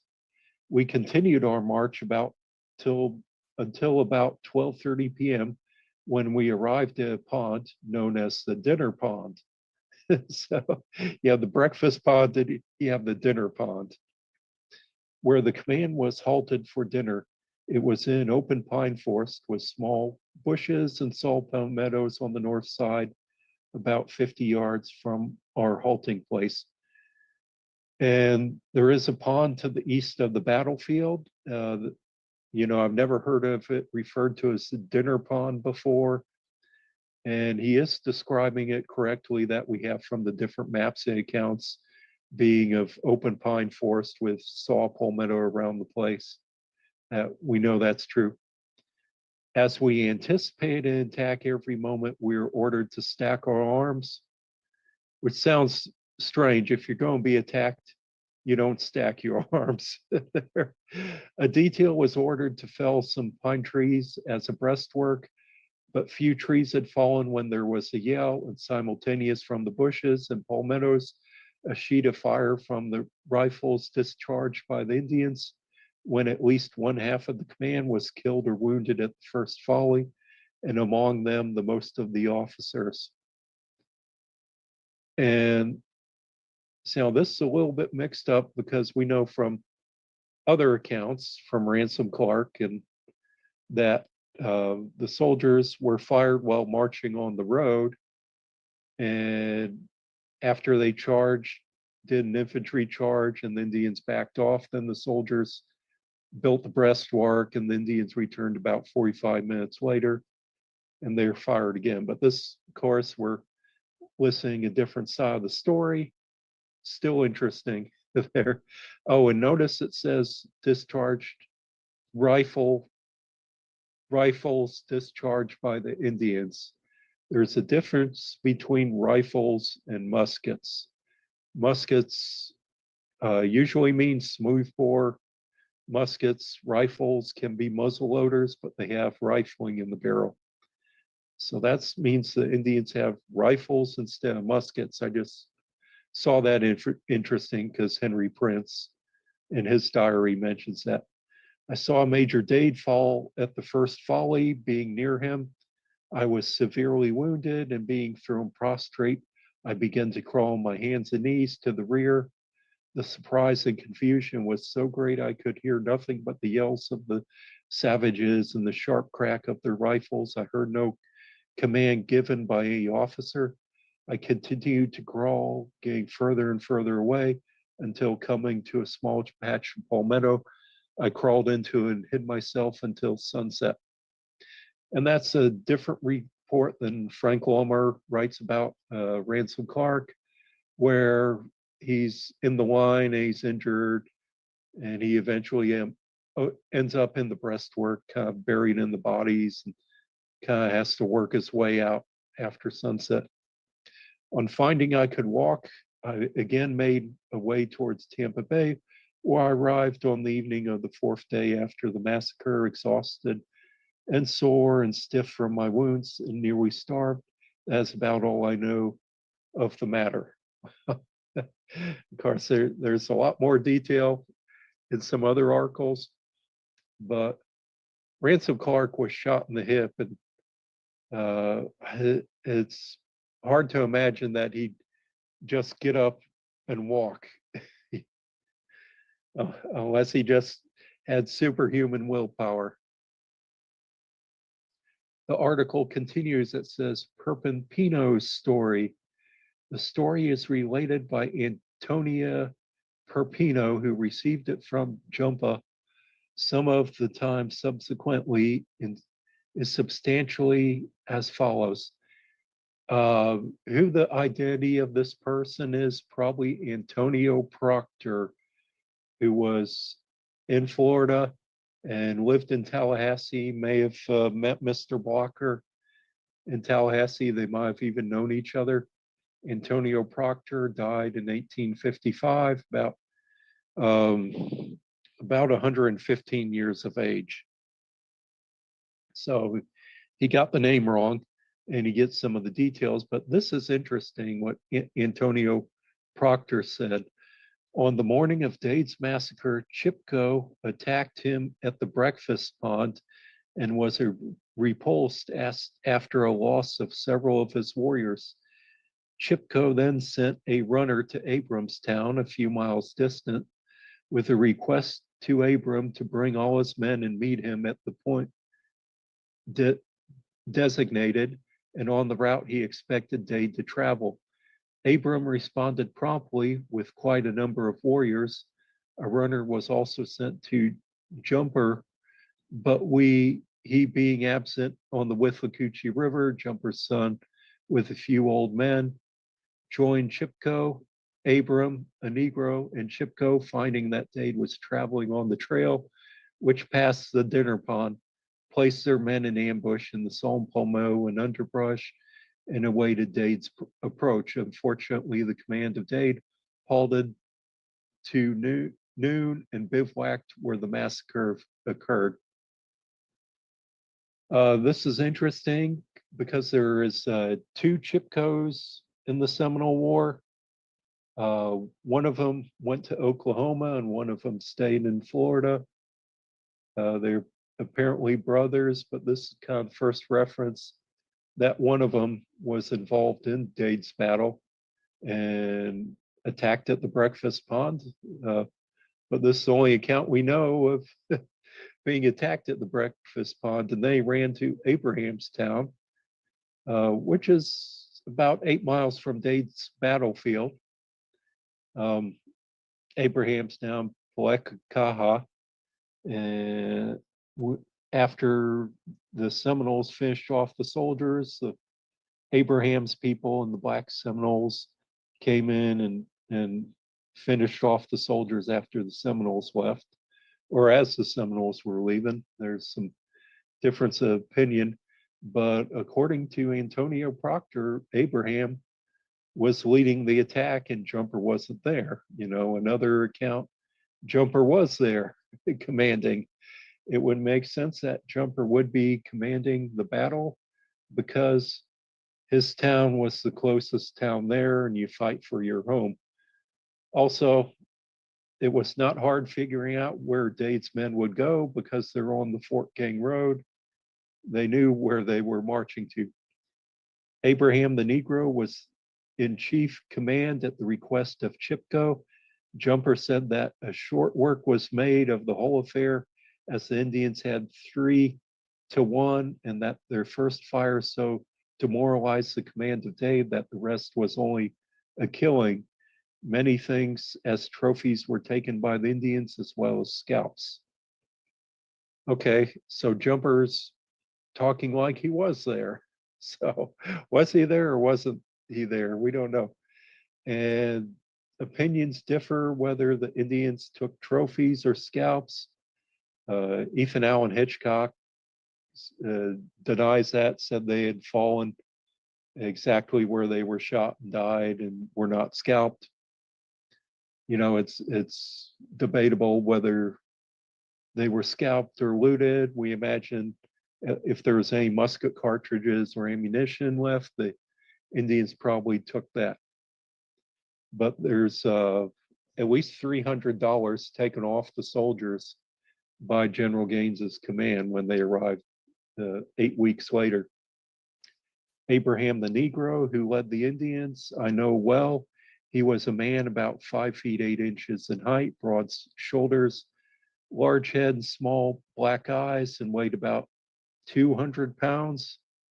So a bit heavy set for a guy 5'8". I have heard through Antonio Perpino, that's Antonio Proctor, that Abram had for some time served with Lafitte on the Baratarian coast, and with him Lafitte at the Battle of New Orleans. After leaving New Orleans, he came to Florida and joined the Seminoles, over whom he exerted a wonderful influence. He accompanied the delegation who were taken west by Major Fagan to look for homes assigned them according to the stipulation of the Treaty of Payne's Landing. This, I think, was in 1832, that they went west. And he's kind of mixing up some of the details between Abraham and Antonio Proctor. Some of the story, and there's no way to verify it, is that Antonio Proctor was the one who was with John Lafitte at the Battle of New Orleans. Actually, he was not present at the Battle of New Orleans, but he provided ammunition, musket flints to Jackson, and his men were running the artillery. So he's kind of mixing up some details between Abraham and Antonio Proctor.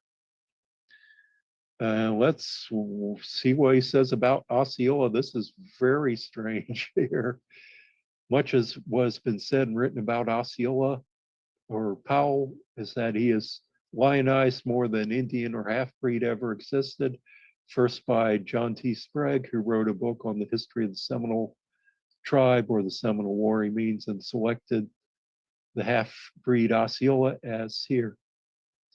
His Osceola's true history and origin to about the followers, according to the story related to me by Antonio Perpino, who knew well his origin. Osceola's father, whose name was Powell, was an Irish sailor who deserted his ship at Savannah, Georgia, and made his way south, meeting with a small band of Creek Indians going south. Okay, stop right here. What we have heard from James McQueen, who had started the band that Osceola was with, is actually how he joined the Creeks, is that in reality, James McQueen deserted the British ship at Savannah, some people say Charleston, and made his way until joining up with Perrymanstown on the Chattahoochee River. And so here he's saying it was William Powell.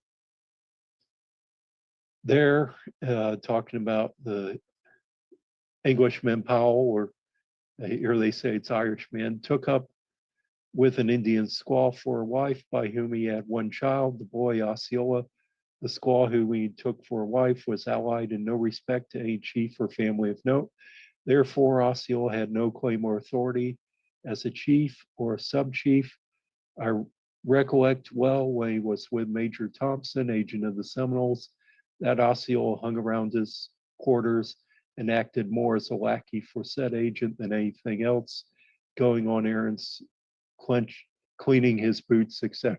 So that's kind of an insulting description. Now, Osceola's mother, Polly, actually did have some good matriarchal connections. Her sister, Betty Durant, was very renowned in the Creek band. So, the Proctor gives some strange details. Hostility began in the fall of 1835.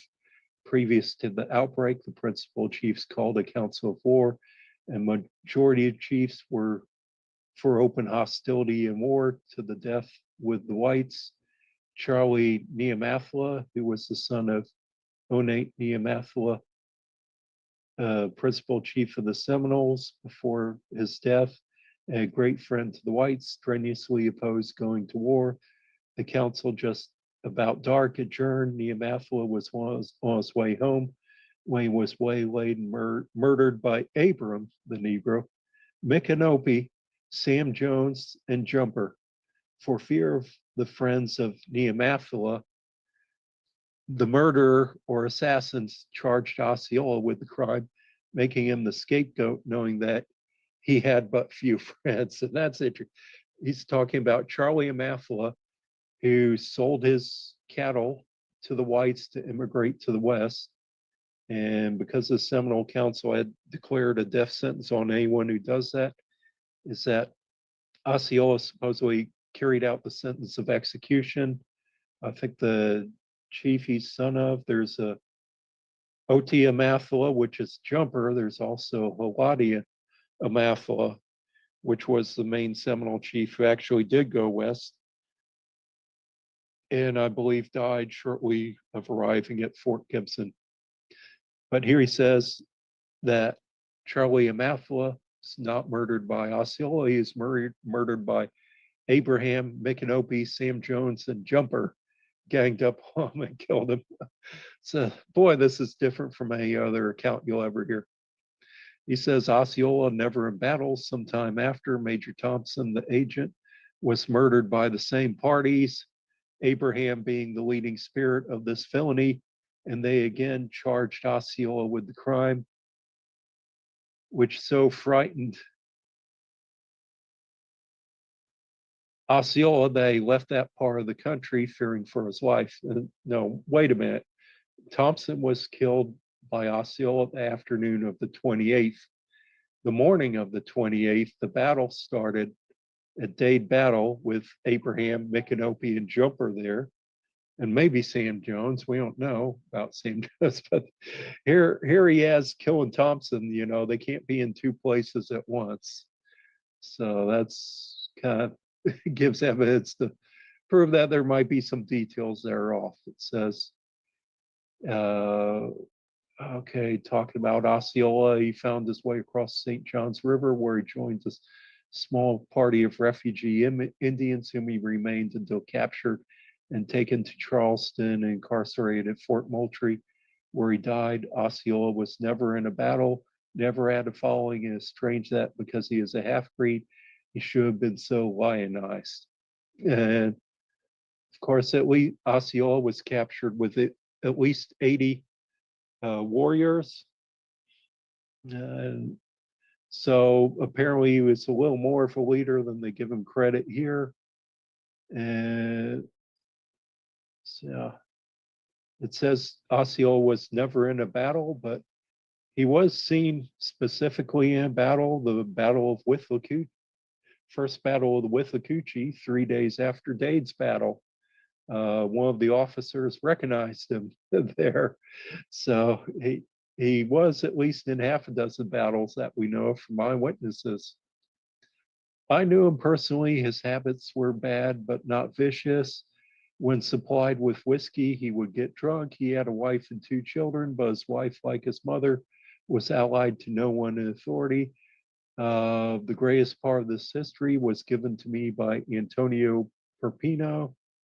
That's Antonio Proctor, who was an intelligent, truthful man and one who, in every opportunity, Knowing the facts as in here and related, Antonio Pepino, a colored man, was a native of the Isle of Jamaica, one of the British possessions, and when at the age of 15 or 16, was taken by a British officer as a lackey and brought to the colonies. Then in Revolution, he was at the Battle of Bunker Hill and several other battles. On leaving for Europe, the vessel on which Pepino sailed touched St. Augustine, where he begged to remain, where he lived for many years.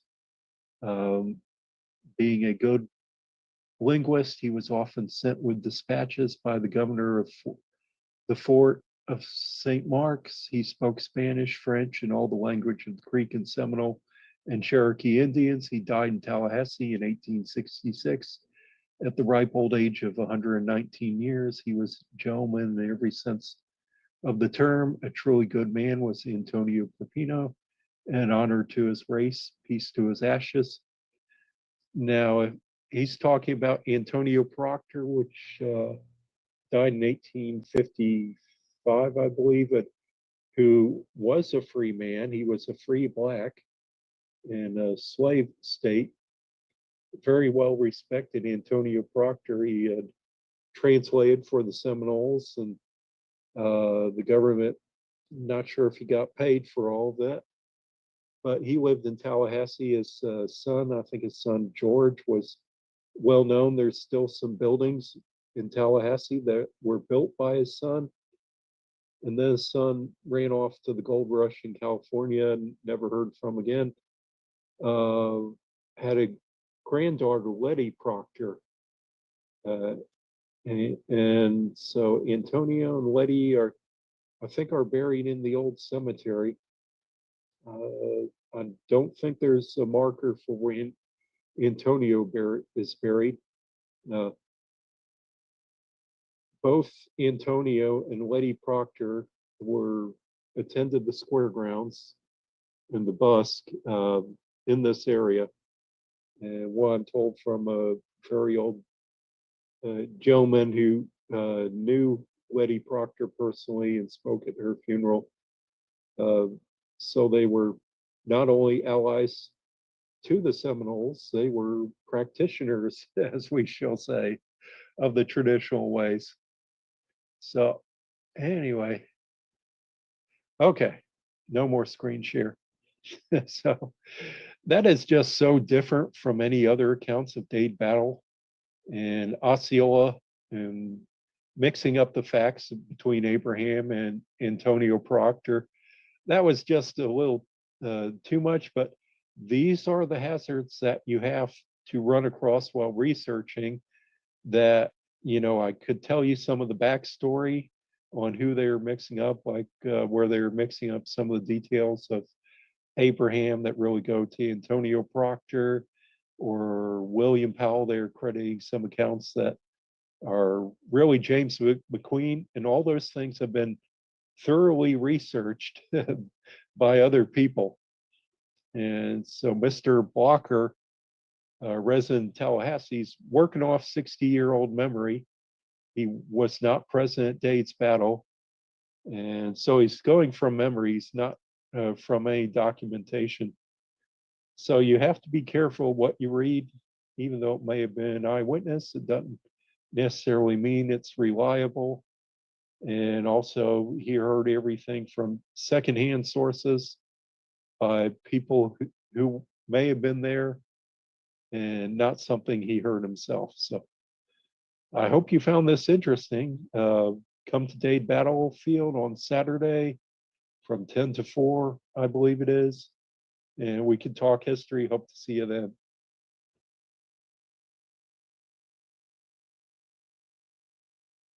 Well, the last video I made, I read the official report of Dade's battle. Now I want to get to something interesting. One of the most interesting things I have while researching is that I come across letters written by the family of soldiers they haven't heard from, their husbands or sons that have not written in 2 years, and they're wondering if they're living or dead. So the families end up writing the Secretary of War, the commanding general of the army, even the president of the United States, and these end up in the adjutant general's office, who has the records of the post returns and the company muster rolls. So anyway, here's a couple letters interesting. So the first one I'm going to read, it's a soldier, his name's William Stevens, and he enlisted with Major Dade in Baltimore a year before Dade's battle to the 4th U.S. Infantry. He reported sick at Key West in December 1835, the month that Major Dade and his command left Key West, and therefore was not on the boat that went to Fort Brooke. So he's not listed as a casualty list in the war. I don't think he was in a hurry to claim the children he left behind at home that his brother is caring for. So William Stevens, he's also a common name. And he's from Baltimore, one of the largest cities in the United States. So he could turn up to be a number of different people by that name. So I didn't find any more information on him. The second soldier, his name's William Harris Schofield from Stamford, Connecticut, a little more unique name and a smaller town, born about 1810 or 1811, formerly of Captain Gardner's company, 2nd Artillery, found to be under command as a 4th sergeant. I'm not sure what the 4th sergeant is, with Captain Drain's Company D at the Battle of Withlacoochee. So he was not with Major Dade, but 3 days later, he is at the Battle of Withlacoochee. His enlistment ended and he was discharged on 4 November 1836. And apparently he died in 1842 and was buried back in Connecticut, according to what I found on Ancestry. No telling if his death was related to the war. So go on the first letter, Baltimore, 25th February 24th, 1836. William Stevens, 4th Infantry, Company B, his brother inquires for him, says reported absent at Key West, Florida, sick on the muster roll of the late Brevet Major Dade's company for 31 December 35. February 25th, 1836, answered 26th February. And so this letter says Baltimore, February 24th, 1836. Dear Sir, I thank this occasion to inquire through you after the fate of William Stevens under the command of Major Dade. He enlisted in this city on October 1834 and left in November with Major Dade. He is my only brother and has led us with 3 children.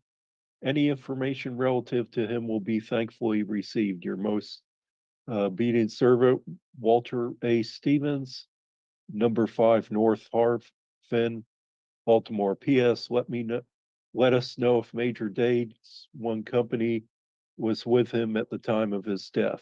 Not sure what that means exactly, written to the adjutant general, but anyway, he has apparently he has Private Stevens' children with him, and wondered if he's living or dead, or if he's stuck with the children. So let's go to the second letter, Stamford, Connecticut, February 6, 1836, answered 7th of March.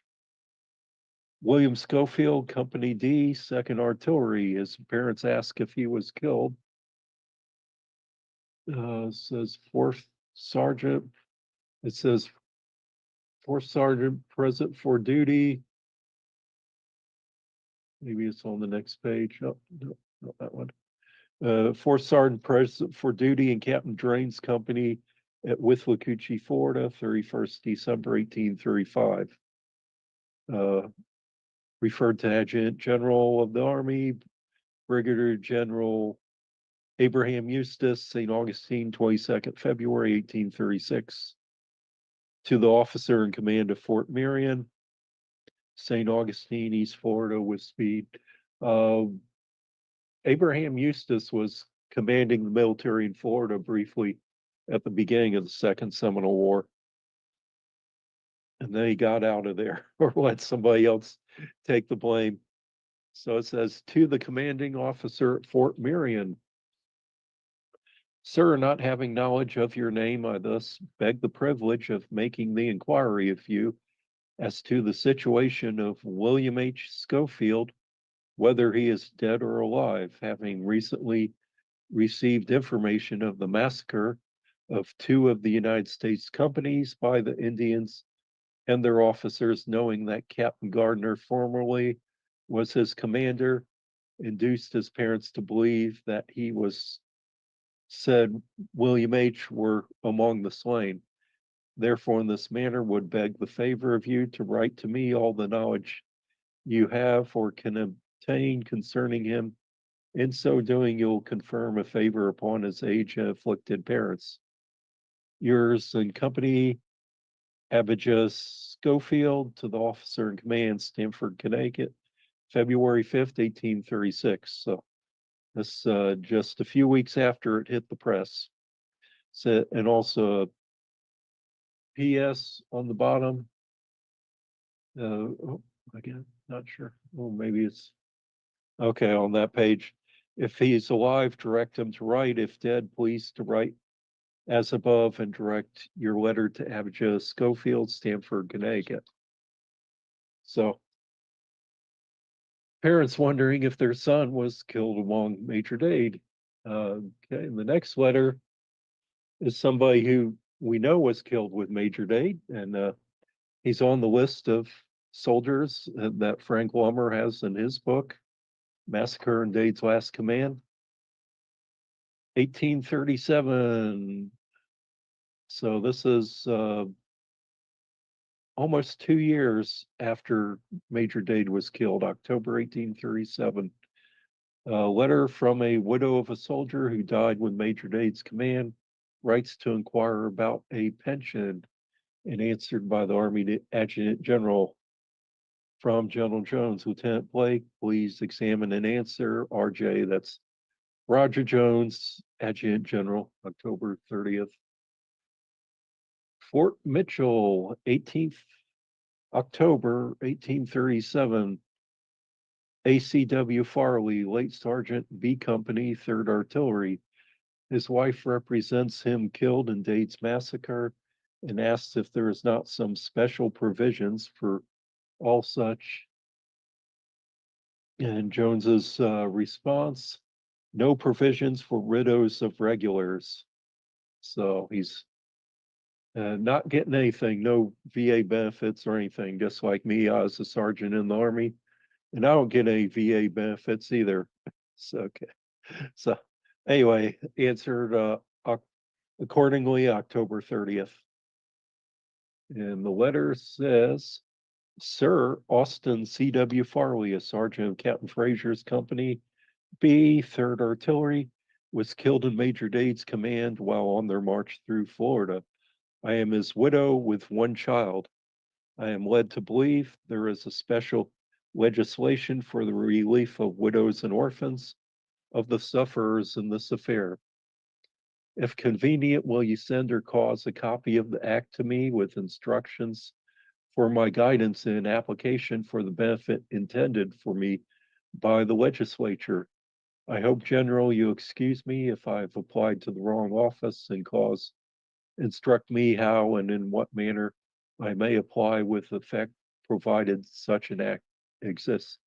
With much respect, sir, your most obedient servant, Mary Farley, widow of the late Sergeant Austin C.W. Farley, B Company, 3rd Artillery, Fort Mitchell, that's in Alabama, 18th October, 1837. So Sergeant Farley apparently married one of the local girls when the company was stationed at Fort Mitchell, Alabama. Now, remember that name because we're going to come back to it in a minute. It's more complicated than it sounds. The next letter is very interesting. A man from Ireland searching for his son, John Collins Jr., who was recruited in Captain Fraser's company, 3rd Artillery. Captain Frazier was killed with Major Dade at the head of the company, and at the head of the detachment line. Private John Collins, apparently he was not at Dade's battle. Further research into the post returns show they received a medical discharge at Fort Brooke.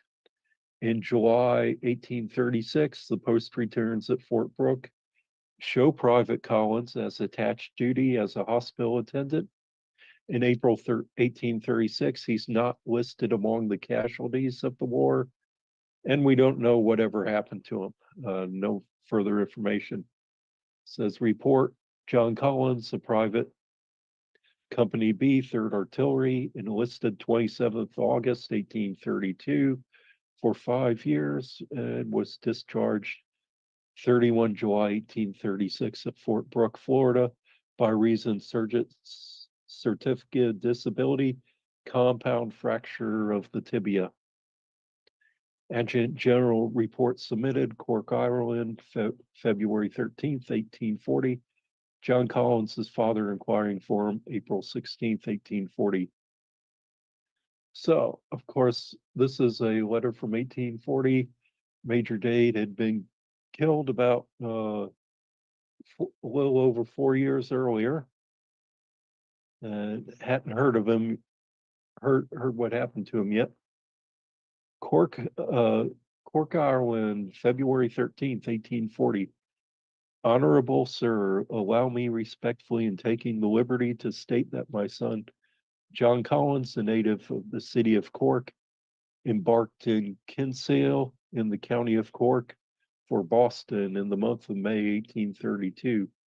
After he arrived in Boston, I was informed by a relative of mine who was present when my said son enlisted in Boston that he enlisted in the said year 1832 for the United States of America service. Also received intelligence that he was in East Florida under the command of Captain Frazier in the said American service. My said son detailed to me in his letter dated 1835, to the best of my knowledge, will return him an answer addressed to Captain Frazier. So his son wrote his father, so I'm with Captain Frazier in Florida. I did send him the answer addressed according, and since received no answer, I have also made every other inquiry respecting him since, but without effect. Several intelligent persons conversant in foreign military affairs inform me the only mode of procuring information respecting the existence of my said son was submitting my case to your honorable kind consideration.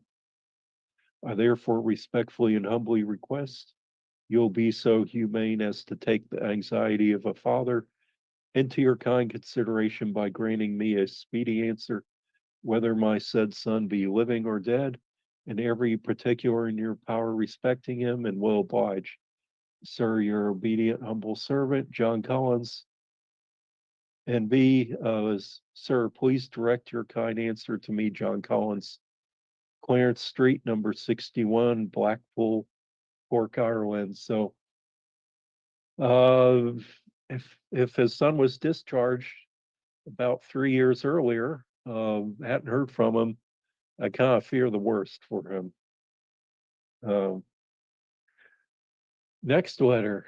Oh, we're going back to Sergeant Farley. Remember him earlier? Letter in 1837. Here we are 2.5 years later in March 1840. Widow's pension request. Commanding General, Adjutant General report, March 19th. Answer, General in Chief, March 28th. Adjutant General file. Secretary of War, Washington, respectfully to the second auditor for information. In second paragraph, please return to my office, March 20th. E. Shiver, auditor. So Austin Farley, and this letter is coming from Virginia. Sergeant Farley's family was apparently from Virginia, and I guess they're seeking information on Farley.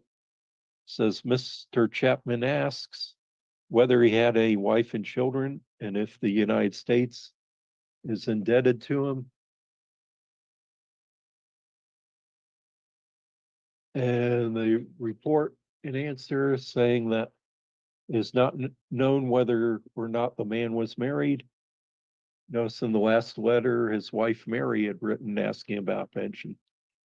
Austin W.C. Farley, I think is C.W. Farley in there, where anyway, Sergeant B or Sergeant Company B, 3rd Artillery, yep, the same unit. It says it appears to have $15.05 due to him for his pay from 1st of October to 28th December 1835, after deducting the amount paid to the sutler, which will be paid to the widow on producing evidence of his marriage. Second Auditor Office, 23rd March 1840. And so they're asking the wife if there's proof that she was actually married to him. And this is 2.5 years later after she had written the letter asking about that. And there's another letter attached. Where we are from Virginia. Honorable Secretary of War, sir, I am requested by some of the relatives of Austin Farley, who was killed at the Battle of Major Dade, to ask you if he had any wife and children. He wrote to them he was married. Also, if you have any knowledge where they are. Also to ask if the United States is not indebted to him for parts of his service, and so how much is due to him. Please answer these questions. Write to me at your earliest return mail. Respectfully yours, William Chapman. So I guess apparently a attorney for the family. Writing said he was married, but we don't know to who or how many children he had. So questions that the family in Virginia is wondering too. Both writing about benefits from the sergeant. So no benefits due to the widow, but the survivor is owed $15.05 before the sutler takes his cut. So there is some pay due on that. So hope you enjoyed that. I have one more letter of Major Dade's command, but I'll save this for another one.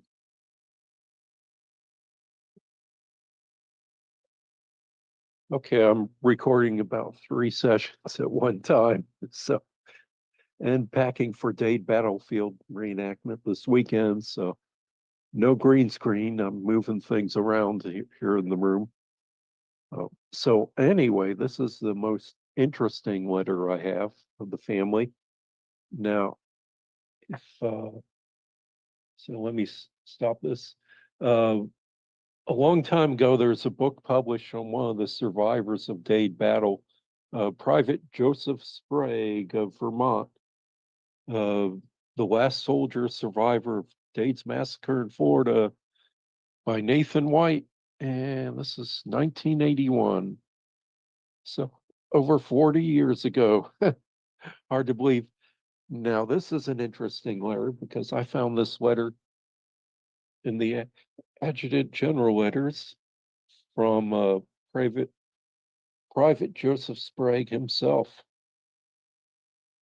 So it says, Fort Smith, Arkansas, September 22nd, 1842. Joseph Sprague, Private Company F, 6th Infantry, applies for discharge, refers to his promise of General Scott in relation to a pension to be laid before the General. RJ, that's Roger Jones, the Army Adjutant General. October 13th, 1842. So this 2 months after the Second Seminole War ended, says this application for discharge is respectfully recommended to the favorable consideration of the Major General Commanding J.D. Seawright, Captain Commanding Company F, 6th Infantry. It says approved, and the signature of Zachary Taylor, Brevet Brigadier General, U.S. Army Commanding, Headquarters, 2nd Department, Fort Smith, Arkansas, September 23rd, 1842. Says, and under that written real light, it says, I concur in the above and consider this paper signed and recommended by Brigadier General Taylor and Captain Seawright a sufficient certificate of indisability let the soldier be discharged.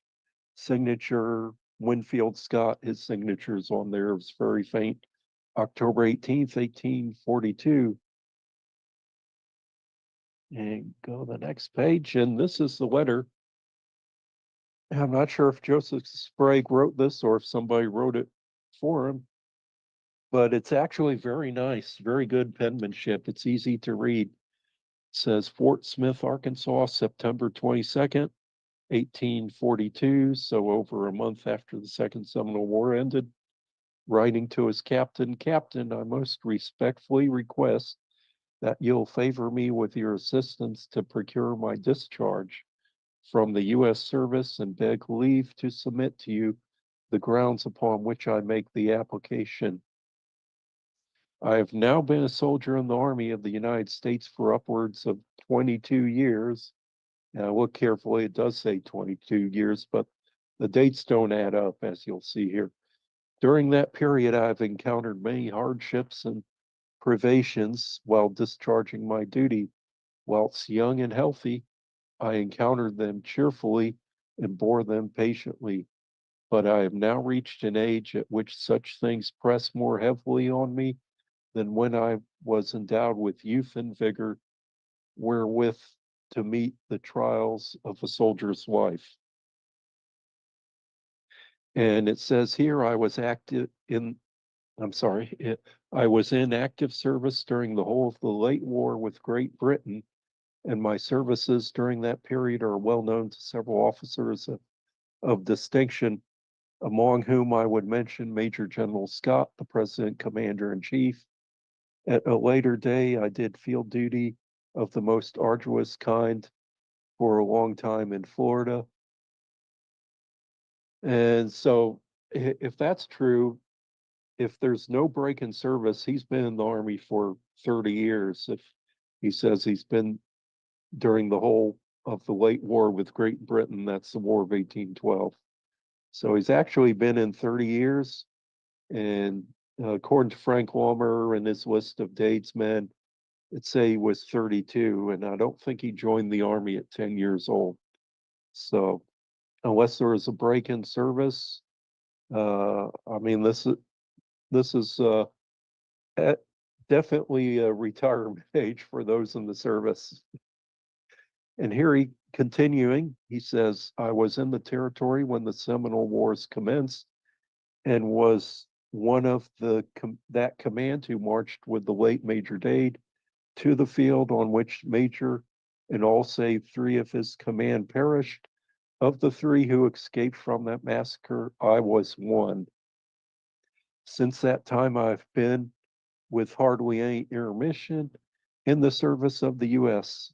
I have participated in all the earlier and most trying campaigns in Florida, and I believe that the officers of the 6th Regiment who know me will acknowledge that I bore at least my share of the operations of a more recent date. So, very interesting. Not only was he with Major Dade's command, but he says he was with the early operations in Florida, at least through part of the war here. I now, after 22 years of service, find my constitution so much broken and enfeebled that I am unable to discharge my duty as a soldier without considerable physical suffering. I should add here that he's in Fort Smith, Arkansas, so like the Seminoles, he ended up in Indian Territory himself. I would request a favor that the captain will examine the papers which I possess as proof of my long servitude, and I also state to the captain that previous to my joining the 6th Infantry, I was told by Major General Scott that when active operations in Florida should have ceased, I might make application for a pension in considering of my long and faithful service, and that my claim should not be overlooked. Now, why does he have to wait till the war's ended to put in for his pension, being one of the 3 survivors from Major Dade's command? That's awful. That's awful strange. Anyway, what an interesting life he must have led in the War of 1812, and then with Major Dade's command, with some of the early campaigns, and now in Indian territory out west. If only we had more accounts written by him or information that he had gave. I saw a talk the other day about a movie of a Revolutionary War figure that's being made, that they're embellishing it. They're almost making it sound like the guy was a superhero. Well, history's more interesting, that you don't have to make anything up. And if there's any hero, this guy's it. I'd be willing to hear his story. I mean, we know about Frank Laumer, but sounds like this guy had more years in service uh, than Ransom Clark that Frank Laumer wrote about. Uh, Ransom Clark was one of the other survivors. So we have three survivors: John Thomas, who survived, that I mentioned in one of the earlier letters. He paid $6 for one of the Indians to let him free, and he died, I think, about 1839, 1840 in Palatka. You have Ransom Clark, who we know full well. Frank Laumer's written extensively about him. And in fact, Frank Laumer died on the same month and day that Ransom Clark died, in November, which is quite a coincidence there. I've been to Ransom Clark's grave up in New York State, not far from Rochester. And now the third soldier who survived is Joseph Sprague. And we have very little information. What we know about him is after the war ended, apparently he settled in near High Springs, Florida. He apparently had a land grant and owned some land, and lived his remaining few years out and back in Florida territory. And we've also mentioned about Louis Pacheco. I think I recently did a video on him. So we've gone over accounts of the four survivors, the three soldiers, and the one black interpreter, Louis Pacheco. So I think that covers it pretty well. And I hope you enjoyed this, and we'll see you later. Oh, gotta push the button. I wanted to talk about the last man standing from Dade's command, or Dade's battle, and that man was Louis Fatio Pacheco. Usually when we mention about survivors of Dade's battle, he's gotten overlooked a few times, so let's change that. So in our commemoration of Black History Month, the one black soldier with Dade's command who was captured by the Seminoles and lived longer than any of the other three survivors from Dade's command. Let's get into it. So as I was researching this, I found more cool stuff, which I always enjoy doing that. For example, that photo you see on the top of him, that's an actual photo of Louis. It was like a parlor card. People had like calling cards, or they may have sold them to, as a source of income. So that's the only photograph we have of a surviving member of Dade's command, which is kind of neat because of the officers of Dade's command, there's only three that we have paintings of. Captain Fraser, Lieutenant Bassinger, and Lieutenant Mudge. We have no images of Major Dade. We don't know what he looked like. And we also have a photograph of Benjamin Alford, who was a lieutenant that started the march with Dade's command, but went back to Fort Brooke when Captain Gardner was joined by them. So let us begin. Oh, hold on. There we go. Okay, Louis Pacheco, he's most known for being with Dade's battle, and for a lot of times he was blamed for giving away the information to the Indians, but that was not true.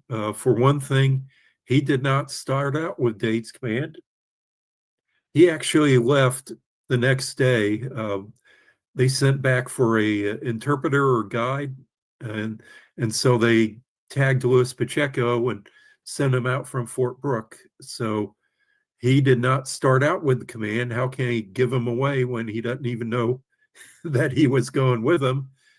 And also, everyone knew where Major Dade was going. Uh, he was going on the Fort King Road to Fort King. It was obvious. Nobody needed to give that away. So, and another thing, the Seminoles knew Major Dade's command was leaving. They were following them. They knew they were going before they left Fort Brooke. So Luis Pacheco didn't betray anyone. In the reenactment for many years, Pacheco has been portrayed by HL on the bomb photo. He's the guy on the right, in the white shirt on the horse. Does a great job.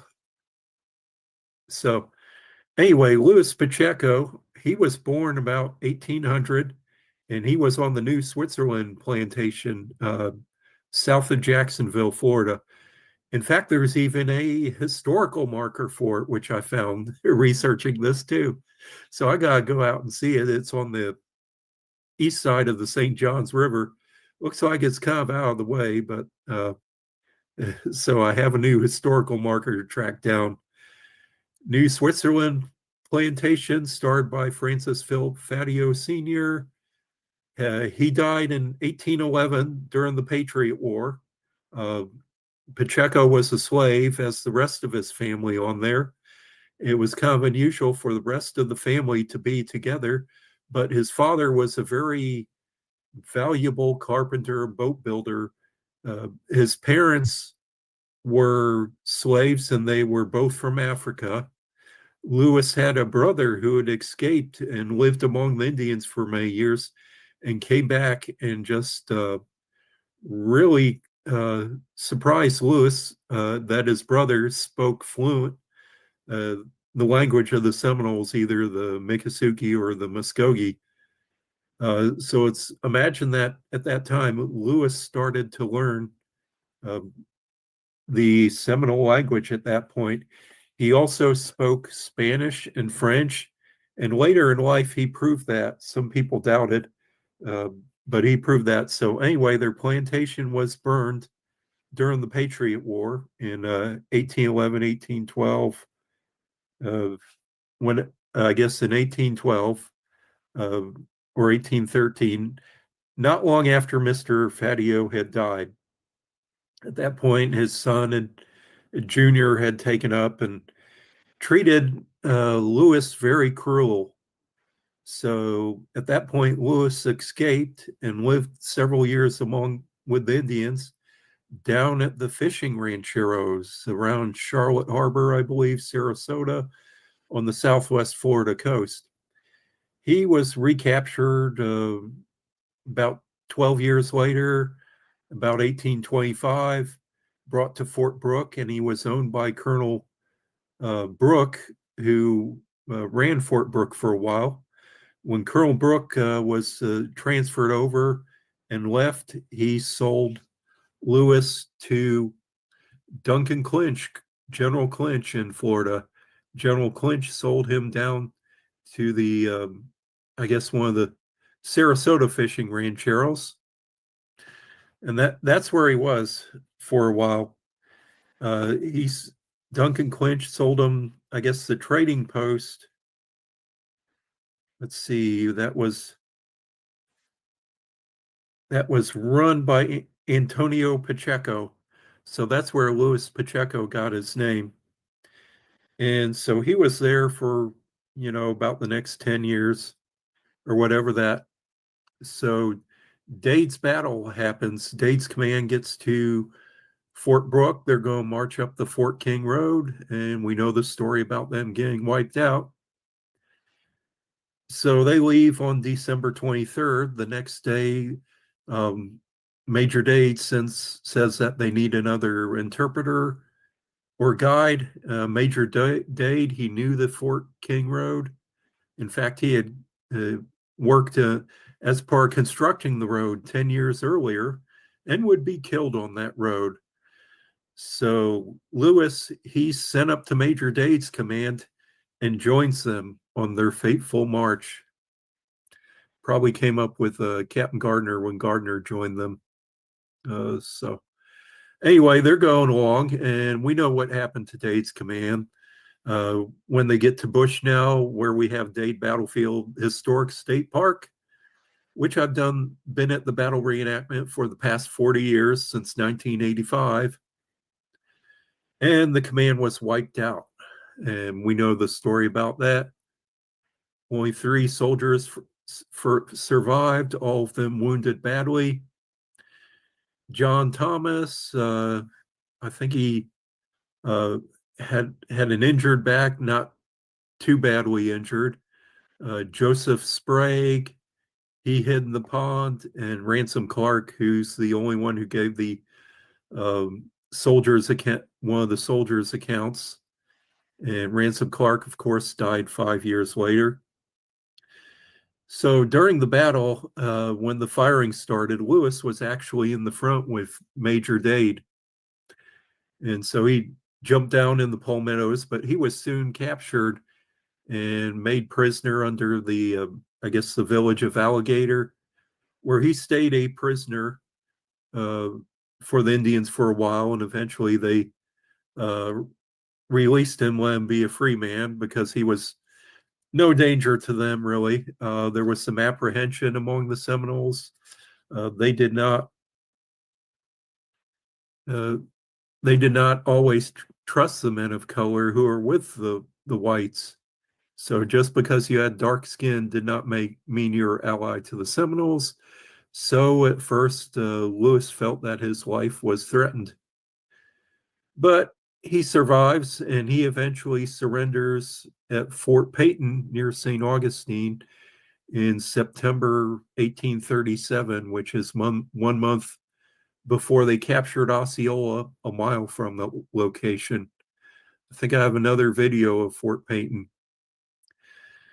So Lewis, at that point, since he had surrendered, he was considered a prisoner of war, and he was shipped out to go to the West. He spent some time in New Orleans, where some of the plantation owners tried to claim him as one of their slaves, falsely, of course. He was never a slave of those, either the Creek Indians or the plantation owners in New Orleans.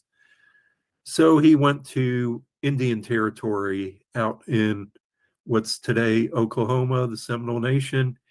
He was at Fort Gibson, where once again the Indian agent Marcellus Duval tried to sell him to slave owners, and Marcellus Duval actually spent a considerable amount of time trying to capture Louis Pacheco and send him back.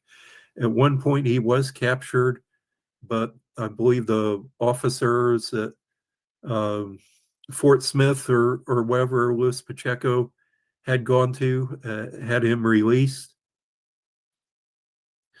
And then Louis Pacheco, he went down to Texas at that point, and actually Marcellus Duval actually followed him there.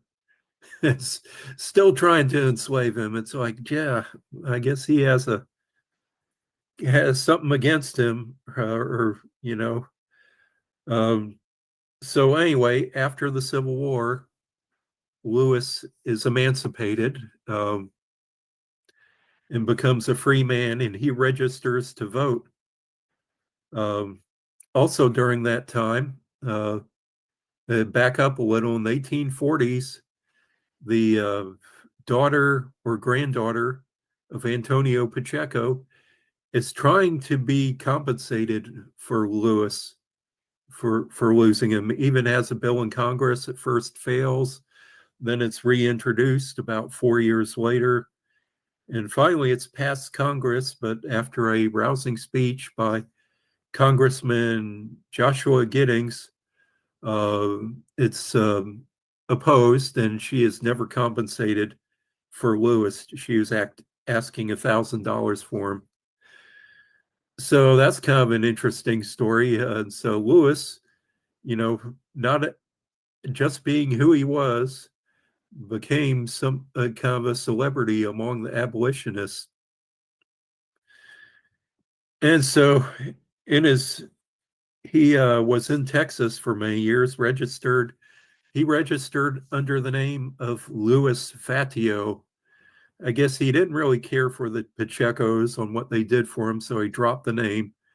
So when he registered to vote in, I believe it's 1867, he registered his name as Louis Fatio, and that's what his name would be for the rest of his life of the next 28 years. So he's there in Texas and eventually goes back to Florida to the plantation or the former area New Switzerland and takes up with the granddaughter of his former master, Mrs. Susan Philippa Fadiola Engel, and convinces her that he's the former slave that she had taught how to read and write back, decades earlier, many years earlier. So he's supported by her through his elderly years. There's an article in the newspaper about 1891, 1892, or maybe the 1880s about this amazing thing. And, kind of clearing up the story that he had no part in betraying Major Dade. And this actually a parlor card of him that was sold at an auction site. You can see it does look like the sketch from the Jacksonville Times Union newspaper. So I think that's really cool that we actually have a photograph of Louis Fatio, is what we'll call him, the last survivor of Dade's command. What an amazing story to learn about him. I wonder if he has any ancestors or any descendants, that survive today. So he passed away in 1895 and is buried in Magnolia Springs Cemetery on the opposite margin of the St. Johns River, a few miles from New Switzerland. He was 94 years old at the time. Lived a long life. The cemetery still exists, but I think there's no existing grave markers. I looked it up on Find a Grave and it looks like it's one of those old unmarked cemeteries nowadays. So, there's no gravestone. So anyway, that's the amazing story of Louis Fatio. The first thing we have of him that tells us story is the book by Frank Laumer, Dade's Last Command, printed in 1993. Dade's Last Command, you can get through the Seminole War Foundation. And the Seminole War Foundation a few years ago also printed a small pamphlet. It's a pamphlet here about him. It's only about 20 pages long. About Louis Fatio is actually our first pamphlets among the Seminole War Foundation. And it's by Alcyone Amos, who I think wrote about him for a dissertation that she had done. So that's pretty cool. And so that is the amazing life of Louis Fatio Pacheco, or Louis Fatio, as he was called later in life. So we could call him that. He's only Pacheco during Dade's battle, and he eventually drops that name. So I thank you for this amazing story of the last survivor of Dade's command. I was talking not too long ago to a friend about Osceola, what he did in the war. So I wanted to put together this presentation for a long time. And so I finally did it, sat down last night and tonight, and put together a little presentation. And if I can get the screen share here. Okay, this program is Where Did Osceola Go? If I can get, there we are. Okay. Oh, my head's right there. Okay, where was Osceola during the Second Seminole War?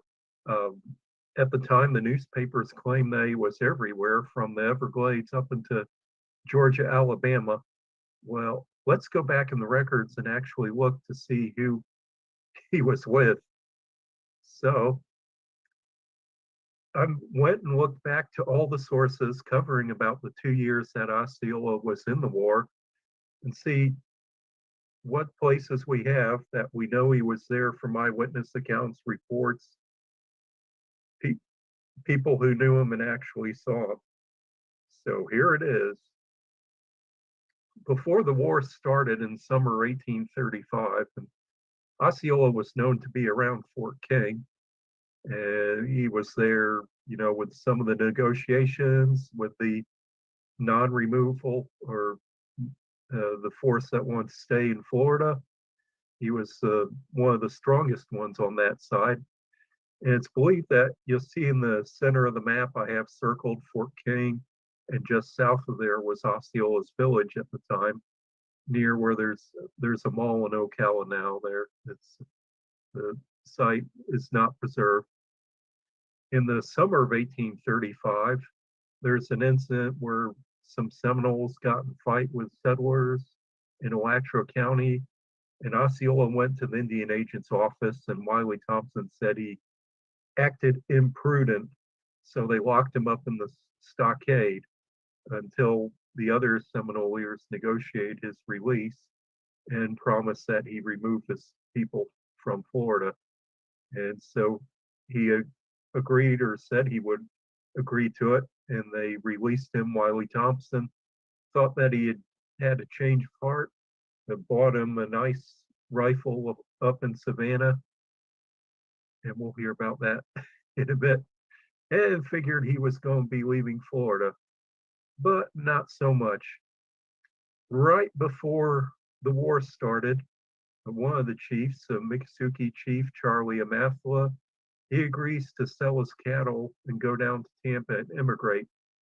And Osceola assassinates him, kills him near his village of Wetumpka, which is in northern Marion County, or what's now Marion County today, just north of Fort King, 10 or 20 miles, I forget how far.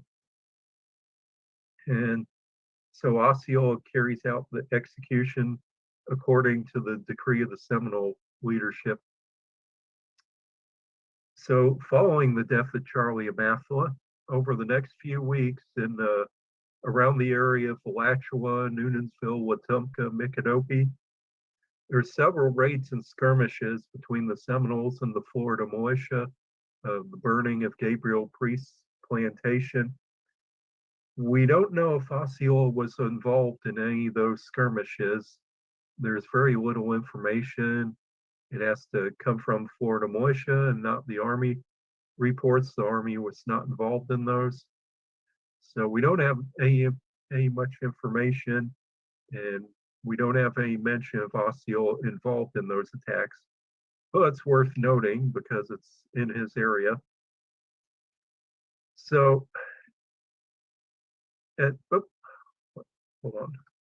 Okay, in December 18th, 1835, there's a Seminoles attack a supply train of the Florida militia coming down from around Alachua Prairie, going down to Wakahuta, and then goes to Micanopy.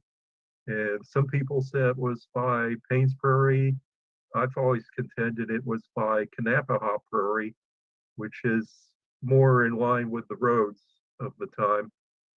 And also Kanapaha Prairie was considered part of Paynes Prairie at the time.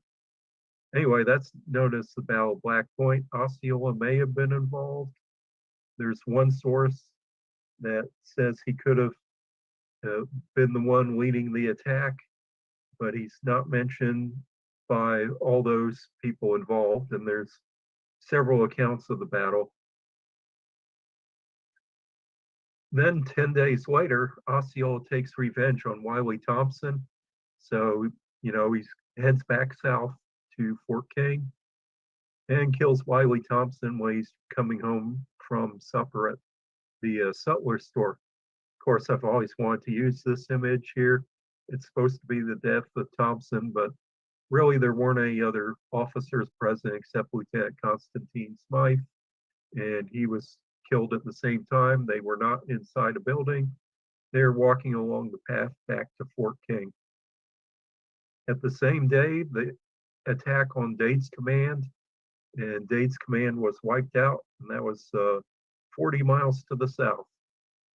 Osceola was supposed to be there, but he was taking revenge on Thompson, using the rifle that Thompson gave him a few months before.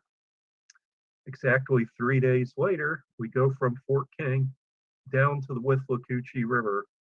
And here's a great painting by artist Jackson Walker of the Battle of Withlacoochee. It's called Withlacoochee Abyss. Osceola is definitely seen at the battle by several people who know him well. Captain John Graham is one of them. Osceola is seen rallying his men, encouraging his men, and wearing a soldier's greatcoat. Not sure where he got that. There's 2 or 3 instances where he could have gotten that a few days earlier. Maybe it was the coat of Lieutenant Constantine Smythe. Osceola is said to be injured in the hand on that battle. Then, a couple weeks later, there's a skirmish with the Florida militia and unnamed Seminoles or Miccosukee at Wetumpka, back near where Charlie Maffalo was, in his town in northern Marion County. It's possible that Osceola was involved in this. But the very next day, Colonel Parrish takes his forces and burns Osceola's village nearby. You can see where I have it circled on the map is the area Wetumpka, and the green dot is Osceola's village. So we don't know if Osceola is there. The next month, we have General Gaines under siege at Camp Izard. The time they're at Camp Izard, about 10 days, I believe, surrounded by 1,500 Seminoles. I think it's about 250 men under General Gaines, waiting for supplies from General Clinch at Fort Drane. Finally, both sides decide to call an armistice and have a talk, and General Gaines agrees to talk to the Seminoles. He sends out Colonel Ethan Allen Hitchcock, who meets with Abraham, Jumper, and Osceola. So we know Osceola was there. Next, there's an interesting account credited by Osceola, but there's a little problem with this. This is about 6 weeks later at Volusia on the St. Johns River at Fort Barnwell. Burial party, that's a sergeant and a couple privates going out to bury a soldier outside the fort. They go over the hill. They're ambushed by Seminoles who kill them. And the person who wrote the account, W.W. Smith, I'll show that book him it. He claims that the warriors there are Indians under Osceola, and then he says, that looks like Osceola standing there far away in the trees. It's kind of sketchy if that was Osceola or not.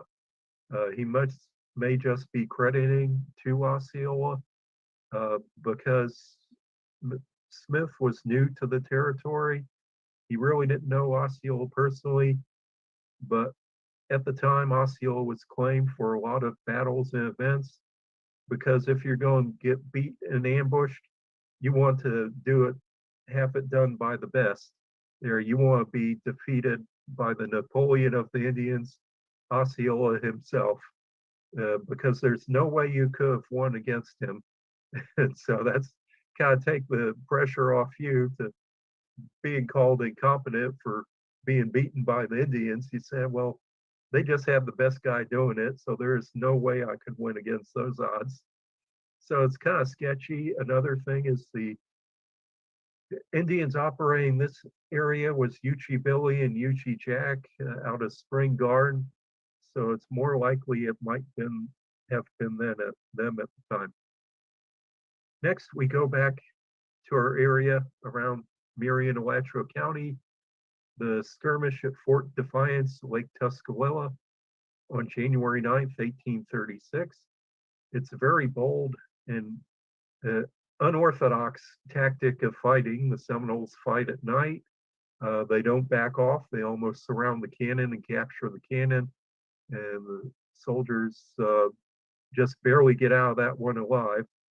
And the battle stretches around the shore of Lake Tuscaloosa. And it's pretty certain by accounts that Osceola was there. Some of the officers said they recognized him. And this is the area he was operating in. This area right now is in danger. They're going to build a Dollar General store in the town of Micanopy, right in the area where this was. Even though they don't need a Dollar General store there, I would love to see this battle site preserved because it's one of the few battles that we know Osceola was actually there.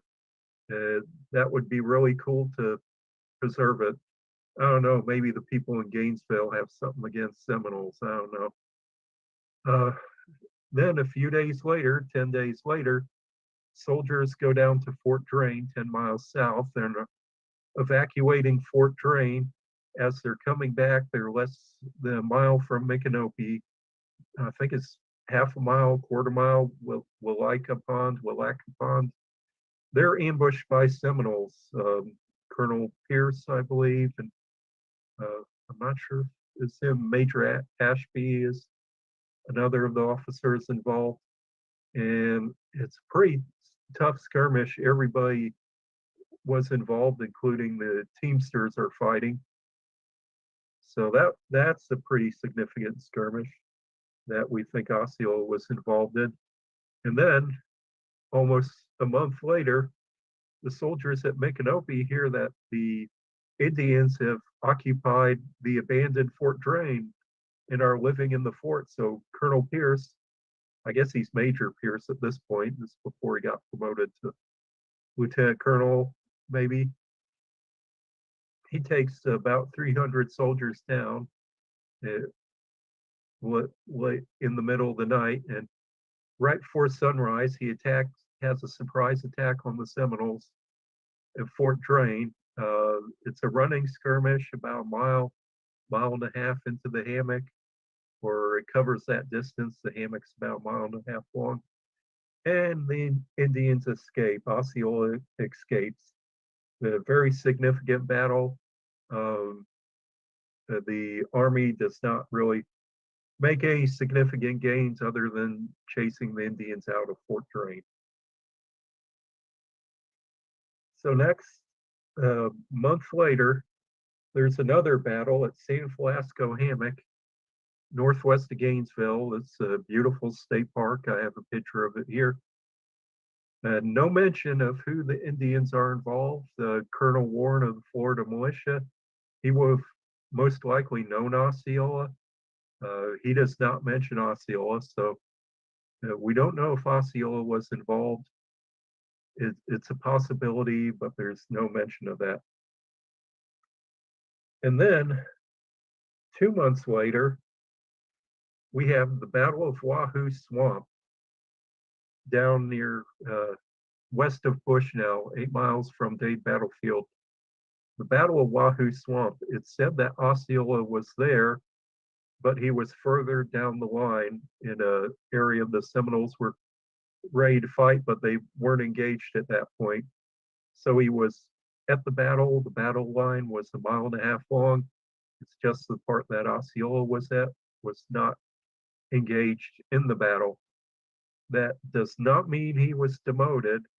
It means, for one thing, this area was mainly known as Jumper Chief Jumper's village in this area.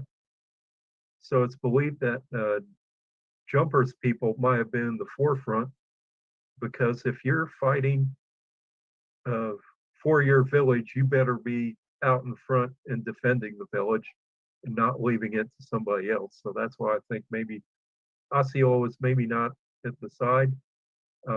Osceola did have a village. You see that northwest of the Wahoo, you see that green dot. He did have a village in the Withlacoochee River area that the soldiers found a couple months earlier and burned. The village site was also visited later in the war by Lieutenant Henry Prince.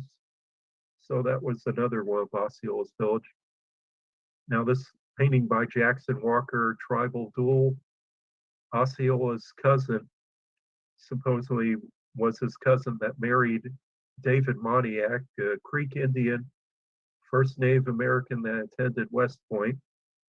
And so it's believed the Seminoles may have known David Moniac, and that's maybe why they targeted him. He was charging in front and killed in the charge, killed at this battle, and there's a tombstone for him at the Veterans National Cemetery in Bushnell, although he's not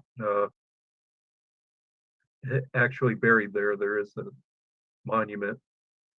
And so this was the last battle Osceola was involved in that we know about. So we cover a year's time just now, and those were all the battles we know Osceola was in. There was not too many other battles in the next year, because there's the Fort Dade capitulation, or before that, soldiers are looking for Osceola around Fort Drane, about a couple weeks after the Battle of Wahoo. They supposedly find his village and burn it, but they don't find Osceola. So the soldiers fail against going after Osceola. But there's no battle at this point. And the Fort Dade capitulation, early March 1837, some of the Seminole leaders at Fort Dade, Abraham, Jumper, Micanopy, agreed to capitulate and eventually go down to Fort Brooke and surrender. Osceola is not involved in that talk. It said that he opposed it at that point. Not too long later, he shows up at Fort Mellon and plays ball game with his warriors in the creeks.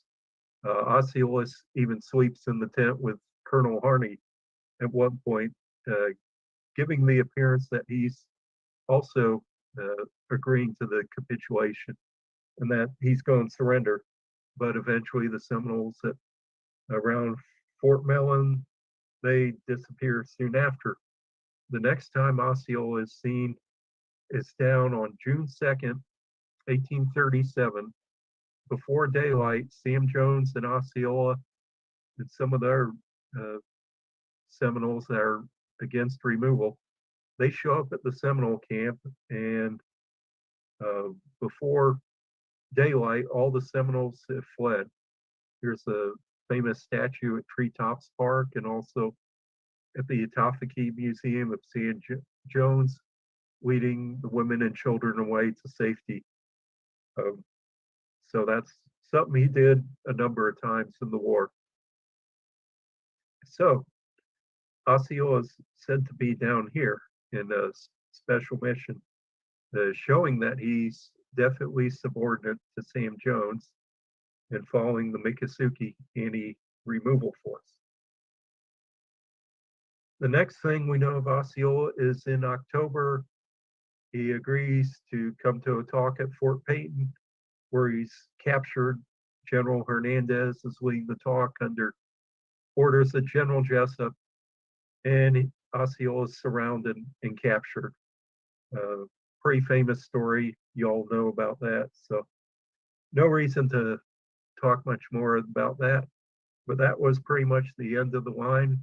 He was taken as prisoner to St. Augustine And 2 months later, on around December 31st, he was put on a ship, and 200 Seminoles are taken up to Fort Moultrie, South Carolina, where Osceola dies 1 month later, around January 30th, 1838. So, in a year's time, most of Osceola's skirmishes are centered around what's today Marion, Alachua County. Pretty much at the center of that is Fort King. So that is the area of operation that Osceola is involved in. Now, we can tell a few things from his operations and the battles he is in. One is that the Seminoles, they were fighting, of course, a desperate war of attrition, that nobody was going to help them. The soldiers, if they need more men or more supplies, they could get that from New Orleans or Charleston or New York. There was no end to the government fueling the war. The Seminoles had no such resources. They had to get all the food that they could either grow or capture, and that was it. Nobody was coming down to help them. There were not 5,000 Indians from out west coming to the Seminoles, so that was it. So they had to be very careful on the food that they used. They had to store all the food, the gunpowder, and they were very prudent. They had been doing this months before the war started, and that's from the accounts from Jumper and Osceola themselves, who said that they had the guns and the powder and the food. And during much of the war, that's also seen once again that the Seminoles are somehow usually well supplied of lead and powder. But you don't want to waste it. You want to be very careful with your resources. So a lot of these battles, Osceola has spread out his battles maybe every month, every 3 weeks, 3 or 4 weeks. He's not having a battle every day and exhausting his supplies and his men. Another thing, if you're fighting and have to move stealthily, you have to figure about food and resources. Logistics is always a problem for the Seminoles as much as the soldiers. So that's a consideration. And it seemed that Osceola was very aware of this and paced himself very wisely on that. So maybe we can see the strategy that he was doing, operating out of a specific area and being very frugal on his supplies. So I think that's it for now. So I wanted to cover what we know of Osceola involved in the war. The press made him up to be a hero, but you can see that there's only about half a dozen battles that we actually know he was involved in. So, his fame was probably more to being against removal and resisting, telling his people to stay in Florida, and that's what he did. But I hope showing this can actually tell you about his fighting, his strategy and his skills, and actually, I think says a lot on how he fought. Okay, so hope you enjoyed the presentation.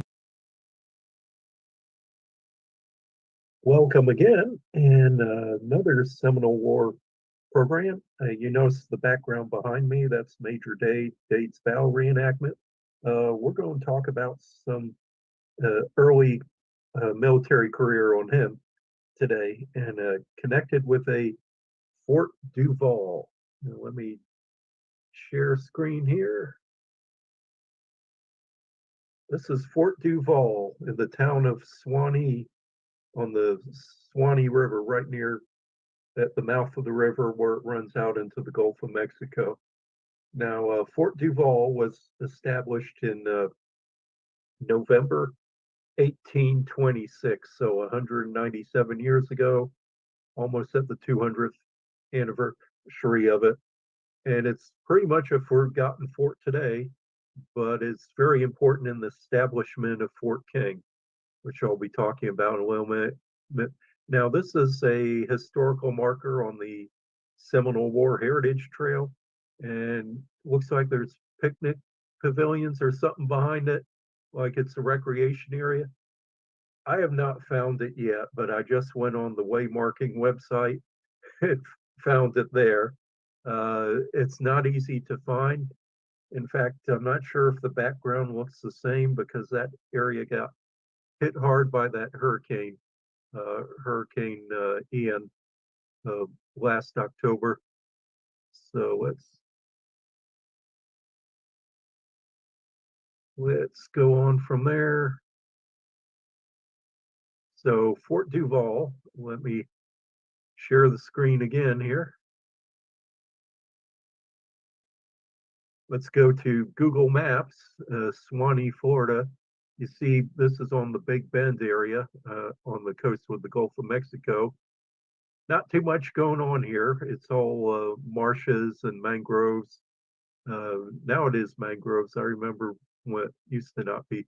You see the Wakasasa Bay Preserve, Cedar Key, Rosewood, the Otter Creek above that, 98. That's usually the road I take between Tallahassee and Dade Battlefield there.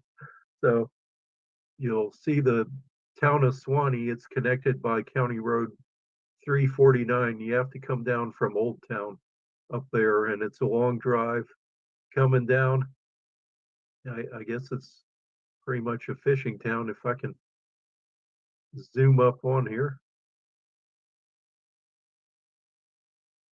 So let's look for the historical marker, and we're not really sure where the fort actually was. It was in this area, Swanee Community Center. I think that's it. We'll go right here, see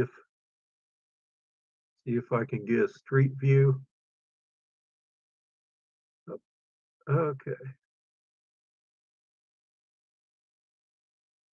Well, here it is right here, Swanee Community Center.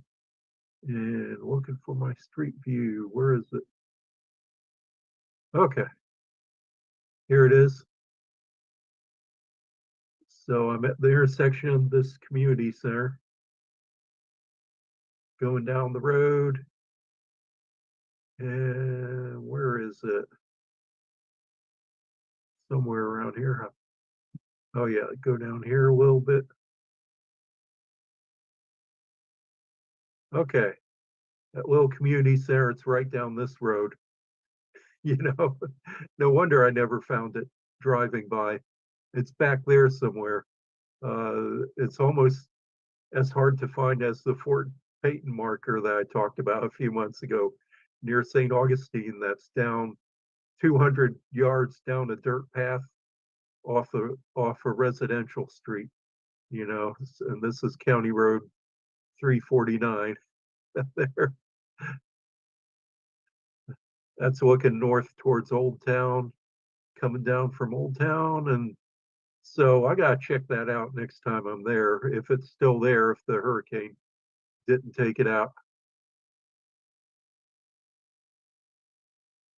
So Camp Duval, this is 1826, after the Treaty of Moultrie Creek, and still having problems between the settlers and the Seminoles.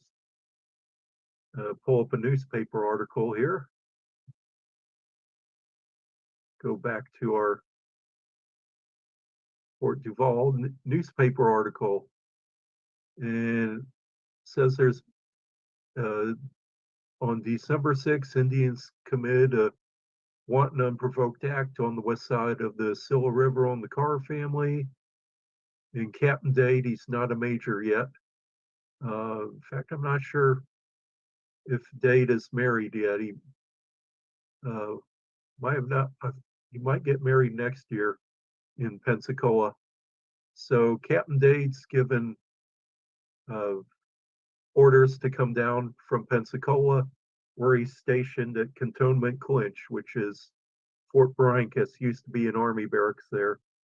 And it was for several years, even during the Coast Artillery days. think is finally wiped out by the hurricanes or something. So he's given orders to establish a post on the Swanee River, near the mouth of the Swanee River. Here's the post returns. There's only 2 months of that. As the officers present. This is November 1826. 52 aggregate is so only 52 men at the fort. You have Major Dade, Captain James Glassell, who will establish Fort King. I think he's absent at that moment. There's Captain Hook, who's also absent. He's up in Washington, D.C. And Benjamin Pierce, he'll be later Colonel Pierce, more well known during the Second Seminole War. And so that was the first month, and the second month, few of the more of the officers show up, and the number jumps up to 120 men at the post. So short life, but it's a forgotten fort. It's actually pretty important. So Major Dade goes, or I'm sorry, Captain Dade. I forever call him Major Dade, so I'm not going to get over that. And he's pursuing Indians that committed the murders, and he doesn't have enough men, and so he gets the help of the Apalachicola Indians, Cochrane, and I think John Blount, and all that. And afterwards, they even get issued medals. I think 20 medals were struck and handed out. This is John Quincy Adams, who was president at that time. This is one at the National Museum of American Indian. Interesting enough that this was from a tribe up in I think the Great Lakes area, who the son of the chief who wore this, his name was Osceola too. He was born a year after Chief Osceola died. In fact, I need to do a video of all the Osceola celebrity name people. John Quincy Adams, President Adams, did not like his portrait on the peace medal. He called it cheap and unartistic and kind of rejected it, maybe because they make him look really bald and have like a hawkish nose on him. Maybe he just doesn't like it. But that's your peace medal. So, if you're looking for a medal for this time period, that's what it is. Here's the letter from the adjutant letters of Fort Duval, of course, named after Florida governor of the time, William Pope Duval. He was governor for 12 years, the longest serving governor of Florida, territorial governor. He had a son who was killed at the Alamo, and he was the second territorial governor after Andrew Jackson. And after him, he was also followed. He was succeeded by Governor John Eaton. John Eaton was the Secretary of War who left Washington because of scandal with the Jackson administration. Here's Captain Dade's letter, his handwriting. Well, I had to transcribe it because this time for this letter, I can't really struggle through reading it. So I transcribed it right here. So I'll read you what the letter says. Fort Duval, December 8th, 1826. Sir, I have the honor to inform you that our affairs with the Indians in the vicinity have assumed a most menacing aspect. On the morning of the 3rd, that's 3rd of December, 1826, I marched with 20 of the troops, Major Cochrane and his 10 warriors. Major Cochrane is Chief Cochrane, who lived around Blountstown, and what's today Blountstown in Calhoun County, in search of a party of Miccosukee Indians who are reported to have committed depredations at Mr. Bellamy's. That's the plantation owner. The Bellamy Road is named after him, and in the neighborhood. So notice here that he says it's Miccosukee Indians. He's making an effort in this letter to make a difference between the Seminole and the Miccosukee Indians. About 11 o'clock a.m., 13 miles from this place, we had a good fortune to take a prisoner who informed us that there were 20 warriors prepared for war and some women and children not a great distance before him. He was directed to go in front with an interpreter and lead us on the trail. This is one of the prisoners. And after marching about half a mile, they struck in the woods and in a short time stopped and informed the warriors that warriors were approaching. They were painted, and their manner and conduct evinced the disposition to be hostile. Their party consisted of 13 warriors and a large number of women and children who were on the way to Old Town on the Swanee. Upon seeing the troops pass, 7 of the warriors returned and others 6 kept on with the women and children. So 6 of the warriors are taking the women and children to safety, and their 7 are going to distract the soldiers. The 7 warriors were made prisoners and their guns taken from them. One of them I detained as a hostage, and the other 6 were permitted, on promising to bring the balance of their party to me at the fort to follow them. Agreeable to the promise, they all joined on the 4th and amounted in number to 48. They all set out for their limits on the 5th. Let me make a quick note. I made a transcription error here. So usually I have to go over the transcriptions about 3 times to catch all the mistranslations or whatever. The guns I detained to be given up when their chiefs called for them. On the 7th, about 3:00 p.m., I received information from several council sources by express that a family of 5 persons has been murdered by Indians on the Osceola. That's the Osceola River, which today's borders between Leon and Jefferson County, Florida. And now Colonel Gadsden, that's James Gadsden, who negotiated the Treaty of Moultrie Creek, and also later the Gadsden Purchase in Arizona and New Mexico. Colonel Gadsden with the party had gone in pursuit. There was much alarm at Mr. Bellamy's, where there were a large number of ladies. Oh, Mr. Bellamy must be quite a ladies' man. I sent Lieutenant J.B. Shaw of the Commissary Department, he being the only officer under command, with a sergeant and 12 men to quiet their fears. Well, Captain Dade, he can only command the officers under his command, so he sends part of his command to Mr. Bellamy's place. My company is entirely inadequate to the importance of the duties before it. It was expected that a full company would have been ordered here. The efficient strength of the men is 1 captain, 2 sergeants, 3 corporals, 1 musician, and 36 privates. So a little more than 50% company strength.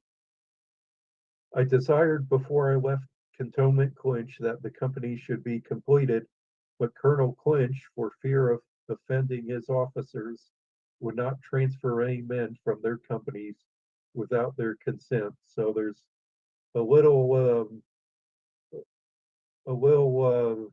resentment that Captain Dade shows towards Colonel Clinch.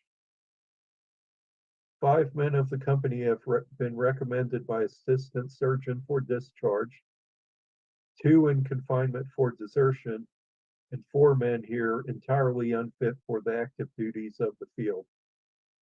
It has not been organized as a company of light infantry. Anybody who's been in the Army, I remember when I was in Germany, one of the soldiers said, light infantry, there's nothing light about it. You carry around a 100-pound pack.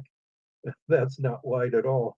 So, and anyway, it has not been organized as a company of light infantry agreeable to Article 22, paragraph 138 of the Army regulations. I trust that the earliest measures may be taken to furnish me with sufficient complement of officers and men. Dade is always complaining about not having enough officers and men, which was really an army-wide problem at this point, having half-strength companies. Since my arrival here, which was on the 25th of November, I've constructed a small breastwork of logs from 5 to 6 feet high and in extent 140 by 130 feet on the eastern bank of the Swanee. A small blockhouse is now underway and will be furnished in a day or two. So we got a description of what the fort looked like, not necessarily where it is, except it's on the eastern bank of the Swanee, which could be in a lot of places, but it's near the mouth. So it's not a very large fort.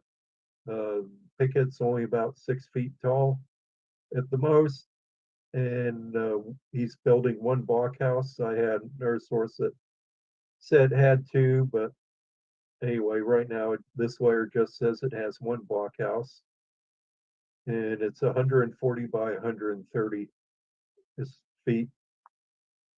Temporary sheds have also been completed for officers and men. The winter clothing has not yet been received, for which the company is now suffering much. In a few days, we shall be in want of provisions. They were expected by the way of St. Mark's daily. 2 wagons and teams, all we could procure, were dispatched 10 or 12 days ago for them. In compliance with an order from your department on the 13th March 1826, I have deemed it proper to make this report. As it sounds like he's, a little more of that resentment, saying, I just by order I do this report. I am respectfully your obedient servant, and it's not signed, but it's to Major General Edmund P. Gaines. A true copy, B.W. Butler, aide de camp. And there's no signature, but on the margins it said Captain F.L. Dade. That's Francis Langhorne Dade. And this letter is registered in the Adjutant General Letters of 1826 under D, unregistered. So this is an unregistered letter, which is interesting. Usually they're done that when they're not so complimentary about things, and they contain a lot of criticism. They're not so public as the letters usually are. And then at the bottom, the adjutant writes with a note, though this communication is without signature, is known to be from Captain Dade from an accompanied document. So that's pretty interesting. Brief history of Camp Dade, or Fort Dade. Didn't last very long, not very big, mainly forgot today. We're not even sure where it was, but this led to Fort King, because General Clinch and General Gaines, they're running back and forth. Well, I guess it was Colonel Clinch at this time, Duncan L. Clinch. He said that this position of this post was totally inadequate. It's not really protecting the frontier, and the fort was supposed to keep the Indians from attacking the frontier and keep the settlers from attacking the Indians. And it needs to be put at a better place, more positioned on top of the reservation land. And so a few months after this letter, it was decided to establish Cantonment King. Captain James Glassell built Fort King next to the Indian Agency in 1827. So the failure of this fort led to the establishment of Fort King. Interesting, at the same times, Governor Duval was saying that the Indians need to be removed west of the Mississippi. So John Quincy Adams is president. Governor Duval's already talking about removing all the Indians. So anyway, for this program, I'm drinking some tea. I got this on my trip to Savannah the other week. It's Old Fort Jackson gunpowder tea. There, it's actually green tea, gunpowder tea. This is like the fourth Fort Jackson I've been to. I went to Fort Jackson, South Carolina for Army basic training. I went to Fort Jackson in Plaquemines Parish down south of New Orleans, who was famous during the Civil War when Admiral Farragut blew his fleet past him and pretty much made the coastal forts inadequate for defense against the new modern cannon and ships.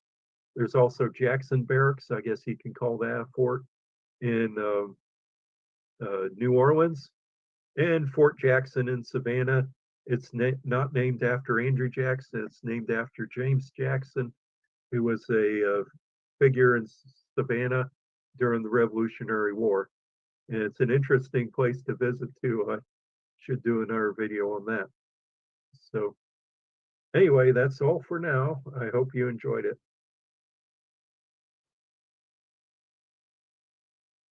Well, let's do another fort video. So I want to talk about a fort probably not too many people have heard of, Fort Pontiac.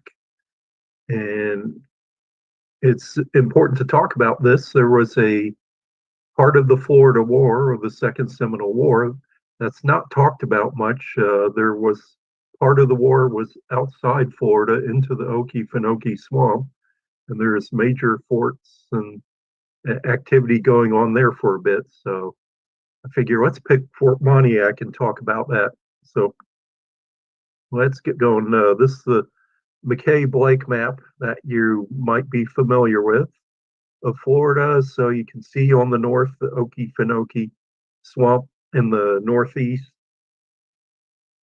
And zooming in on there, you see the St. Mary's River, which is the border of Florida. And then you see the border between Florida and Georgia, and the Okefenokee Swamp, and there's different camps and forts around there. So what it is that Fort Pontiac, it's also known as Hogan's Ferry. It's the ferry on the river. So here it is on some of the maps of the period. It was originally called New River County, and then it's also it became Baker County. So today it's Baker County. So you can see Fort Pontiac on the St. Mary's River. Here it is again, and north of that is Ellicott's Mound. So we can't pass the opportunity to mention Ellicott's Mound. So Fort Pontiac, and here is a 1864 map, which still has it on there. You can see Olustee here, which is where the battle took place, and north there is once again Fort Pontiac. Now, some maps have it on the Florida side, some have it on the Georgia side, and same with the Ellicott Mound. And that is because the line between Georgia and Florida wasn't really finalized until 1872. So some of the maps, the line fluctuates back and forth. Not that really matters, as we'll see in a minute here.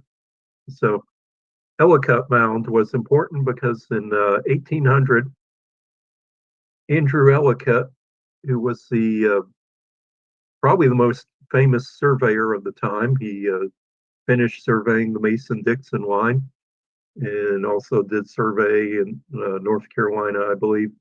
But he surveyed the line between Spanish Florida and Georgia and Alabama in from 1799 to the early 1800s. The United States made a treaty with Spain to set the boundary of Florida. So he was going to market. So he built mounds. They call them astronomical mounds, or observatory mounds, where somebody could climb on top and I guess take a bearing using their sextant and take a measurement.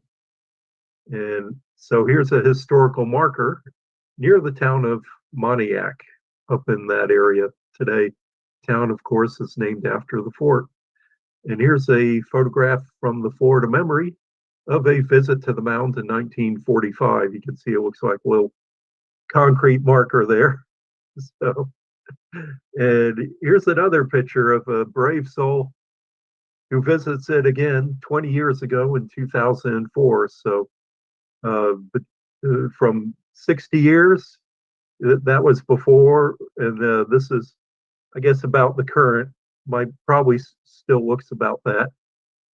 You can see it's out in the swamp where the line is, and where it is, of course, the instructions for the boundary of Florida was go up to the St. Mary's River, go up here to the headwaters, and then head west until it hits the Chattahoochee Apalachicola River. So I guess Ellicott, he really couldn't find it very well. So I think he just kind of picked a place. But he was a very good surveyor.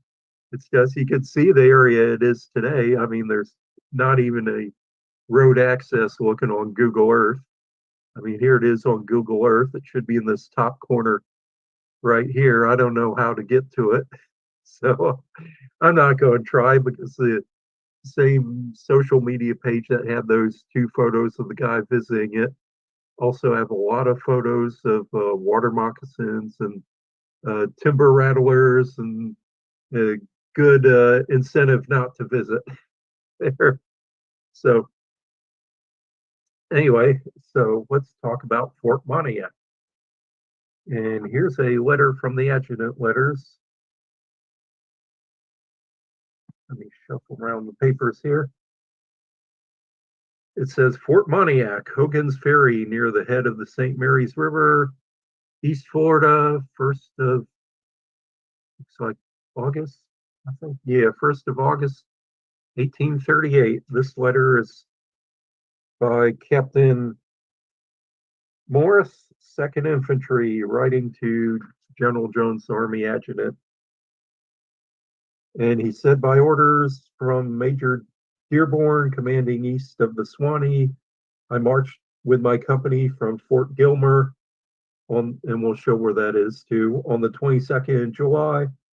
So we're about at the anniversary of that, and arrived here on the 24th with instructions of establishing a post for the protection of the settlements on this section of the frontier. Since my arrival, I have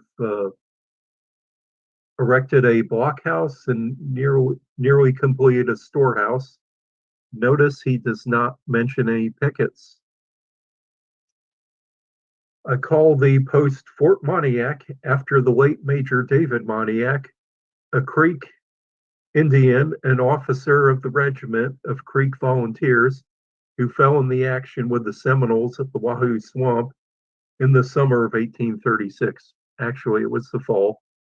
But anyway, he was a friend and a classmate of mine at West Point, and as a small tribute of respect in his memory, I call the fort by his name.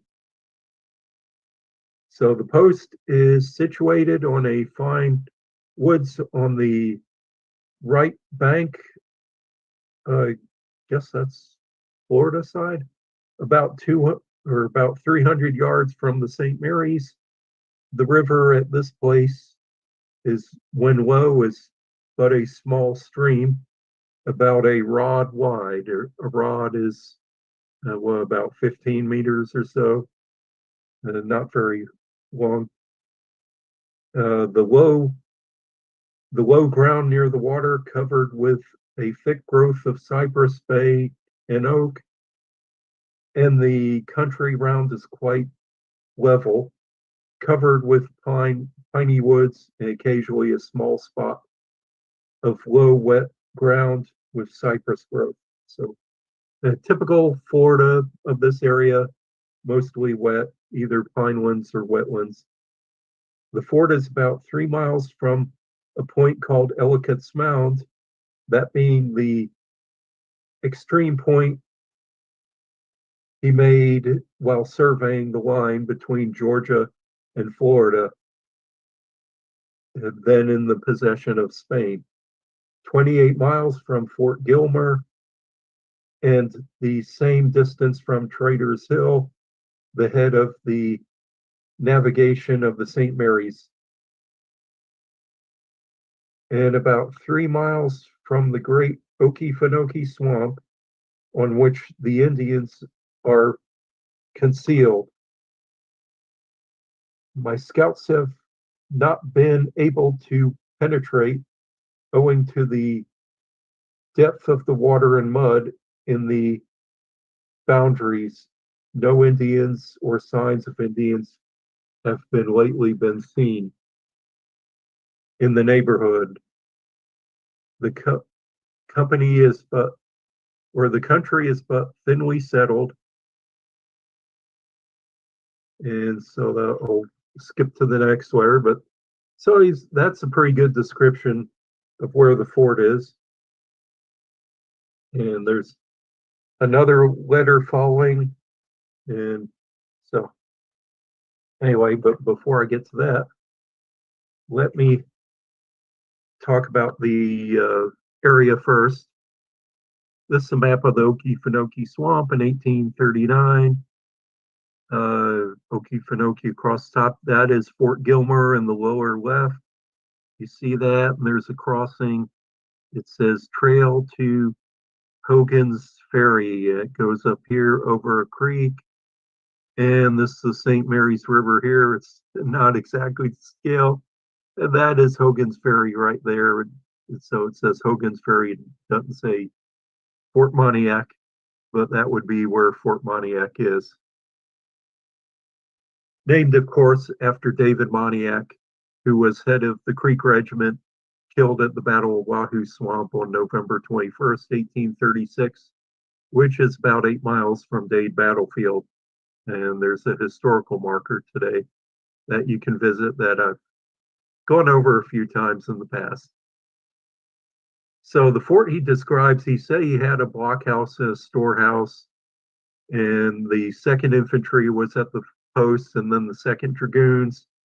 So I don't have a picture of the fort or a description other than what was written there. So we can gather from information on other forts.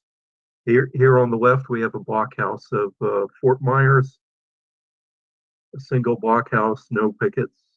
And then on the right, we have a sketch of Fort Hanson, which was also a dragoon post in what's now, I think, Volusia County or Flagler County, which was just a blockhouse and a stables, I think a storehouse there on the edge of the sketch. It was so Fort Pontiac was probably very similar to that. A lot of forts didn't have pickets, especially when the dragoons are there. The dragoons don't bother with pickets, so they just get in the way of the horses.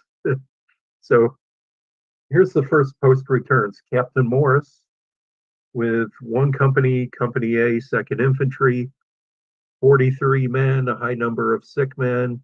Some of them were left behind at Fort Gilmer. Fort Gilmer, I should add, is named after the former Georgia governor. And that was August in 1838. The next month, they had a surgeon join the post. And it sounded like it was pretty quiet. November 1838. Several privates and NCOs on detached service to the other forts around the Okefenokee, Fort Mudge, Fort Floyd, Fort Tattnall, Fort Tompkins. So the garrison would only be about 30 men, about half a company. And nothing will change until next April 1839.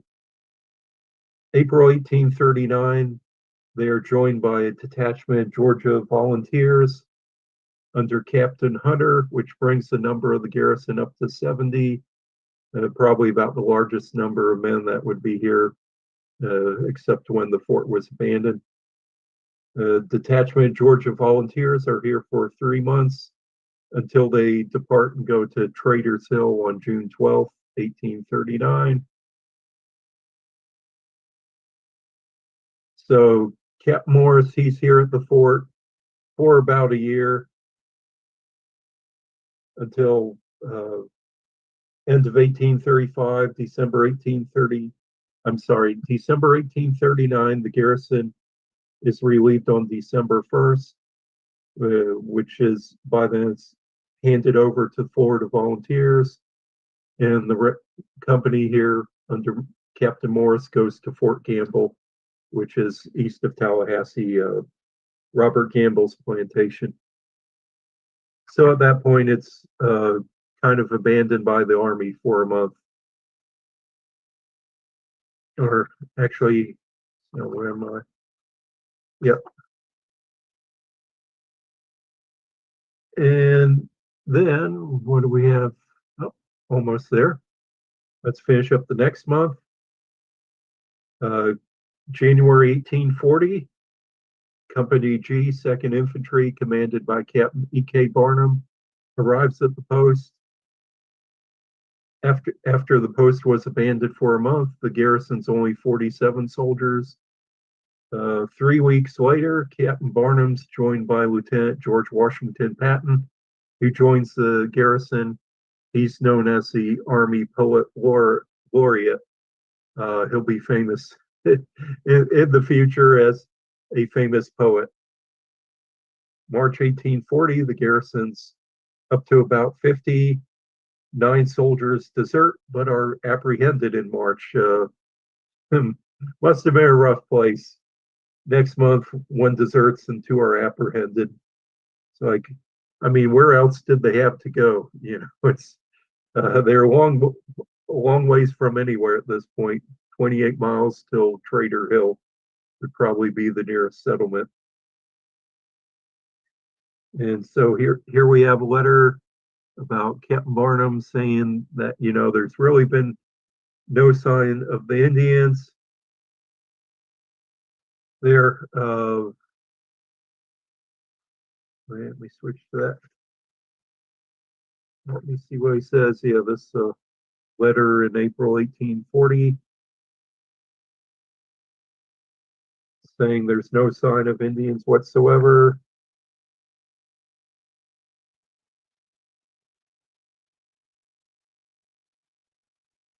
They've failed completely to show any sign of Indians. And then, you know, that's April 1840 and May 1840. The garrison's down to 16 men due to most being out on service. And the fort is soon abandoned, and it's abandoned for a year at that point.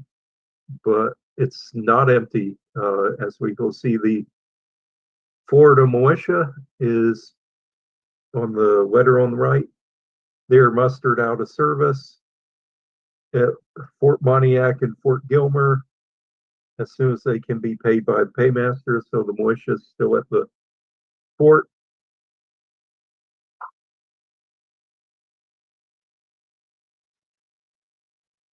And right after they are mustered out of service or something, tragedy hits. So we have from a Philadelphia newspaper, 24th of August, 1840, the Indians are again on visit to Camden County. So that Camden County is like Savannah area, but I guess it must have extended down this far in Georgia at the time. Murdering and plundering our frontier settlers, burning their dwellings and destroying their crops. On Wednesday evening, Fort Pontiac, a deserted U.S. post, which several neighbor families of whites consisting of 5 men, 25 women, and children had moved for mutual safety, was attacked, 4 of its occupants killed, Mrs. Patrick and Mr. Davis and 2 of his children. Mr. Patrick informs me that the attack was made about dark. At the fire of the first gun, Mrs. P, who was standing by his side, fell dead. A general discharge was immediately given at which killed Mr. Davis and his 2 children. All the whites occupied were at the time collected in the central building of the post. Central building. Notice there's no mention of any pickets. And the natives were thus able to approach within gunshot under cover of the outer buildings from which they fired in secrecy and safety. So they're firing between the buildings here. It appeared that the whites, though placed in the vicinity of the Indians, were completely surprised, having taken none of the precautionary measures to prevent it, which common prudence should have suggested. It's impossible to say, says my informant, to state the number of the Indians. 20 were counted and marched off in Indian file from one of the fires at the time of their leaving. But from the number of shots fired and the yells, he thinks their number must have been much greater. Several deserted dwellings in the neighborhood have been burnt, and the crops of owners laid waste. On Saturday night, a large fire was seen from Centerville in that direction, as reported by persons who came in the next morning to have been the remaining buildings of Fort Pontiac. The frontier settlers are returning to Centerville and its vicinity, much alarmed. And also in Niles Register, which reported a lot of the news of the time, reports the same thing. So the Indians apparently aren't gone from the area. And so the fort is reactivated. Let me find my post returns again. So the fort is reactivated in April 1841. Company of 2nd Dragoons, Company A under First Lieutenant Robert Lawton, garrison of 47 men. Post returns go on from there. Lieutenant Lawton, he goes on sick leave. Next July, the company is commanded by 2nd Lieutenant Inge, down to 31 men. And in August, Captain A.H. Blake takes command. The company's back up to 61 men, so a full company strength by August 1841. Of course, it's probably miserable that time of year. I imagine so. In October 1841, the soldiers are out on detached duty, and the number of the garrison drops to 42. And we can see from the number of the left that one company of dragoons is at Fort Pontiac, and the 2nd Dragoons are stationed all around the Okefenokee Swamp, at one company at Trader Hill, one at Fort Pontiac, one at Thigpen's settlement or farm, one at company at North Station, Natural Bridge on the Santa Fe, one company that's also known as Camp Winfield Scott. Fort White has a company of dragoons. Fort Macomb on the Swanee River, company of dragoons. Fort Pleasant, 2 companies of infantry. Fort Hamilton on the Bellamy Road, 1 company of infantry. And Robert Gamble has a company of or 2 companies of infantry. So you can see there's a lot of Army activity. One company is supposed to be about 60 men, but very, very rare to get up to that number. And so then we got a letter soon after by one of the settlers, Aaron Jernigan. He is the father of the Aaron Jernigan that will end up settling Orlando. He has a homestead in the area, which becomes fortified during the war, known as Fort Jernigan. And this is a letter he writes to the governor, January 20th, 1842, and saying that the Indians have not left at all. He said their army is greatly mistaken, saying that the Indians have either left the area or surrendered, because he says they most certainly have not. And so he's heading up the militia of the time. That's Aaron Jernigan, written to Georgia Governor McDonald. Of course, the dragoons I mentioned still having pretty much a full company up through 1842. Although they're not reporting much else, there's not much on the reports, on the monthly returns. February 28th, 1842, about the same time Jernigan wrote the letter I read you. Garrison's relieved and replaced by Captain Henry McCavitt, 8th Infantry. The 2nd Dragoons leave Florida and go out west. So the 8th Infantry pretty much becomes active in Florida at this time. Near the end of the war, Company E, 61 men at the garrison. And so that pretty much goes on. April 1842, pretty much at the time of the last battle of the war, Company D, 8th Infantry under Captain Richard Spreven assumes command. April 7th, the garrison numbers 38 and will be there up to 45 the next couple of months. They say another camp was established 2 miles to the south, probably for the Army staying, and their post office is Black Creek, so has a long way to go to get to the mail. Black Creek is Middleburg in Florida. 1842, July, the garrison's down to 27 men. In August 1842, the garrison's back up to 59. The last post returns here, and I have a picture of it here. The post was obviously abandoned next month, shortly after in September 1842. So that's the end of the Second Seminole War. And so that was the end of Fort Pontiac. Actually has more of a active period that you would think. A lot of forts in Florida only last about 3 months. So this one was around 4 years, except for a year it was inactive, but still occupied by the settlers and the local militia. Oh, and I've come to the end of my program. So I hope you'd hope you'd be interested in that on the history of Fort Pontiac and the Okefenokee, part of the Second Seminole War that not too many people hear about. And I just wanted to cover that and hope you enjoyed that. Hello, I want to start a series on forts in Florida during the Florida War or the Seminole Wars, and ones that you can visit the location even if there's just a historical marker.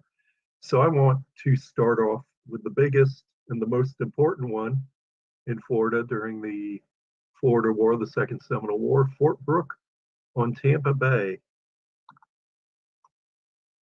I can get the picture. Yep. And here's the same picture in the Tampa Bay History Center, because if you want to learn about Fort Brooke, I suggest going to the Tampa Bay History Center, which has a few displays on. A few years ago, they had an exhibit on the fort. I don't think they have that on display anymore because some of the items were on loan, but I will add pictures of them, so I'll show you those.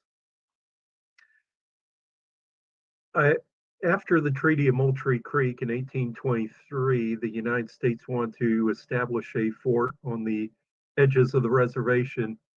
Here you can see that Florida has not been surveyed or mapped out very good. Some of the coastal areas are charted out pretty well, but it's still kind of rough. You see this kind of weird bulge on the upper left of the map. You can see Canaveral on the right-hand side. That looks pretty good. But the interior mapped out, that's just garbage. It looks like the St. Johns River goes down to the Lake Okeechobee, which is not true. So there's little knowledge of the interior. There's some lines on the map. It looks like the Seminole Reservation, but the reservation has not been surveyed and mapped out, and it's really not marked, which will cause some problems between the Seminoles and the settlers on where the reservation boundary actually goes. So in January 1824, these two men were sent down to establish Fort Brooke. James Gadsden on the left, he was an important military figure, especially in the First Seminole War. He built Fort Gadsden on the remains, the site that was the remains of Prospect Bluff or Negro Fort, and they renamed that place Fort Gadsden after him. Also, Gadsden Point in Tampa Bay, where MacDill Air Force Base is also named after him. He had a prominent role in the history of the Florida Territory. He was Inspector General in Florida during territorial times. He served as Indian agent until Gad Humphreys took over. He had a plantation in Wakena area, which is Jefferson County, east of Tallahassee. In fact, his younger brother is buried there. You can see that grave even today. And also, with that crew that established the fort was Lieutenant Colonel George Mercer Brooke. He's not so well known in Florida history. He's better known out in Texas and out west, where he eventually became in charge of the Western Department in Texas after the Mexican War, and he's buried in San Antonio. So he didn't have much prominent role in Florida Seminole War history. He helped establish Fort Brooke, and it was named after him, and he commanded Cantonment Brook for a little while, and then left Florida, and we don't really see him back in Seminole War history at this time.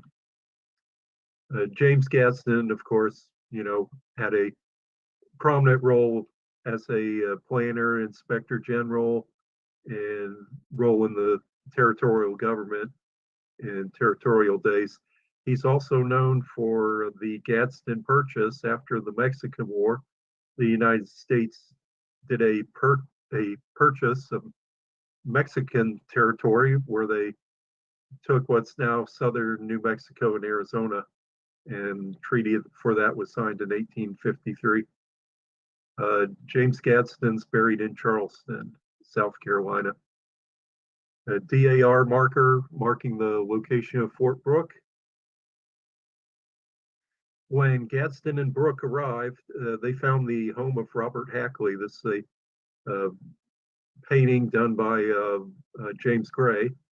And so they found Robert Hackley's homestead where he had built a house and had a barn, cleared the land, planted citrus trees, and they took over. They used his house as the officers' quarters. I guess Mr. Hackley was out at the time, so they just moved in, proving that the Army not only takes land from the Indians, they take it from the settlers as well. Mr. Hackley went to court, tried to get his land back or payment, and unfortunately lost. He had a land grant from Spain for that area, which was not confirmed. So he lost out on that case. And the United States just took that land and established Fort Brooke. And they kept several of the oak trees around there, make it nice and shady, built barracks, horse stables, hospital, quartermaster depot, warehouses for supplies. It became the main military base. And at times it said was the largest military base in the United States at this time. It was 20 miles square, which is hard for us to think about when we see the fort area, but you can see from here it's, not so much a regular fort with the walls, but there's buildings all around it, more like you'll see a fort out west. And then you have the military reservation, which will go several miles in a certain direction. In fact, if you go to military bases today, you'll have the main post area at the front or in the center, like Fort Stewart or Fort Hood. I was at Fort Huachuca in Arizona that you can go to the main post area, and then there's miles and miles of training area. Well, Fort Brooke was the same thing. Kind of interesting then, this painting, some of the soldiers are wearing red coats, which I thought was a bit strange. I didn't get the color right. And this is a map in the Tampa Bay History Center from 1853 by John Jackson. And it's a great map because it shows you a little bit about it. You can see kind of on the lower left, all these cluster of buildings. We'll see a model of that in a minute, all the barracks. North of that is the hospital. And I think you have some kitchen areas. I can't read everything. And this is Long Shed. I'm sure they had horse stables here somewhere. There's these two parallel buildings, a clothing department, clothing supplies. And then this funny looking building enclosure here, looks like a pair of tweezers. That is known as Fraser Redoubt. Captain Fraser was an officer and he commanded the fort at one time in the 1834.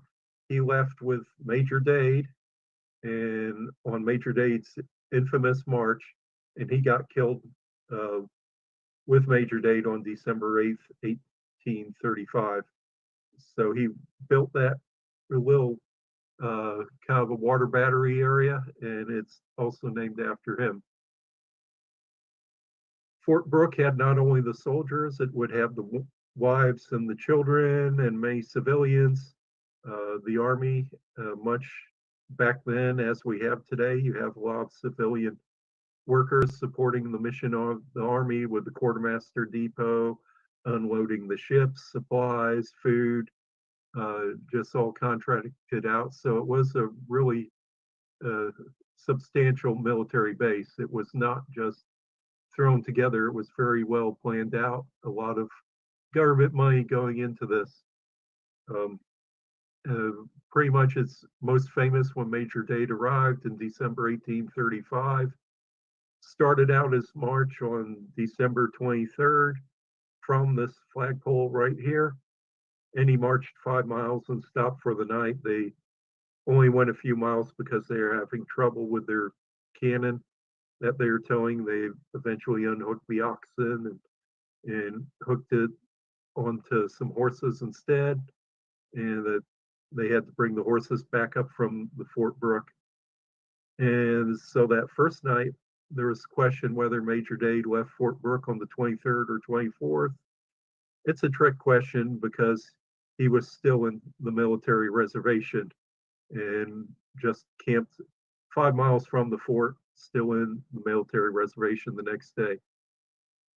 And they marched to Fort King and were killed, wiped out by the Seminoles on December 28th, 1835, with just about 3 or 4 soldiers were remaining from the command.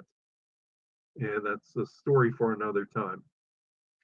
So Fort Brooke became the main depot during the Second Seminole War. Anyone, everyone going through the territory would probably pass through Fort Brooke. They'd come off the ships and head into the interior. Unless they went to the East Coast, they'd stop off at St. Augustine instead. Of course, it's known as the headquarters and official quarters of General Zachary Taylor. He was commander of the forces in Florida from 1838 to 1840 for 2 years. And at this time, Fort Brooke's called his headquarters. Actually, that's a misunderstanding. The headquarters is where the commanding officer is. General Taylor, he would actually do a lot of traveling in Florida when he was at Fort King. He would take the headquarters with him. So if Zachary Taylor was at Fort King would be the headquarters. So this is mainly considered the Army of the South headquarters, but wherever Zachary Taylor's was, that was the headquarters. And of course, you know, the other commander, Zachary Taylor, had his wife at Fort Brooke as well, which we know. And it's where he left when General Thomas Sidney Jessup was commanding in Florida. Zachary Taylor was colonel of the, I believe it was the 1st Infantry, and he had the center column and went from Fort Brooke down to Okeechobee, the Battle of Okeechobee, and then survivors came back to Fort Brooke, and the Missouri militia went back on the ships, those that remained. Here are some artifacts at Fort Brooke that they're on a temporary display in the Tampa History Center. I don't think they have them all on display now because some of them were on loan. You see on the left a belt buckle, some buttons, and some insignia, cross cannons for artillery, and a little feathered part of a shako holder on a cap or a military shako hat. And then on the right, you see musket flints, you see flintlock parts.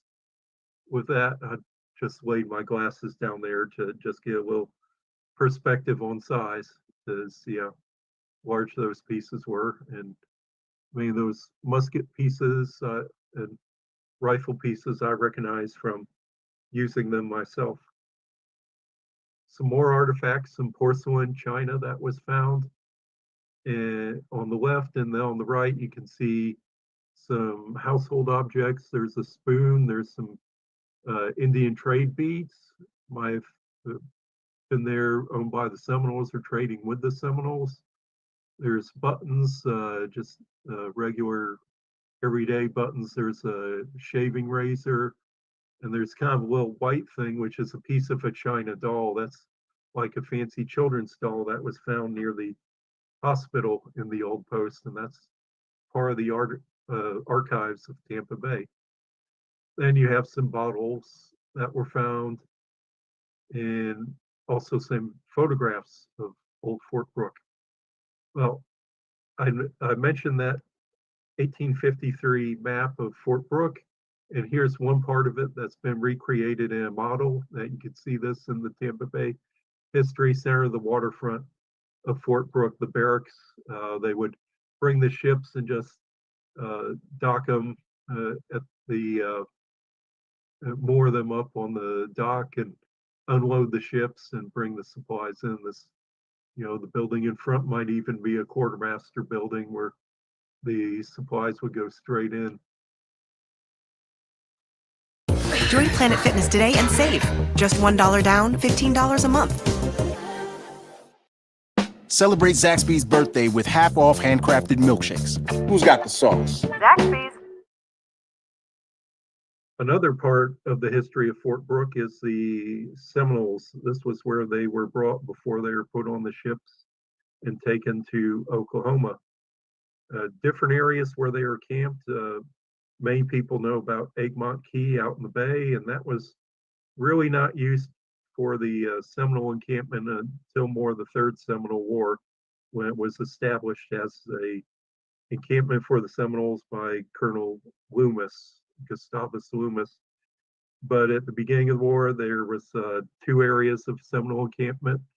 One was on opposite the fort on the other side of the Hillsborough River, and the soldiers, there'd be a guard mount of soldiers that would go over there every day and pretty much wouldn't have much to do except make a presence there. And also there's a Seminole encampment 12 miles away from the main encampment at Fort Brooke. And remember when I said the military reservation covered up to 20 miles square, so it was actually still within the military reservation. Well, it was actually that far, and we have records of that.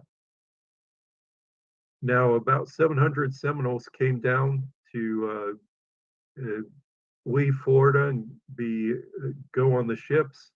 And of course, the ships were kind of delayed. Jessup had trouble getting funding for paying the Seminoles, and they were sitting here in the summer of 1837. There was the Treaty of Camp Dade or Fort Dade.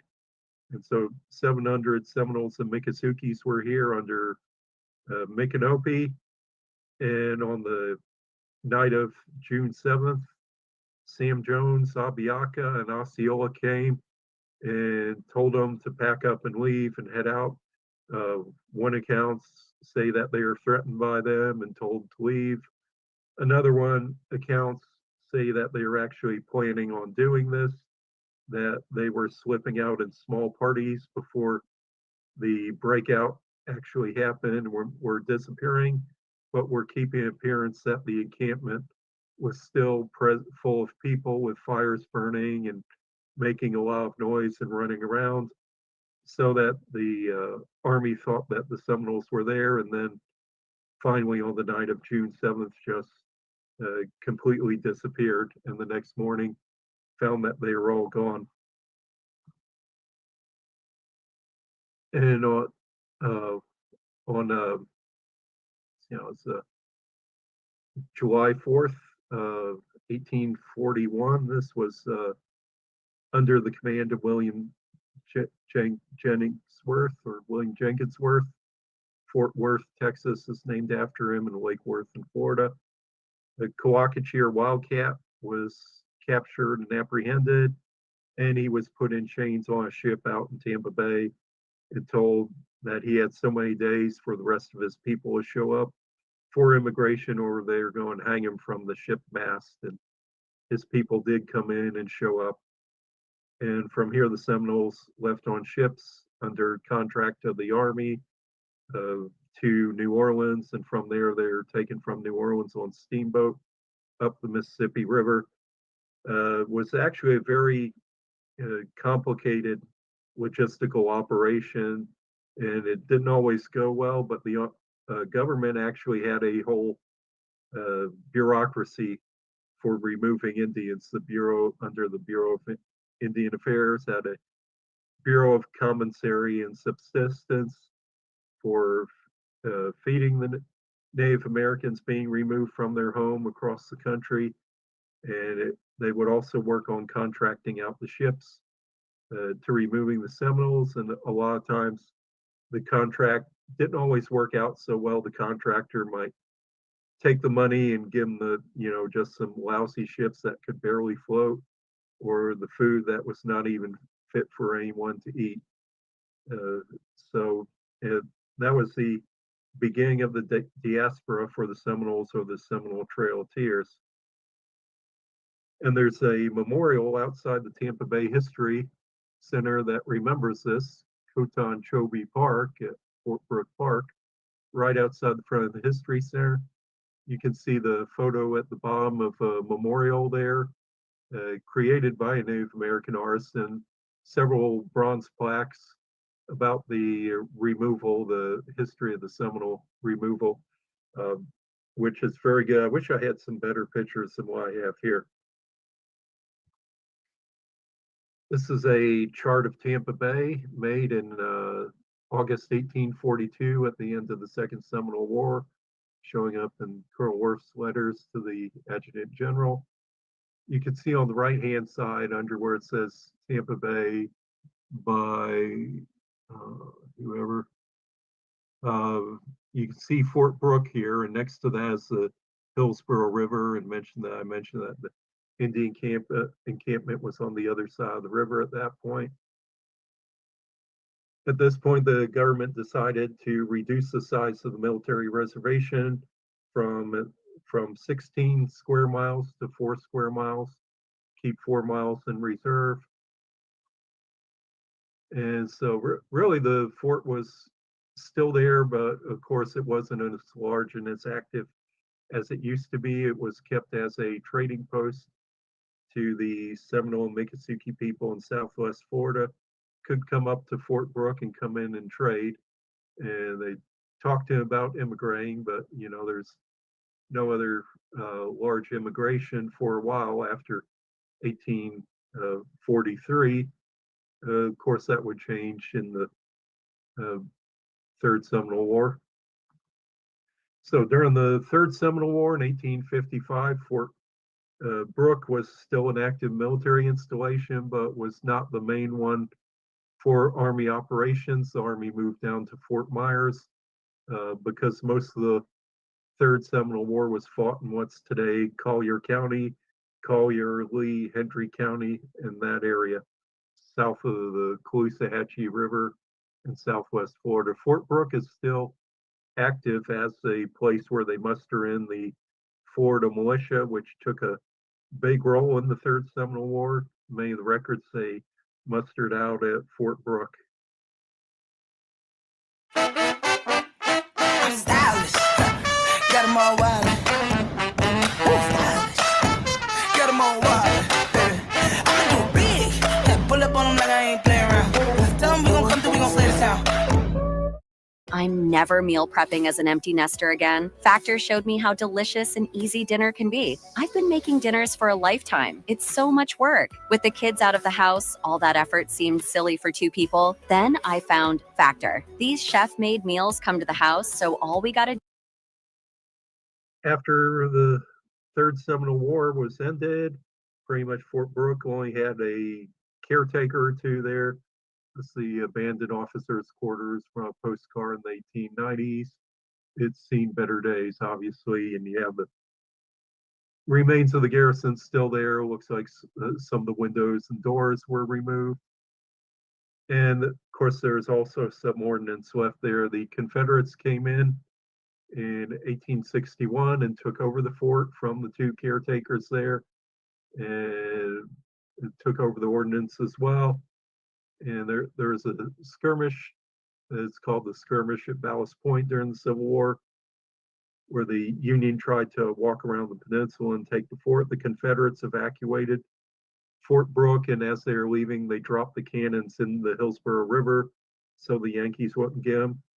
And Henry Plant, when he built his hotel here next to the Hillsborough River, actually fished two of the cannons out of the river and put them on display at his hotel, which is now Tampa College. And you can see this 24-pounder and another of the cannons there today. Well, Fort Brooke garrison had seen better days, and it was still there, but it was more of a just kind of an interest of the Army days gone by. The busiest time, of course, was during the Second Seminole War. And there was one last hurrah for the fort in the 1880s. Key West and, well, all of Florida was in a yellow fever epidemic in the late 1870s, early 1880s. So it took the Army had contingent of soldiers down in Key West, and it moved them up to Fort Brooke because the yellow fever. The government had to spend money to put the windows and doors back on the buildings that the settlers around there had cannibalized and salvaged for other buildings around town. Fort Brooke was briefly actually a kind of a city or town of Fort Brooke until it was absorbed by Tampa. And so now it's part downtown Tampa today. In 1980, they were excavating the area, building a garage in downtown Tampa, and discovered some burials. There are about 100 soldiers and about, I think about either 40 or 80 Seminole remains. So the soldiers were reburied elsewhere, and I'll show you there in a minute. The Seminole remains were given to the Seminole tribe, and they were given property in another part of Tampa and reburied there at what they call Bobby Henry's village, or Coton Chobe. And now it is the Hard Rock Casino compound in Tampa Bay today. That's Seminole tribal land today. And some of the tribal members actually live there as their reservation. There was actually 3 cemeteries of Fort Brooke. Tampa seems to have a history of lost cemeteries downtown. 2 of them were found, and there's remains here. It says 4 unknown soldiers who were reburied in Oak Lawn Cemetery in 1996. This is Oak Lawn Cemetery. This is a historical cemetery in downtown Tampa. It contains many military and civilian here. The victims of the yellow fever epidemic. Very interesting place. In the past, they've had problems with people desecrating graves, homeless people living in here. But the city was taking an effort to clean it up and restore some of the graves, which is nice. And then in 2018, there was some more remains found, about 4 or 5 soldiers, and several Native American remains. The Native American remains went to the Seminole tribe, and they did whatever they did with them. They took care of removing the remains. The soldier remains were moved to Curlew Hills Memorial Gardens in Palm Harbor in Pinellas County, where there's a modern cemetery with a veterans memorial. Not sure why they moved it there. Maybe that was the available cemetery. So there's a article written by James Covington I was reading for researching this, and I picked it up. Well, you can't see it much with the virtual background. From Scholars Common, University of South Florida. Some observations concerning the history of Fort Brooke and Tampa, 1996, by James Covington. He's passed away. He wrote a lot of books on Seminole War history. And he says in here that if you go into today, one may dig in a vacant lot in downtown Tampa and find traces of military occupation, including buttons, bullets, shells, and military equipment. Fort Brooke was giving a lasting memory with the parking garage named in the honor, but little remains today. Well, there's no vacant lots in downtown Tampa anymore. That was written 25 years ago. It's all been developed now, so there's no place to poke around. So instead, go to the Tampa Bay History Center, spend the day there. They have good exhibits on Fort Brooke, and go outside and see the Cotonchobe or Kutanchobe Park with the Seminole Trail of Tears Memorial. I highly recommend it, and I very much enjoy visiting the History Center. And I hope you enjoyed this talk. I'm going to many more on forts in the Seminole War.